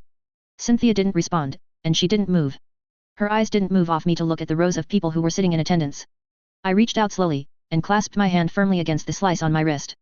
Shortcut, but the gap opened wide, and the cup of my palm was filling with blood. He'll have scars. Care for the worst wounds, but there will be scars, Mauer said, quiet, his voice probably aimed at communicating to the people at the table and maybe the audience members in the front row. I'm not going to say it is what we should do, but if you really wanted to kill him, the best way would be to strip him shirtless, make the war wounds clear, to erase some of the doubt from their minds. Communicate to the people there, with eye and ear. His voice was almost hypnotic. It nearly made this entire situation worth it, to have access to it. He's stalling, Cynthia said. Sort of, but it doesn't matter, I said. She made a motion with the knife as if she was going to put it through my neck, but didn't follow through. Why don't you elaborate, Sylvester? Frey suggested, her voice cutting through the tension. I drew in a deep breath, then exhaled slowly. Instinct tells me to scare you, to drive in wedges, play up how you're surrounded, the Breckwell beast is loose, the help you're expecting isn't there anymore, and so on. A mix of lies and truth. But the reality is that Ms. Frey picked this location for a reason, she has plans, and there's really no point in threatening you because she isn't concerned, and she isn't concerned for a reason. She has a way out. Eyes moved to Frey. I've been assuring everyone that is the case, Frey said, having you say it does help them to believe it, I hope. Thank you. I nodded. That way out comes with a caveat. I'm imagining that she's holding onto it, a deal sealer, a clincher. When the time is right, she aims to tell you that yes, there is a way out, there's a way to tie this together, and there's a greater plan. But, let's not forget the caveat, the two groups need to work together, or at least swear off working against each other. This will only truly work with a concerted effort. You're close enough, Frey said. I've already told them what form our escape takes. The plays after the fact, I haven't shared those. I hate that phrasing, Cynthia said. She still had the knife pointed at me. The plays. As if this is a game. It could be because you never experienced childhood, Mauer said. Cynthia stared daggers at him. Because she's an experiment? No. Because of her background. Would you rather maneuvers? Frey asked, gently. Some time ago, your group asked me to join, and I refused. Now I'm here, as per your request, and I'm trying to give you what you asked for. The war isn't sustainable, we can't maintain conflict indefinitely and still muster what we need to change things the next time it counts. She was looking at each other person around the table as she talked. As she reached the end with Mauer, she turned her attention briefly to me. I felt a chill. It wasn't a chill of surprise or horror, because neither was the case. I'd understood this was the case before I'd even sat down. It was a dopamine rush, the same flood of momentary pleasure and shivers that came with listening to really good music. Where we are now, she planned it in some form. She may have even started the war to bring things to this point.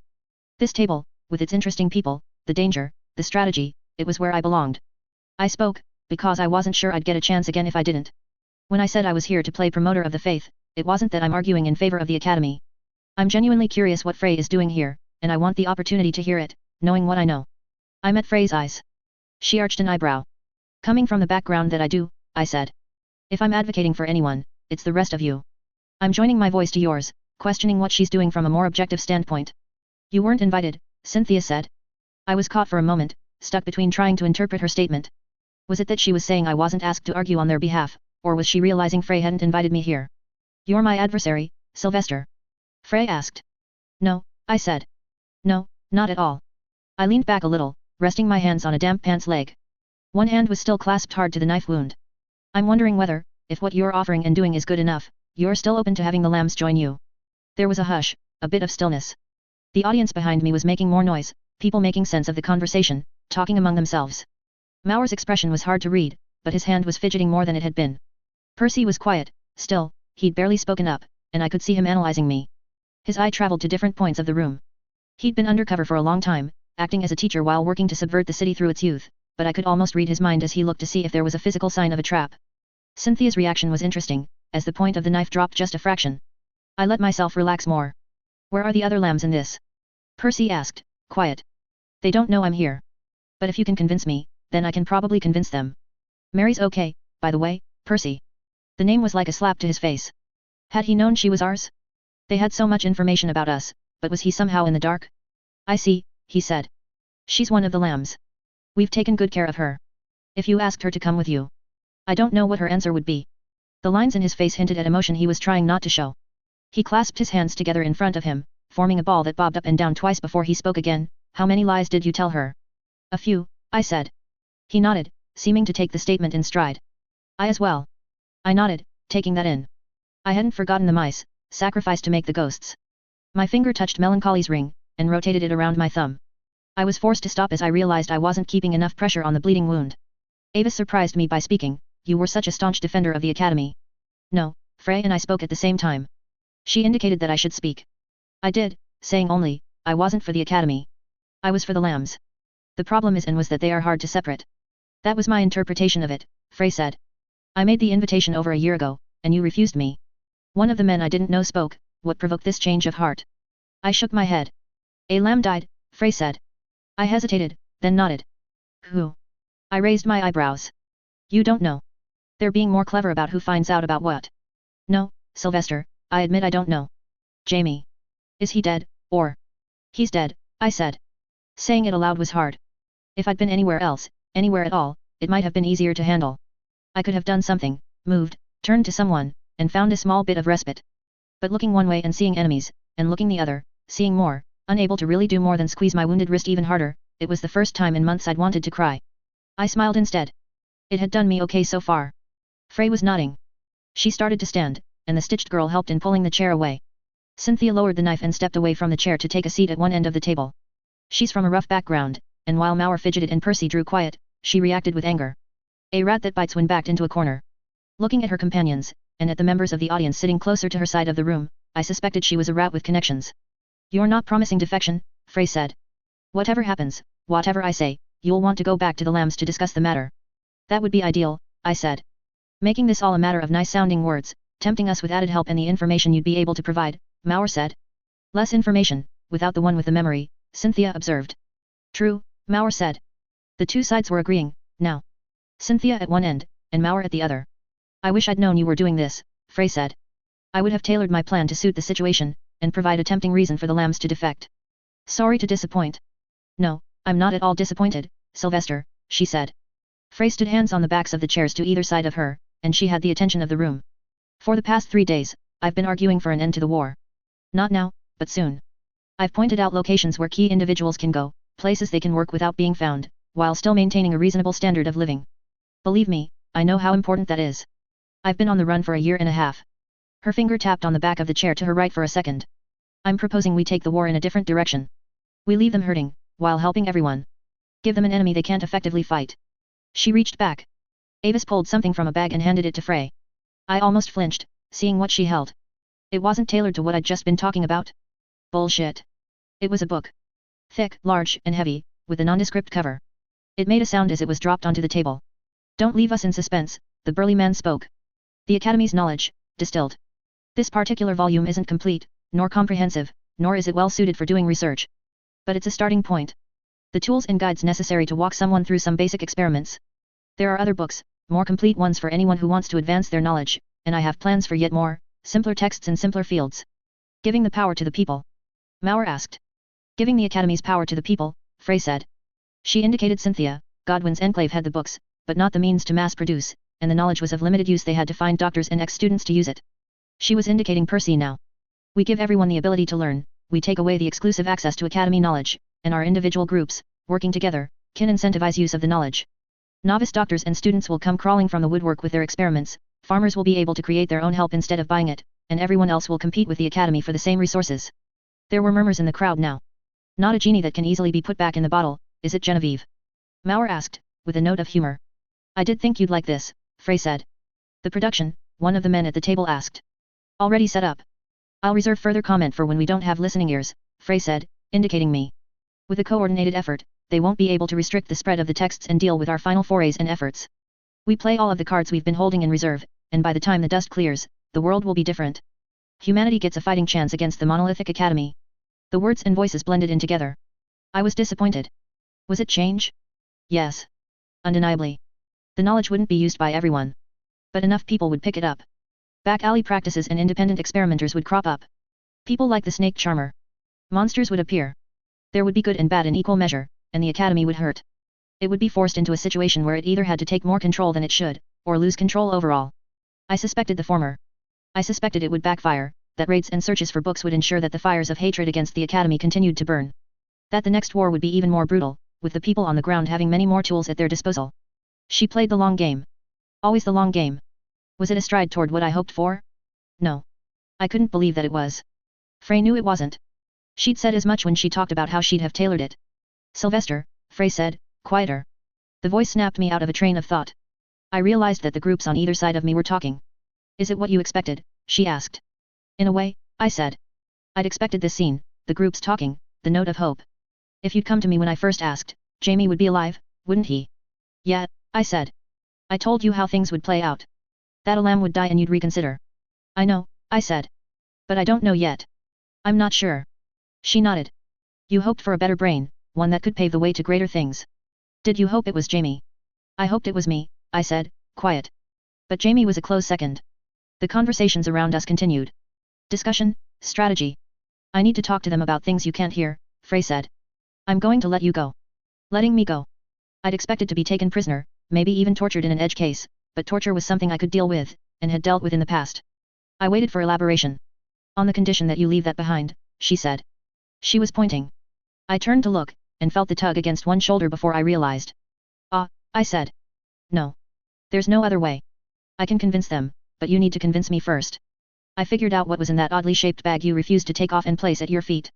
I remember the last time I met the lambs. I remember Jamie. I touched the strap of the backpack. The books were inside. If I'd rather be taken prisoner. Then they'll kill you, Frey said. The word seemed to get attention, because one or two conversations stopped. I know them better than you do, and they'll kill you. Almost 30 seconds passed before I slipped my shoulders free of the straps. You don't read them. If you do. I won't, she said. None of us will. Hand them to me. I placed the bag on the table. It was hard, seeing Frey take it, lifting it free of the table and handing it to the stitched girl. Nobody gets to take that bag or touch or read the books inside except him, Frey told the stitched girl. Not even me. He gets it back when he comes tomorrow. My heart was pounding harder than it had all night. You're staying? I asked. So long as we don't venture outside, the beast poses little risk to us, she said. You have one night to decide. Go and sleep on it if you must. Next time you come with the rest of the lambs. My heart felt cold in my chest as I said, I don't suppose I have much of a choice, do I? Tooth and Nail 7.9. Armed men led me out of the building, with Warren joining them. We made our way across the more open street, until we were just beyond the point where I'd been made to kneel, a coat over my head. The lambs were there, in the shadows, smoke and the rain, the group spaced evenly apart. I saw them before my escorts did. The men started, reaching for guns, and it was Warren who stopped them. Gordon stepped forward. He was hiding it, but I could see the smoldering anger in his eyes. Everything good, his voice didn't have a trace of that anger. A nice vague question, conveying teamwork, expectations, while giving nothing away. Gordon was a good guy. It's good, I said. He nodded before turning his back. I followed him back into shadows, leaving the men and Warren behind.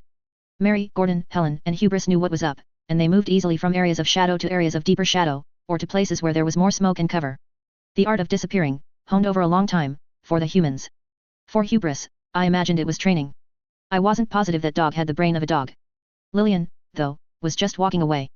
I could imagine how the onlookers could see her, and I was pretty sure she wasn't disappearing properly. I reached out to grab her sleeve, and tugged her into deeper shadows. We made our way to the nearest tower, then climbed to the roof. The Breckwell beast was just close enough to give some cause for worry, but not so close that I was worried about my footing on the roof. I was one of the last ones up. I knew what to expect when I reached the top. Glares, folded arms, concern. I got out of Lillian's way as she got off the ladder, and being mid-step on more precarious footing, I wasn't in a position to dodge as she slapped my arm hard. What did you get? Gordon asked, quiet. The anger hadn't really subsided, and he was still talking in that cool, collected way. You're not going to get on my ass, sock me in the face, or anything like that. At this point I'm suspicious you enjoy the reactions, he said. No. The mission. What were you going for, and what did you get? I frowned. Because if you didn't actually have an objective, he said, pausing as the Breckwell beast struck a wall, I am going to be upset. I wanted to know what they were doing. Do you? I nodded. Bring the Academy's knowledge to the masses. Bring the war to a close with a few final, major events, distracting us from the distribution of very easy-to-understand texts. Hurts the Academy in terms of the power gap in what they're making, in terms of control, in economics, makes for more competition over the resources the Academy wants. No. We have classes on ethics, procedure, Lillian said. Really? I asked. Yes. Of course. So much would go wrong so fast, if you just started handing out these books and basic starter kits like the ones they sell to young Academy students. It would be horrible, sy. Oh, I said.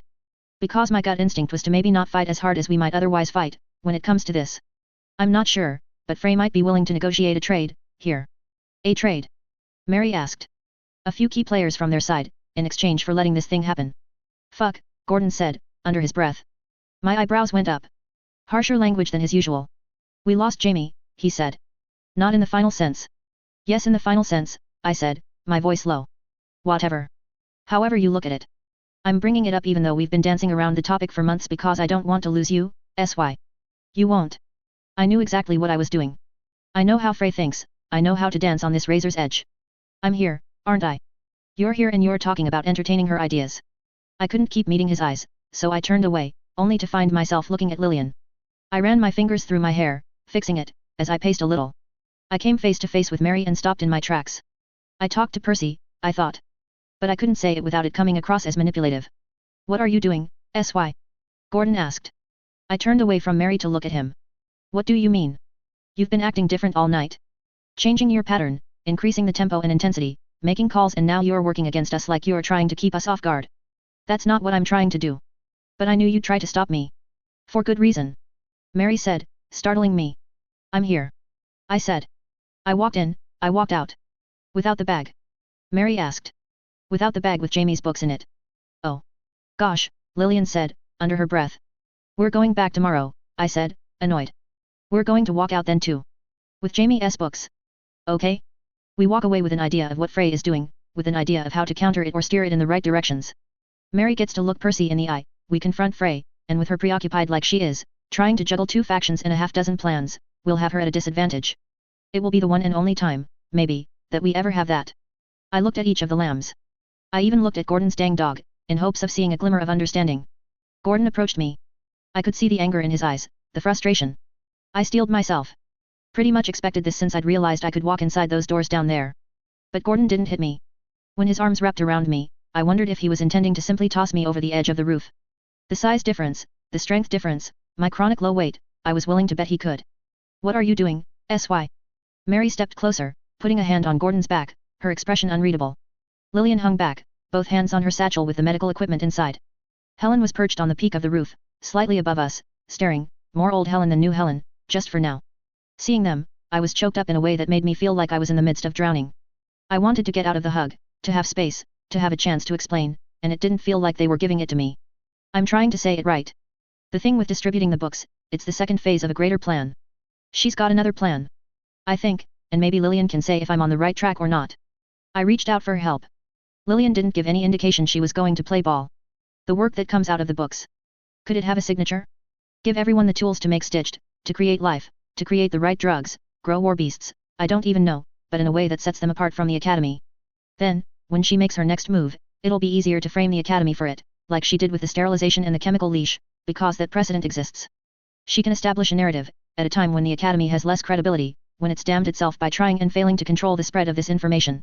That the academy is worse than it is. The next war comes around, the rebellion is better armed, the academy is hurting. Step 4 drives a wedge into the cracks that become apparent. I'm not saying this is it, but it's don't you see the scale we're operating at, here. sy, Gordon said. His tone suggested he wasn't listening to me at all. Let go of me. I said. I fought my way free of his arms. I backed away a few paces. Listen to me. I hear you, he said. We all do. I'm right. This is what I do, this is what I'm for. I can figure a way forward, find what we need to do to exploit and derail her plan, and this war will be over, no more mice will have to get thrown into vats to make ghosts, people won't end up conscripted by the crown and find themselves facing down a cousin of theirs in a gunfight. Probably, Gordon said. But that's not what we're talking about. It's the mission. It's what we're made to do. I've been explaining for something like 3 or 4 minutes and we're not talking about it. No. We're not. Because I seem to recall the last time we met Frey, you were thinking about defecting, I said. You were close, too. If a single snowflake had fallen on your back, it might have been the push you needed. The words hung in the air. Gordon didn't flinch. The reaction wasn't even all that profound with the other lambs. A turn of 1 or 2 heads, looking at our tallest, strongest member. Curious looks, but it was almost as if they were wondering what his reaction was, more than they were wondering if it was true. I'm not even talking about going that far, I said. Yeah, Gordon said. I hear you. Then what's the problem? The problem, he said, and his voice was quiet, is that I'm worried you're falling apart even more than I am, and I have seams, sy. I'm here, I said, my voice low. I've been in top form tonight. You've been in a form, sy, he said. I'm just not sure it's yours. I could have hit him, if I didn't know it would be futile. What do you want, Gordon? You're getting on my case, you're making me play this dang blasted guessing game, like I'm supposed to unravel a riddle that isn't even a riddle. Tell me what you want me to say or do, and I'll say or do it. Just tell me, SY. What are you doing? Trying to do the mission? Trying to figure out how to beat a woman that's smarter and on better footing than I am? Apparently without the help of my team. There was no response. Mary kept one hand at Gordon's arm, barely inches separating them. His dog stood on the other side of him. Okay, I said. Forget the mission. You want me to bear my emotions? I'm trying to figure out how things work with the group being a different shape, one man down, one dog up, and 2 more members on the way. I've been worrying ever since the last time we saw Frey that the group might splinter. Thanks to you, by the way. You did start that. Sorry. Is that the answer you're looking for? I'm trying to hold things together, that's all. I think we'll both know the answer when you give it. But that doesn't seem like you're answering the question. I might have screamed in his face, if I didn't think it would cause problems. The Breckwell beast was tearing at another set of houses a short distance away. Widening the gap made by some of Frey's explosions, it looked like. I wondered if any people were dying in the process. SY, Mary said. I snapped my head around. When you went down there, were you running to, or were you running away? Don't do this, Mary. Don't throw cryptic questions at me and expect answers I don't have. Because the rush, the recklessness, the fact you're so adamant about wanting to get this done before the new member arrives, before Jamie arrives. That's not Jamie, I said. It seems like you're running away. And now you're talking about working with Frey. Not working with, just not working against as hard as we might. Everything we've done to this point, what has it been for? Does Frey really hurt the future of the lambs and the betterment of mankind? Are we really going to sit here and pretend we like the Academy? The Duke is an all-around stand-up guy. I think you're evading. I evade. You might as well accuse Helen of acting. Gordon spoke up, I just want a satisfactory answer to the question. You, someone, just convince me that you're not losing it, and I'm open to further discussion, whatever you guys want to do. What am I doing? I asked him. Yeah, he said. I threw my arms up, and I started walking away. My body felt oddly light, and it wasn't because of the exercise or the fact we hadn't really eaten since early evening on the train. The bag of books wasn't on my back anymore, and the absence made me feel weird, eerily disconnected from the ground at my feet. Jamie wasn't at my back. The others were following me, I knew. I could have bolted. Gordon and Mary would have caught me. I ran my fingers through my hair again, then jammed them into pockets that had only just started to dry out while we were indoors. Late in the evening, late spring, soaked through, I felt cold to the bone. I wheeled around. The others stopped in their tracks, but for Lillian. I waited patiently as she made her way across to me, carefully striding so one foot was on each side of the gently peaked roof. She pulled off her coat and extended it to me. No, I said. Yes. You're a girl, I said. It's unisex, SY. Nobody's going to poke fun. My finger touched the ring at my thumb. I meant you're a girl, so it wouldn't be right. I'll live, SY. Just hold my hand so I don't fall off this roof, okay? And so I know you won't run off. I nodded. I was too tired to fight. The last few minutes of conversation had sapped all the fight from me, and I wasn't sure I had it in me to even try for flight, either. You were going to say something, Gordon said. When you stopped there. Oh, I said. Yeah. Forgot. What were you going to say? What if I don't have an answer for you, Gordon? What if there's no magic answer that makes sense of what I'm doing in a way that satisfies you? Ah. I shrugged. Well. I don't know, SY. We adapt. We adapt. He said it in a way that made it sound like we were talking about his body failing on him. A inevitable, growing disability.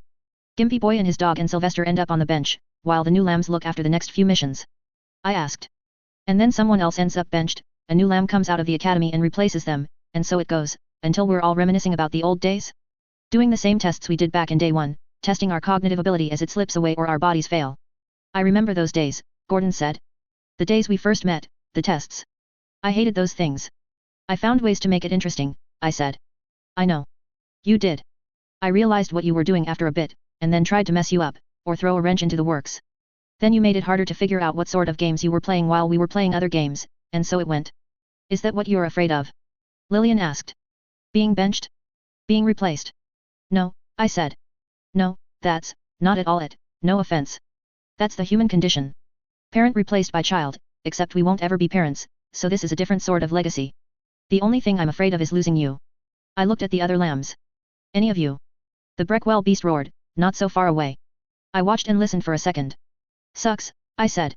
Lillian squeezed my hand. Always thought it would be you guys falling to pieces and I'd be putting my brilliant mind to task with figuring you out and how to handle it, I said. Goes to show how good I am, if Gordon's right and there's some riddle to my behavior I can't answer. Can't even understand myself.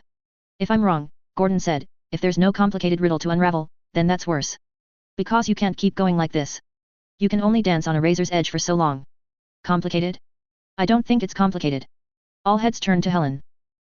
Clarify. Gordon asked. Not complicated, Helen said. It's very simple, I think. No, clarify about what it is, Gordon said.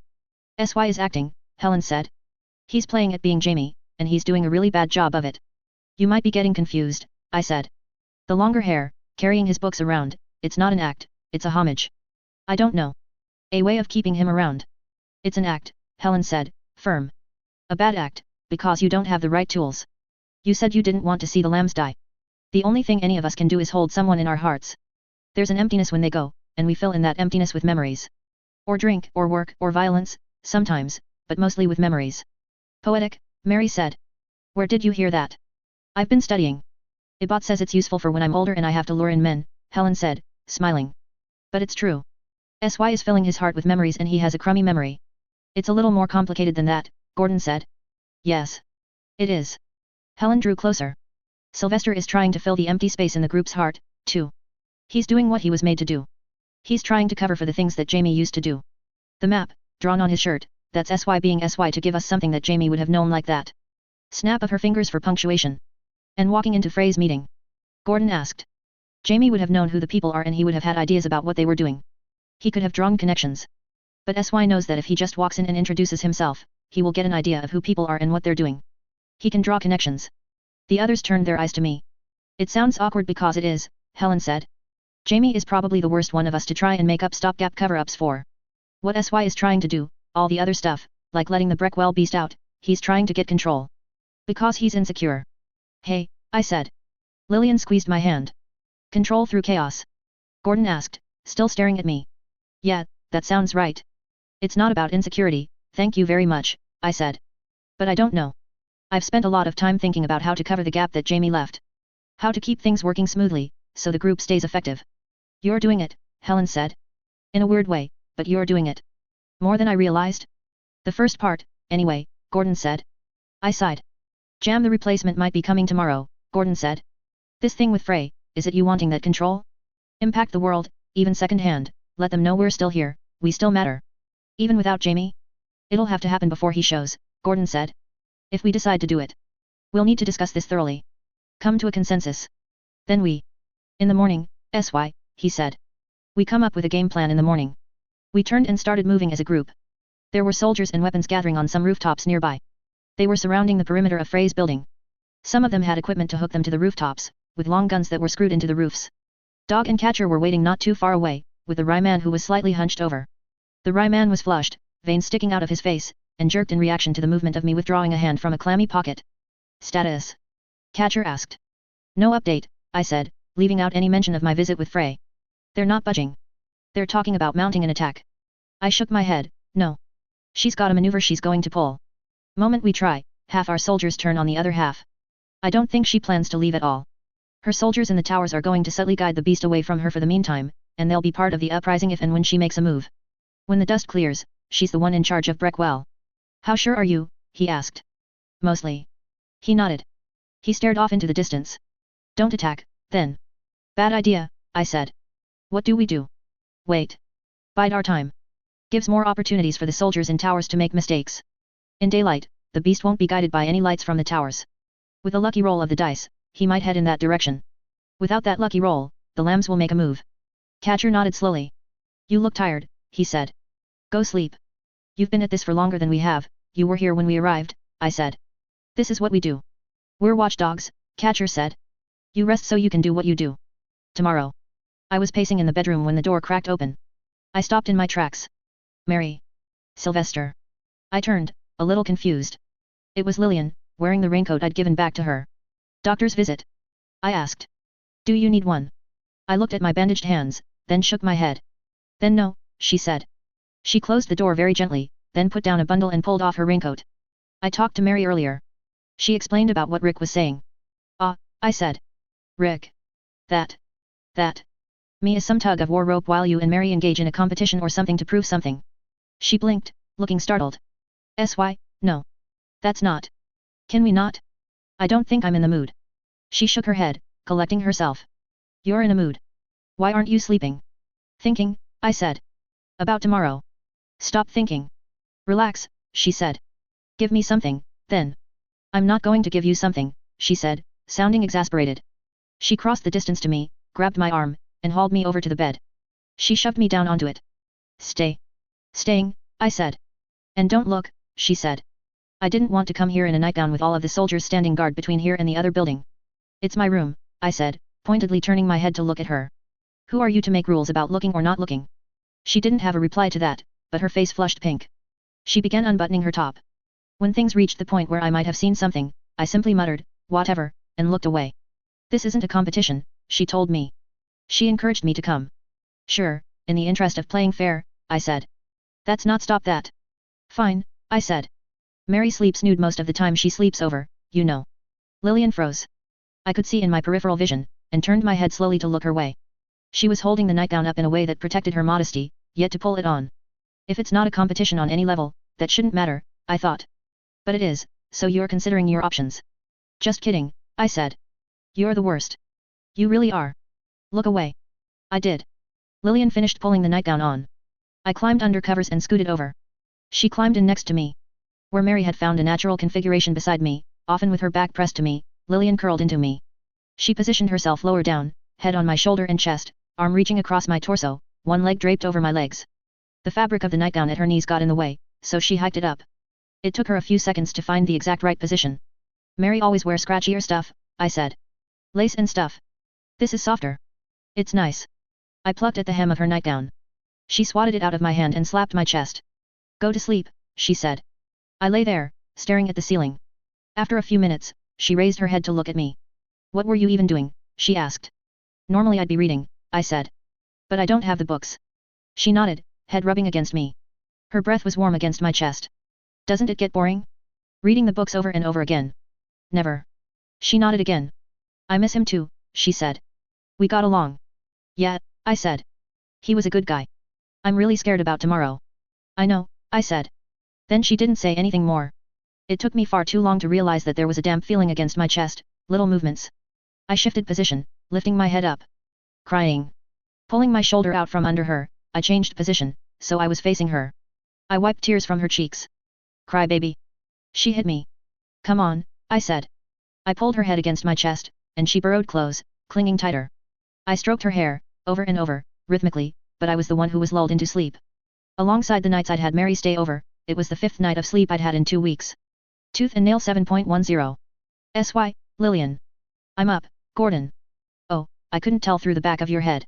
Can you wake SY up? Make sure he gets out of bed. I winced, but played at being asleep. I will. I peeked and saw the door starting to close. It stopped. Lillian. Lillian stirred, the arm and leg that were draped over me pulling away. As she turned over, she made the covers pull away from me. I tugged them sharply back into place, which inadvertently pulled her closer. Yes. Are you doing okay? What do you mean? I know we can get a little focused on the mission, on other things. I know you're pointing at me, I mumbled. Ah, you're awake. I don't want to lose sight of the details, Lillian. I thought I'd ask. I'm a detail. You're a lamb. Details come part and parcel. There was a pause. Lillian shifted position, but didn't get up. I'm okay. Thank you for asking, Gordon. All right. We're eating downstairs. There are a lot of soldiers in the building, so you might want to get dressed before coming down. Are you good to wear yesterday's clothes, or should I send Mary with? I'm okay, Gordon. I brought clothes for today. Thank you. All right, he said. The door shut. I turned over, until I was on my back. I looked at the back of Lillian's head. He cares about you. Yeah. Like you're a little sister, sort of. He likes Mary, or could like Mary if he let himself, but he thinks it's wrong to do anything when he might not have much time left. Mary, meanwhile, isn't making any direct moves. Mary likes you. Mary likes Gordon. Lillian turned over. Maybe, but she likes you too. Her face was just a couple of inches from mine, one arm folded under her head. She was sharing the same pillow as me, and her arm being where it was meant her head didn't slide off the end. Her hair wasn't even shoulder length when left loose, but it was bound in a ponytail for sleeping, which made it seem shorter, and hairs had come free in the night, laying across her temple and cheek. It reminded me of Jamie. She might. I like Mary, Lillian said. If you and she did. I was already shaking my head. Why not? I sighed. I think she was made to follow orders, she clung to someone and obeyed them and conformed herself to them, I said, my voice quiet. To Percy. Yeah. To Percy. I think, she's courting herself, in a way, if that makes sense. Lillian shook her head, face pressing momentarily against the pillow. I don't get it. She's still figuring herself out, after, what, nearly 2 years. Spring of the year before last. Yet. And when she first got here, she was insecure, she was dangerous, and I spent some time steering her in the right directions, watching her, coaxing her out of her shell. Controlling her. You're worried that if she gets close to you, it's going to be moving backward. Smart girl. I think Gordon is better for Mary and Mary is better for Gordon than I am for Mary or Mary for me. That makes sense, Lillian said. Yet? Because I'm not sure I didn't get words mixed around. It did. I'm a little worried about what happens when and if she talks with Percy. I wouldn't be, Lillian said. She's my friend, she's close to us. She understands. I hope you're right, I said. I didn't say it, but I suspected Lillian didn't know just what Mary might find out if she talked to Percy. Lillian gave me a half smile. If that's your reasoning about them, and if it won't bother you, I'm on your side. I'll back you in this. All right, I said. I yawned, hand over my mouth, then settled my head back on the pillow. It was cold outside, warm under the covers, and a part of me didn't want to face what the day had in store. A second part of me was a little worried about how much the third part of me wanted to meet the day head-on. Mary had a way of looking imperious or hawkish, almost as if her expression was on the verge of being an angry one, but it never actually contorted with the actual emotion. When she felt the need to soften the expression, Mary had a way of becoming more ladylike. It was rare that her back wasn't straight, her eyes focused forward. Wavy brown hair pulled back and tied into place with ribbons seemed somehow fitting. Something elemental and natural bound into a set form. Get too close, and it was starched collars, hems, and lace that I'd joked could cut a man. Beneath that was razor wire and hidden blades. Lillian was more of a mouse than a hawk in demeanor. Not as visually arresting, nervous, but warmer. When she had her hair cut, I suspected at least some thought went into what was easiest to manage, so she could spend less time getting up in the morning. She'd grown it longer in recent months, despite having more access to the hairdresser, and I imagined it was the influence of the other girls, a growing awareness of herself. Straight brown hair curled out at the end. She bloomed late, but where Helen was a flower tended by another, the inner workings almost entirely separate, and where Mary's inner and outer self-image were inexorably intertwined and carefully honed, I imagined that Lillian was becoming a real girl, but it was on her terms, only permitted when it didn't interfere with other work. It would be a slow, halting progression. I could see her as an adult woman, respectable, but not fashionable. Always a few steps behind the times, or too inclined to fall back on staples and safe bets, with only a few allowances to real femininity, like her hair was becoming now. She had an expiry date too. Not an official one, not one that would see her dead before 22, but there would be a time when her studies would take priority, and she would be yanked from us. That woman I was imagining would watch from a distance as the last of the lambs died. I pulled away, pinched the covers down between us to trap the air and warmth on her side, and slipped out from my side of the bed. I stretched. My luggage was in the corner. I opened the clasps and hauled it open, before collecting the clothes for the day. I draped each article of clothing over the open top of the luggage as I picked it out. Yesterday's clothes had gone to pieces. I picked the long-sleeved shirt, green and black checkered vest, dark slacks, and wool socks, picking each with the thickest fabric in mind, and pulled out boots with straps at the top. I pulled off my pajama top. I'm not looking, Lillian announced. Good. Because naughty girls who peek will find out I have no shame, and I'm not above wagging it in front of your face. You can live with that mental image every time you look at me for the next few weeks. No, she protested. She had her hands firmly over her eyes. I dressed quickly, gathered my things, and made sure I had my pockets full of everything I might need. Batch, knife, pen, chalk, string, razor wire, knife, and sheath for my boot, needles, and lockpicks. Not that I was very good with the picks. Mary had influenced us too. Being prepared. Getting used to having everything we might need. I hauled the window open, and looked out on the city. Raining hard. I could see the hump of the Breckwell beast's back as it meandered down a street about a mile away. For it to be visible above the rooftops, it had either grown a size, or it was treading on rubble of a fallen structure. Looking in the direction of Frey's headquarters, I could see the irregular outlines of people or temporary constructions on the rooftops. War beasts, possibly sandbags, crowds. The beast hadn't attacked Frey in the night. I stuck my head out as far as I could manage, and let the runoff from the eaves above the window run over my head. I flipped over backward and let it spatter inconsistently across my face. Climbing back inside, I shut the window and ran my fingers through my now wet hair to comb out the worst of the tangles and pillow hair. There was a tiny bit of grit from the runoff, but it hardly mattered. I pulled on a flat-brimmed cap. Lillian, lying there with hands over her eyes, looked so warm and dry, still covered by the blankets, enjoying exclusive use of the one pillow. The part of me that wanted to avoid the day called out, told me to cover my head so I didn't soak the pillow and crawl beneath those covers once more. But that part of me was getting smaller, my brain was starting to get up to speed with the challenges I was sure we were going to face, idle thoughts buzzing in the back of my mind, and I knew it wasn't really an option. Last night was the closest thing to a moment of weakness that I was allowed. I could have climbed under the covers and tried to hide from the world, I could have confessed insecurities and the others would probably have listened. We could have changed course or made excuses or delayed the day, and I might have been able to spend the day warm in bed, in the company of the lambs. But the day after? The day after that? No. It would weaken me, rather than strengthen me. Set me too far back. Set us too far back. There was a mission. An enemy to be outsmarted, Problems to solve, mysteries to see to their conclusion. It excited me. A new lamb to meet. Not excitement as much as dread, there. Lillian probably faced very similar dilemmas every single morning she was to accompany us, but I doubted the prospect of outsmarting someone like Frey or Mauer really drove her to get up and keep fighting forward. You should hurry, as soon as I'm out the door, I told her. You don't want to be the one keeping the lambs waiting.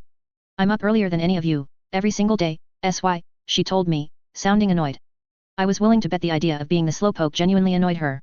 Gotta tell you, Lil, this is not the day to start being lazy, wow. I'll be ready. Just give me some privacy. Because if you delay us, we're totally going to secretly judge you, except for me, I'll openly. She reached over to the nightstand, picked up the first available item, a candlestick holder sans candlestick, and threw it in my general direction. It banged against the door. Leave. I touched the brim of my cap, bowing a little, saw her reach for the next available object, and hurried through, closing the door behind me. Gordon was right. Soldiers were swarming the place. Many were young men, and some who weren't hurrying from one place to another were here, in earshot of Lillian's shout, giving me knowing grins and quirked eyebrows. Except I wasn't exactly sure what they were being so smug or knowing about. I wasn't sure I liked the idea of boys only 3 to 5 years older than me milling around and going about their business with Lillian alone in the other room. I waited with my back to the door, both hands behind me on the knob and one foot tapping, for what must have been several minutes. I was about to poke my head inside and tell Lillian to hurry when the door opened, the doorknob slipping from my fingers. Oh, she said, in surprise. All set. Bathroom, she said, looking around the hallway. One of the young men across from us pointed. Don't wait outside the bathroom door, SY. I wasn't sure how to respond to that, so I didn't. I gave one glance to the young soldiers and headed downstairs. The group had collected in one corner of the already small kitchen, Gordon and Mary sitting side by side in the windowsill, and Helen standing in one corner beside them. Before I was even halfway down the stairs, Gordon used one toe to nudge a plate of mystery meat, eggs, and green stuff across the table. You beat Lillian down here, he commented. Lies and slander. Oh, you meant I'm first. Yeah. You're in a better mood than yesterday, Mary said. Keep that mood going. Eat. I gave her a mock salute, then grabbed a knife and fork and set to work on the plate, standing rather than sitting down. Soldiers were passing through behind me, and being on my feet made it easier to step out of the way. Hubris put his paws up on the wall, head poking up between Mary and Gordon. Touch my right shoe, then Gordon's left knee, then sniff the door, and bring me the umbrella, Mary said. Bemused, I watched as the dog went through the motions. Nose touched to Mary's shoe, then Gordon's knee, before it hopped down from the wall, rounded the table to touch nose to the door, pausing. It eased an umbrella out of the rack by the door and carried it over to Mary, being careful not to strike me in the back of the knees with the pointed end. Mary took the umbrella, reached down to the windowsill beside her and picked up a bit of mystery meat, biting off a bit, then tossing the remainder to Hubris.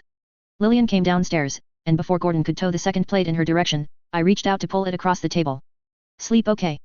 Gordon asked. Yes, Lillian said, not making eye contact. I slept okay, I said.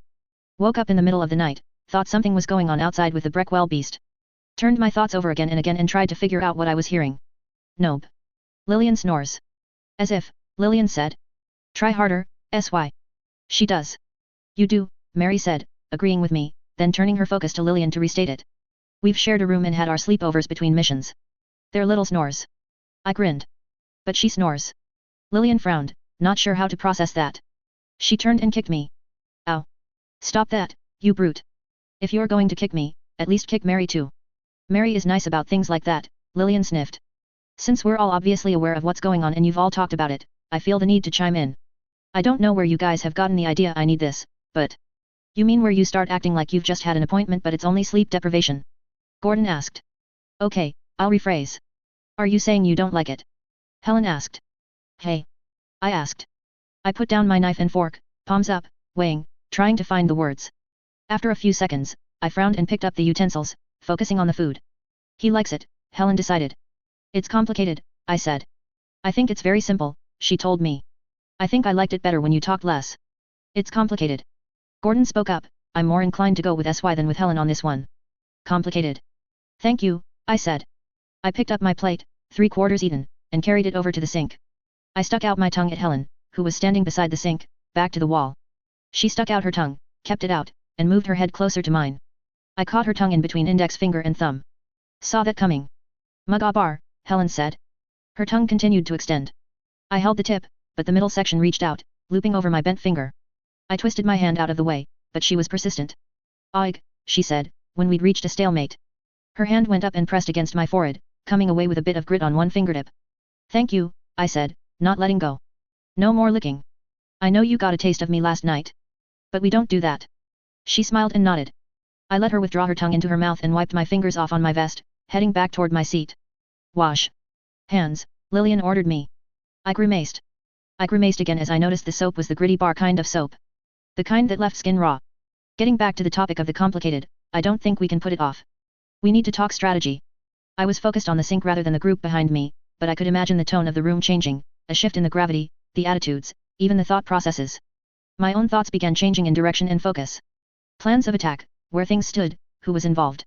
I took hubris out first thing. Went by the train station. State of the city, the train schedules changed. My thoughts were momentarily derailed. I turned around, hands still soapy, and rather than rinse them, just wiped them on the dishcloth. There's a reason this is worth mentioning. Early afternoon. From a strategic point of view, this is a good thing for the academy, a bad thing for Frey. The weapons, soldiers, and reinforcements from Radham come en masse. What time is it now? I asked. An hour before noon. I thought you needed the extra sleep, and I figured you'd be awake half the night anyway. I did, and I would have been, I said. Now that I had a timeline in my head, the world was starting to make sense. Perimeter still stands, Breckwell Beast didn't attack Frey's area. She's pinned down. But you think a large body of the people who have her pinned down are traitors? I raised my hand, counting off on my fingers. That's the number one possibility. Number two is that she has someone pulling strings for her. She's here because she's working with whoever runs Breckwell. Who we suspect to be an incompetent ass. Maybe say that a little quieter, Mary suggested. I looked back over my shoulder. The soldiers were talking to their captain.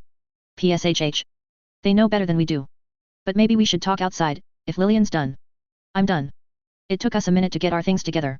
Mary deposited the umbrella by the door, and Helen had boots to pull on, while Gordon was quick to get his things on, stepping into another room before returning with the rifles we'd claimed earlier. Feel confident? He asked me. How many bullets? My pockets are full. Then gimme, I said. Give me a minute to practice shooting, I'll be able to hit the mark every time. That doesn't inspire confidence, he said.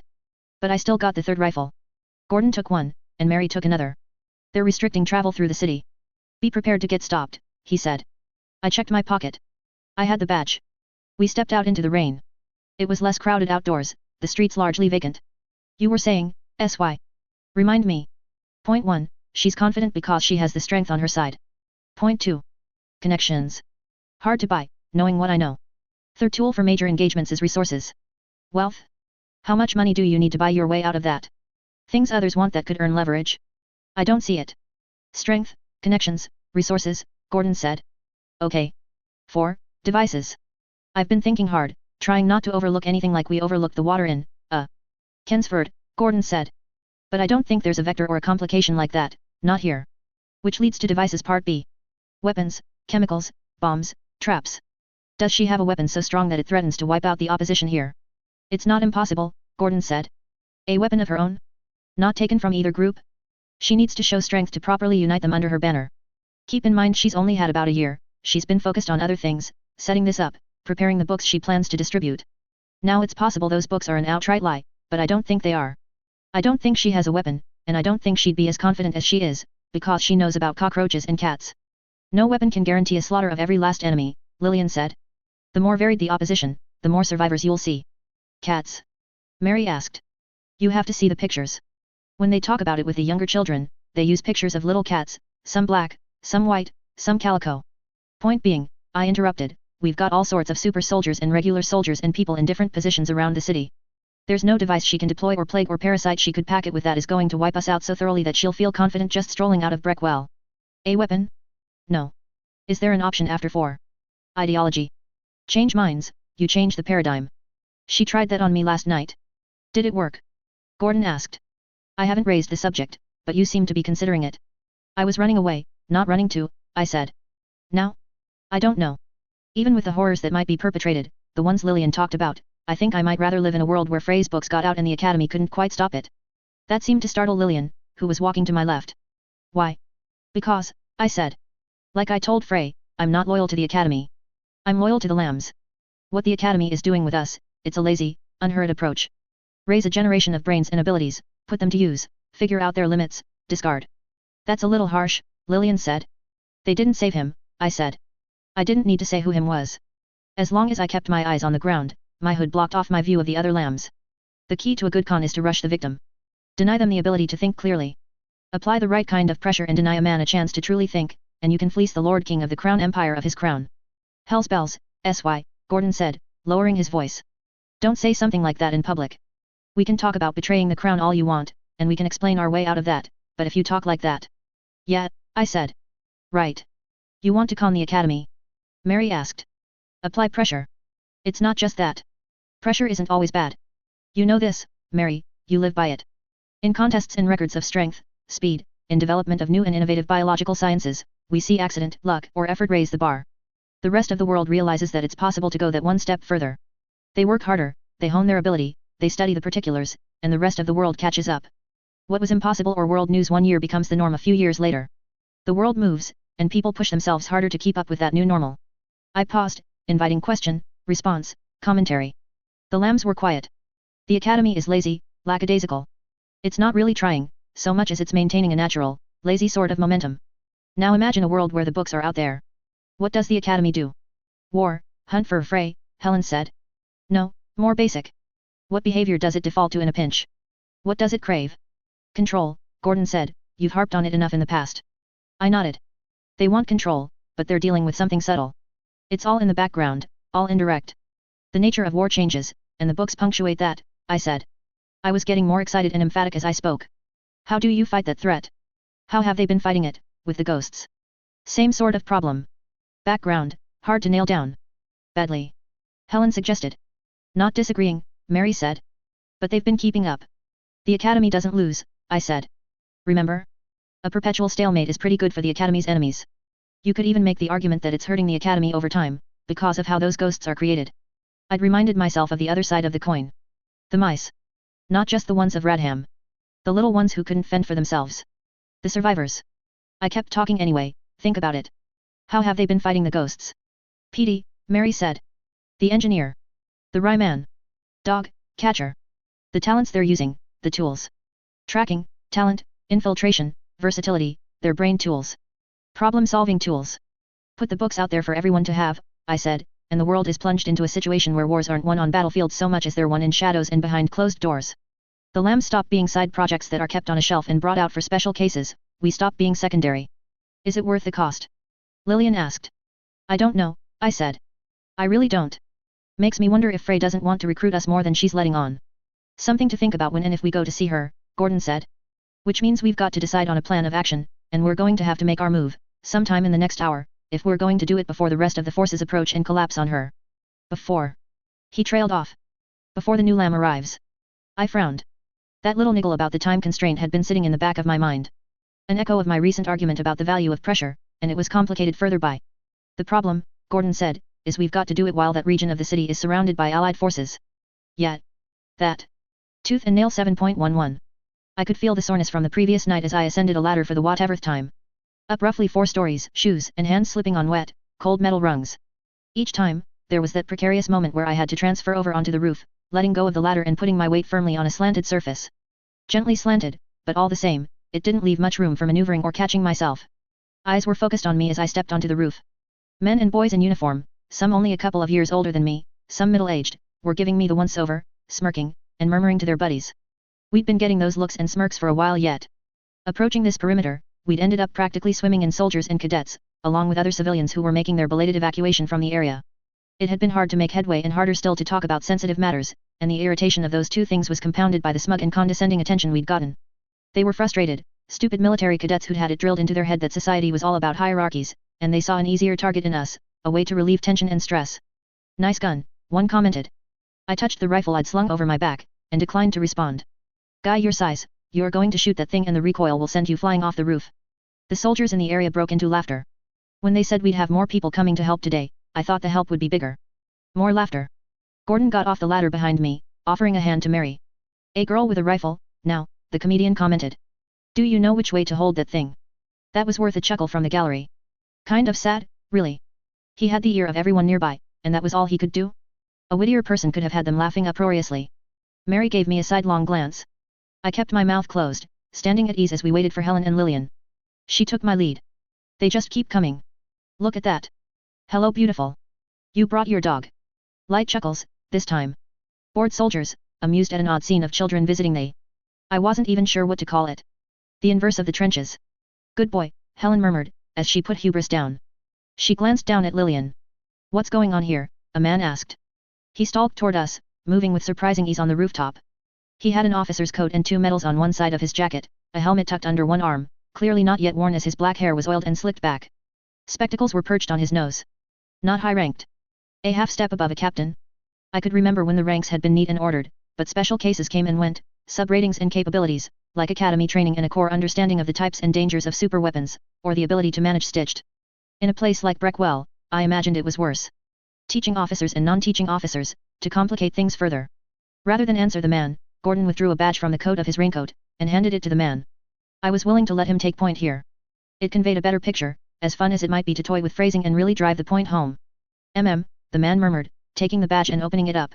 It was a little bit of silver with a leather flap to back it, and the latest version had writing inlaid in the leather, visible if the metal was lifted up. I had no idea how Gordon's was legible, mine had so much wear and tear that most of the lettering had flaked off. We waited patiently. The Joker and the other soldiers had fallen silent. If you look over there, the officer pointed. The autonomous weapons are gathered over there. I see them, Gordon said. I trust your accommodations were suitable. Yes, thank you, Gordon said. If there's anything you need, I can relay your requests to the Major. We may take you up on that, Gordon said. Where can we find you? I'm looking after several groups. Ask anyone here, they'll know where to find me. Thank you, sir, Gordon said. Navigation across the roof was treacherous, as groups were now camped out. The little rises where the roof extended over windows were flatter than the rest, and served as points to congregate, with sandbags and weapon emplacements set down, and soldiers clustering there, so close together that knees and shoulders touched. In other places, men with guns and binoculars were sitting on the roof's peak, normally the easiest ground to tread on. It struck me that the way the city was laid out made it easy to set a perimeter around a given location. Pick any point in the city, and the constantly curving and looping streets allowed a circle to be established, with relatively few gaps. There were gaps here. Frey's destruction had opened several, and I could see the distant shapes of people and emplacements on distant rooftops, covering those gaps. Less effective than a 12-meter wall with gunmen perched on top might be. With the streets being wider hereabouts, there was more room for Frey's group to move around if and when they stepped out of the building, but less cover. Some of those streets had scorch marks and craters. There had been artillery fire in the night. Some had been close to the building, scaring her people, keeping them off balance. It was good. A night without sleep, staring out windows and looking for signals from their double agents in our midst that something was going to happen, rattled by periodic artillery fire, wondering if that was the blast that preceded an attack, knocked down a wall, or wiped out a group of defenders. I imagined Frey was very calm and collected throughout, but I had to wonder about Cynthia, who'd seemed shorter on temper, and about Mauer, who was a soldier, intimately familiar with these situations and this kind of pressure. A crack and explosion made me think someone had fired an artillery shell. Instead, as I looked to the source, I saw the Breckwell beast. I looked at its routes. To get to Frey, it would have to travel for 2 minutes down one path, decide to turn down one path instead of continuing forward through a hole in a series of houses, turn right, and decide to turn left instead of taking the more convenient forward path. I was willing to bet it was designed to go forward when it had a choice. Were there other aspects to it? It couldn't be solely limited to the city. If they sought to bring it to bear in a confrontation outside of the city, how did they pilot it? Were there ways it could be exploited? Gordon raised a hand. Stop. We all, hubris included, came to a stop. This is our best and possibly last chance to talk without being overheard, he said. I looked back, then further down the length of rooftop. It was true, there was a wider gap than before, between the soldiers and artillery emplacement about 75 paces behind us and the group of academy weapons about 75 paces ahead of us. Provided we didn't raise our voice, there wasn't much chance we'd be overheard. I saw Dog and Catcher among the academy weapons and mentally revised my estimate. I raised my hand in a pair of signals I was pretty sure Catcher didn't know. Subtle, careful speak. Watch your words. Gordon nodded. We've had a chance to think.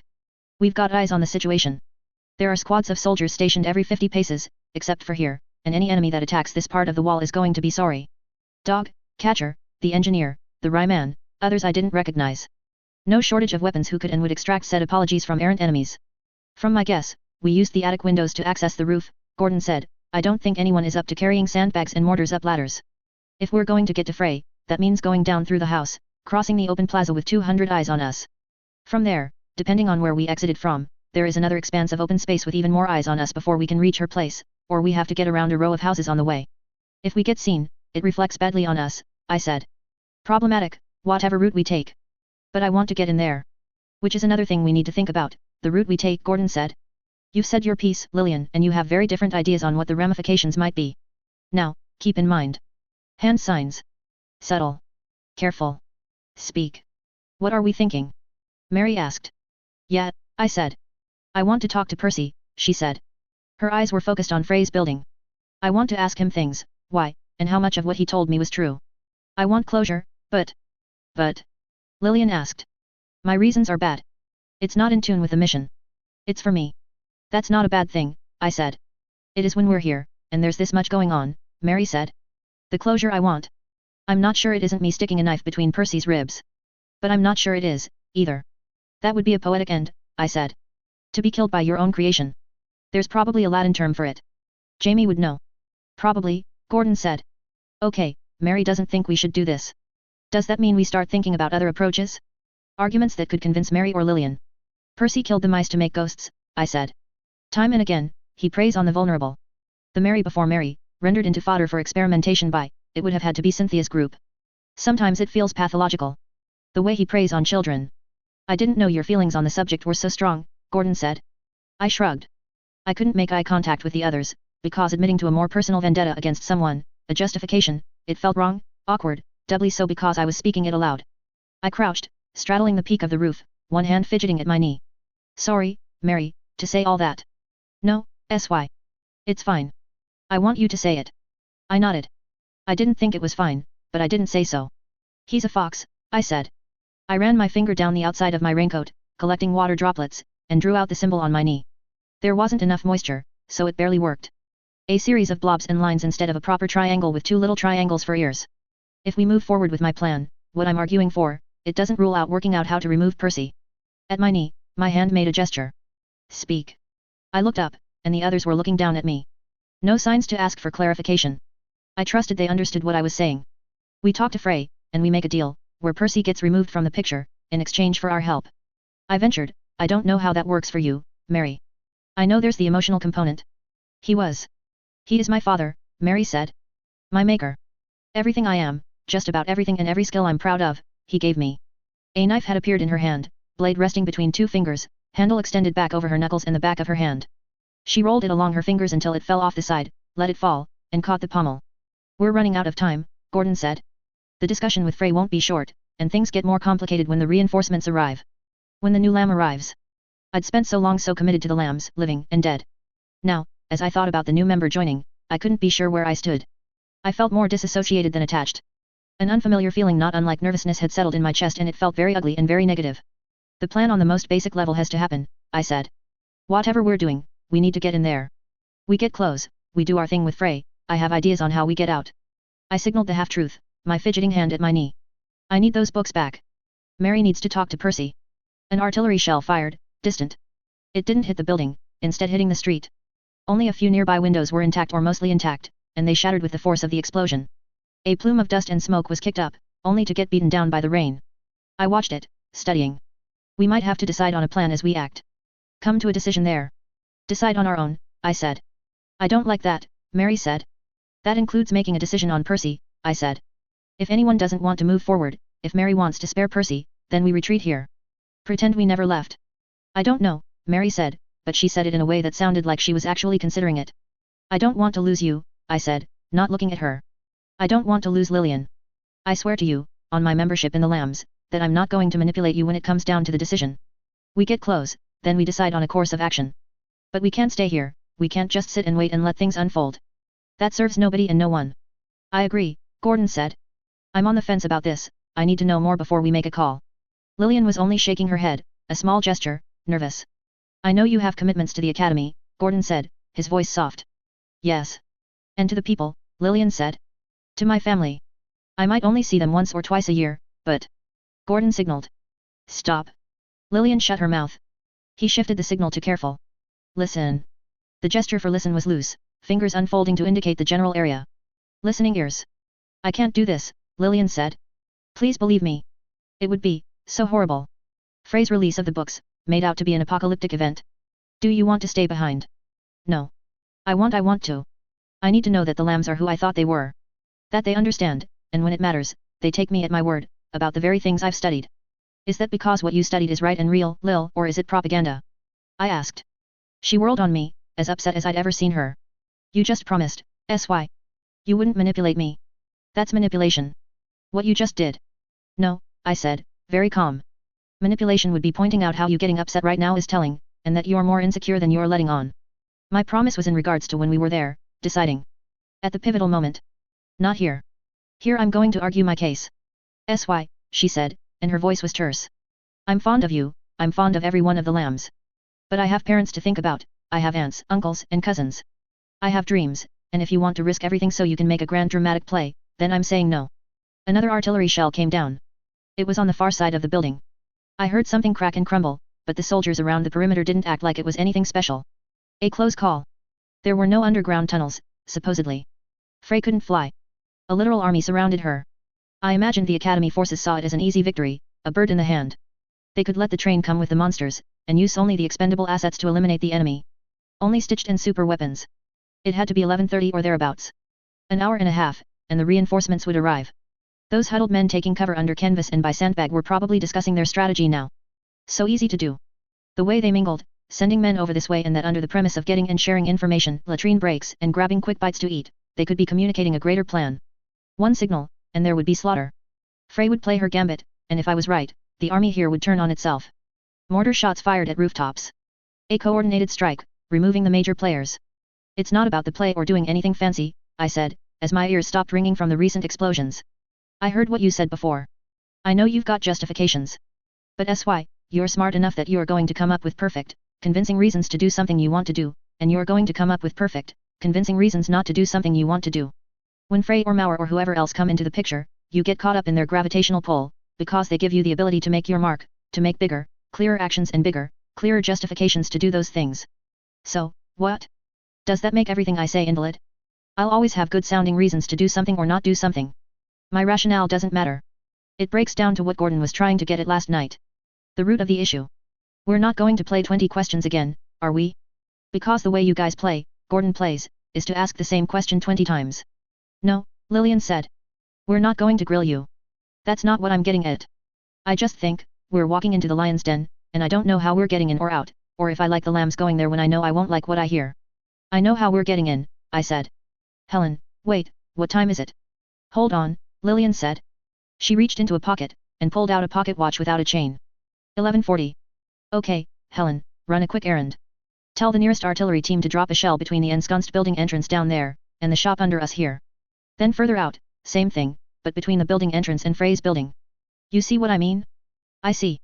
They shoot at 11:50, 11:52, as fast as they can load a shell and fire again, then do it in reverse, at 12:20 and 12:22. Okay. Then she was off.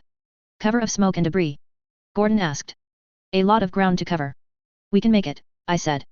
If Frey delays us. She won't, I said. You're sure? Because. She won't, I said. Trust me. She won't have a choice in the matter. Gordon frowned at me. Trust me, I said. I do, he said. As much as I trust anyone. But I'm an old man, Sy. Trusting you isn't good for a weak heart like mine. Don't joke, I said. He gave me a slight smile. I know what you're doing, Lillian said. 10 minutes, you scheduled us to leave. You're setting a time limit, putting pressure on me. I pay attention, Sy. I'm a good student. It's why I'm here. That's not what I'm doing.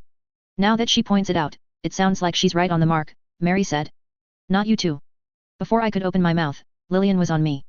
It's like you're an abusive husband, you act mean, you tease, you taunt, you manipulate, then you start saying and doing all the right things, you lure me back in, you make me let my guard down. Husband is a little bit forward, I think. No. No jokes, no teasing, no manipulation. I'm sorry I'm not cooperating, and this apology is for Gordon and Mary and Hubris and Helen who isn't here, but no. You're not going to budge me. The only way to win against Sy for sure is to not play his games. I'm staying right here. I'm not coming, and if you leave, I'm going straight to the people in charge and telling them what's happening. I sighed. Lillian folded her arms. Even if it kills us?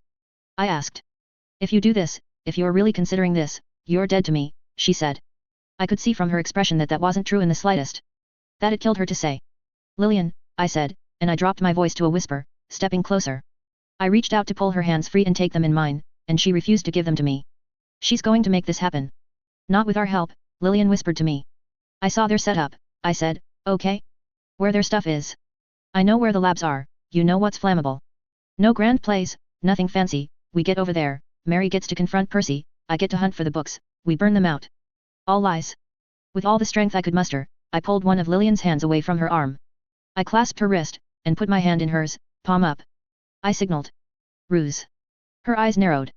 I looked over my shoulder at Gordon and Mary. They'd seen the gesture. I don't trust you, Lillian said. We're doing this, I said. We don't have long.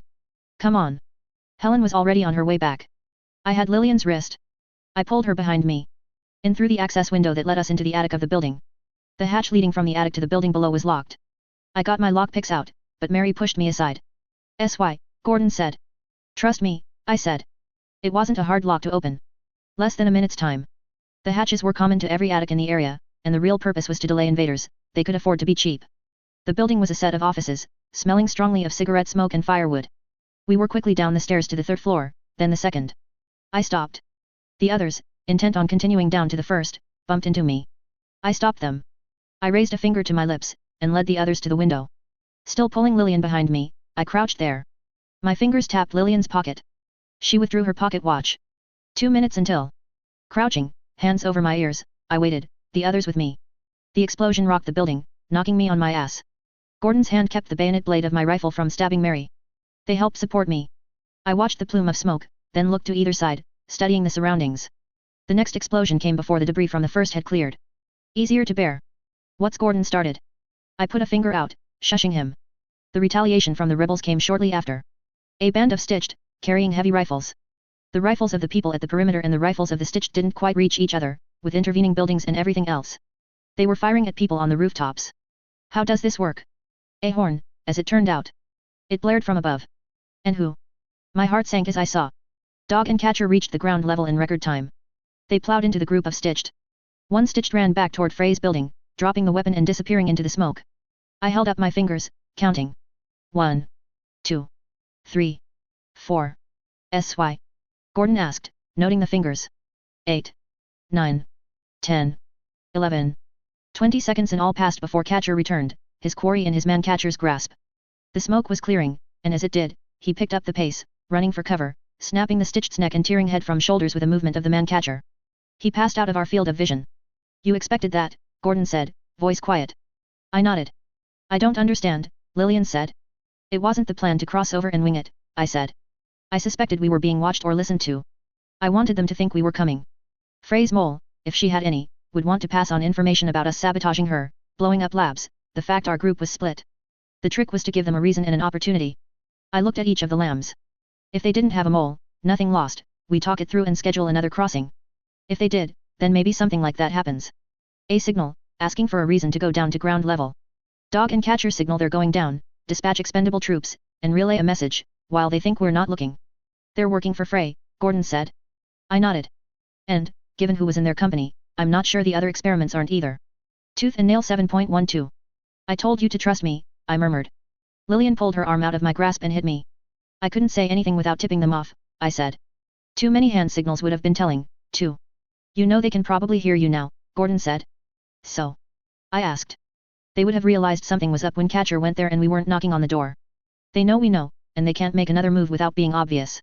Damn it, Gordon said. I like them. I like them now, no need for past tense, I said. They're good guys. They're just doing what we're doing, trying to survive, find the best way forward. It's a little more complicated than that, Mary murmured. A few distant gunshots sounded. From the direction of it and the answering rumble, I guess the local cadets and soldiers were trying to steer the Breckwell beast. This feels like a continuation of last night, Gordon said. I shook my head.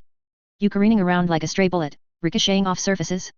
All the rest of us can do is try to stay out of the way and trust you to bounce in the enemy's general direction. I shook my head again, watching the building across the open space. It was eye-opening, what Helen said. That I'm mimicking Jamie. I've put that on the back shelf. This is pure Sylvester. Is it now? Because it doesn't seem like you. It is me. But Frey has a sense of who I am and how I operate. Think. Right now, what is she doing? What does she want? What does she expect? Preparing for her massacre, Mary said, counting on her fingers. She wants a victory, to get out alive and do that thing with the books. She expects us to make an approach and discuss, and maybe to convince us. Not victory, I said. She wants to prove she's the person with the answers, ideally by swaying people to her side with her rhetoric. But yes. That's where she is, her attention is split, even if she had it mostly in hand, she's going to be stressed and distracted, trying to coordinate. Now she got a short phrase or a note from Catcher, she's expecting us to be there, and we're not. She'll adapt, Gordon said. Which requires time, attention, focus. I said, poking my finger against the glass-littered windowsill to punctuate the 3 words. Where are the lambs right now? Are they elsewhere in the building? Is security good enough? What does she need to do to ensure we don't derail everything? From now until we show up, if we show up, she's going to have to second-guess everything against us interfering. Everything you said was just to throw dog and catcher off. Gordon asked. Or whoever the mole was. Half-truths, I said. Catcher might have noted something about the lambs using labs and facilities in the building to start a fire and disrupt her group.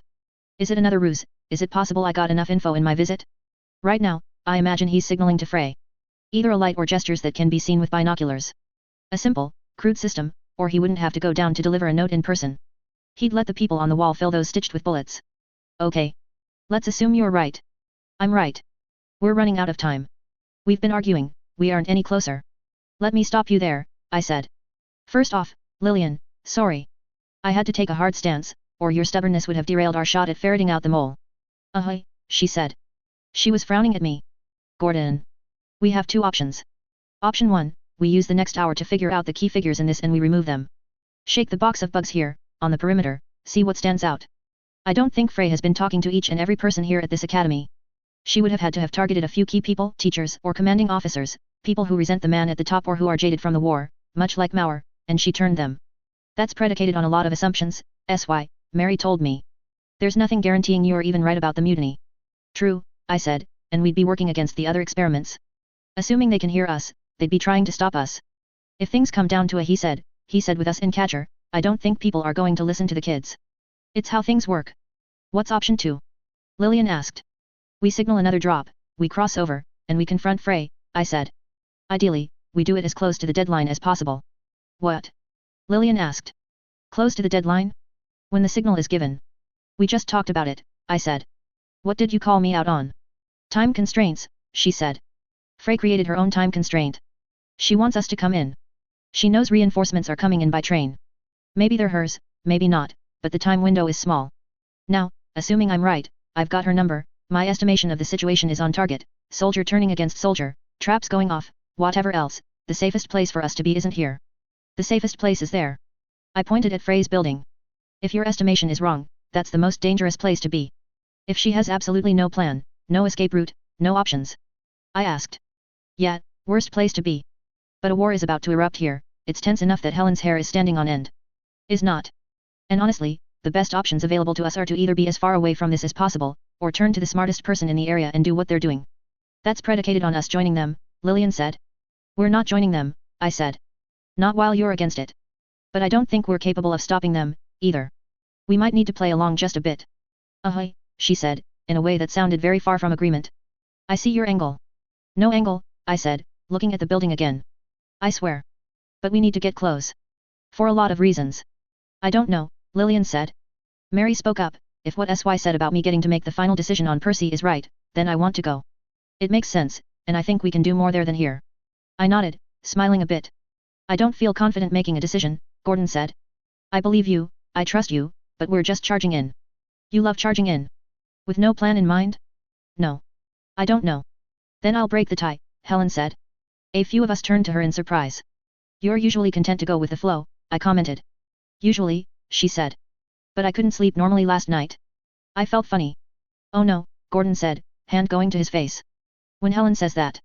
It was a squirmy, warm feeling, all nestled in my belly, and I kept drifting in and out, thinking about the people we saw. The man with the birthing saw. I want to hold him. Hold him? Lillian asked. She'd gone a little pale. Helen had a smile on her face, warm, like a little girl looking at her new sibling. And Genevieve Frey, and the others. I wanted to hug them and break them, open them and wrap them around me and me around them. I murmured, this is the point where I'd normally tell you to stop. Oh. Helen asked. Normally. But I think it's dangerous to cut you short and move forward blind. Finish talking, I said, knowing I was going to regret it. I wanted to know what the inside of their skin feels like, kind of. If I could make a cut and slide my hands between the skin and the meat, and feel all of them with all of me, while they writhed. I suppose I'd have to break them first, like I said, and it would have to be multiple cuts, if. Getting off track. Try again. Focus. I had really interesting dreams, she said. Let's steer things back to what you were feeling. You want to go inside? I said.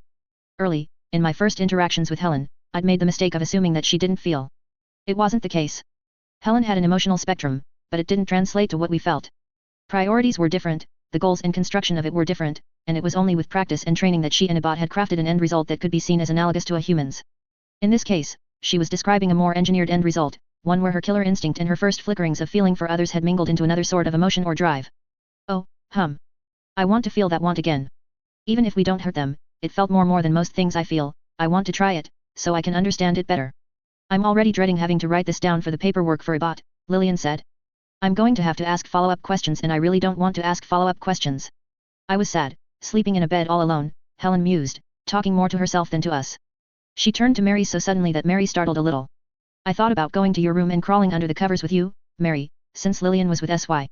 To hold you, and not feel like there was so much dead, empty darkness around me. But I didn't want to disturb your sleep, so I decided not to.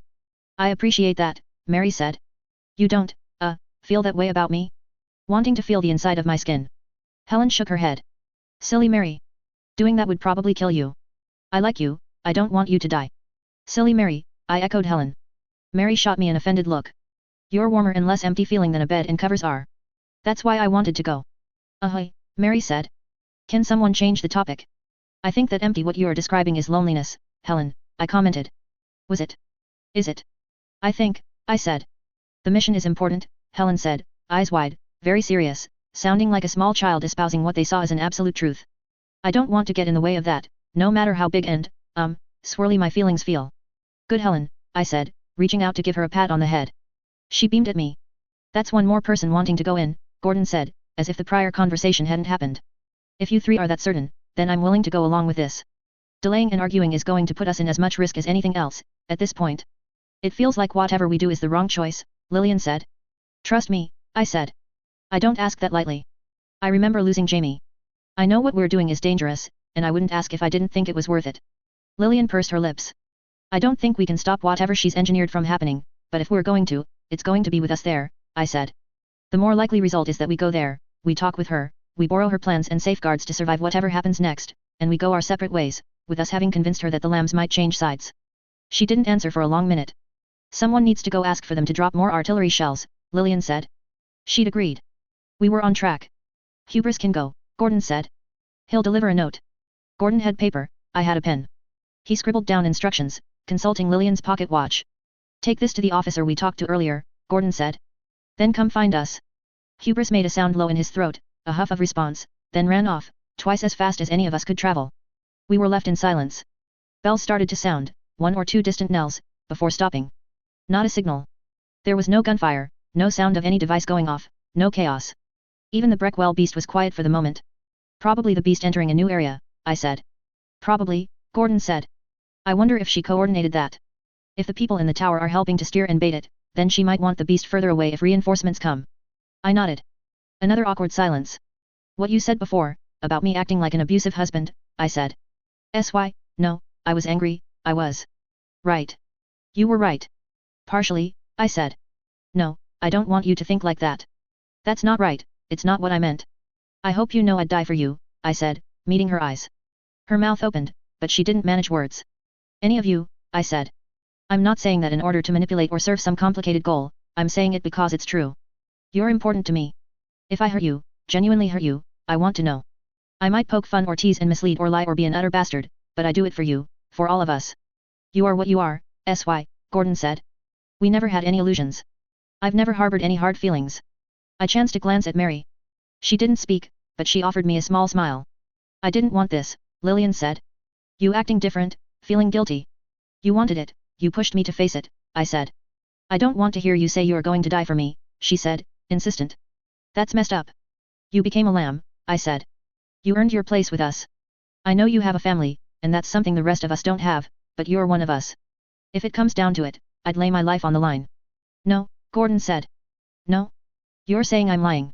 I'm saying I hear you, he said, eyes on the road. He reached for Lillian's pocket watch and checked the time. But that's not allowed. I get to decide, Gordon, not you. How do you think we'd feel, if you traded your life for ours? No. If you're going to trade yourself for us, then it's only allowed if you get a 2-for-1 deal. Same goes for you, Mary. I'll do it too. Me too, Helen said. Though a bot would probably kill you, so maybe it should be 3-to-1. I gave her another pat on the head. Or if the mission is on the line? Helen asked. Don't overcomplicate it, I said. She nodded. I thought you were okay with the teasing, I told Lillian. I am, mostly. I was told you liked the teasing, even, by 2 different sources. That you acted different when there wasn't any. I paid attention, tested the hypothesis, and it seemed right. SY. Yes, Lillian. If you have to talk about this, let's do it when the others aren't around. They know, you know. SY. Yes. Of course. So long as we're okay. We're okay, she said. Her head turned as Gordon reached for her pocket watch again. I reached out and took hold of her hair and gave it a light tug. She hit me. But when I saw her face in profile, she was smiling. Looking at her, Helen, and Mary, all I could think was, girls are so weird. Be ready, Gordon said. My hands went over my ears. I crouched, using the wall for cover. I felt a touch at my rear end, and wondered for a moment if Helen was in a dangerous mood, or if it was Lillian feeling me up for some perplexing reason, or hubris, nosing around. He licked me as I turned around. Why did I keep getting licked? Gordon got hubris' attention, and covered the dog's ears. Any moment now. Any moment, then there was no going back. How long do we have, once we're there? I asked. Gordon wasn't covering his own ears. I supposed he figured he was resilient enough to deal with the noise of the blast. I pulled a hand away to listen. Before the final scheduled blasts? 30 minutes, if we decide we need to leave. I nodded. Eyes closed, ears covered once more, I waited. I felt a hand on my shoulder. Movement from hubris brushing against my backside was the second indication something was wrong. I twisted around, and I came face to face with Catcher, or as close to face as was possible, when he was twice as tall as I was, the two of us crouching. His rag-wrapped hand was pressing hubris down, pinning the struggling dog against the ground. His polearm was extended toward Gordon. It made sense he'd find us. Even ignoring his exemplary tracking abilities and enhanced senses, he would have been able to follow hubris. What gave us away? He asked me. You specifically? Frey did. Once I start assuming the most inconvenient result, my guesses get a lot more accurate. Catcher nodded, taking that in stride. Mary had her weapons drawn, but wasn't using them. The scene was a still tableau, about to be broken by an artillery shell. Let us go, I said, calm. Without knowing what you're planning? I heard some of what you said. I don't know if I like any of it. I wondered momentarily if he'd heard what Helen had said. The half-second I spent briefly entertaining that thought was a window of opportunity for Gordon to speak. Catcher, Gordon said. Nothing good comes from this. If you attack the lambs here, you get hurt, we get hurt, maybe we die now, at your hands, maybe one side or the other wins, and we get assumed to be on the wrong end of things, and we get executed. But that's bullshit. Not quite the argument I would have made in Gordon's shoes. Still, I let him continue without me chipping in. We're friends, Catcher. I always liked you, Gordon, Catcher said. Dog too. I heard what Sylvester said earlier, about how we're all trying to survive. I wondered if it was a trick of his, but it sounded genuine. It was, I said. You're closer to being one of us than the common. The artillery shell came down, close. I fell over, senses momentarily obliterated. Don't attack, don't fight, I thought. I managed to start seeing straight again, and focused on the scene. Catcher hadn't flinched, he still had hubris, and Gordon was still crouched a few feet away, the length of the pole between him and our old friend. Mary hadn't attacked either. Let us go, Gordon said. If you believe in what she's doing, then trust her to convince us. I don't believe in what she's doing, Catcher said. I've only done this because I'm so very tired. In the words, the way he spoke, if I listened beyond the shrill noise in my ears, I could hear that fatigue. I can't have this talk and the manhunt be the beginning, middle, and end of my existence, Catcher said. Whatever I'll do, it won't live up to what I was created to do, but I won't be able to go peacefully if I don't at least try and fail at another course. And dog? Gordon asked. I could barely hear him with my ears suffering as they were. The same. That's your course. Let us choose ours, I said. Let us go, before the dust settles. The second shell came down. Not as violent as the first, being further away, but it rattled the senses once again. Lost Jamie, I thought you would break, Catcher was saying, as I started being able to piece together words once again. The mention of the name made me cringe as much as the last shell had. He understood that it was a true loss. That our Jamie was gone. He didn't have to ask, or evade, or insinuate. He understood. I thought you might be on the same course as I was. Exhausted. That you'd end up reaching your limit. Maybe you would have, if they hadn't given you the time to grieve and find yourselves. But I reached my limit first, in the end. Maybe, Gordon replied. I was itching to just turn and go, but that wasn't a reality. If the dust cleared, we wouldn't get a third shot, I was pretty sure. The pattern would be too obvious. It was the futility of the ghost hunts, Catcher said. Sure, find one group, another would spring up. One time I went, and she was waiting. The leash had already loosened, because she'd leashed everyone else with the same chemical. She offered to free me. Catcher, I said, not sure if I was speaking at the right volume. My mind was racing, trying to piece together his psychology, his motivations, and figure out the best possible argument. He wasn't trying to deter us or hurt us. He was justifying himself. Catcher, I said, again, more firmly. We understand. I understood without you needing to explain. When all of this has settled down, we'll find you, and we'll play cards and share a meal, maybe a drink. He met my eyes with his own roomy cataract white ones. Old scars, but the eyes were sharper than they looked to the untrained eye. Holding us here is going to push us away, maybe get us killed, I said. Let us go, so we can find you later. So it can be like old times. It'll never be like old times, Catcher said, voice soft. That's the problem. Time runs out. It's gone. He let go of Hubris. The dog snarled, tensing, and Gordon made a small sound. Hubris relaxed in an instant. The polier moved away from Gordon. Without wasting an instant, we turned. Gordon went from a crouch to hurdling the window, Hubris under one arm, into the dwindling smoke, rain, and dust without even checking if the coast was clear. Mary was right after him, then Helen. You were right, Catcher said, behind me. About what comes next. That it's a massacre. Live, I said. That's what I'm trying to do, SY. I could see, looking at it, that the smoke was too thin. If anyone was looking, and there were an awful lot of eyes to be looking, the shadows of our movement would be visible. I reached for Lillian's hand and pulled her after me. If she hesitated, it might be too late. Into the road. An open area with soldiers on two sides that might reflexively shoot if they spotted us. I couldn't breathe, couldn't see clearly, and my heart was hammering. A blind run, where I could get shot at any moment. The smoke was thinning out too fast. I heard a gunshot, and I heard the impact, very close by. Lillian didn't falter. I didn't hurtle over any dead lambs.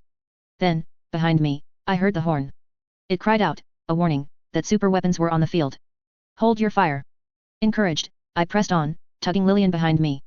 The smoke and rain made it too hard to see a short distance ahead of me. I almost ran into the door, but Mary caught me, before reaching out to grab Lillian. Gordon banged on the door. Long seconds passed. It cracked open, and we passed inside. Tooth and Nail 7.13. As before, Warren served as the escort. The muscle-bound man wore a suit that hadn't been put together by a true craftsman. I could see, here and there, how the suit jacket pulled and where there was a bit of clumsiness at the seams. It was good work, all the same, but whoever had done it probably wasn't a seamstress. Our destination wasn't the same room I'd gone to the previous night. We passed down a hallway, and there were people in the rebellion's makeshift uniform, predominantly men, sitting and standing on either side of the long hallway. Groups of humans, groups of stitched, and plague men stood apart, 1 or 2 paces separating each from the other. The stitched had a smell when they congregated in numbers or were in bad shape, and both were the case here. They waited at the ready for real conflict to unfold. A hand touched mine, grabbing and nearly taking hold before I slipped mine free. My first instinct was to think it was one of the soldiers we were passing. I looked and saw that it was Lillian's. I gestured. Question. Why? Fear. Me. Scared. I saw a few curious looks from nearby soldiers, and wondered if they might see it as us plotting something. I leaned closer to Lillian, and I murmured in her ear. Ironic that it was very possibly less suspicious than the gestures. We need to look strong, stand straight, look confident. We shouldn't hold hands. That looks weird, and weird is something they'll notice. She gave me the slightest of nods, averting her eyes. I could see her trying to pull herself together, but the tension was etched into her expression. When she saw a movement, her head turned all at once, eyebrows going up and together in concern. She realized it was just a man changing position, and that heightened tension didn't fade, it only climbed and built up into something. I suppressed a sigh and reached out for her hand, squeezing it. It was our first serious mission since we'd lost Jamie. The loss hadn't even occurred in the field, but now we were in a dangerous situation, there were other things going on, and Lillian wasn't coping. Working to help her was at least helping me feel more centered. I looked at Mary, and I could see how tense she was. I reached out to touch her arm, and she flinched. Then she saw me and relaxed. She managed a smile. I let my hand fall. Warren opened the door, inviting us to step into the back room. The room I had been in before had been for larger gatherings, a space large enough to dance in, or to set up a stage and have room for audience. This room was something closer to a large dining room, and tables had been placed against tall windows with curtains on either side, the table legs making the curtains poke out. The tables weren't long enough to cover the entire window, and the top 2 or 3 feet of each window was left exposed. The light from outside was meager, the sky already overcast, rain pounding down, and periodically, one of the lights from the towers moved over the building, too diffuse in daylight to be distinct. It still made the room just a little bit brighter, now and again. Frey and Avis were at one end of the room, Frey leaning back against a table, hands gripping the edges, while Cynthia stabbed a finger in her direction. It sounded heated. Frey was dressed similar to how she had been dressed last night, with a knee-length dress, stockings, and a shorter coat. The only changes she'd made were to tie her hair back and to don a belt that had equipment hanging from it. An octopus was out of water, set on the table just a half-foot from her hand. Cynthia, by contrast, had foregone the dress and stockings for a tight-fitting jacket, sweater, and what might have been riding slacks, tied against the leg. She had a gun at one hip, a short sword at the other, and a long rifle slung over her back. She looked like an entirely different person, even though her face was still that same eerie, ill-fitting mask, her hair covering much of it. Frey looked at the lambs as we entered, and she seemed almost relieved to see us. She held up a finger. Wait. I realized I was interpreting that as a gesture, when it was a common shorthand. It made sense to take control of the situation by making a visitor wait. Professors and barons of business did it all time. Frey would have been right to do it here, even acknowledging how little time there was. But she wasn't doing it for that reason. She really couldn't abandon the ongoing discussion with Cynthia. I turned my eyes away from that scene. There were other players who posed more immediate danger, people who might take advantage of Frey's distraction. As was the case with Cynthia, many had changed clothes with a purpose. The gigantic fellow with the birthing saw, I was having trouble placing his name, he was wearing a military outfit now, and he'd gathered with others of his ilk. There was a man with short hair and very thick glasses who stood by his cat-like warbeast. The warbeast's head was at just the right height for his hand to settle on while it sat beside him. He'd traded out his coat for one of the rebellion's black jackets, not quite long enough to be a lab coat. I saw a man covered in scars, in a very different way from the plague men, and a burly woman with things crawling just beneath her skin, glowering at anyone nearby, wearing men's clothing. Those unique cases out of the way, there were another half-dozen people who passed for human men, all of them, they had to be generals or squad leaders. Among the ordinary men were Mauer and Percy. The pair were the same as they had been last night, in the most general sense, a worn-down old academic in nicer-looking clothes, and a soldier with a deceptively fresh face and military clothes that had seen some use. That said, both had dressed as if they expected to see conflict. Mauer wore his jacket, having had pulled it over the one arm, with a chain across the lapels keeping it in place, where it simply hung over the mutated arm. He had an exorcist rifle, and unless I was missing something, he hadn't burdened himself with vials and medical tools like some had. Percy wore his long coat, and he did have a gun at his hip, a long-barreled pistol, the holster attached to the two belts he wore to hold all of the myriad pouches and tools. Mary stepped forward, coming to stand beside me, and I could see the movement of her throat as she swallowed. Gordon's hand went out, resting on Mary's shoulder. As a group, we approached the pair. The me of a year ago might have tried to talk to Mauer, regardless of the circumstance. I recognized how important this was, however, and held my tongue. Mr. Percy, Mary said. My girl, the long-haired academic responded. I shivered a little at the choice of words. From the look of it, the effect was far more profound for Mary. I'd known Mary for long enough to know all of the tells, and even I couldn't get a good read on her, seeing her now. It worried me that I wasn't exactly sure what she would say or do. The conversation had already aborted, in the messiest use of the word. Neither seemed able or willing to speak, and none of the bystanders, lamb or shepherd, were interjecting. I was glad. If Mauer jumped in, the conversation would likely be his, with the pair on the periphery. You're well, Mary. Overall, I'm well. Right now. She seemed to flounder for words. The tells were for anger, excitement, impatience, insecurity. I don't know what to feel right now. Speaking for myself, I'm glad to see you. When I first joined Cynthia's group, they told me the Academy's group had eliminated all of my, children. Misinformation or lies? I asked. I don't know, Sylvester, Percy said. He looked at Cynthia. I've wondered which it was.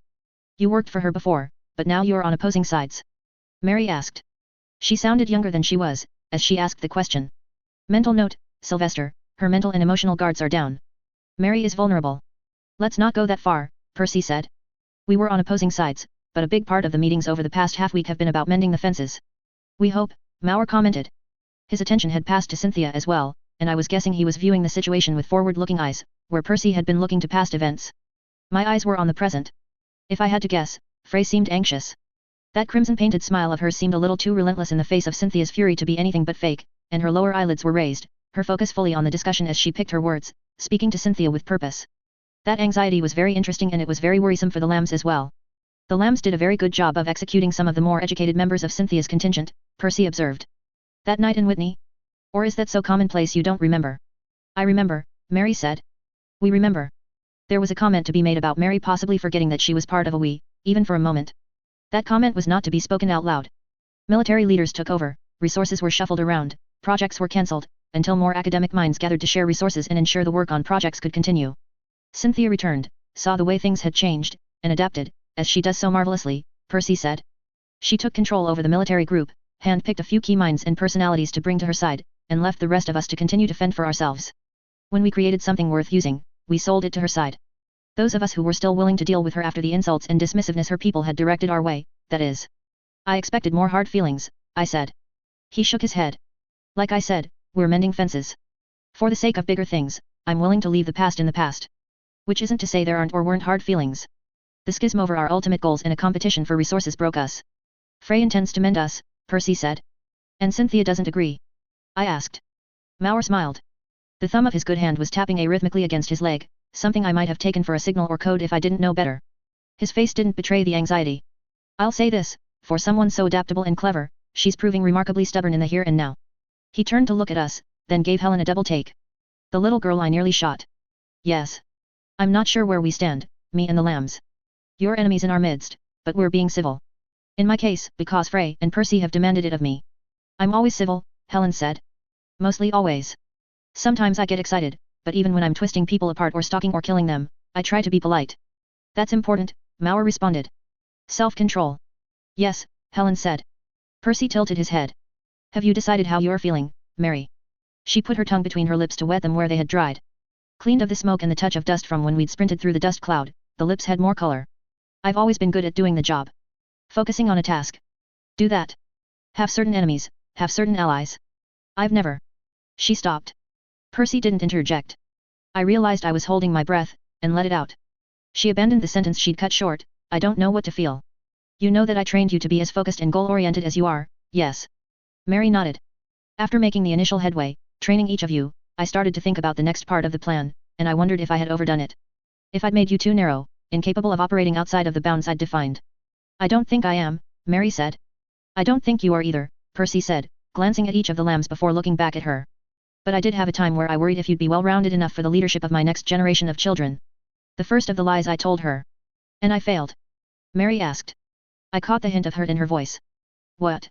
No, not at all. I was a novice then, you were still learning, still innovating and developing your own techniques with the tools I had given you. I put that worry behind me very quickly. But you decided, in the end, that I was nothing more than a tool? To discard me. Again, the hurt. I could see the realization hit him. His eyes met mine for the duration of a lightning strike. I regret leaving you behind, he said. I very nearly got captured before Cynthia stepped in, and then I was told you were gone. I did mourn. You were a major part of a pivotal and lengthy chapter in my life. It wasn't a lie, but it wasn't the truth. He could see and I could see that Mary wanted more. You made promises to me, Mary said. My heart pounded. I was the rabbit in the snow with a predator looking on. Calling any attention to myself at all with movement or sound could see that predator lashing out. Would he disrupt the uneasy truce in this room and simply tell her the truth? That he had intended to keep his promises?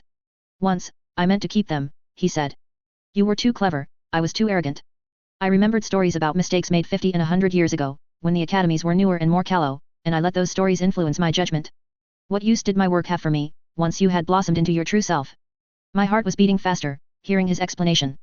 He was helping me. Supporting my lies. To have an answer that sounded that good, was it truth? No. Not the truth. But a fear that he had harbored, made out to be fact, maybe. So you would have had me kill my parents and kill myself, lost like all of the others. Yes, he said, and the emotion he injected into that one word was real, but likely to be something else entirely. Pain, perhaps. His words were insistent, driven, as if he was hammering in each point as he might a physical nail. When I made you, when I gave you that drive and that focus you just described to me, I made you in my image. To be too focused, to feel as though there is one thing to do, one thing to focus on, one thing that answers the question. That is my struggle as much as it is yours. The clones were designed with a purpose in mind, and I thought that if I only stuck to that plan and that purpose, I could see my way forward. Mary's expression had changed. The tells of anger and anxiety had faded. Her hawk-like eyes were focused on him and his every word. Even, he said, to the point of sacrificing you. I see, she said. Thank you for saying so. If it means anything, I've come to regret the decision. Working for Cynthia, staying out of sight and out of the way of dog or catcher's noses, cooped up in my lab, I had time to think. To see how short-sighted I was. I appreciate that, Mary said, with very little emotion. Tell me, please, he said, have they treated you well? He looked at me as he said it. I could imagine him communicating with me through that glance. The short exchange we'd had about Mary, about the lies we'd both told, with no specifics given. He might as well have said it to my face, I've lied for your sake, if you haven't looked after her. They have, she said. She looked at Gordon and then raised a hand, overlaying his where he'd left it on her arm. I'm glad. When I worried about your aptitude as a leader, I remember thinking about how you hadn't bonded with your brothers. You always seemed very lonely, dear Mary. I wasn't while I had you, she said. There was no affection in the words. A simple stated fact. The lingering threads of the puppeteer had been cut. While you grow, you'll need to change your diet, he said. I have a team working with me, she said. Supplements? The builder's acids, the concentration. 20%. Type F. C, he said. C. Tell them. 25% should do it. You grew quickly in the early stages, you're growing a little bit faster even now. The type C should include a good calcium mix, and it will keep byproducts from accumulating in your joints. Without it, you'll find yourself with arthritic symptoms. I'll remember, she said. You'll hit a wall before too long. Rapid growth, tissue regeneration, byproducts from the non-human cells, organ failure, cancers. I know I have an expiration date, Mary said, her voice quiet. Gordon's fingers tightened on Mary's arm. I found I couldn't look at anyone in particular, my focus destroyed by recurrent visions of Jamie, the reality of expiration dates. His face was taut with concern and repressed emotion as he spoke, sounding as if he were 20 feet away rather than 5. I was callow and stupid, starting out. Arrogant and narrow-minded. I thought a few years less of having to care for infants was worth a vastly shortened lifespan in my creations, that there was no point, because you weren't to serve any use after a certain point. If I had grown slower, I might not have met the lambs, Mary said. Or found where I belonged. Percy didn't respond to that. He moved his hands, as if he were going to put them into pockets, realized he was wearing a different coat, and folded his arms instead. He swallowed, cleared his throat, and nodded. My friend seems to be speechless, as that might be the next best thing to forgiveness he will ever get, Mauer said, smiling. I'll ask the question he would ask, are the lambs going to join Frey? I imagine he might like to have you over for tea, if nothing else. Mary started. She glanced at me. I don't know. My feelings are mixed. I abandoned you, Percy said. It's understandable. No, Mary said. Then she shook her head, not that, not only that. What, then? The children, Mary said. Percy's eyebrows came together. Which? That's just it, Mary said. There's so many. The ones you kidnapped and cloned, the ones you raised and used as weapons, myself included, now the ghosts? Always children. Does that bother you, he asked. Or does it bother you because it bothers them? The statement I didn't design you with a conscience was so implicit in the question that he might as well have said it out loud. I don't know, Mary said. But it's not about me. I'm trying to understand you, Mr. Percy, and I don't know if I understand this. He smiled. I won't sway you from this topic any more than you could be distracted from your duties, I don't think. Answer the question, please, Mary said, that last word applying only a veneer of civility to the demand. It wasn't a question, it was a statement, with. Why children, Mr. Percy, she asked. Because they're the easiest to use, Mary. They're the most malleable, the easiest to shape. That's the pat answer, isn't it? You have only to look at the lambs to know this is a maxim the Academy believes in, too. What's the not pat answer? Mary asked. Her voice was firm. She still wasn't relenting. If I'm a little bit poetic in how I phrase this, you'll have to blame the Reverend, Percy said. He looked sad, even as he joked, in wartime, children suffer the most. I think a part of me knew that it was most efficient to get that out of the way, perhaps. I don't think that's right at all, Lillian said. That's demented. Percy smiled a sad smile. Then we'll go back to the first answer, as pat as it might be. I took very few academy classes, and the ratios and numbers involving children and childhood were fresh in my mind when I started work. Narrow-minded as I am, I didn't think to change course. Yet you said you spent time in Cynthia's service, regretting past choices. Now, with the ghosts, you're making the same choices again. No, dear Mary, the puppeteer said. He reached out, to put a hand on her face, and she stepped back out of the way. He recovered, and he said, for what it's worth, I made the new ones dumb. I didn't want to become attached to them, only to lose them. I learned that much. I see, Mary said. As she was wont to do, she'd shifted to a more imperious stance and tone, the young lady, the Mothmont girl. With all due respect, Mr. Percy, I don't believe we'll be joining you for tea, whatever happens. I could see the hurt on his face. Even with that hurt, he managed to respond with decorum, then I wish you the best. Mary turned to Gordon, and the two of them turned away, with Lillian and Helen following. I was the last to step away. Percy's eyes bored into mine. I might never know all of his reasons for why he'd done what he had, but I could guess as to some. I gave him a nod. He didn't move. I hurried to join the others. Cynthia and Frey were still embroiled in their private discussion, the rest of the room standing well clear, but for the men I took to be Cynthia's lieutenants. This had gone well beyond the point where a delay was comfortable. The attack was imminent, and we hadn't had a chance to talk yet. We were counting on Frey for an escape route and options, and when she looked as troubled as she did, it left me feeling anxious too. Trouble, I signaled Gordon, as he looked back to see where I'd gone to. I caught up with the others. We go away talk question. Should we break away, plan? I shook my head. We wouldn't get a chance, anyway. Helen stood in front of the man with the birthing saw. She seemed to bounce on the spot as she said, "Hi." He glowered down at her. A chair clattered to the ground. The room was tense enough that more than a few hands went to guns, though only one or two were drawn from holsters. Cynthia had pushed it over. She pulled herself together, standing straighter. One hand went to the front of her jacket, fixing it at the collar. "Thank you, everyone else, for your time. I appreciate your efforts and the sentiment. I would wish you luck as well, but it wouldn't be sincere." I looked from her to Frey. Frey's eyes were on the ground. I knew that look, though I'd never seen it. I'd worn it on my own face when I'd been up to my neck in trains of thought and permutations and complications. "We're leaving," Cynthia said. Mauer chuckled. Every set of eyes in the room went to him. "Retreating to your room like a child?" "No," Cynthia said, her voice low and dangerous. "Not to my room. We're surrounded," Percy said. "I've been fighting through war zones since I was old enough to walk. "I've fought my share of monsters, experiment and human alike," she said. "I don't plan to die." She gestured a wave of one hand, and her people joined her. A little under half of the people in the room migrated in her direction, following in her wake as she made her way through the door. The man with the birthing saw walked past the lambs, followed by his brothers, putting a hand on Helen's head as he passed her. He had to duck low as he reached the door, lest he smash his collarbone on the frame. The room was nearly silent, though we could hear Cynthia barking orders to her people in the hallway. A significant share would be hers. I looked at Frey, and she hadn't come out of that state of focus, her mind going a mile a minute, yet to find a way out. Not part of the plan, hey? I wondered. Tooth and nail 7.14. Gordon touched Lillian's shoulder, then touched his wrist. Lillian retrieved her watch from her pocket and popped it open to show Gordon. When I craned my head to see, she turned it so the rest of us could see. 15 minutes. Genevieve Frey's contingent was at one end of the room. Frey was still dressed up, staring a hole into the ground while her mind searched for answers. Warren was wearing his suit, Avis wore a stroppy evening dress with grafted wings on her back, and the stitched girl, Whitney or Winnie or whatever it was wearing simpler clothes with an apron. The clothes were clean and tidy, and her hair looked nice, combed into a side braid that helped hide how dry the hair was.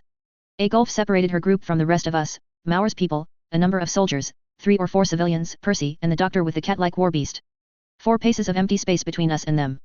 The people who had been standing there were making noise out in the hallway. I could hear the sound of guns being prepared, orders given, and a discussion of strategy, though I couldn't make out particulars. "Lambs," Frey said. "I did promise I would talk with you." Mauer spoke from the other end of the room, his voice low. "Given the circumstances, we should overlook old promises and focus on our immediate future." "Be patient," Frey said. "Lambs, a word." We started to cross the gap between the rest of the room and Frey. "I took countermeasures before coming here," Mauer commented.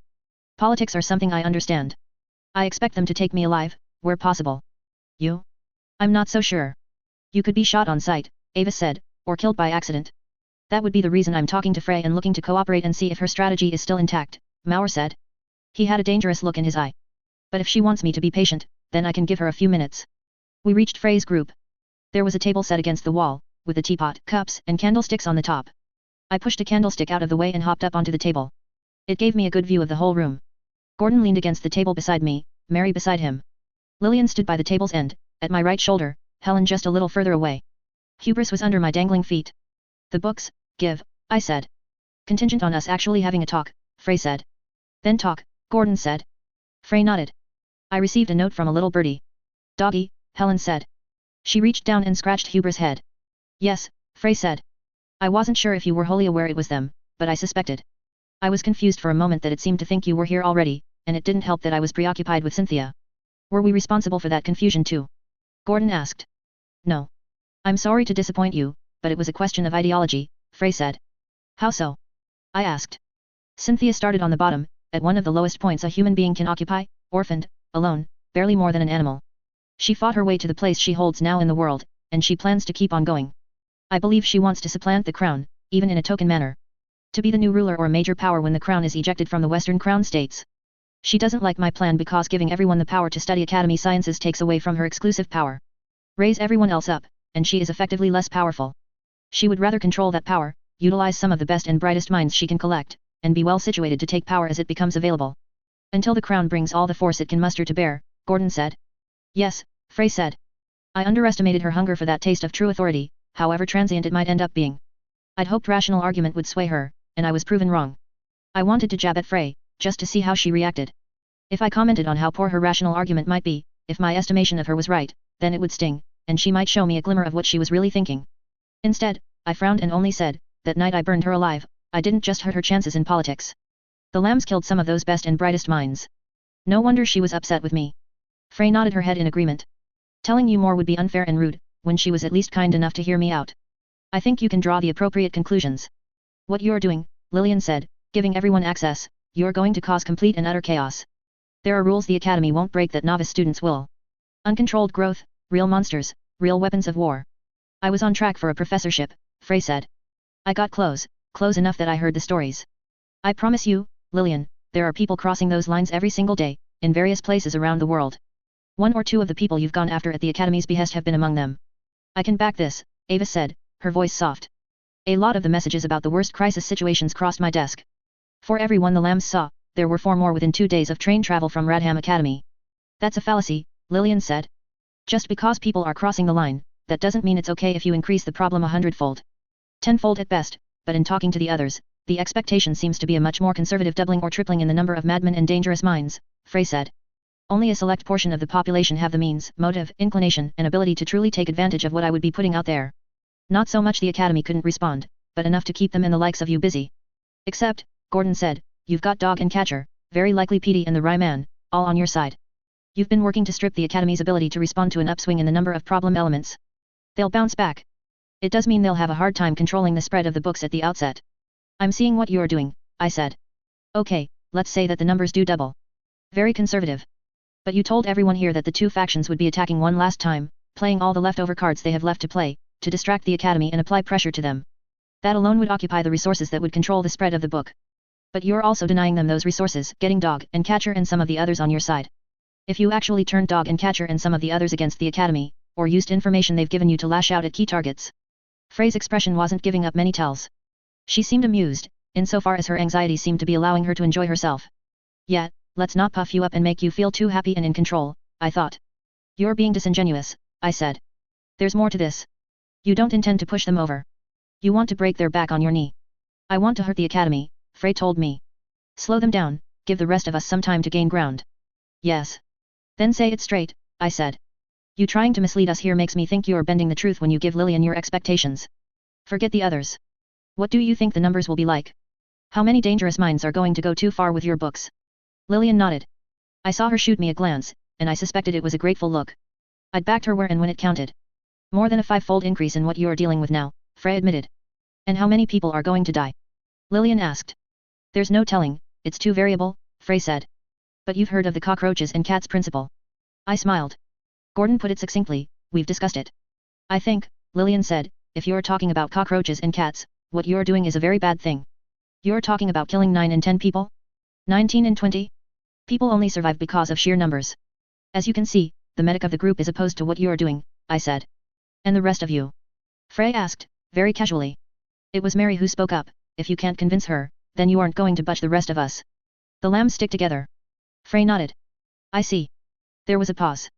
An explosion outside made the entire room jump. Too close to the deadline. Frey turned to Warren, murmuring in his ear. I caught the essential bits, enough to piece it together after a second of thought. Go check on Cynthia. Let me know if she's getting ready to go or waiting. Warren nodded, then left the room. Frey composed herself, taking a second before turning to look us over. I don't think there's time to have a full-fledged debate on the merits of one course or another. Disingenuous again, I said. There are a lot of courses, a lot of decisions to be made. I didn't say there were only 2 courses, Frey said, sounding annoyed. My point was that we're short on time. I expect only 15 minutes, if the news about the train being early wasn't lamb trickery. She gave us a look as she said those last words. It's not, Gordon said, firmly. And it's less than 10 minutes, not 15. He put his hands in his pockets as he spoke. I could see his thumb move. Not a true gesture, but damn close to the movement of a lie gesture. Giving her less time to work with, more pressure. We would have shown up 20 minutes before the real deadline if it was, after we'd let you stew and worry for a while, and after we'd complicated your communications with Dog, Catcher, and the others. As you tried to do with the ghosts, Frey said. She sighed. You did force us to sacrifice a large share of them, so Petey could maintain his cover. The release of the Breckwell beast was much the same. I believe you when you say the deadline is real. I hear actual anxiety in your voice, I said. A tightness. Helen said. I think I hear it too, but I'm not that good with my new ears yet. Warren returned.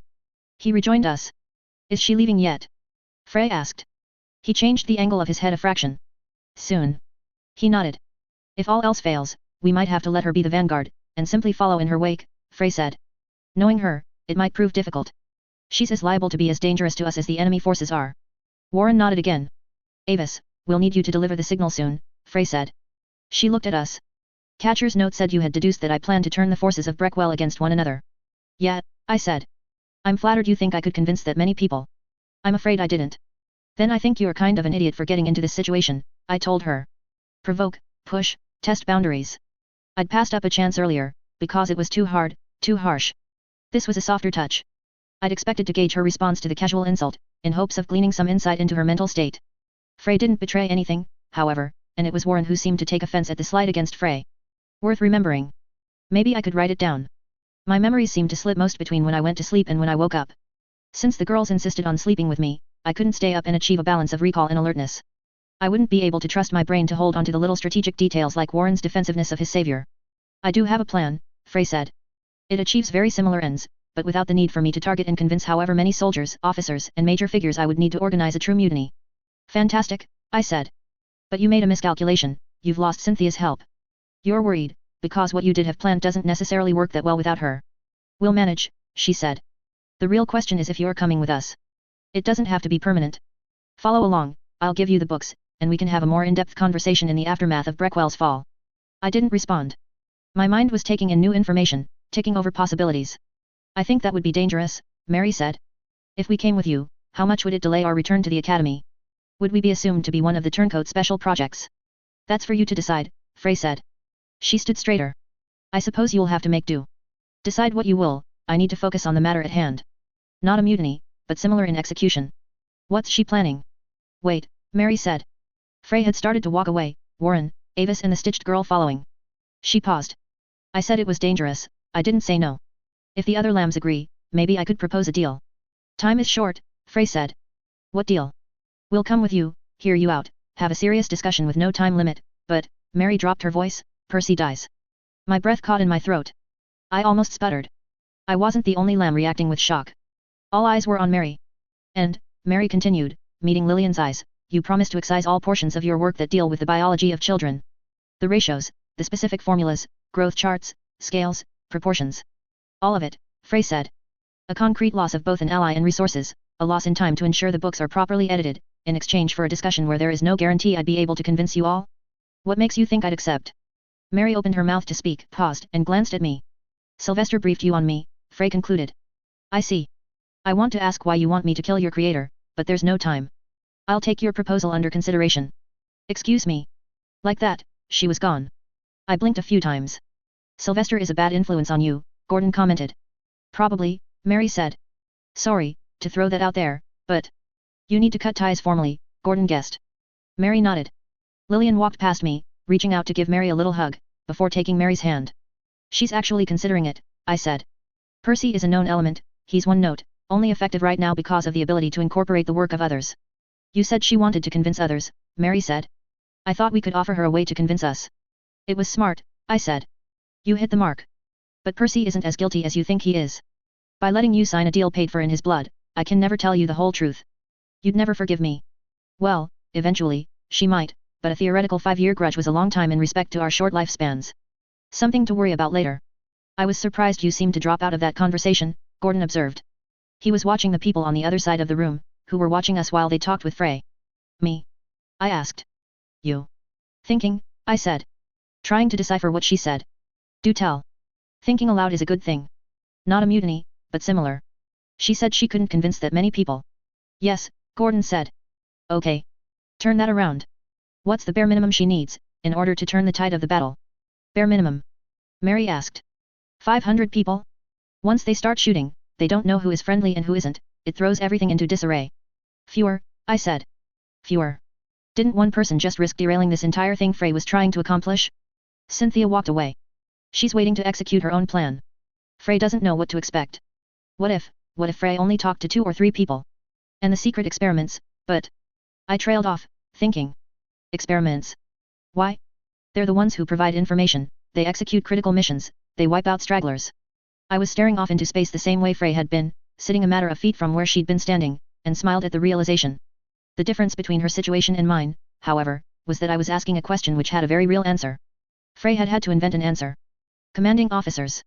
Gordon asked. They're the only people here with enough clout. I nodded. Yeah. But if you give orders and the people you're ordering balk, then you lose that clout. You need to convince them. Weapons of rhetoric. How to make people act the way they wouldn't normally. Rage? Easy but not applicable here. Revulsion? Took time to sell a seeming ally as truly repulsive and deserving of acts beyond the pale. Terror? No, not quite, and I couldn't imagine a way of creating that sort of effect. Grief? Mauer had tried it, using the deaths of children to turn the people of Radham against the Academy. More complex emotions, then.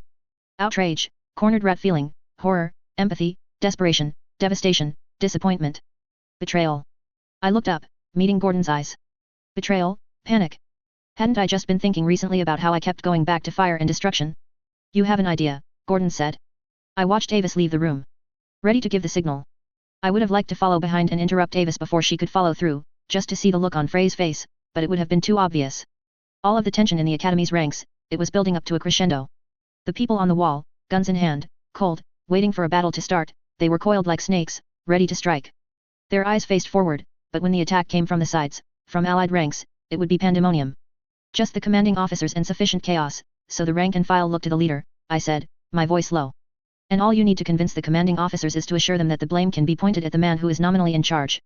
Who everyone hates, Gordon said. How do you create sufficient chaos? Without dog and catcher I started. Frey cut me off, from the other end of the room. Lambs. We turned our full attention to her. I'm trying to convince these men that you are trustworthy enough to have behind us, Frey said. It's a hard argument to make when I'm not sure myself. Percy convinced me to hold back and treat you gently, Mauer said, hearing your response to him, I'm wondering if I shouldn't just have my soldiers shoot you. Some of the men shifted their grips on their guns. I could see the look on Percy's face. The man looked troubled. He doesn't seem convinced. Sometimes we have to sacrifice a friendship in the name of being a true friend, Mauer said. Percy scowled. This would be easier if you agreed to come, Frey said. And our deal? Mary asked. If you'd rather remain here and try to convince the Academy you were acting in their interest and not mine, feel free, Frey said. Otherwise, I might leave this up to the Reverend Mauer. No deal. I'm not a reverend anymore. That is a problem, I mused. If there was treachery afoot, and if any experiments did find themselves in question, people would wonder about us. We were badly situated for that. She was genuinely nervous, now, and it came through in how ruthlessly she was throwing her weight around to remove uncertainties. Frey was a perfectionist, she overthought her plans and covered every base, until she was capable of managing any crisis that came up. But when two came up at the same time, the loose ends of the lambs and the issue of Cynthia acting on her own, then she couldn't be sure she had an escape route or sufficient distraction to escape. Too many angles to watch. That wouldn't do, not for her. No, for this to be a true success, she needed to walk through a battlefield and disappear. That could only happen if she had a measure of control over every side present. What do you think? Gordon murmured. Option 1 is to reassure her that the lambs aren't a threat. Join her, give up power and the little advantage we hold, I said. Option 2. Mary asked me. We make her more unsure, I said. I like option 2 more. How? Gordon asked. Last chance, Frey declared. Come with us, or... There's a problem with that, I said. I thought you'd say, not demonstrate, Gordon hissed in my ear. Frey spoke, Mauer, you can tell your men. We disarmed one of the bombs, I said. She stopped. I saw her eyes fix onto a point in space, as she turned over the possibilities in her mind. She didn't detonate every bomb in the city when she paved the way for the Breckwell beast. She had the experiments patrolling the city at night, perfect for setting up more bombs. Explosions in friendly ranks, from bombs placed in the tops of attics like the one we entered, detonating through the rooftops, multiple commanders shouting that it's friendly mortar fire, maybe even shouting about fire from once friendly teams, the insecurity of new teams joining, unfamiliar faces, and the intelligence gathering bodies turning tail and giving false info or helping Frey navigate her way through, while all the smoke and debris blocks the view of the street. Pandemonium. The man at the top gets blamed for not having control of an uncontrollable situation. Frey looked up, meeting my eyes. Searching for the lie. But if one bomb doesn't explode, she can't predict the situation. The tide of the fight can't be predicted. One side could be free to open fire on you. Warren, she said. Find Avis. Stop her from giving the signal. Run. Warren charged out of the room. The man with the cat warbeast leaned close to Frey, and got one word out before she indicated for him to go too. He and his cat fled the room. Mauer, Frey said. Her eyes didn't leave me. If he doesn't say which bomb the lambs disarmed. You're going to have to come to us for a way out, I said. I could see her thinking her way through the options. She didn't get a chance to finish her train of thought. Nearby explosions rocked the building. Guns fired. I could see the concern on the faces of the others. Had Avis given the signal already? That would be Cynthia, charging for freedom, Frey said. Then, one by one, other explosions sounded. I could hear the tumble and crumble of falling masonry. Shouts, gunfire, distant but so unanimous that it had to be the forces arranged at the perimeter. That would be your bombs, Gordon observed, dryly. I cleared my throat. Now, please, give me the damn books, Miss Frey. Tooth and nail 7.15. Mauer drew his gun. He aimed it at Lillian's head. Just beside me, Lillian went rigid. Let's talk, the man said. Oh man, I said. I've really been looking forward to having a conversation with you. Focus, Mauer and Gordon said, at the same time. Lillian's whisper quiet please sounded a moment later. He's posturing, I said. Mauer fired. The bullet struck hard against the wall just above Lillian's head. She yelped. Posturing with good aim, I said. Don't tempt me, Mauer said, his voice controlled, sounding for all the world like we were talking over tea. Let's focus on the matter at hand. We may need to compromise. Typically, Gordon said, his voice dry, a compromise involves both sides getting something, just enough that both walk away unhappy. It's not one side threatening to take something away. You're looking for a different word. Negotiate, then, Mauer said. Gordon spread his hands. I assume you are threatening to pick off the lambs one by one until the survivors agree to lead you to safety. Seems reasonable to me, Mauer said. Counter-offer. It won't work, Gordon said. You heard us talking to Percy. If you shoot one of us, every last one of us will stare you down while you empty that gun in the rest, one by one. Gordon reached up to fix his hair. He didn't signal until his hand was at his side again. Scatter. We weren't going to stand still if it came down to it. If they killed one of us, the rest of us would make a break for it, and we'd make their lives hell until the attacking forces wiped us all out. Lillian won't stand there and take it, I pointed out. The one you're aiming at. She'll freak, if she isn't already dead. Lillian shot me a horrified look. Except Lillian, Gordon agreed. But she doesn't have the know-how to get you out of this. She's a supporting role. Trust me, Mauer, the only power you have in holding a gun to her head is the power to end us and end the lives of everyone else in the room by proxy. Mauer didn't waver. Something hit the side of the building, exploding. Not close to the windows we were near, but enough that it made everyone in the room flinch. Mauer retained his composure and balance enough that his aim didn't falter. The smoke that billowed from the explosion obscured the rays of light that had been filtering out over the tops of the tables at the windows. The room dimmed. He's right, Frey said. We gain nothing and lose time by trying this. We have to act, now. Mauer didn't lower the gun. Give them the books and have them lead us to safety, then. You've had your shot, you made promises, and those promises have been broken. If you want to contact me about moving forward with some specific elements of the plan you've been proposing, I'll be open to it. For now. He moved the gun away from Lillian, gesturing toward the window with the barrel. For now, the war. I think it's very possible that my plan stands and will still work, Frey said. Nothing guarantees the lamb's way is any better. I'm sorry, Sylvester, but I'm not convinced, and I'm certainly not convinced enough to give up any degree of insurance I might have. Agreed, Mauer said. I spoke, we lead you out of the battlefield by channels we specifically arranged ahead of time, to guarantee that we had a way out. Catcher might have mentioned those in his note. He did, Frey confirmed. I assume the timing changed in much the way the timing of your arrival was. Without your cooperation, we won't know which shots are paving the way and which are a prelude to a barrage. Yes, I said. That gets you to the perimeter. Your choice whether you want to move on from there or stay put and hope there's a window to go further. Which there wasn't. There was a small army beyond the most immediate perimeter. You'll guide us to North Road, Maine. I don't know what that is, I said. But no, we won't. The deal is to take you to the perimeter. From there, you're on your own. North Road, Maine is one of 3 roads that leads out of the city. With the majority of forces coming from the train station to the southwest or the academy to the northwest, it gives us an easy route out, Frey said. The perimeter, no further, in exchange for the books, I said. And the other requirements I mentioned, Mary said. The changes to the books. And Percy, Mary had left it unsaid. Bullets struck one of the tables that had been propped up against the window. They didn't penetrate the thick wood. Not good enough, Frey said, eyeing the table as it shifted slightly. The North Road. I'll also settle for you contacting Catcher. He can provide some assistance. I'll write a note. If you lead us to the perimeter, there's no guarantee we won't find ourselves in the most dangerous, difficult to penetrate area, with you signaling your allied forces to descend on us. I didn't flinch or let my expression drop, even though I wanted to. I could see her assessing me. I'd considered the notion of luring her into a difficult spot. Halfway because I thought it would work and hand her to the enemy in a tidy little bow, halfway because I wanted to see how she worked to get out of it. Gordon spoke, when we disarmed the bomb, we disrupted your ability to get to the perimeter. We're offering to fix that, in exchange for concessions. Letting you get that far is a pretty big one. If you're not that confident in your own plan, for getting to wherever you're going, that's your own fault. Good old Gordon, landing the heavy blows. He was such a bother to argue with. You're moving us to a different location in the walls, Frey said. How do you expect us to get from one point on the perimeter to the place we want to be? What about time-sensitive elements? No, if you're going to make that argument, then we need more. Deal with it, Gordon said. That's our offer. Deliver the note to Catcher and... No, Gordon said. Frey stood straighter, glancing at Mauer. I don't think we should trust them, but I do agree with his point, Mauer said. If you can't convince them and convince me they're worth listening to, then figure out a way to get us where we need to be to make our way out.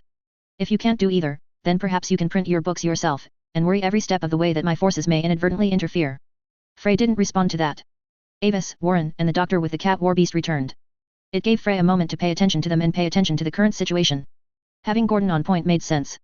When I spoke, people immediately started thinking about where the traps and deception were. Gordon portrayed a more trustworthy, straightforward image. Which wasn't to say he couldn't lie or be clever. That said, I was cringing inwardly. I wanted to give him pointers, to tell him that Frey was in charge and her ego demanded a need for a sense of power. That he could make a small concession and win her over. But Frey, Avis, Warren, Mauer, and Percy were all talking among themselves, in a hushed, hurried way, while watching us very closely. Gestures wouldn't go unnoticed. SY was right, there's a chance we might side with you someday, if we can reconcile what you're doing with what we all want, Gordon spoke, breaking the silence. Taking our offer leaves that door open for the offer to happen. And pushing my point closes it.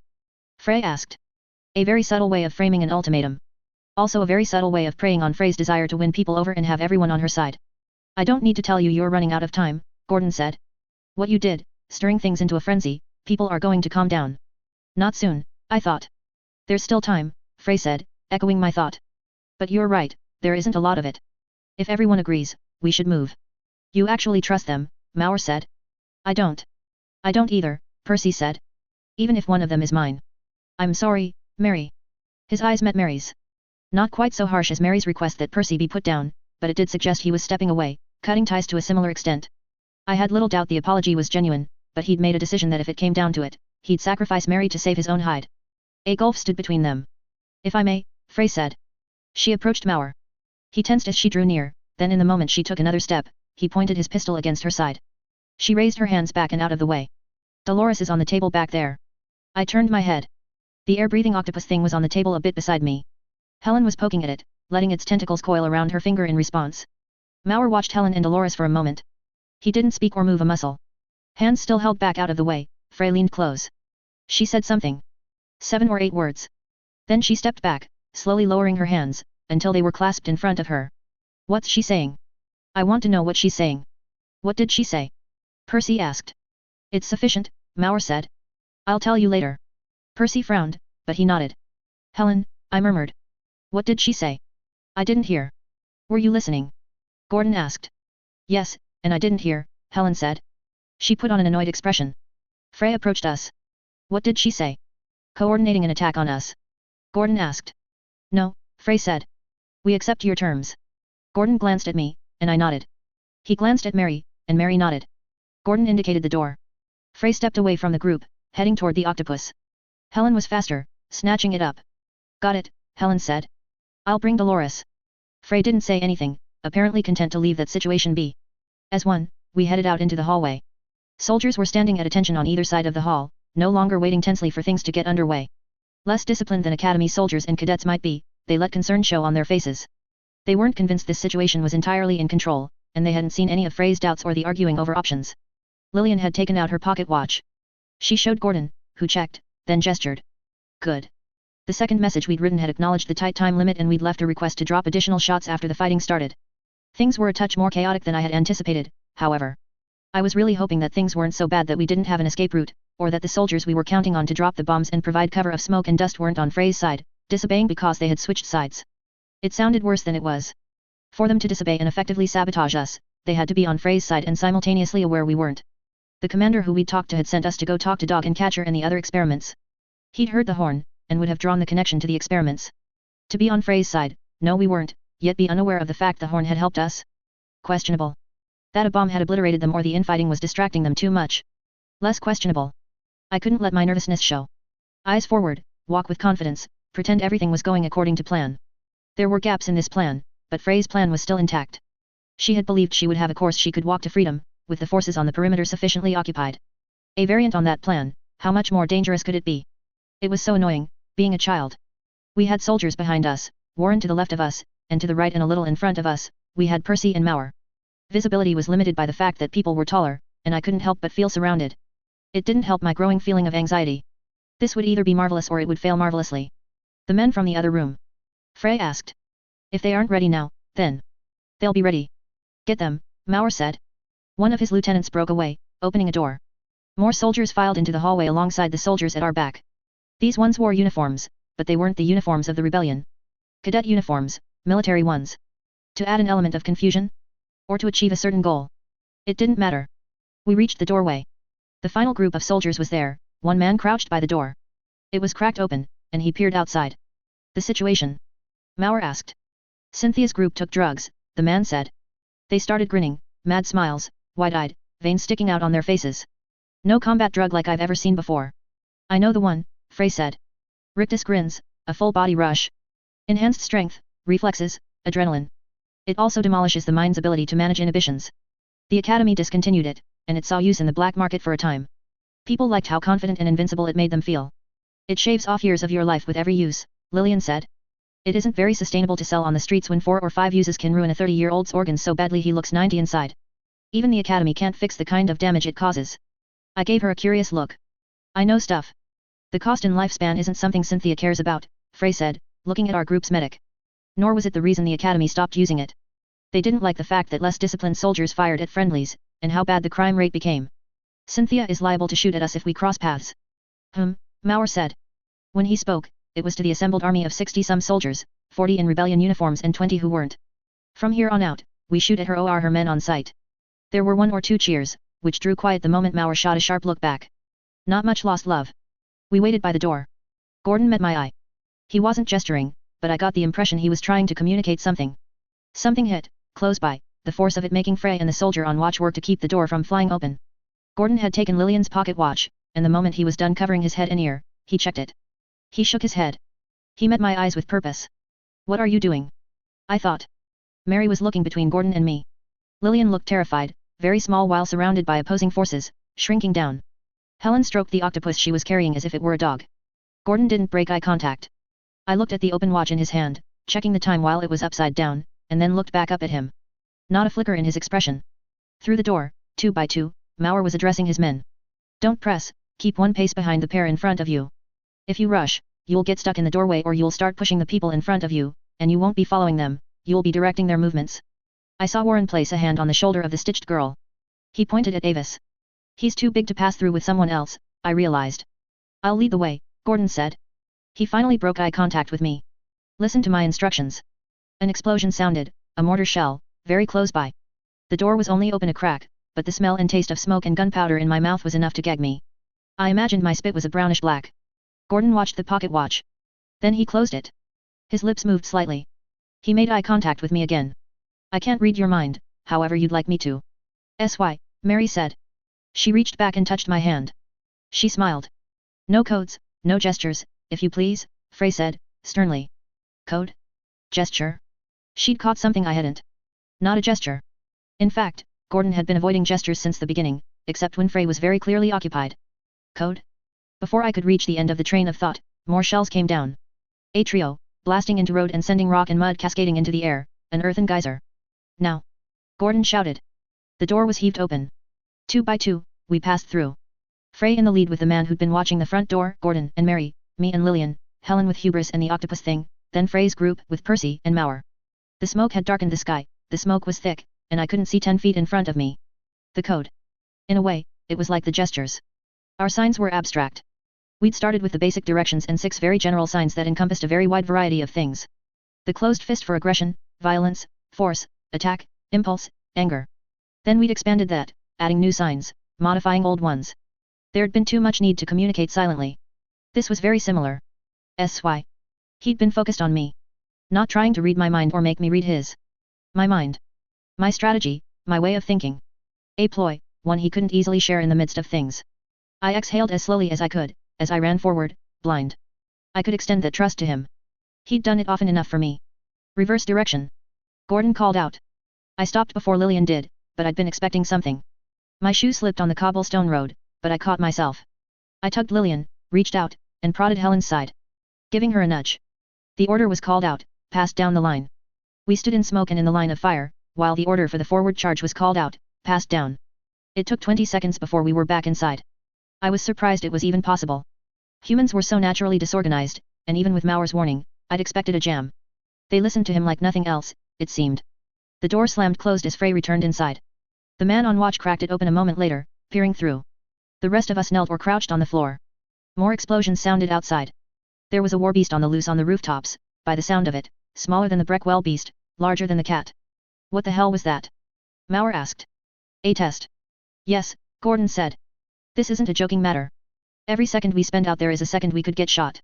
If you happened to kill us the moment you thought you had a way out, then you would have been stranded, Gordon said. Now that we've done that, you know you're reliant on us. At least until we get to the perimeter. Games, the doctor with the cat warbeast said. Strategy, I said. I assume you've given thought to what happens when we actually reach the perimeter? I was working on the assumption that they wouldn't have time to waste, or that they wouldn't be willing to risk attacking us if we could call for an alert. Lillian, Gordon said. Your bag. Lillian shrugged off the strap for her satchel, then slid it across the floor to Gordon. He opened it, reaching inside, and grabbed a canister. Mauer reached for his gun. Several others did too. Frey reached out, extending a hand, a signal to wait, holding back. It was a grenade, like the ones we'd used to set fires, back when I'd set Cynthia on fire, as a matter of fact. A long lever ran down the side, and a pin was jammed in the top. Gordon handed it to Helen, who had to disengage from the octopus. Hold it tight. She nodded. He pulled the pin. 9 out of 10 people flinched. There, he said. Don't drop it, unless all is lost, okay? That's our insurance. If you loosen your grip on the lever, then we all go up in flame a second or two later. I have a good grip, Helen said. I could tell at a glance that a large number of the more important people here, Mauer, Percy, and Avis included, did not like us having insurance to this degree. Gordon opened the pocket watch. Is the next one going to be a ruse too? Percy asked. We'll see, Gordon said. I nodded slowly. The smoke outside was a problem in that it limited visibility and increased the chances of us making a mistake, but it was a problem that had small benefits. Frey couldn't look outside to clearly see the damage from her bombs or the troop movements on the roof, and the people up there couldn't see us clearly. Frey having people wearing crown uniforms helped muddy the waters. Frey liked having 9 of 10 degrees of control, with that 10th part being something she was free to manipulate and control. This didn't feel like a 9 of 10. A solid 2 out of 10 factors in play were outside factors, the chaos of battle, the fighting atop the rooftops, and an environment I did not feel comfortable navigating. But Gordon's trick here had bumped us from a solid 5 or 6 to a 7. 7 was fairly comfortable territory. So was our 7 running headlong into a wall and dipping into the 2s and 3s. Gordon looked up. He met Mary's eyes, one hand going to his ear, protecting it. Seconds passed. An explosion. Close, but not as close as the last had been. Go. We were out. Running. This was the one. If I was the indicator he looked to signal trickery, the index and middle finger extended, together, Mary was the straightforward one. The extended thumb with the hand left more open or closed. The thumb didn't necessarily indicate the target, but the opposite direction to the target. One of the earlier signs, the execution, the job, the focus. It meant to watch, prioritize. I found myself unconsciously making the sign with my right hand, as I ran blindly through smoke, my other hand on Lillian's upper arm. Stop! Gordon called. His voice was almost drowned out in the sound of rain, the irregular staccato of gunfire, and the distant roar of the Breckwell beast. We stopped. My eyes were wide open, and I couldn't see much of anything past Frey and the soldier at the front of the line. There was too much smoke and rain, and the vague shapes I did register were impossible to make out at first glance. I realized why Gordon had called the stop and I shut my eyes, turning my head away, my hand losing the gesture to cover my ear. My forehead touched Lillian's as I bade her to turn. I really hoped the shock of the hit wouldn't cause Helen to drop the incendiary canister. I also really hoped there was a second hit. A bullet struck cobblestone not far from where we stood. I saw the flash of light or a spark as it bounced off. A moment later, as if the bullet had been prophetic, the shell hit ground. We ran through the debris, and I saw Gordon and Mary stumble on the irregular ground, where cobblestone street had been thoroughly shattered. I was more balanced, expecting it, and helped steady Lillian. The ground was particularly hot in one spot I stepped, and I wondered if I'd burned or melted my shoe. Going from being unable to see through the smoke 10 feet ahead of me to having the building there was a shock, as if it was lunging forward at us, rather than the other way around. We passed through the window, Gordon perching in it to help me and Lillian up. I let Lillian go first, looking up at the fighting on the roof. Discrete groups, shouts, ongoing fighting, and a ape-like war beast standing between two groups, threatening both. We really weren't on their radar. I took Gordon's hand, and he hauled me inside. Frey's group, Mauer, and Percy made their way inside. The soldiers gathered with their backs to the wall. There wasn't enough room immediately inside. I'll take that, Frey said, to Helen. Ah. Frey took the octopus. It crawled up to her shoulder and wrapped itself loosely around her neck like a scarf. The books, I said. Frey looked at the stitched girl. I suppose it's time. Give the books back, Wendy. Wendy approached. She handed me the backpack. As to the other part of our deal, Frey said. What's this? Mauer asked. Frey set her eyes on Percy. Boots tramped on the floor above us. Everyone looked, worrying we were about to face soldiers. A gun fired, a body fell. More boots stomped on floorboards. Nobody came downstairs. Mary was staring at Percy, her jaw set. The other part of the deal. It would be an advantage, a win for the Academy, for us, a hit to the enemy, a benefit to Mary in a way, even. All I had to do was let the lie to Mary continue. Less than an hour ago, Lillian had suggested I was like an abusive husband. Manipulating, coddling, baiting people closer and then pushing them away. I wasn't sure if this was bait or a push. My finger touched the ring at my thumb. There was a faint X on the knuckle. I'd written it to remind myself of something. Damn it. It's awkward to admit, and I know this will cause friction, Frey said, but... Right, had to focus on the matter at hand. Wait, I said. Frey stopped short. The lambs looked at me. My breath was frozen in my throat. I couldn't bring myself to breathe, let alone speak. But... When I swallowed, it was a difficult swallow. I lied to you, Mary, I said, my voice soft. I stared down Percy. About Percy. There was no command phrase, he didn't abandon you, he did intend you to lead. When he confessed his sins to you earlier, he was lying too. Mary stared at me, then looked at Percy. He cares, Mary. I know we might lose you by me admitting it, but he cares enough to let you hate him, if it means you're happier in the end, with us. Assuming I understood that right. Percy straightened a little, as if he'd withered in the time since he'd been rejected by his girl. He lowered his head in a short nod. You did. Okay, Mary said. I glanced at her. Her expression was flat. You were going to sell out my acquaintance? Mauer asked Frey. We never formally agreed on that. It came up, and I planned to discuss it here, before we parted ways. Keeping in mind they don't have much leverage anymore, beyond Helen's promise of mutually assured destruction. Helen held up the canister. The Breckwell beast roared outside. It was closer than it had been. The two were talking, but all of my focus was on Mary. I'd confessed a grave lie that I'd kept for a year and a half, and she wasn't giving me anything at all. No anger, no tears, no outrage. Was she stepping away? Figuring out how to leave? Or, worse, was she staying, while attacking me in the worst way possible, by shutting me out and denying any and all connection between us? Gordon's right, SY, Mary said. You're really terrible at being honest. I don't know what that means. I screamed, internally. Externally, I didn't move an inch or make a sound. Mauer drew his gun. Percy reached for one as well. This doesn't need to go this far, Frey said. Sylvester confessed the lie, there's no reason to hold to that part of the deal, am I right? Kill him, Mary said. Percy. What? Percy asked. You heard what he said, he. I heard, Mary said, voice cold. What he just said makes more sense than what you both were saying, back in the meeting room back there, the story I heard in the past. Then this is about the children? The work I do? It bothers you so much? Mary shook her head. No. You shaped me, honed me into a tool, a weapon. You could kill 1,000 children a year and it wouldn't bother me. Then why? He asked. There was a note of anguish in his voice. You want me to die? It bothers her, Mary said, pointing at Lillian. And she's important to me. I'm assuming you can't be convinced otherwise. Mauer asked. No, Mary said. Mauer nodded. His sonorous voice carried, even as he spoke to himself, that's problematic. Mary, Percy said. You're important to me. Mauer turned, and with the crack of a pistol shot, he put a bullet through an anguished Percy's head. Percy's body crumpled to the floor.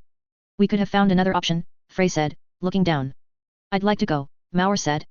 It's a loss, but one I'm willing to live with if it means leaving the city before a small army closes in on us. You'll owe me something in compensation for expediting matters. As you wish, Frey said. She turned to the rest of us. Another day. Another day, I said.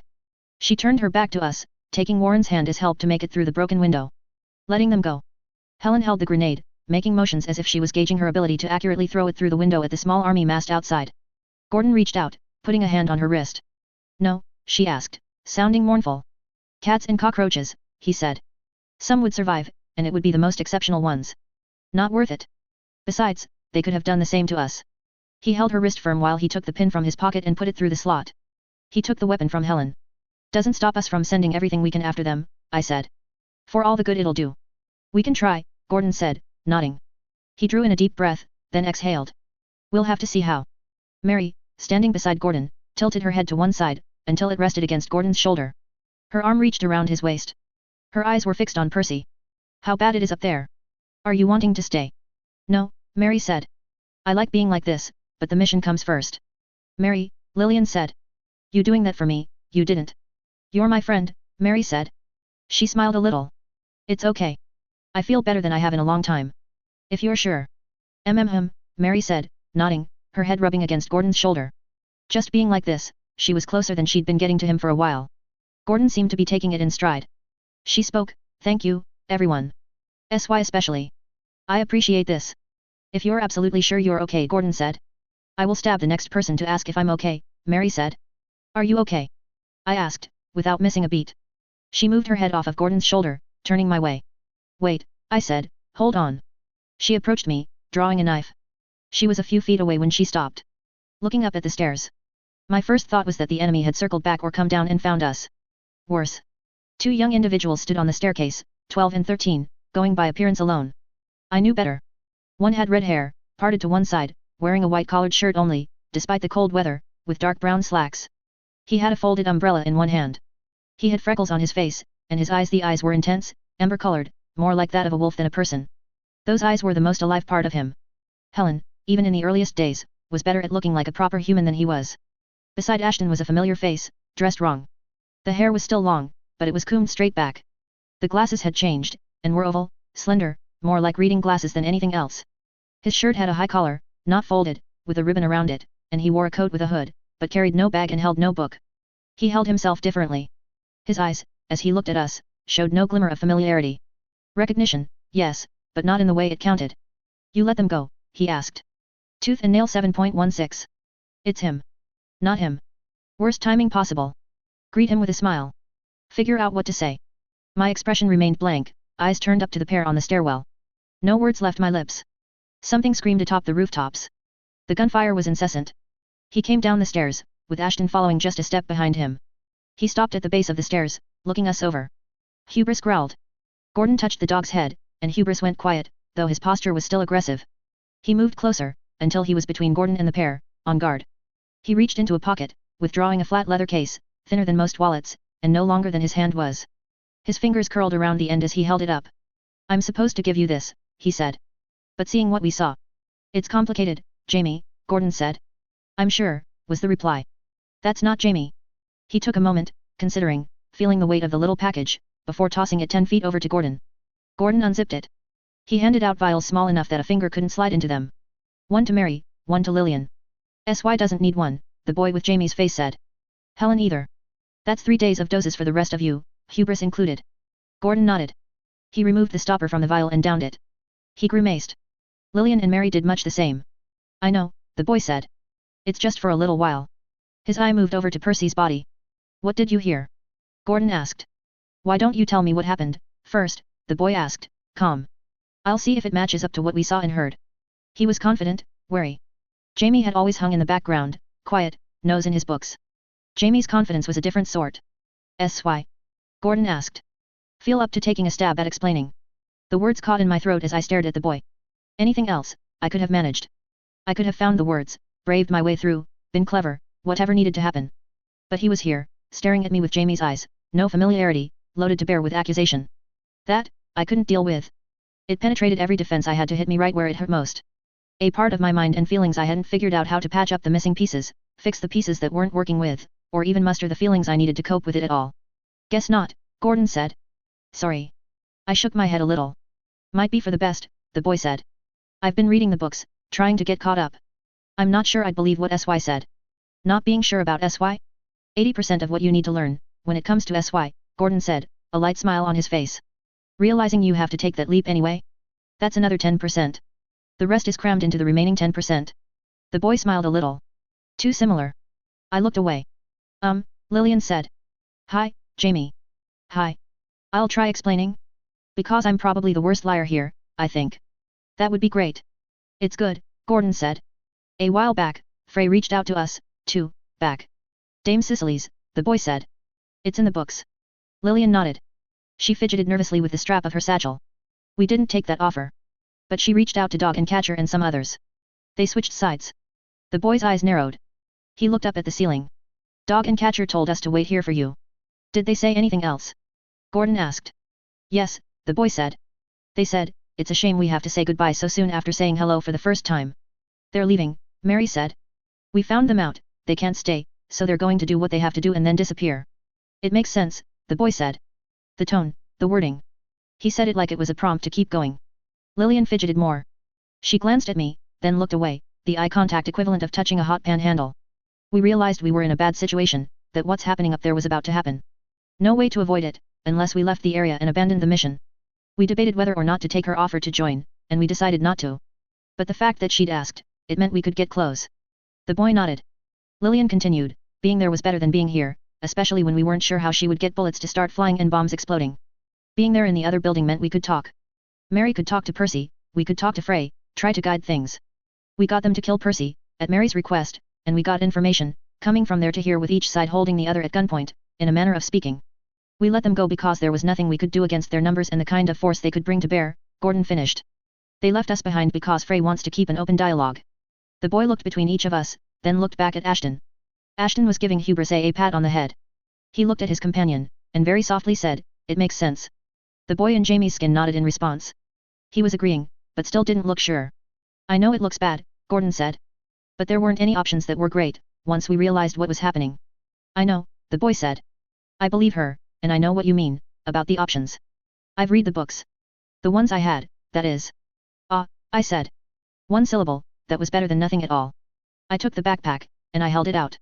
He crossed the distance, and he took the bag from me. He checked the weight, then handed it back. Keep it for now, he asked. When my expression was one of confusion, he said, I'm tender. Too many days in the chair. I nodded. I took the bag, and slung it over my shoulders, stepping back. Lillian touched my upper arm. Like I said, I read the books, he said. I've got this mental picture of each of you, all from words on the page. Months and years of writing and notes.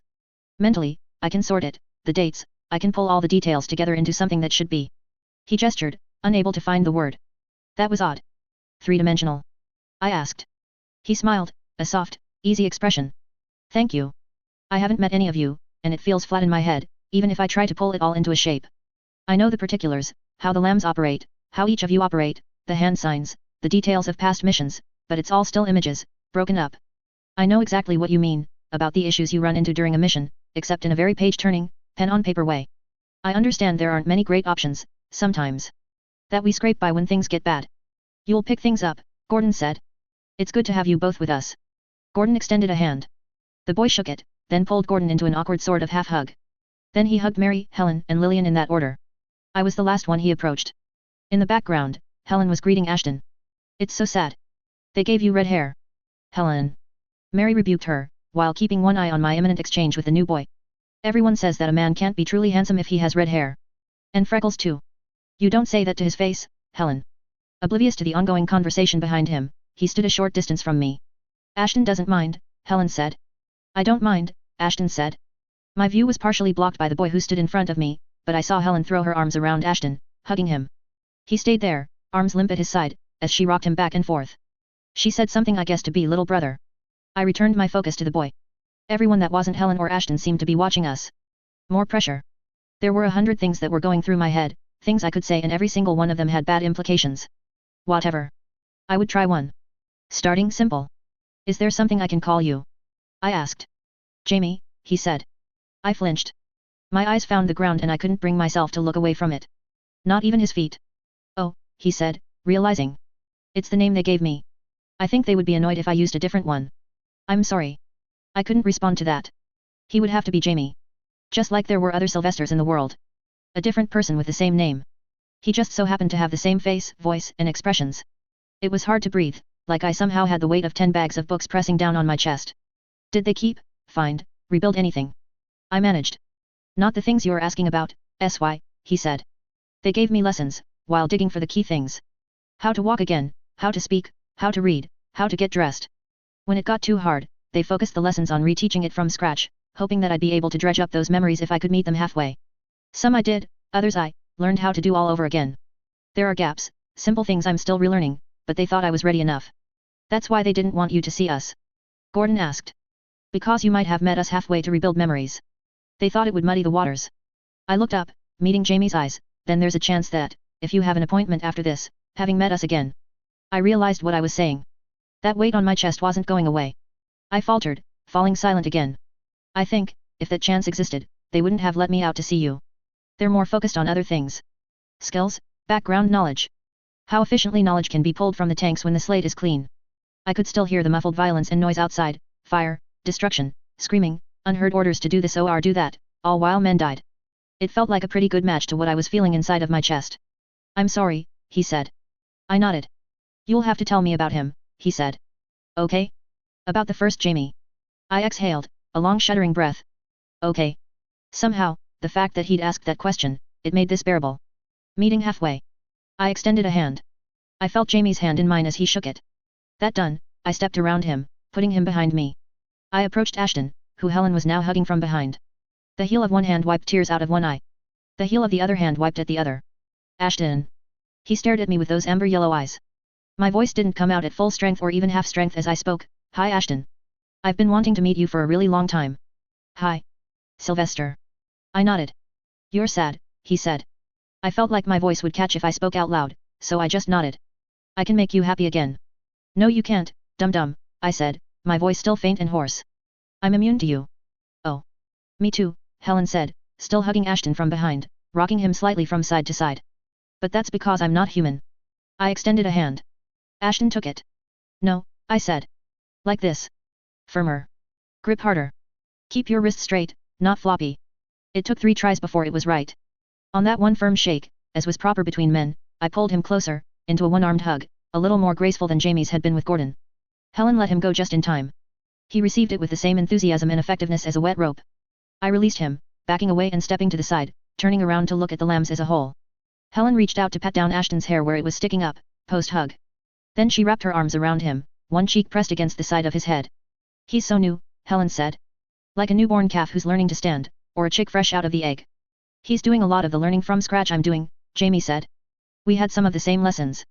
They sent him with me because they thought he'd learn better in the field than in a sterile room. We'll make do, Gordon said.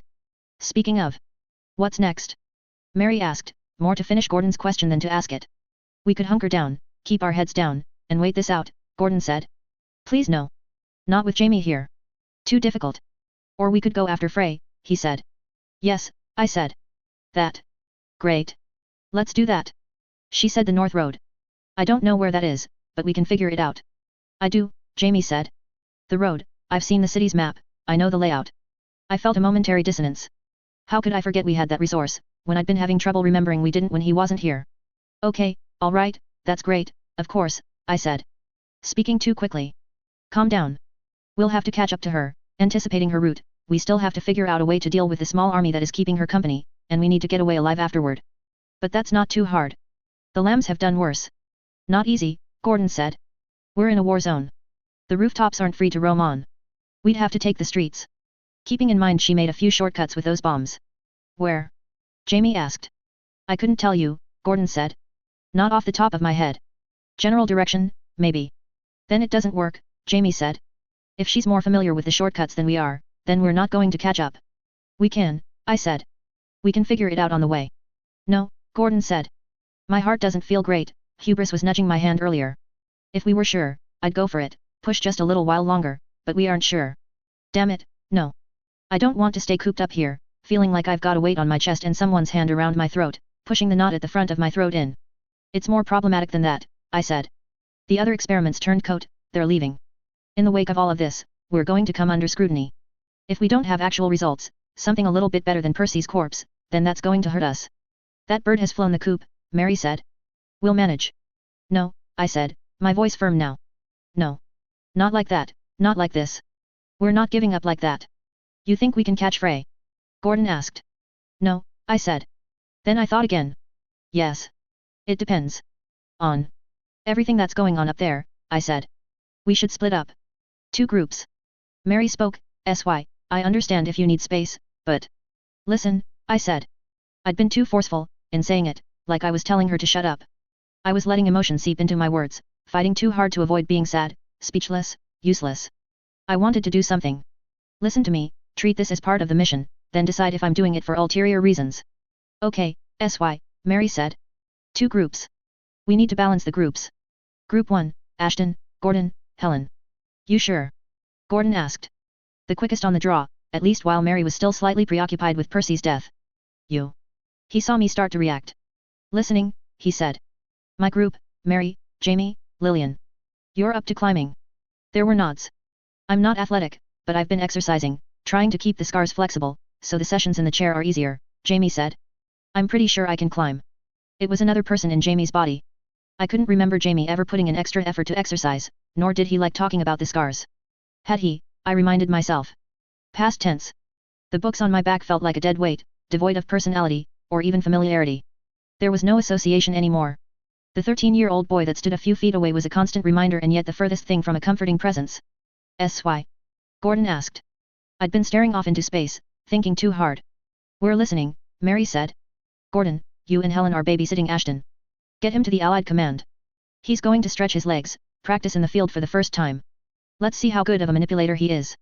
We're ending this conflict. Easier said than done, Gordon said. Bullets are flying, we don't know what the battlefield up there is like. You can get across fairly easily, Jamie said. We got up and made it this far, but there's a hole in the roof up there, and we needed the help of Dog and Catcher to get from the roof to the safer part of the top floor. Show us. Just like that, we were making our way upstairs. The lambs, greater in number to what had been originally intended. -1 Yvette, +1 Sylvester and a Mary. And a dog. The second floor was empty. A living room, a kitchen, filled with dust and black smoke, to the point that our footfalls were swiping away stretches of soot and powder.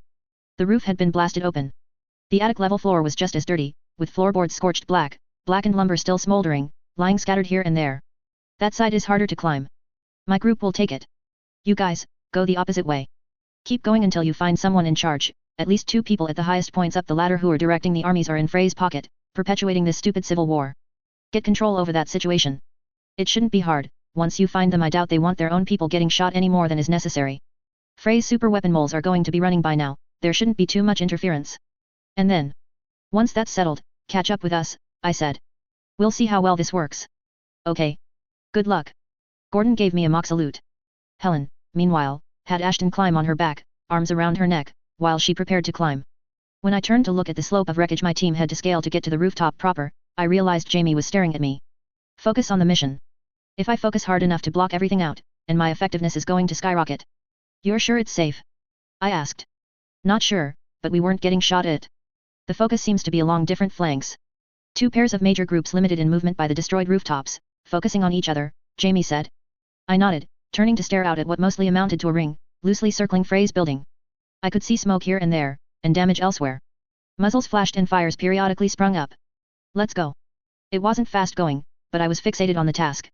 I checked every handhold and foothold as I scaled the blackened rubble. Some was still hot or warm to the touch.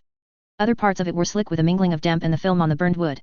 Once I was firmly on the rooftop, I stood straight, surveying the battlefield and the city beyond, squinting to try and make out what I could of the city at large.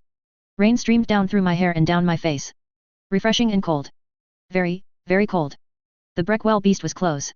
The others finished climbing up. Mary and I both gave Lillian a hand. Mary helped Jamie. We ran as well as we were able, heads down, making sure to keep our balance where we could, skirting around a hole in the roof. The nearest group of soldiers were aiming guns at us by the time I was able to see them.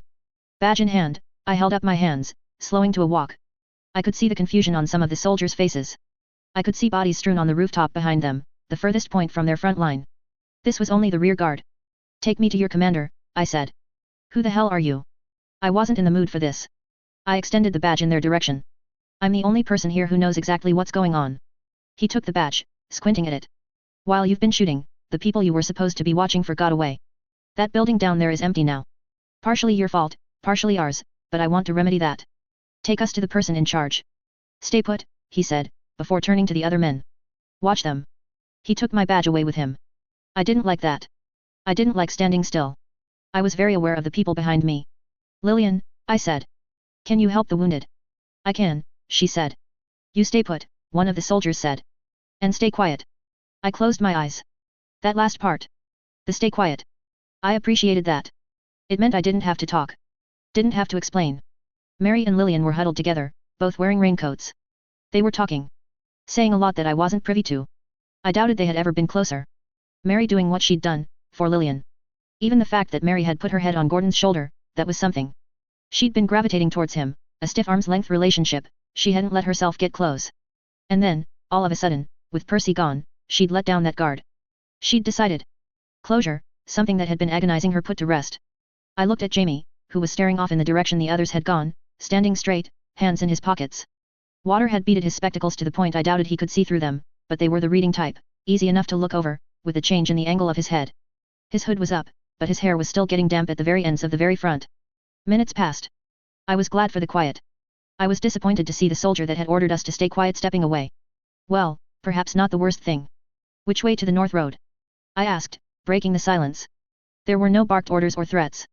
The other men were too cold, stressed, and scared to be bothered, it seemed. Jamie glanced at me. Then he turned, taking in the city, and pointed. His finger traced a line, and I matched that line to the curve of one street. Now that I looked, it was twice as wide as the others. "Sy, are you sure she went that way?" Mary asked. "Frey could have deceived us," said one thing, while planning another. "When under that much stress?" "No. At most, she's expecting us to expect that." Mary nodded. "It's gone quiet," Jamie said. I looked at him.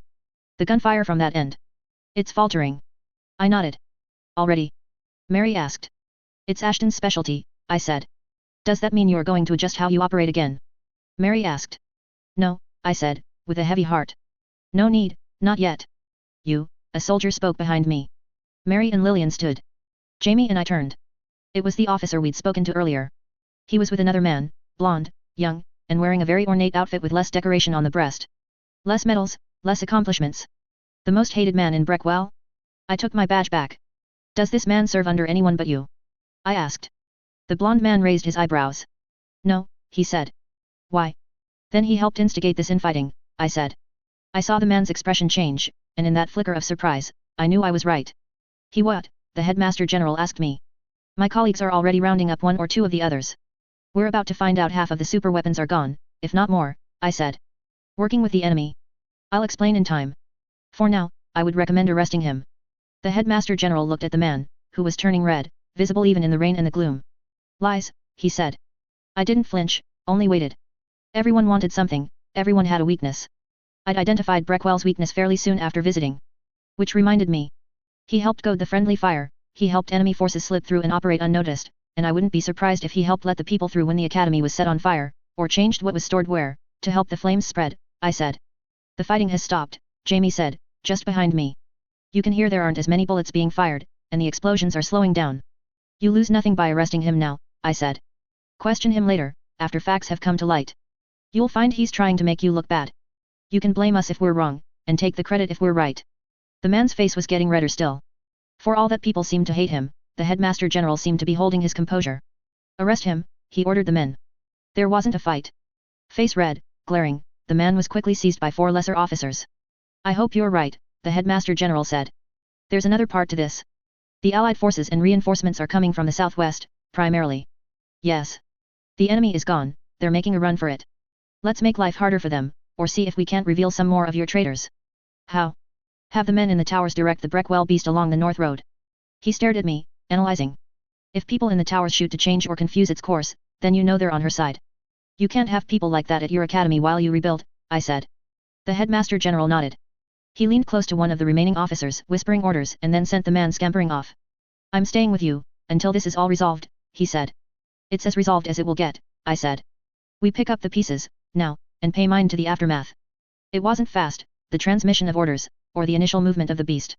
Despite his promise to stay with us, the general stepped away to coordinate the passing on of messages. Jamie pointed the way, figuring out the routes Frey might have taken, the places she could be, assuming she was making a beeline for freedom. This won't stop her, Mary said. A surprise attack by the Breckwell beast? It won't remove her from the picture, she's too canny. Her? No. But she has a small army with her. Can all of them get to cover? There's got to be an inverse to the cats and cockroaches principle. We don't have one, Lillian said. You need one, I said. Always count on some degree of incompetence, in a sufficiently large group. The Breckwell beast was moving. Picking up speed. It's on the north road, Jamie said. It had been quiet too long, my focus elsewhere. The sound of his voice made my heart leap, then fall 3 times as far as it had risen. I had never missed my best friend more. Lowering its head, the general said. It spotted something. It took 3 seconds. 1 attack. Then the beast continued on its way. We're done, I said. Nothing more we can accomplish here. Let's go find the others. You can break the news to them, Jamie. The news? He asked, eyebrows raised. My heart was heavy. I know. I figured it out, why they would go for Ashton and not Yvette. Ah, yes. What? Mary asked. Redundancy, I said. 2 social manipulators, 2 people who can fight. Why? Think about it. I'm thinking about it, but, they don't expect any of us to die? Or are they're not cancelling a project? I could hear the alarm in her voice. I could see the relief as I shook my head. A few pops of gunfire suggested that things hadn't entirely settled down in Breckwell. They're going to split up the lambs. Or at least prepare for it to happen soon, I said. Enemy, Arc 7 boys. Here we go again, Sylvester said. Ashton stared at the boy, uncomprehending. Here we go again? What did he mean? He said a lot of things that were hard to puzzle out. Understanding was important, the people back home kept saying. Had to learn, had to study. Ashton was here to study by experiencing. But Ashton had more questions than there was time to ask. If he started asking then he might never stop. Jamie didn't mind, but Jamie wasn't the only person here. The train car was packed with people, and people that listened to Ashton speak for too long had a way of acting funny and getting concerned. Then he had to make them less concerned. But that was a problem too, Jamie said. Click click click click. Hard shoes tapped the floor of the train car. Here we go again, Ashton realized. It was the woman again. He turned his head, looking up, just as she came into view. She was tall and pale and had dark hair. She was more like the pictures of pretty ladies they had shown Ashton than the pictures of the ugly people. That was a hard thing to figure out. If he paid too much attention to what made people pretty, the parts of the face, then he still made mistakes. Jamie had figured that out first, after watching Ashton's class on people, faces, and acting. Jamie had found a medical textbook and showed it to Ashton, and Ashton had called the woman in that book pretty. That upset a lot of people. They asked him questions and Jamie said that the way her face was shaped, the shape of her eye, the look of her eyebrows, nose, and mouth all seemed right. But the drawing of the woman in the book had a problem with the eye. The woman here had no scar on her face, no missing parts, no pocks or poxes. She looked young and smooth and wore makeup with a uniform that meant she was a member of the staff. She put a hand on Ashton's head as she leaned in between the two benches the lambs sat on. "Can I get you anything?" "No," Gordon said, sounding tired. "We have biscuits in the staff's car." "You've mentioned the biscuits," Gordon said. "No thank you." "Something to drink?" "No," Gordon said, firmly. "Thank you. We need some privacy, please. The train arrives shortly." "Thank you," he said, for the 100th time. "I'll give you a hand when you step off the train." "No need." "Thank you." "No need," Ashton echoed Gordon, voice soft. He was bad at controlling his volume for different situations, so he spoke quietly just to be sure. Most people listened when he talked. The woman walked away. Ashton stared at her, watching her go. "What's that?" Sylvester asked. 30 times. 31. "Close," Jamie said. "Bully for me," Sylvester said. "You need to learn some control, Ash," Gordon said. "Okay," Ashton said. "It's a problem." "It's annoying," Mary said. "We're supposed to be covert. Having people flocking to us? Not covert. I could push her away." "Don't," Jamie said. "I think that would be a horrible idea," Jamie said. "Look." Ashton stared at the point of Jamie's finger. "No," Jamie said. His expression and tone were patient. Ashton remembered that lesson. "Imagine a line, drawn along my arm and out past the point my finger extends, where does that line go?" Ashton knew his brain didn't work like a human's did. When he imagined something new, he had to work to do it, and the things he imagined overwrote the things he saw. The line appeared, red because Ashton preferred the color red. He followed it, head turning, and had to work to correct it so it was mostly straight. Sitting across the aisle was a family. The two younger children and the mom were staring at the lambs. The mom raised her hand in a small wave, smiling. Behind the family was a window, looking out on fields and trees. An orchard. "I'm pointing at the family." Ashton nodded. Nodding was the thing people did when they wanted to say yes or to agree, but didn't want to say something. He was supposed to nod if he would say yes more than twice in a very short time, which was often when he was getting a lot of instructions. He wasn't supposed to talk too much until he learned how conversations worked, so he'd chosen to nod. "If you try to make people go away, it makes them feel uneasy, scared, sick, or angry," Jamie said, his voice quieter than before. Jamie's hand had gone back to his lap, and the red line that stretched out from his fingertip was pointed at the train car wall under the window. "If you do that in this train car, where people have been breathing you in for a long time." Ashton looked around. "Chaos and panic," Sylvester suggested. "Yes," Jamie said. "I was asking Ashton, though, because it was a teachable moment." "Ah, right. Chaos and panic." Ashton watched as people all around him started getting up from their seats, hitting each other, pushing, trying to get away. He could hear them as they made noise. They weren't real people, only his imagination, and he wasn't good at imagining people.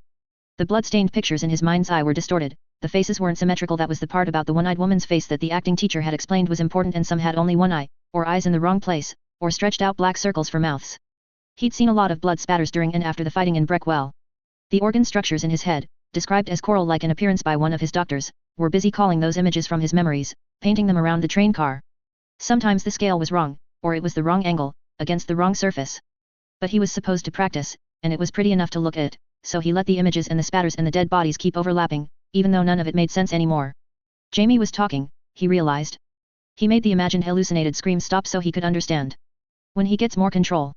"Nuanced," Sylvester said. "We hope," Jamie said. Ashton nodded. He wasn't wholly sure that he understood what they were saying, but sitting still and doing nothing bothered people sometimes. Jamie said he was supposed to practice when and how he spoke and participated, even if he got it wrong, but only with the lambs. "It's interesting," Sylvester said. "Figuring out how to move this particular game piece, with all of the inherent problems it brings to the picture." "Game pieces?" Lillian asked. "Is that how you see us?" "Only when we're playing a game, Lil," Sylvester said. He looked to one side and then groaned. "Click click click click. I have mints in my purse, if you'd like." "No," Gordon said.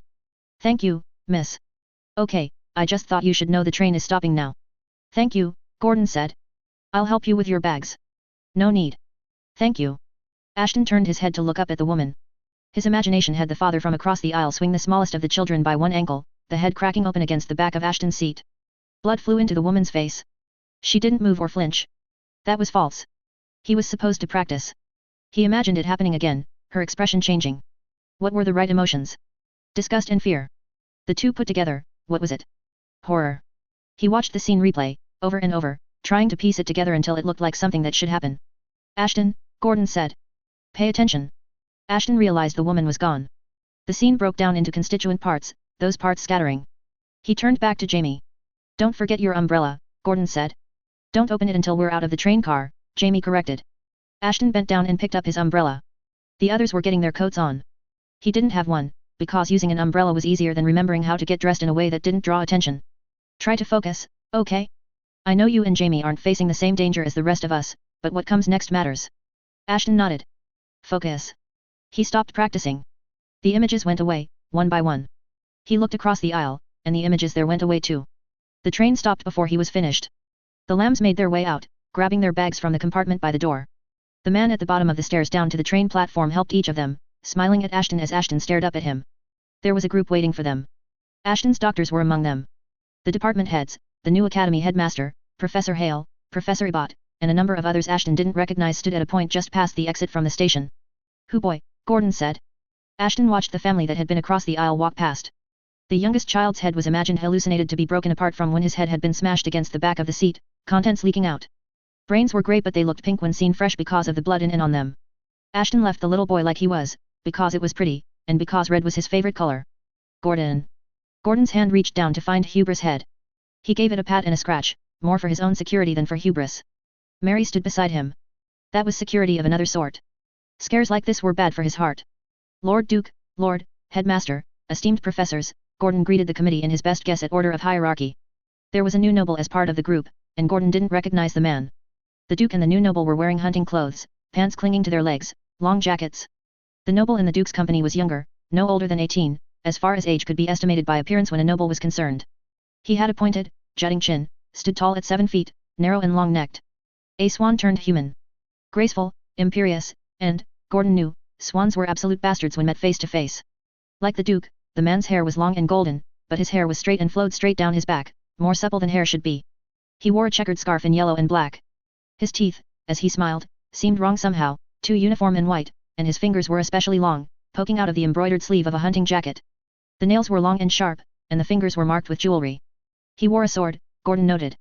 Noble anatomy, modified to be stronger, faster, inhuman by most measures.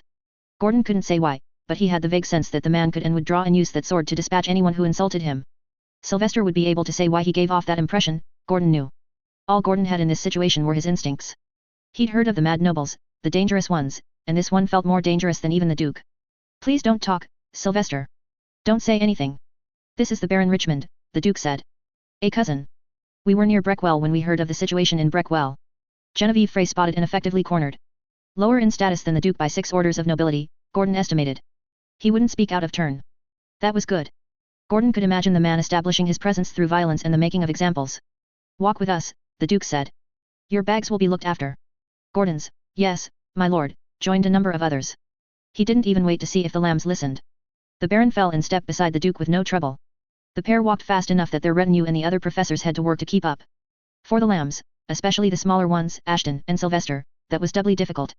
The crowd parted, people already had their heads and eyes toward the ground. As the Duke advanced, people of all social classes dropped to their knees on the damp road. It was as though an invisible wave preceded him, knocking people down. Who have we lost to her side? The Duke asked. He didn't turn around. The Baron was watching over one shoulder. Gordon felt uneasy. Out of the super weapons, dog and catcher, to be sure, my lord. PD was confirmed. Most of the rest, but we can't be sure who, Gordon said. The Baron has been arguing that you're more liability than asset, the Duke said. We don't know where the lambs stand.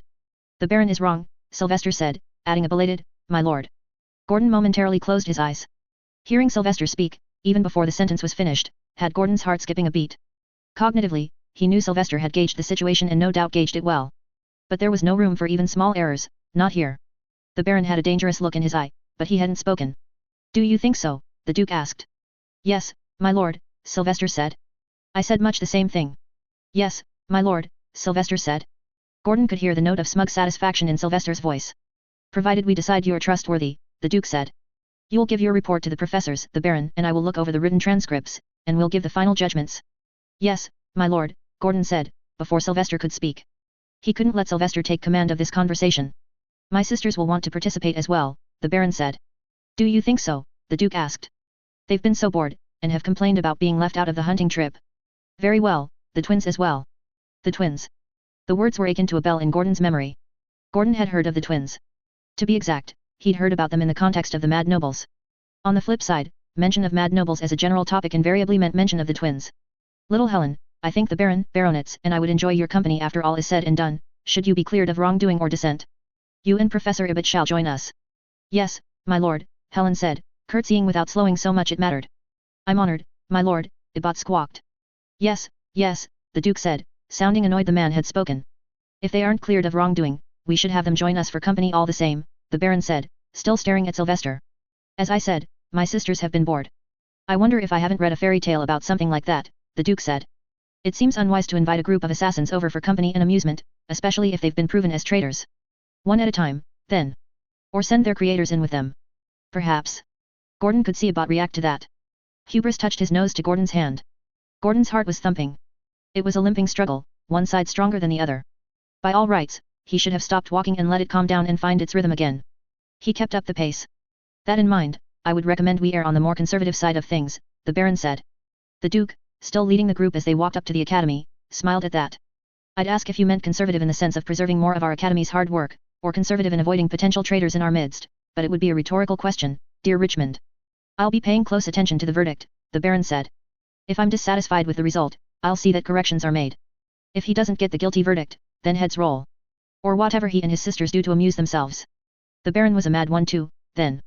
That would make for a fairly emotional discussion. Some of the people in the meeting that were discussing whether the lambs were too dangerous or not were in danger regardless of what happened. Jory, Gordon's head doctor, glanced back, offering a worried look. He was one of them. No trust. Mary got along with her doctors, at least to the point of being able to have conversations. Jamie did too. Had and still did, presumably. Sylvester didn't get along with most. But Gordon's team was a big one. The conversations had been limited to small talk, a duty that seemed to be rotated between staff members to the point that little familiarity was established. Tell us, the Duke said. A prelude to the interrogations. What did you accomplish? We know her plan, my lord, Sylvester said. The creator of the ghosts is dead, my lord, Gordon said. That would be my creator, Mary said. Mary had a strong hand in how that unfolded. We couldn't have done it without her, Gordon said. With that settled, we can hope they don't have the resources to keep developing and improving on that project, which we know was tying up our resources. With luck, the project might die altogether. And Frey herself, the Duke asked. We didn't have the manpower to stop her ourselves, with our forces distracted and other experiments turning coat, but we were able to make a last-minute maneuver and steer the city's superweapon her way. A number of her people were injured. Was Genevieve Frey? No reports of such, Lord Duke. She has Avis, wearing wings, as well as a brute of a man in her company. They could have scaled to a safer height or forced their way through a set of doors or a window. We were talking about it earlier, but it didn't sound as if she was successful in forming the alliance between the different factions, Gordon said. Explain. This was where he bent the truth. He didn't have the deserved reputation of a liar that Sylvester did. He had the undeserved reputation as the honest one. Lord Duke, Gordon said. In part, our actions disrupted the already tenuous negotiations between Genevieve Frey and Cynthia. Cynthia split off to charge through the Academy's lines. Maur's side was displeased with how things were going before that. We killed one of his lieutenants, something that wouldn't have happened if he hadn't come to Frey's meeting, and our final move, delivered with the Breckwell beast, primarily hurt Maur's elite group of soldiers and may have even hurt Maur himself. You believe he'll be at odds with her? I believe, my lord, Gordon said, that he won't be as sympathetic to her as he might be if things had played out otherwise. And here I'd actually thought I had to invite my cousin to visit in order to hear someone tell me so very little of substance with so many words, the Duke said. You wound me, the Baron said. The Duke smiled, but it was faintly derisive. Gordon wondered if even close friendships in the Duke's world were combative and bitter. Hubris nudged Gordon's hand again. It's okay, boy. I'm sorry to be vague, my lord, Gordon said. His heart hitched, and he bit back a gasp. I'm aware that if I'm too specific, and something contradicts the specifics, it will look bad. Very true. I have missed the lambs. I so often find I have to hunt for intellectual company, even among professors and supposed geniuses. Yes, my lord, Gordon said. Thank you. They were approaching the academy gates now. The armed guard at the gate parted, the gates opening as that invisible wave of presence extended out to touch it. We'll be taking our leave. I did promise Baron Richmond a hunt today. We'll be visiting the underground labs to see what can be loosed. Keep the lambs separate, watch for their hand signs, see to their appointments after or during, so we can be sure they won't coordinate or correct one another's stories. Though I imagine they would have already, were they lying. Yes, my lord, Sylvester said. Both the Duke and the Baron looked back at Sylvester. Most of the professors did too, the ones with their lives on the line looking aghast. If we were lying, my lord, S.Y. said. We're not. You are very fortunate you amuse me, Sylvester, the Duke said, sounding far from amused. Then the Duke was gone, talking to the Baron as they walked. The group remained where it was, the crowd that had parted remained still, almost as if it was in shock, unsure if it was safe to resume going about their day. Indoors, the new headmaster spoke. No talking. It's bad enough some of my super weapons have turned, I'm not about to lose my head, or half of my staff. Radham Academy has to recover from this. We do this perfectly, giving the Baron no excuse to target us. It wouldn't matter, Gordon knew. Claret Hall wasn't far from the entrance. Some staff broke away to look after other business. The lambs weren't among them. Gordon's left hand went to his chest, rubbing at the sternum, as if he could somehow massage what lay within. It wasn't settling. Beside him, Mary took his other hand. It was only when he felt the warmth of her hand that he realized how cold he'd gotten. His interaction with her had happened so gradually he wasn't sure when it had unfolded. She'd started expressing interest sometime after he'd broken it off with Shipman, through little gestures, going out of her way to spend time with him, to practice, showing him her knife throwing so he could improve his own. He'd stayed at arm's length, because he knew Sylvester had feelings of his own for the girl, as well as a kind of possessive attachment. With anyone else, there might have been problems, but she'd kept him at arm's length, too. It had just been that. A pretty girl, regularly in his company. But then SY had started paying more attention to Lillian, and Gordon knew there was some manipulation there, SY playing some matchmaking game, providing signals. Gordon had let it be what it was and stopped worrying about hurting their friendship. Then this thing with Percy, and Mary had drawn close. It was awfully easy to let her. All the rational reasons not to were suddenly very hard to bring up. She wasn't some common girl, he could never stand the usual girls, not the ones near his own age at Lambsbridge, not the ones he'd seen associating with the mice, not the pretty ones at Mothmont. He liked Mary like he still liked Shipman. Both were girls who demanded a special kind of respect, instead of being content to receive ordinary respect. Smart, dangerous, strong in their individual ways. But all of that was dressed up in girl. Not girlishness or femininity, but in the distilled reality of girl. He wanted to see more of them, hear them speak, touch them, taste them as he kissed them. The way Mary's skirt moved as she walked made him feel like he'd just stepped outside to sun and fresh air after years and years of rain and Radham air that smelled like smoke, blood, and manure. Helen's explanation of her own desires were scarcely in line with his own when put forward as an allegory for how strong his own feelings sometimes were. What had she said? Feel every part of them with every part of myself. He glanced at her. She gestured. Strength. Courage.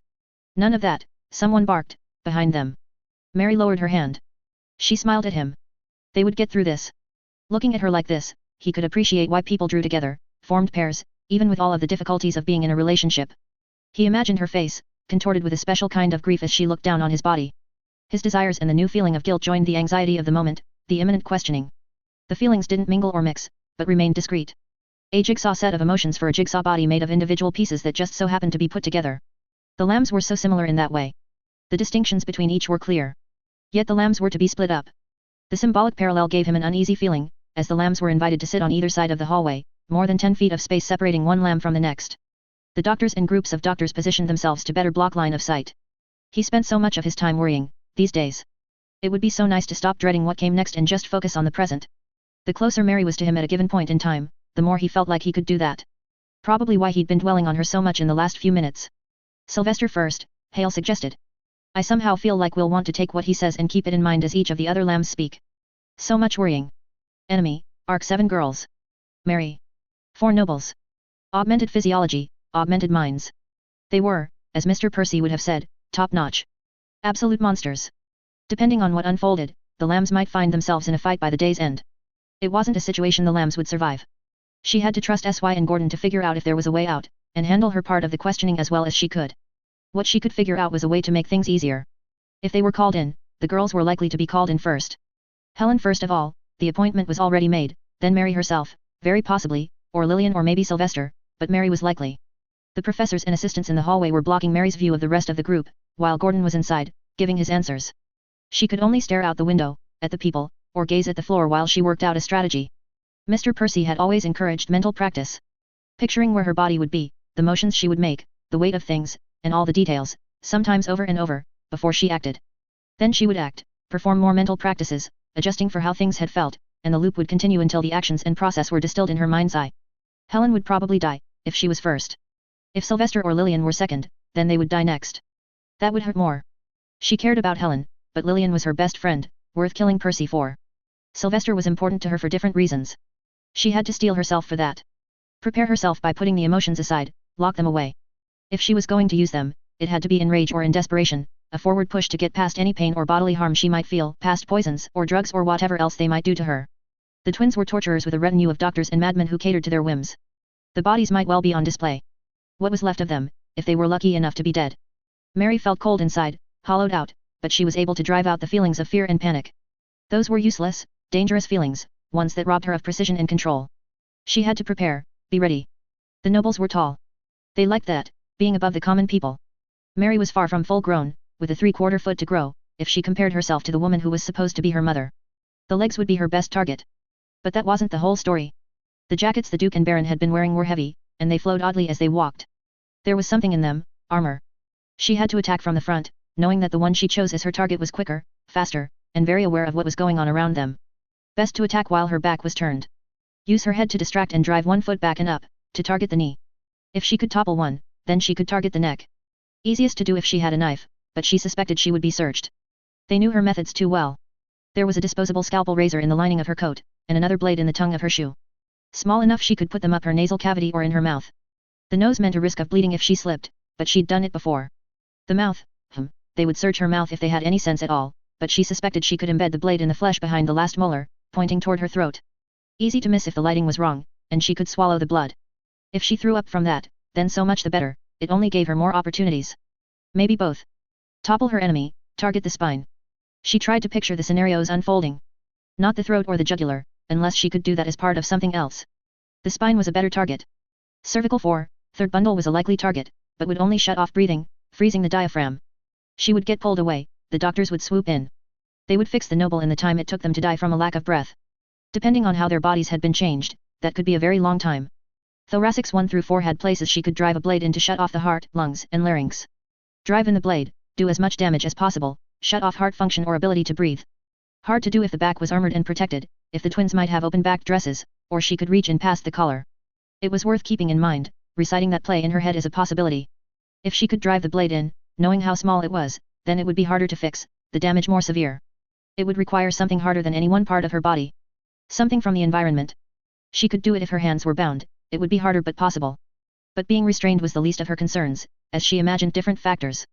They might not fall, even as she leveraged a kick that could break ordinary bone into one of the more vulnerable parts of the human body. Their spine might be protected. She might not be able to access and keep a blade. Her hands might even be bound, which wouldn't stop her, but it could cost her the time she needed to grab the blade and follow through. She would die. That bothered her less than the cold hollow emptiness that Helen had articulated so well, the loneliness that took hold inside her even now at imagining Helen's dead eyes staring off into space, or Lillian in horrible pain. She would die, but even if she tried, if she was clever about it, the nobles who remained might think twice about giving personal attention to the lambs who remained. If they deferred to another method of execution or torture, then the remaining lambs might have a chance to escape that they wouldn't have with the nobles. It was a chance, however slim. Hope for the best, trust the lambs, anticipate the worst.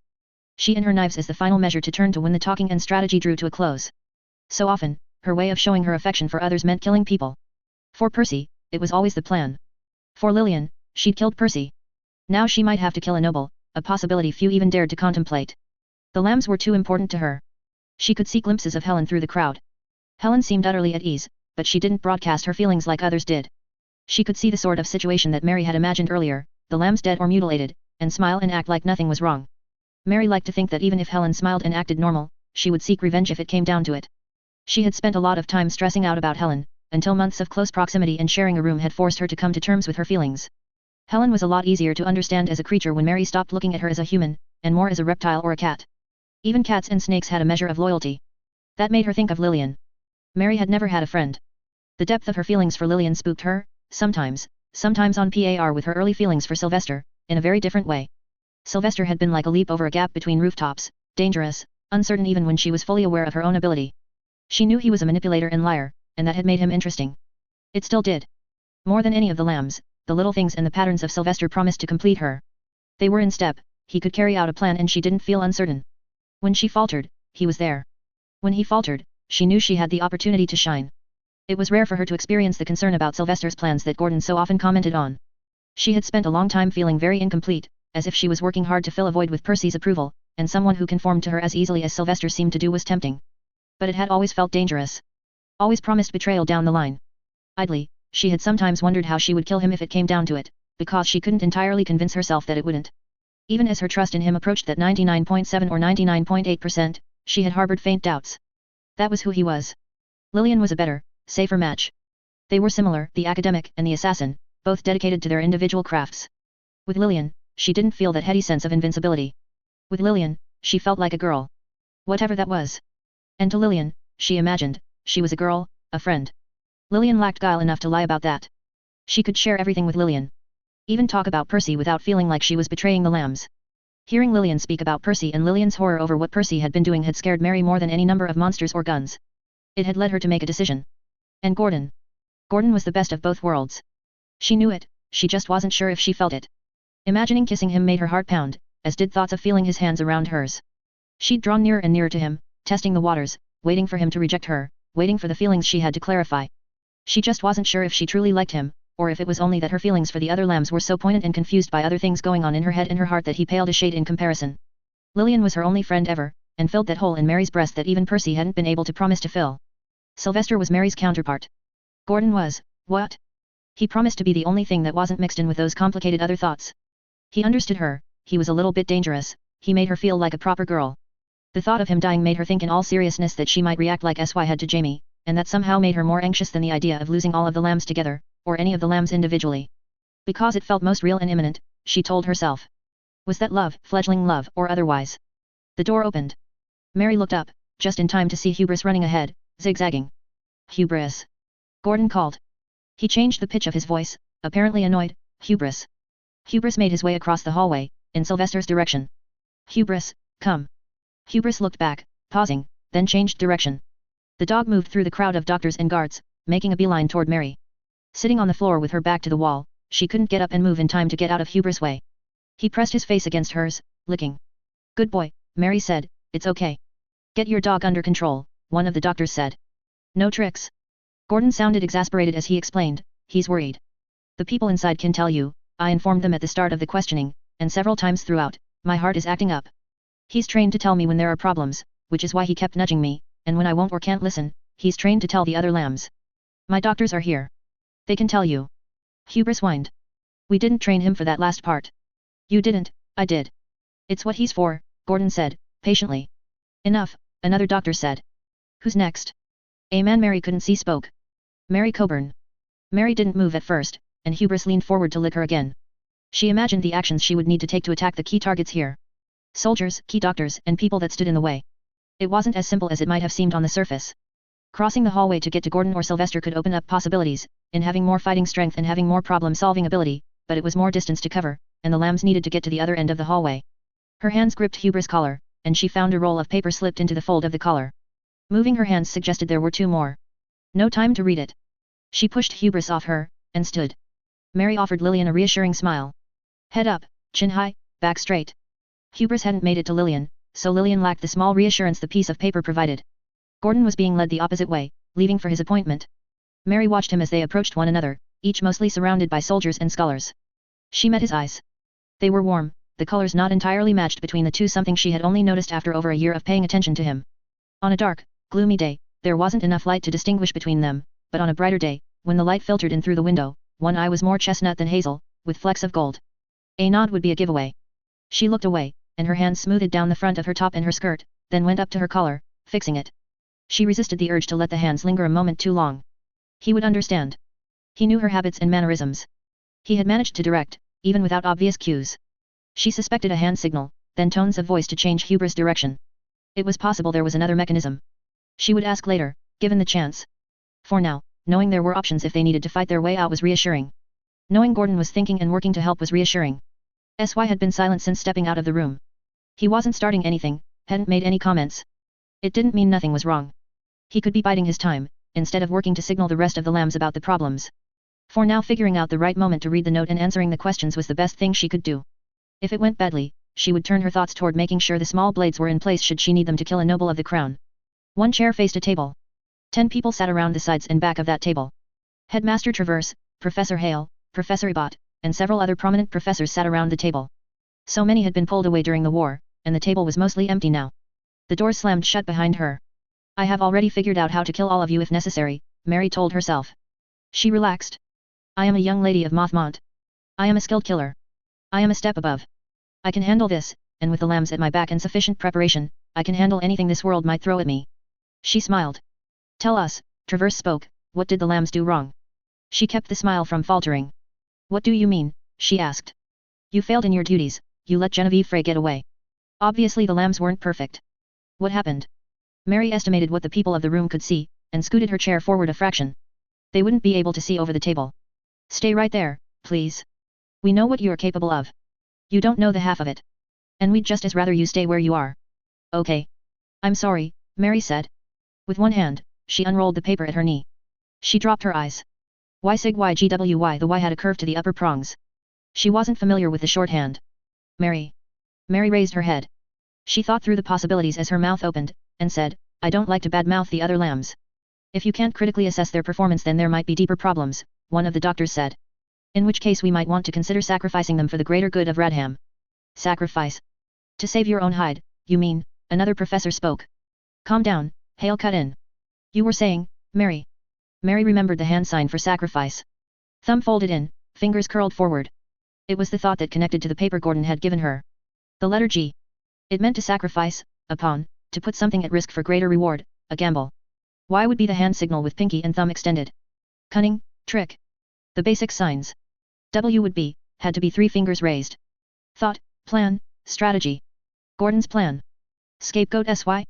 This is a trick. SY was struggling, Mary said. Struggling. The thing with Jamie, it threw him off, emotionally. He was adapting how he operated, trying to compensate for the lack of Jamie, and he was stressing about Jamie coming. When Jamie did come, later on, it was a distraction. Sending Jamie was our decision. If you're trying to shift the blame. No, Mary hurried to answer. No. Not at all. There were other problems. Sylvester made other mistakes. It stemmed from similar things, but also, you know he operates best when things are fresh in his mind, and if he picks up something new he forgets other things, or it slips away from him. We were months out of practice, the situation escalated too fast, and Sylvester was spread too thin to compensate. I see, the headmaster said. He looked frustrated. It dawned on her why. SY had an excuse. Let's talk about Percy, another doctor said. How did you encounter him? We got access to the building he and Frey were holed up in, Mary said. Best to tell the truth when she wasn't sure. Lie only when it counted. Frey let us walk in. SY said she would, we believed him. Percy was one reason it worked.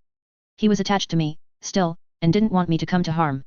If someone had, it would have hurt their alliance. Tell us more about what you understood of Frey's reasons. Helen. Her reasons? Helen asked. Yes. I look at faces, Helen said, narrowing her eyes as she looked at the headmaster. I'm a very good student of faces. I had to learn it all from the beginning, like Ashton is doing now. We know this, Professor Ebot said. His face was annoyed. She would probably get talked at in a mean way when this was over. This information might help for our replacement hires that aren't familiar with the lambs, Hale said. Go on. I saw things in her face. What SY said, she wants to be right. She has a mission and nothing's going to shake her from that mission. But she's very insecure deep down. She was really insecure when we ran into her. SY did a lot of that. Sylvester, Ebot said. Use his full name like a grown-up girl. Sylvester, Helen said. Explain. She lost Cynthia, that was because of us too, I think. Cynthia didn't like us being there, and she wasn't happy being there to start with. And there was something about her not liking not being on top if Frey's plan works and the Crown loses their grip on the West Crown states. I'm not sure. Be sure, Ebot said. This isn't the time or place for suppositions. I wasn't listening, Helen said. The others can tell you. I was focused on the room, making sure to listen to other things that were being said. I'm still not used to my new ears, but I wanted to make sure we weren't attacked. There were a lot of dangerous people there. That's not good enough, Ebot said. It will have to be, Helen said, firmly. The lambs work like a puzzle does. The pieces fit together one way. I'm a piece that does certain things. What I do is I watch. Especially when Jamie isn't around. I wait, I look for opportunities to attack, and I use my ears better than anyone in the group. They all had their ears pointed one way, and I had my ears pointed the rest of the ways. You need to keep track of what's happening, Ebot said. I did, Helen said.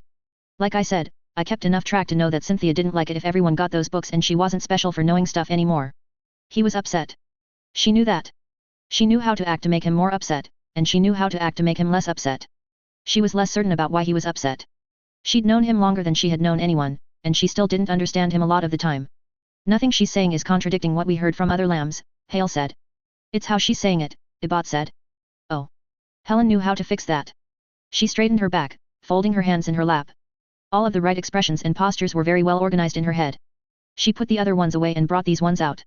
The tones of voice, the ways it affected how people treated her, it was a big, elaborate, spider's web of a puzzle she had long ago figured out. The trick to that puzzle was that everyone wanted something. SY was good at making people want different things, or taking what they wanted and using it to make them do what he wanted them to do.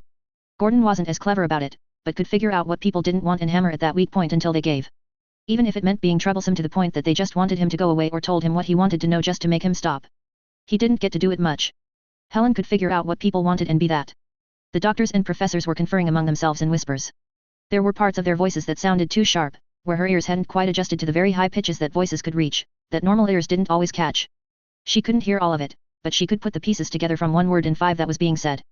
They were talking about focus. Priority number 1 was to verify if the lambs were traitors. For some, the word if was replaced with that.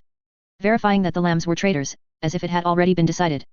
All of her attention was going towards the act, reading expressions, paying attention to the glances that were cast her way and the faces people wore both when they did the glancing and after the fact. Many parts of her brain were built around this kind of thinking and attention paying. Did the lambs at any point split up? Yes, sir, Helen said, voice crisper than before, but musical enough to be pleasing. When?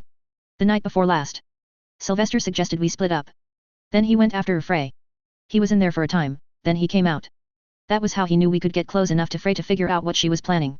You're talking differently, Professor Ebot observed. SHH, the headmaster shushed the man. Is it not possible that Sylvester could have acted against the academy during this time, collaborating with Frey? No, sir, Helen said. He was acting funny. We had an argument about it after. He was acting different, hurrying things along, and making small mistakes. I said, and I said this to everybody, he was trying to replace Jamie. Not on purpose, exactly, but subconsciously. He was too sloppy to do the sort of thing you were talking about. This role you're putting on, Professor Ebot said. It's different from the infantile, cute behavior before. That was a role I put on for the lambs, creator, Helen said. They were worried and anxious ever since our first meeting with Genevieve Frey. I tried to inject humor and positivity into things. I was more open about the thoughts that regularly cross my mind, but in a way I thought they could accept. You'll cease that immediately, Professor Ebot told her. Helen tilted her head a little to one side. I already have. You said you didn't like how I was talking before, Professor. I adjusted my behavior to match this room. You'll cease that too. Present yourself to the room as you are, without the act. Helen nodded. All of the details went away, the facial expressions, the considerations, the balances in her judgments of people around her. Her expression faded, until she was only staring. She looked at each of the people around the table, assessing them. Ebot spoke, and he sounded a little smug, having shown off his control and his ability to make her go quiet. Now, focusing on the matter at hand, tell us about the mental state of the others. You reported Sylvester was acting strange. None of the other lambs stepped in, forcing him to hand over the reins. She didn't have to make the mental adjustments to fit his feeling of superiority into her act, because there was no act. Helen stood from her chair. In her assessments, she'd found and fixed her eyes on the man at the far left of the table. A young man in a military uniform with the Radham crest on it. A manager of the local armies, organizing and training the local troops, probably. He was, as she had things put in her head, outward-facing, a bookman, locked in, a decider. She couldn't help but visualize the note cards that had taught her about faces and people as she deciphered him. At a glance, she assessed him as the strongest person in the room. He could probably destroy her in a fight. She felt her heart beat a little faster and harder. She could feel spurting as chemicals flowed from glands in her body. A rush, adrenaline, as if she was about to pick a fight. It all built up to a warmth in her middle. She imagined wrapping her arms around his chest until he stopped. Feeling her cheek against his chest as it went from warm to cool. Going to sleep like that. She wanted to put her thumbs on his eyes and press in until they gave away. Her hands reached out, touching the table. She leaned forward, hair hanging in front of her face. Helen, Ebot said, making it a reprimand. What are you doing? Thinking, she said, her voice monotone, glancing only briefly at her creator. We're asking you questions. Sit down, Ebot said. What are you thinking? Hale asked, voice calm. He was gesturing to the men at the door. Helen remembered they had guns. About him, Helen said, pointing at the man in the military uniform, and that rush she was feeling did change her voice slightly from the monotone. She could have controlled that if she had wanted to, but this still wasn't an act. To the man, she said, I'm very flexible. He said. I'm thinking, Helen continued, about if I can crawl into your open mouth.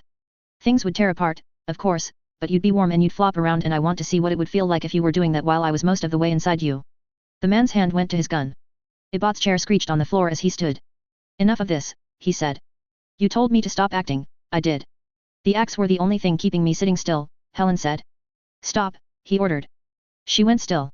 This is over, Ebot said. She's having her appointment. I need to figure out what's wrong. We're not done questioning. Helen, you can speak, Hale said. Tell us. I wanted to muck about in Frey's insides too, Helen said, interrupting him. And Percy's and Mauer's and the others. That would have been lovely. She knew the cadence, and even the fact that she'd chosen the word lovely was very strange and off-putting.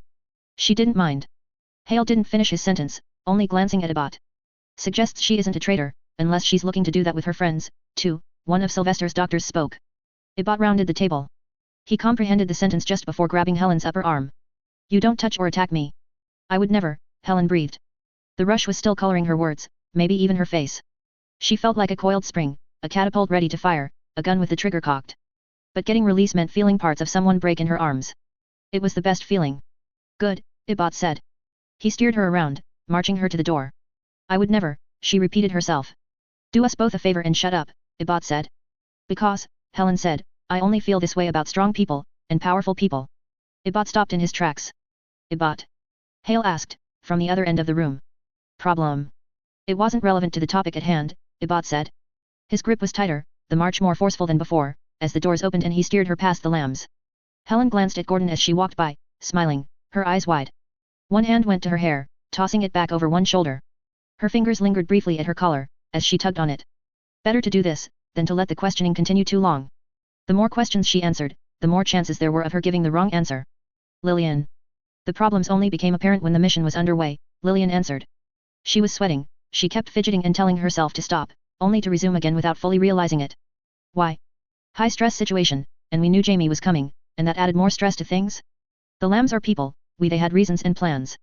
Sylvester had something to prove to make up for losing to Frey last time, when the whole thing happened with the water supplies. Mary was fixated on Percy, but she saw that one through when she killed him. Then there was Jamie, and he was coming, but I said that part. SHH, calm down, Hale said. Lillian made a concerted effort. Have you reported on everything that's been happening? Another professor asked. Yes, sir. Mental issues, health issues. Yes, sir. Everything as it's come up, even irrelevant things. She's been thorough, Professor Hale said. Helen's apparent precociousness, and Sylvester's failings during this mission, they raise concerns. Yes, sir, Lillian said. Start with Helen. She's been changing gradually for a very long time. She presents one face to us and there's more going on beneath the surface, which we only glimpse. She has never indicated any problems. During the mission, she provided a good assessment of Sylvester and if I'm remembering right, helped us capture a ghost for Petey, before we knew he was a problem. We later heard it inconvenienced him and Frey, because he had to lure off some ghosts and take them out of play to keep up the undercover ruse. All right, Hale said. Mary, and Percy. I'm close to Mary, it feels lousy to say stuff when she shared some of it in confidence.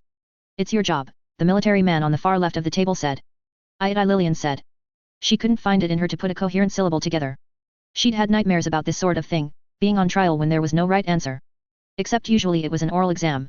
It is your job, Lillian, to look after the lambs, to monitor their performance, and report anything the Academy needs to know, Hale said. As is a friend, Lillian said, she told me things about Percy. About how it was hard to let go. He was like a dad to her. She was always worried he would show up again. She told you she was considering betraying the team and you didn't report it, another professor asked. No, Lillian said. She was screwing this up. Everyone had been confident in leaving the room and she was saying all the wrong things. Half the words that left her mouth, she felt like it was the wrong answer before she'd even spoken and felt like it was a worse answer after she'd heard herself say it. No, she wasn't considering betraying the team, or no, you didn't report it. I mean, she wasn't. It never came up, not like that. It sounds as if it was pertinent, a professor jumped in. It wasn't, not for the job, not for what she was doing, Lillian said. She just didn't want it hanging over her head, I mean. I think, that was the reason, I think. A stutter of the brain had made her say I think twice in the same sentence. She was pretty sure that was cruel irony. They didn't look happy, and they didn't look convinced. Professor Hale leaned closer to another professor so the man could whisper in his ear. People at the left end of the table were talking to each other in a babble of low voices. Lillian had the slip of paper in her sock, she'd looked at it while she waited for her turn second to last and she had no idea what it meant, which terrified her. She'd heard of the twins. She'd seen pictures of the twins' victims. She'd seen their pet war beasts and had heard about their doctors, one had a name that recurred in urban legends and scary stories, told in candlelit dormitories after dark. She was pretty sure it was the same person, and all of the legends and stories weren't necessarily just stories. The stakes had never been higher, and in her attempt to give an explanation that should have sounded good, she'd fumbled and made it sound weak. This wasn't what she was good at. She was good at studying, and she was good at putting people back together. Even if she needed help with some of the hard stuff. Most of the rest she did was try to keep up. That will be all, I think, Headmaster Travers told her. It sounded ominous. She started to rise from her seat, then stopped. Where am I going? The others went to their appointments, or other places, and I'm not sure if I'm supposed to go to the dorm room, or wait, or... Sylvester and his doctor should be waiting outside, Professor Hale said. We talked it over between questioning Ashton and questioning you. If Sylvester is performing badly, then I feel the most important thing is to maintain routine. We'll wrap things up soon, but for the time being, I would like you to look after Sylvester for his appointment.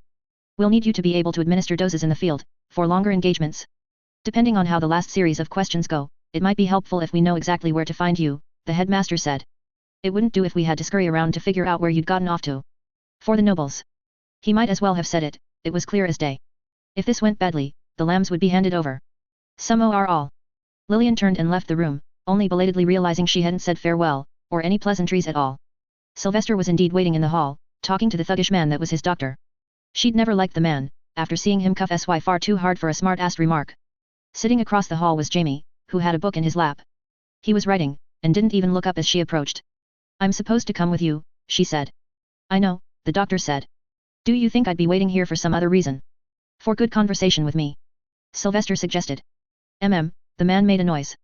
He looked at Lillian, his eyes traveling all the way up and down her body. If you learn this, I have to deal with him less. I'm bad at judging ages. How long until I can buy you a drink as thanks? 3 years, Lillian said. I'll probably forget by then, he said. Lillian wondered if the man had been asking out of any interest, but the thought creeped her out, and her mind was frazzled from a full half-hour of questioning.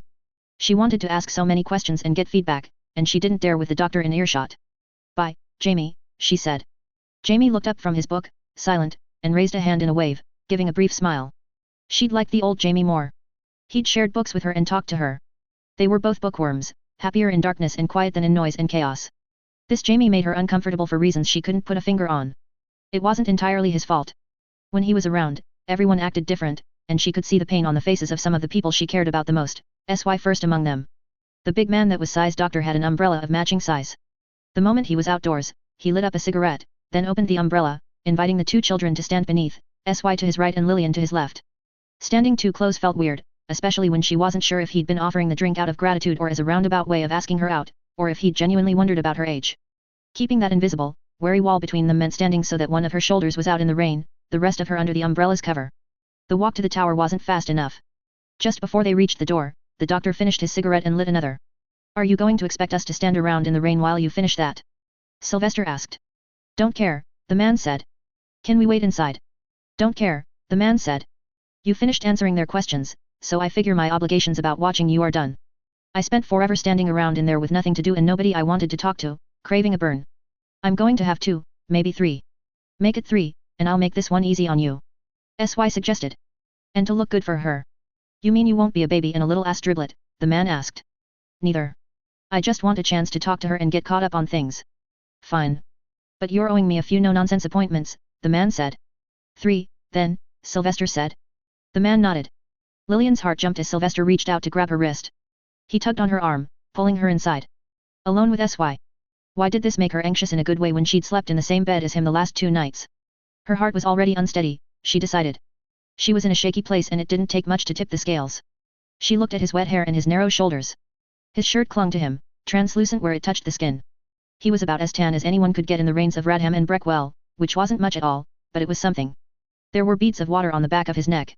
How did it go? He asked. She remembered how it had gone, and the emotional high became an emotional low. Bad, she said.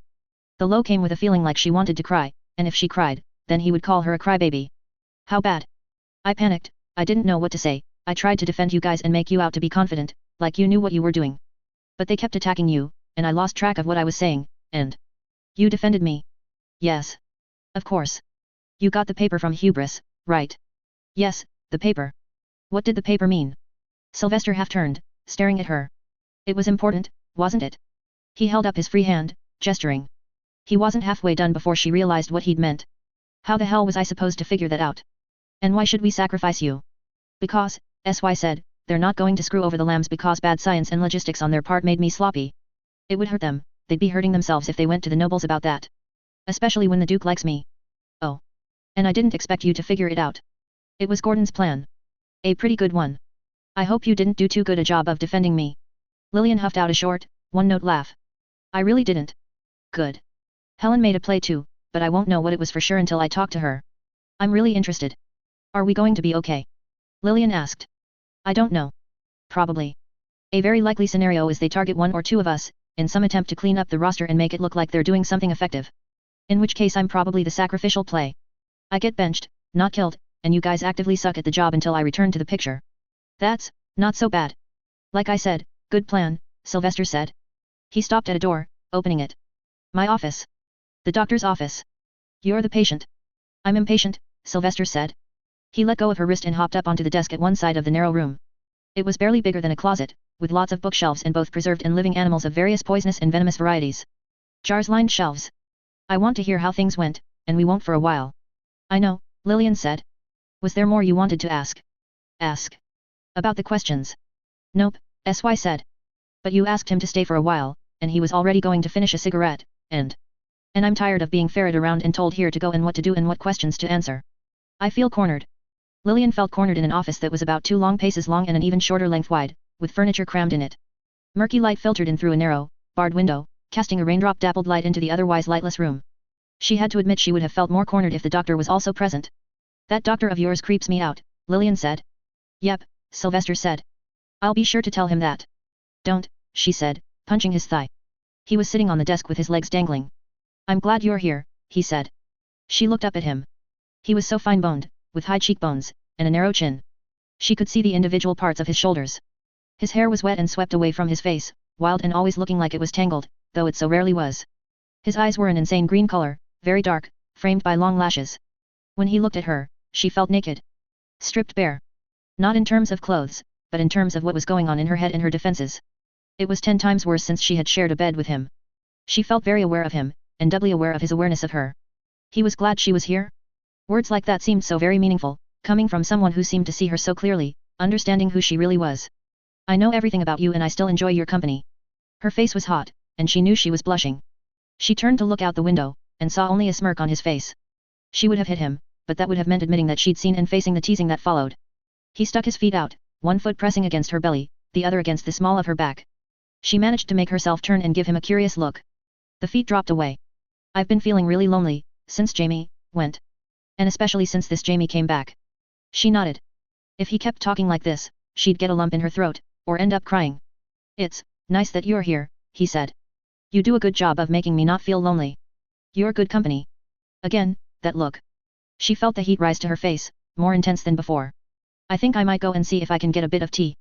Do you want some? I'll bring some, she said. She turned to go. She felt a sharp tug at the side of her head. She turned and saw that SY had grabbed the length of hair that normally framed one side of her face. Stay, he said. She swallowed hard. Her heart drummed. She couldn't find words. It's okay, he said.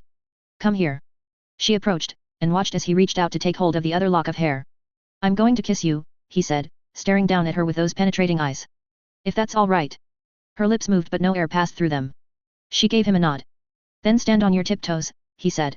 He tugged lightly on her hair, urging her up and forward, to meet him as he leaned down. She obliged. Somewhere, in her fantasies about kissing boys, she had most definitely thought about what kissing SY would be like. A part of her had told her that no, it wouldn't be great, first kisses never were, and SY was usually terrible at something until he'd had a little practice. He was a good kisser. His lips were cool to the touch, but he was gentle. His lips brushed hers, then pulled away. She raised herself up a bit further to kiss back, and he kissed her again as a reward. It wasn't long until she was standing on the very tips of her boots, leaning forward, hands on his thighs, trying to meet him, only to experience feather touches of kisses. Then, like he was hungry, a real kiss, full-lipped instead of a simple touch, while her entire body was straining up and forward, as if everything led to that contact. The knuckles of one hand that held her hair brushed against her cheek. It was so nice and she'd already been so close to crying earlier that she wondered if she might tear up. If she dropped down, she knew, it would probably tug her hair against his hand, and it would hurt, and it was probably the least of the reasons she didn't want to stop straining up and forward, the least of the reasons she didn't want this to end. He pulled away, then kissed her, pulled away, and stopped. Teasing. More, she whispered. Sylvester cleared his throat. Lillian dropped down to the ground, spinning around. It was worse than she'd thought. Not just Sai's doctor, but Hale as well. Lillian, Hale said. A word. Lillian remained frozen, a deer in the headlights. SY leaned down, his mouth by her ear. Tonight, if you come to my room, I'll give you another. The worst. He was the absolute worst. But it was reason enough to flee the room. She knew she was blushing bright red for Professor Hale. The professor closed the door. He pointed, and the two of them walked a distance down the hall. Do I need to worry? He asked. Lillian shook her head. Then she remembered the greater situation. Do we need to worry? The lambs. We're waiting to talk to Jamie tomorrow. He's having an appointment now. The others want to talk and figure out what questions to ask, as he can provide us the clearest perspective, for what he's seen, if nothing else. Lillian felt a sinking feeling in her gut. I know, Hale said. I think things will be fine. Lillian didn't feel convinced. I came to ask a question. Now I feel we might need to have a discussion. Please no, Lillian said. You're a favorite student of mine, with all the promise in the world. Please, sir. Okay, Hale said, raising his hands. All right. Just let this old man say his piece. Lillian couldn't stop blushing. There was a time, not so long ago, where I worried about Sylvester. All of the lambs, but Sylvester was among them. When it came to interest in others. What do you mean? When a youth comes of age, it can be hard. Hormones surge, judgment isn't always there, unfamiliar feelings, if you combine the intensity of feeling with the natural ability of the lambs to get what they desire, through trickery, problem solving, or sheer charm, keeping in mind Sylvester meets all of the marks, that's a difficult issue. Yes sir. I don't think he's dangerous. No, but he's been retarded in physical and emotional growth by the chemicals we inject him with. He's a late bloomer in everything but mental faculties.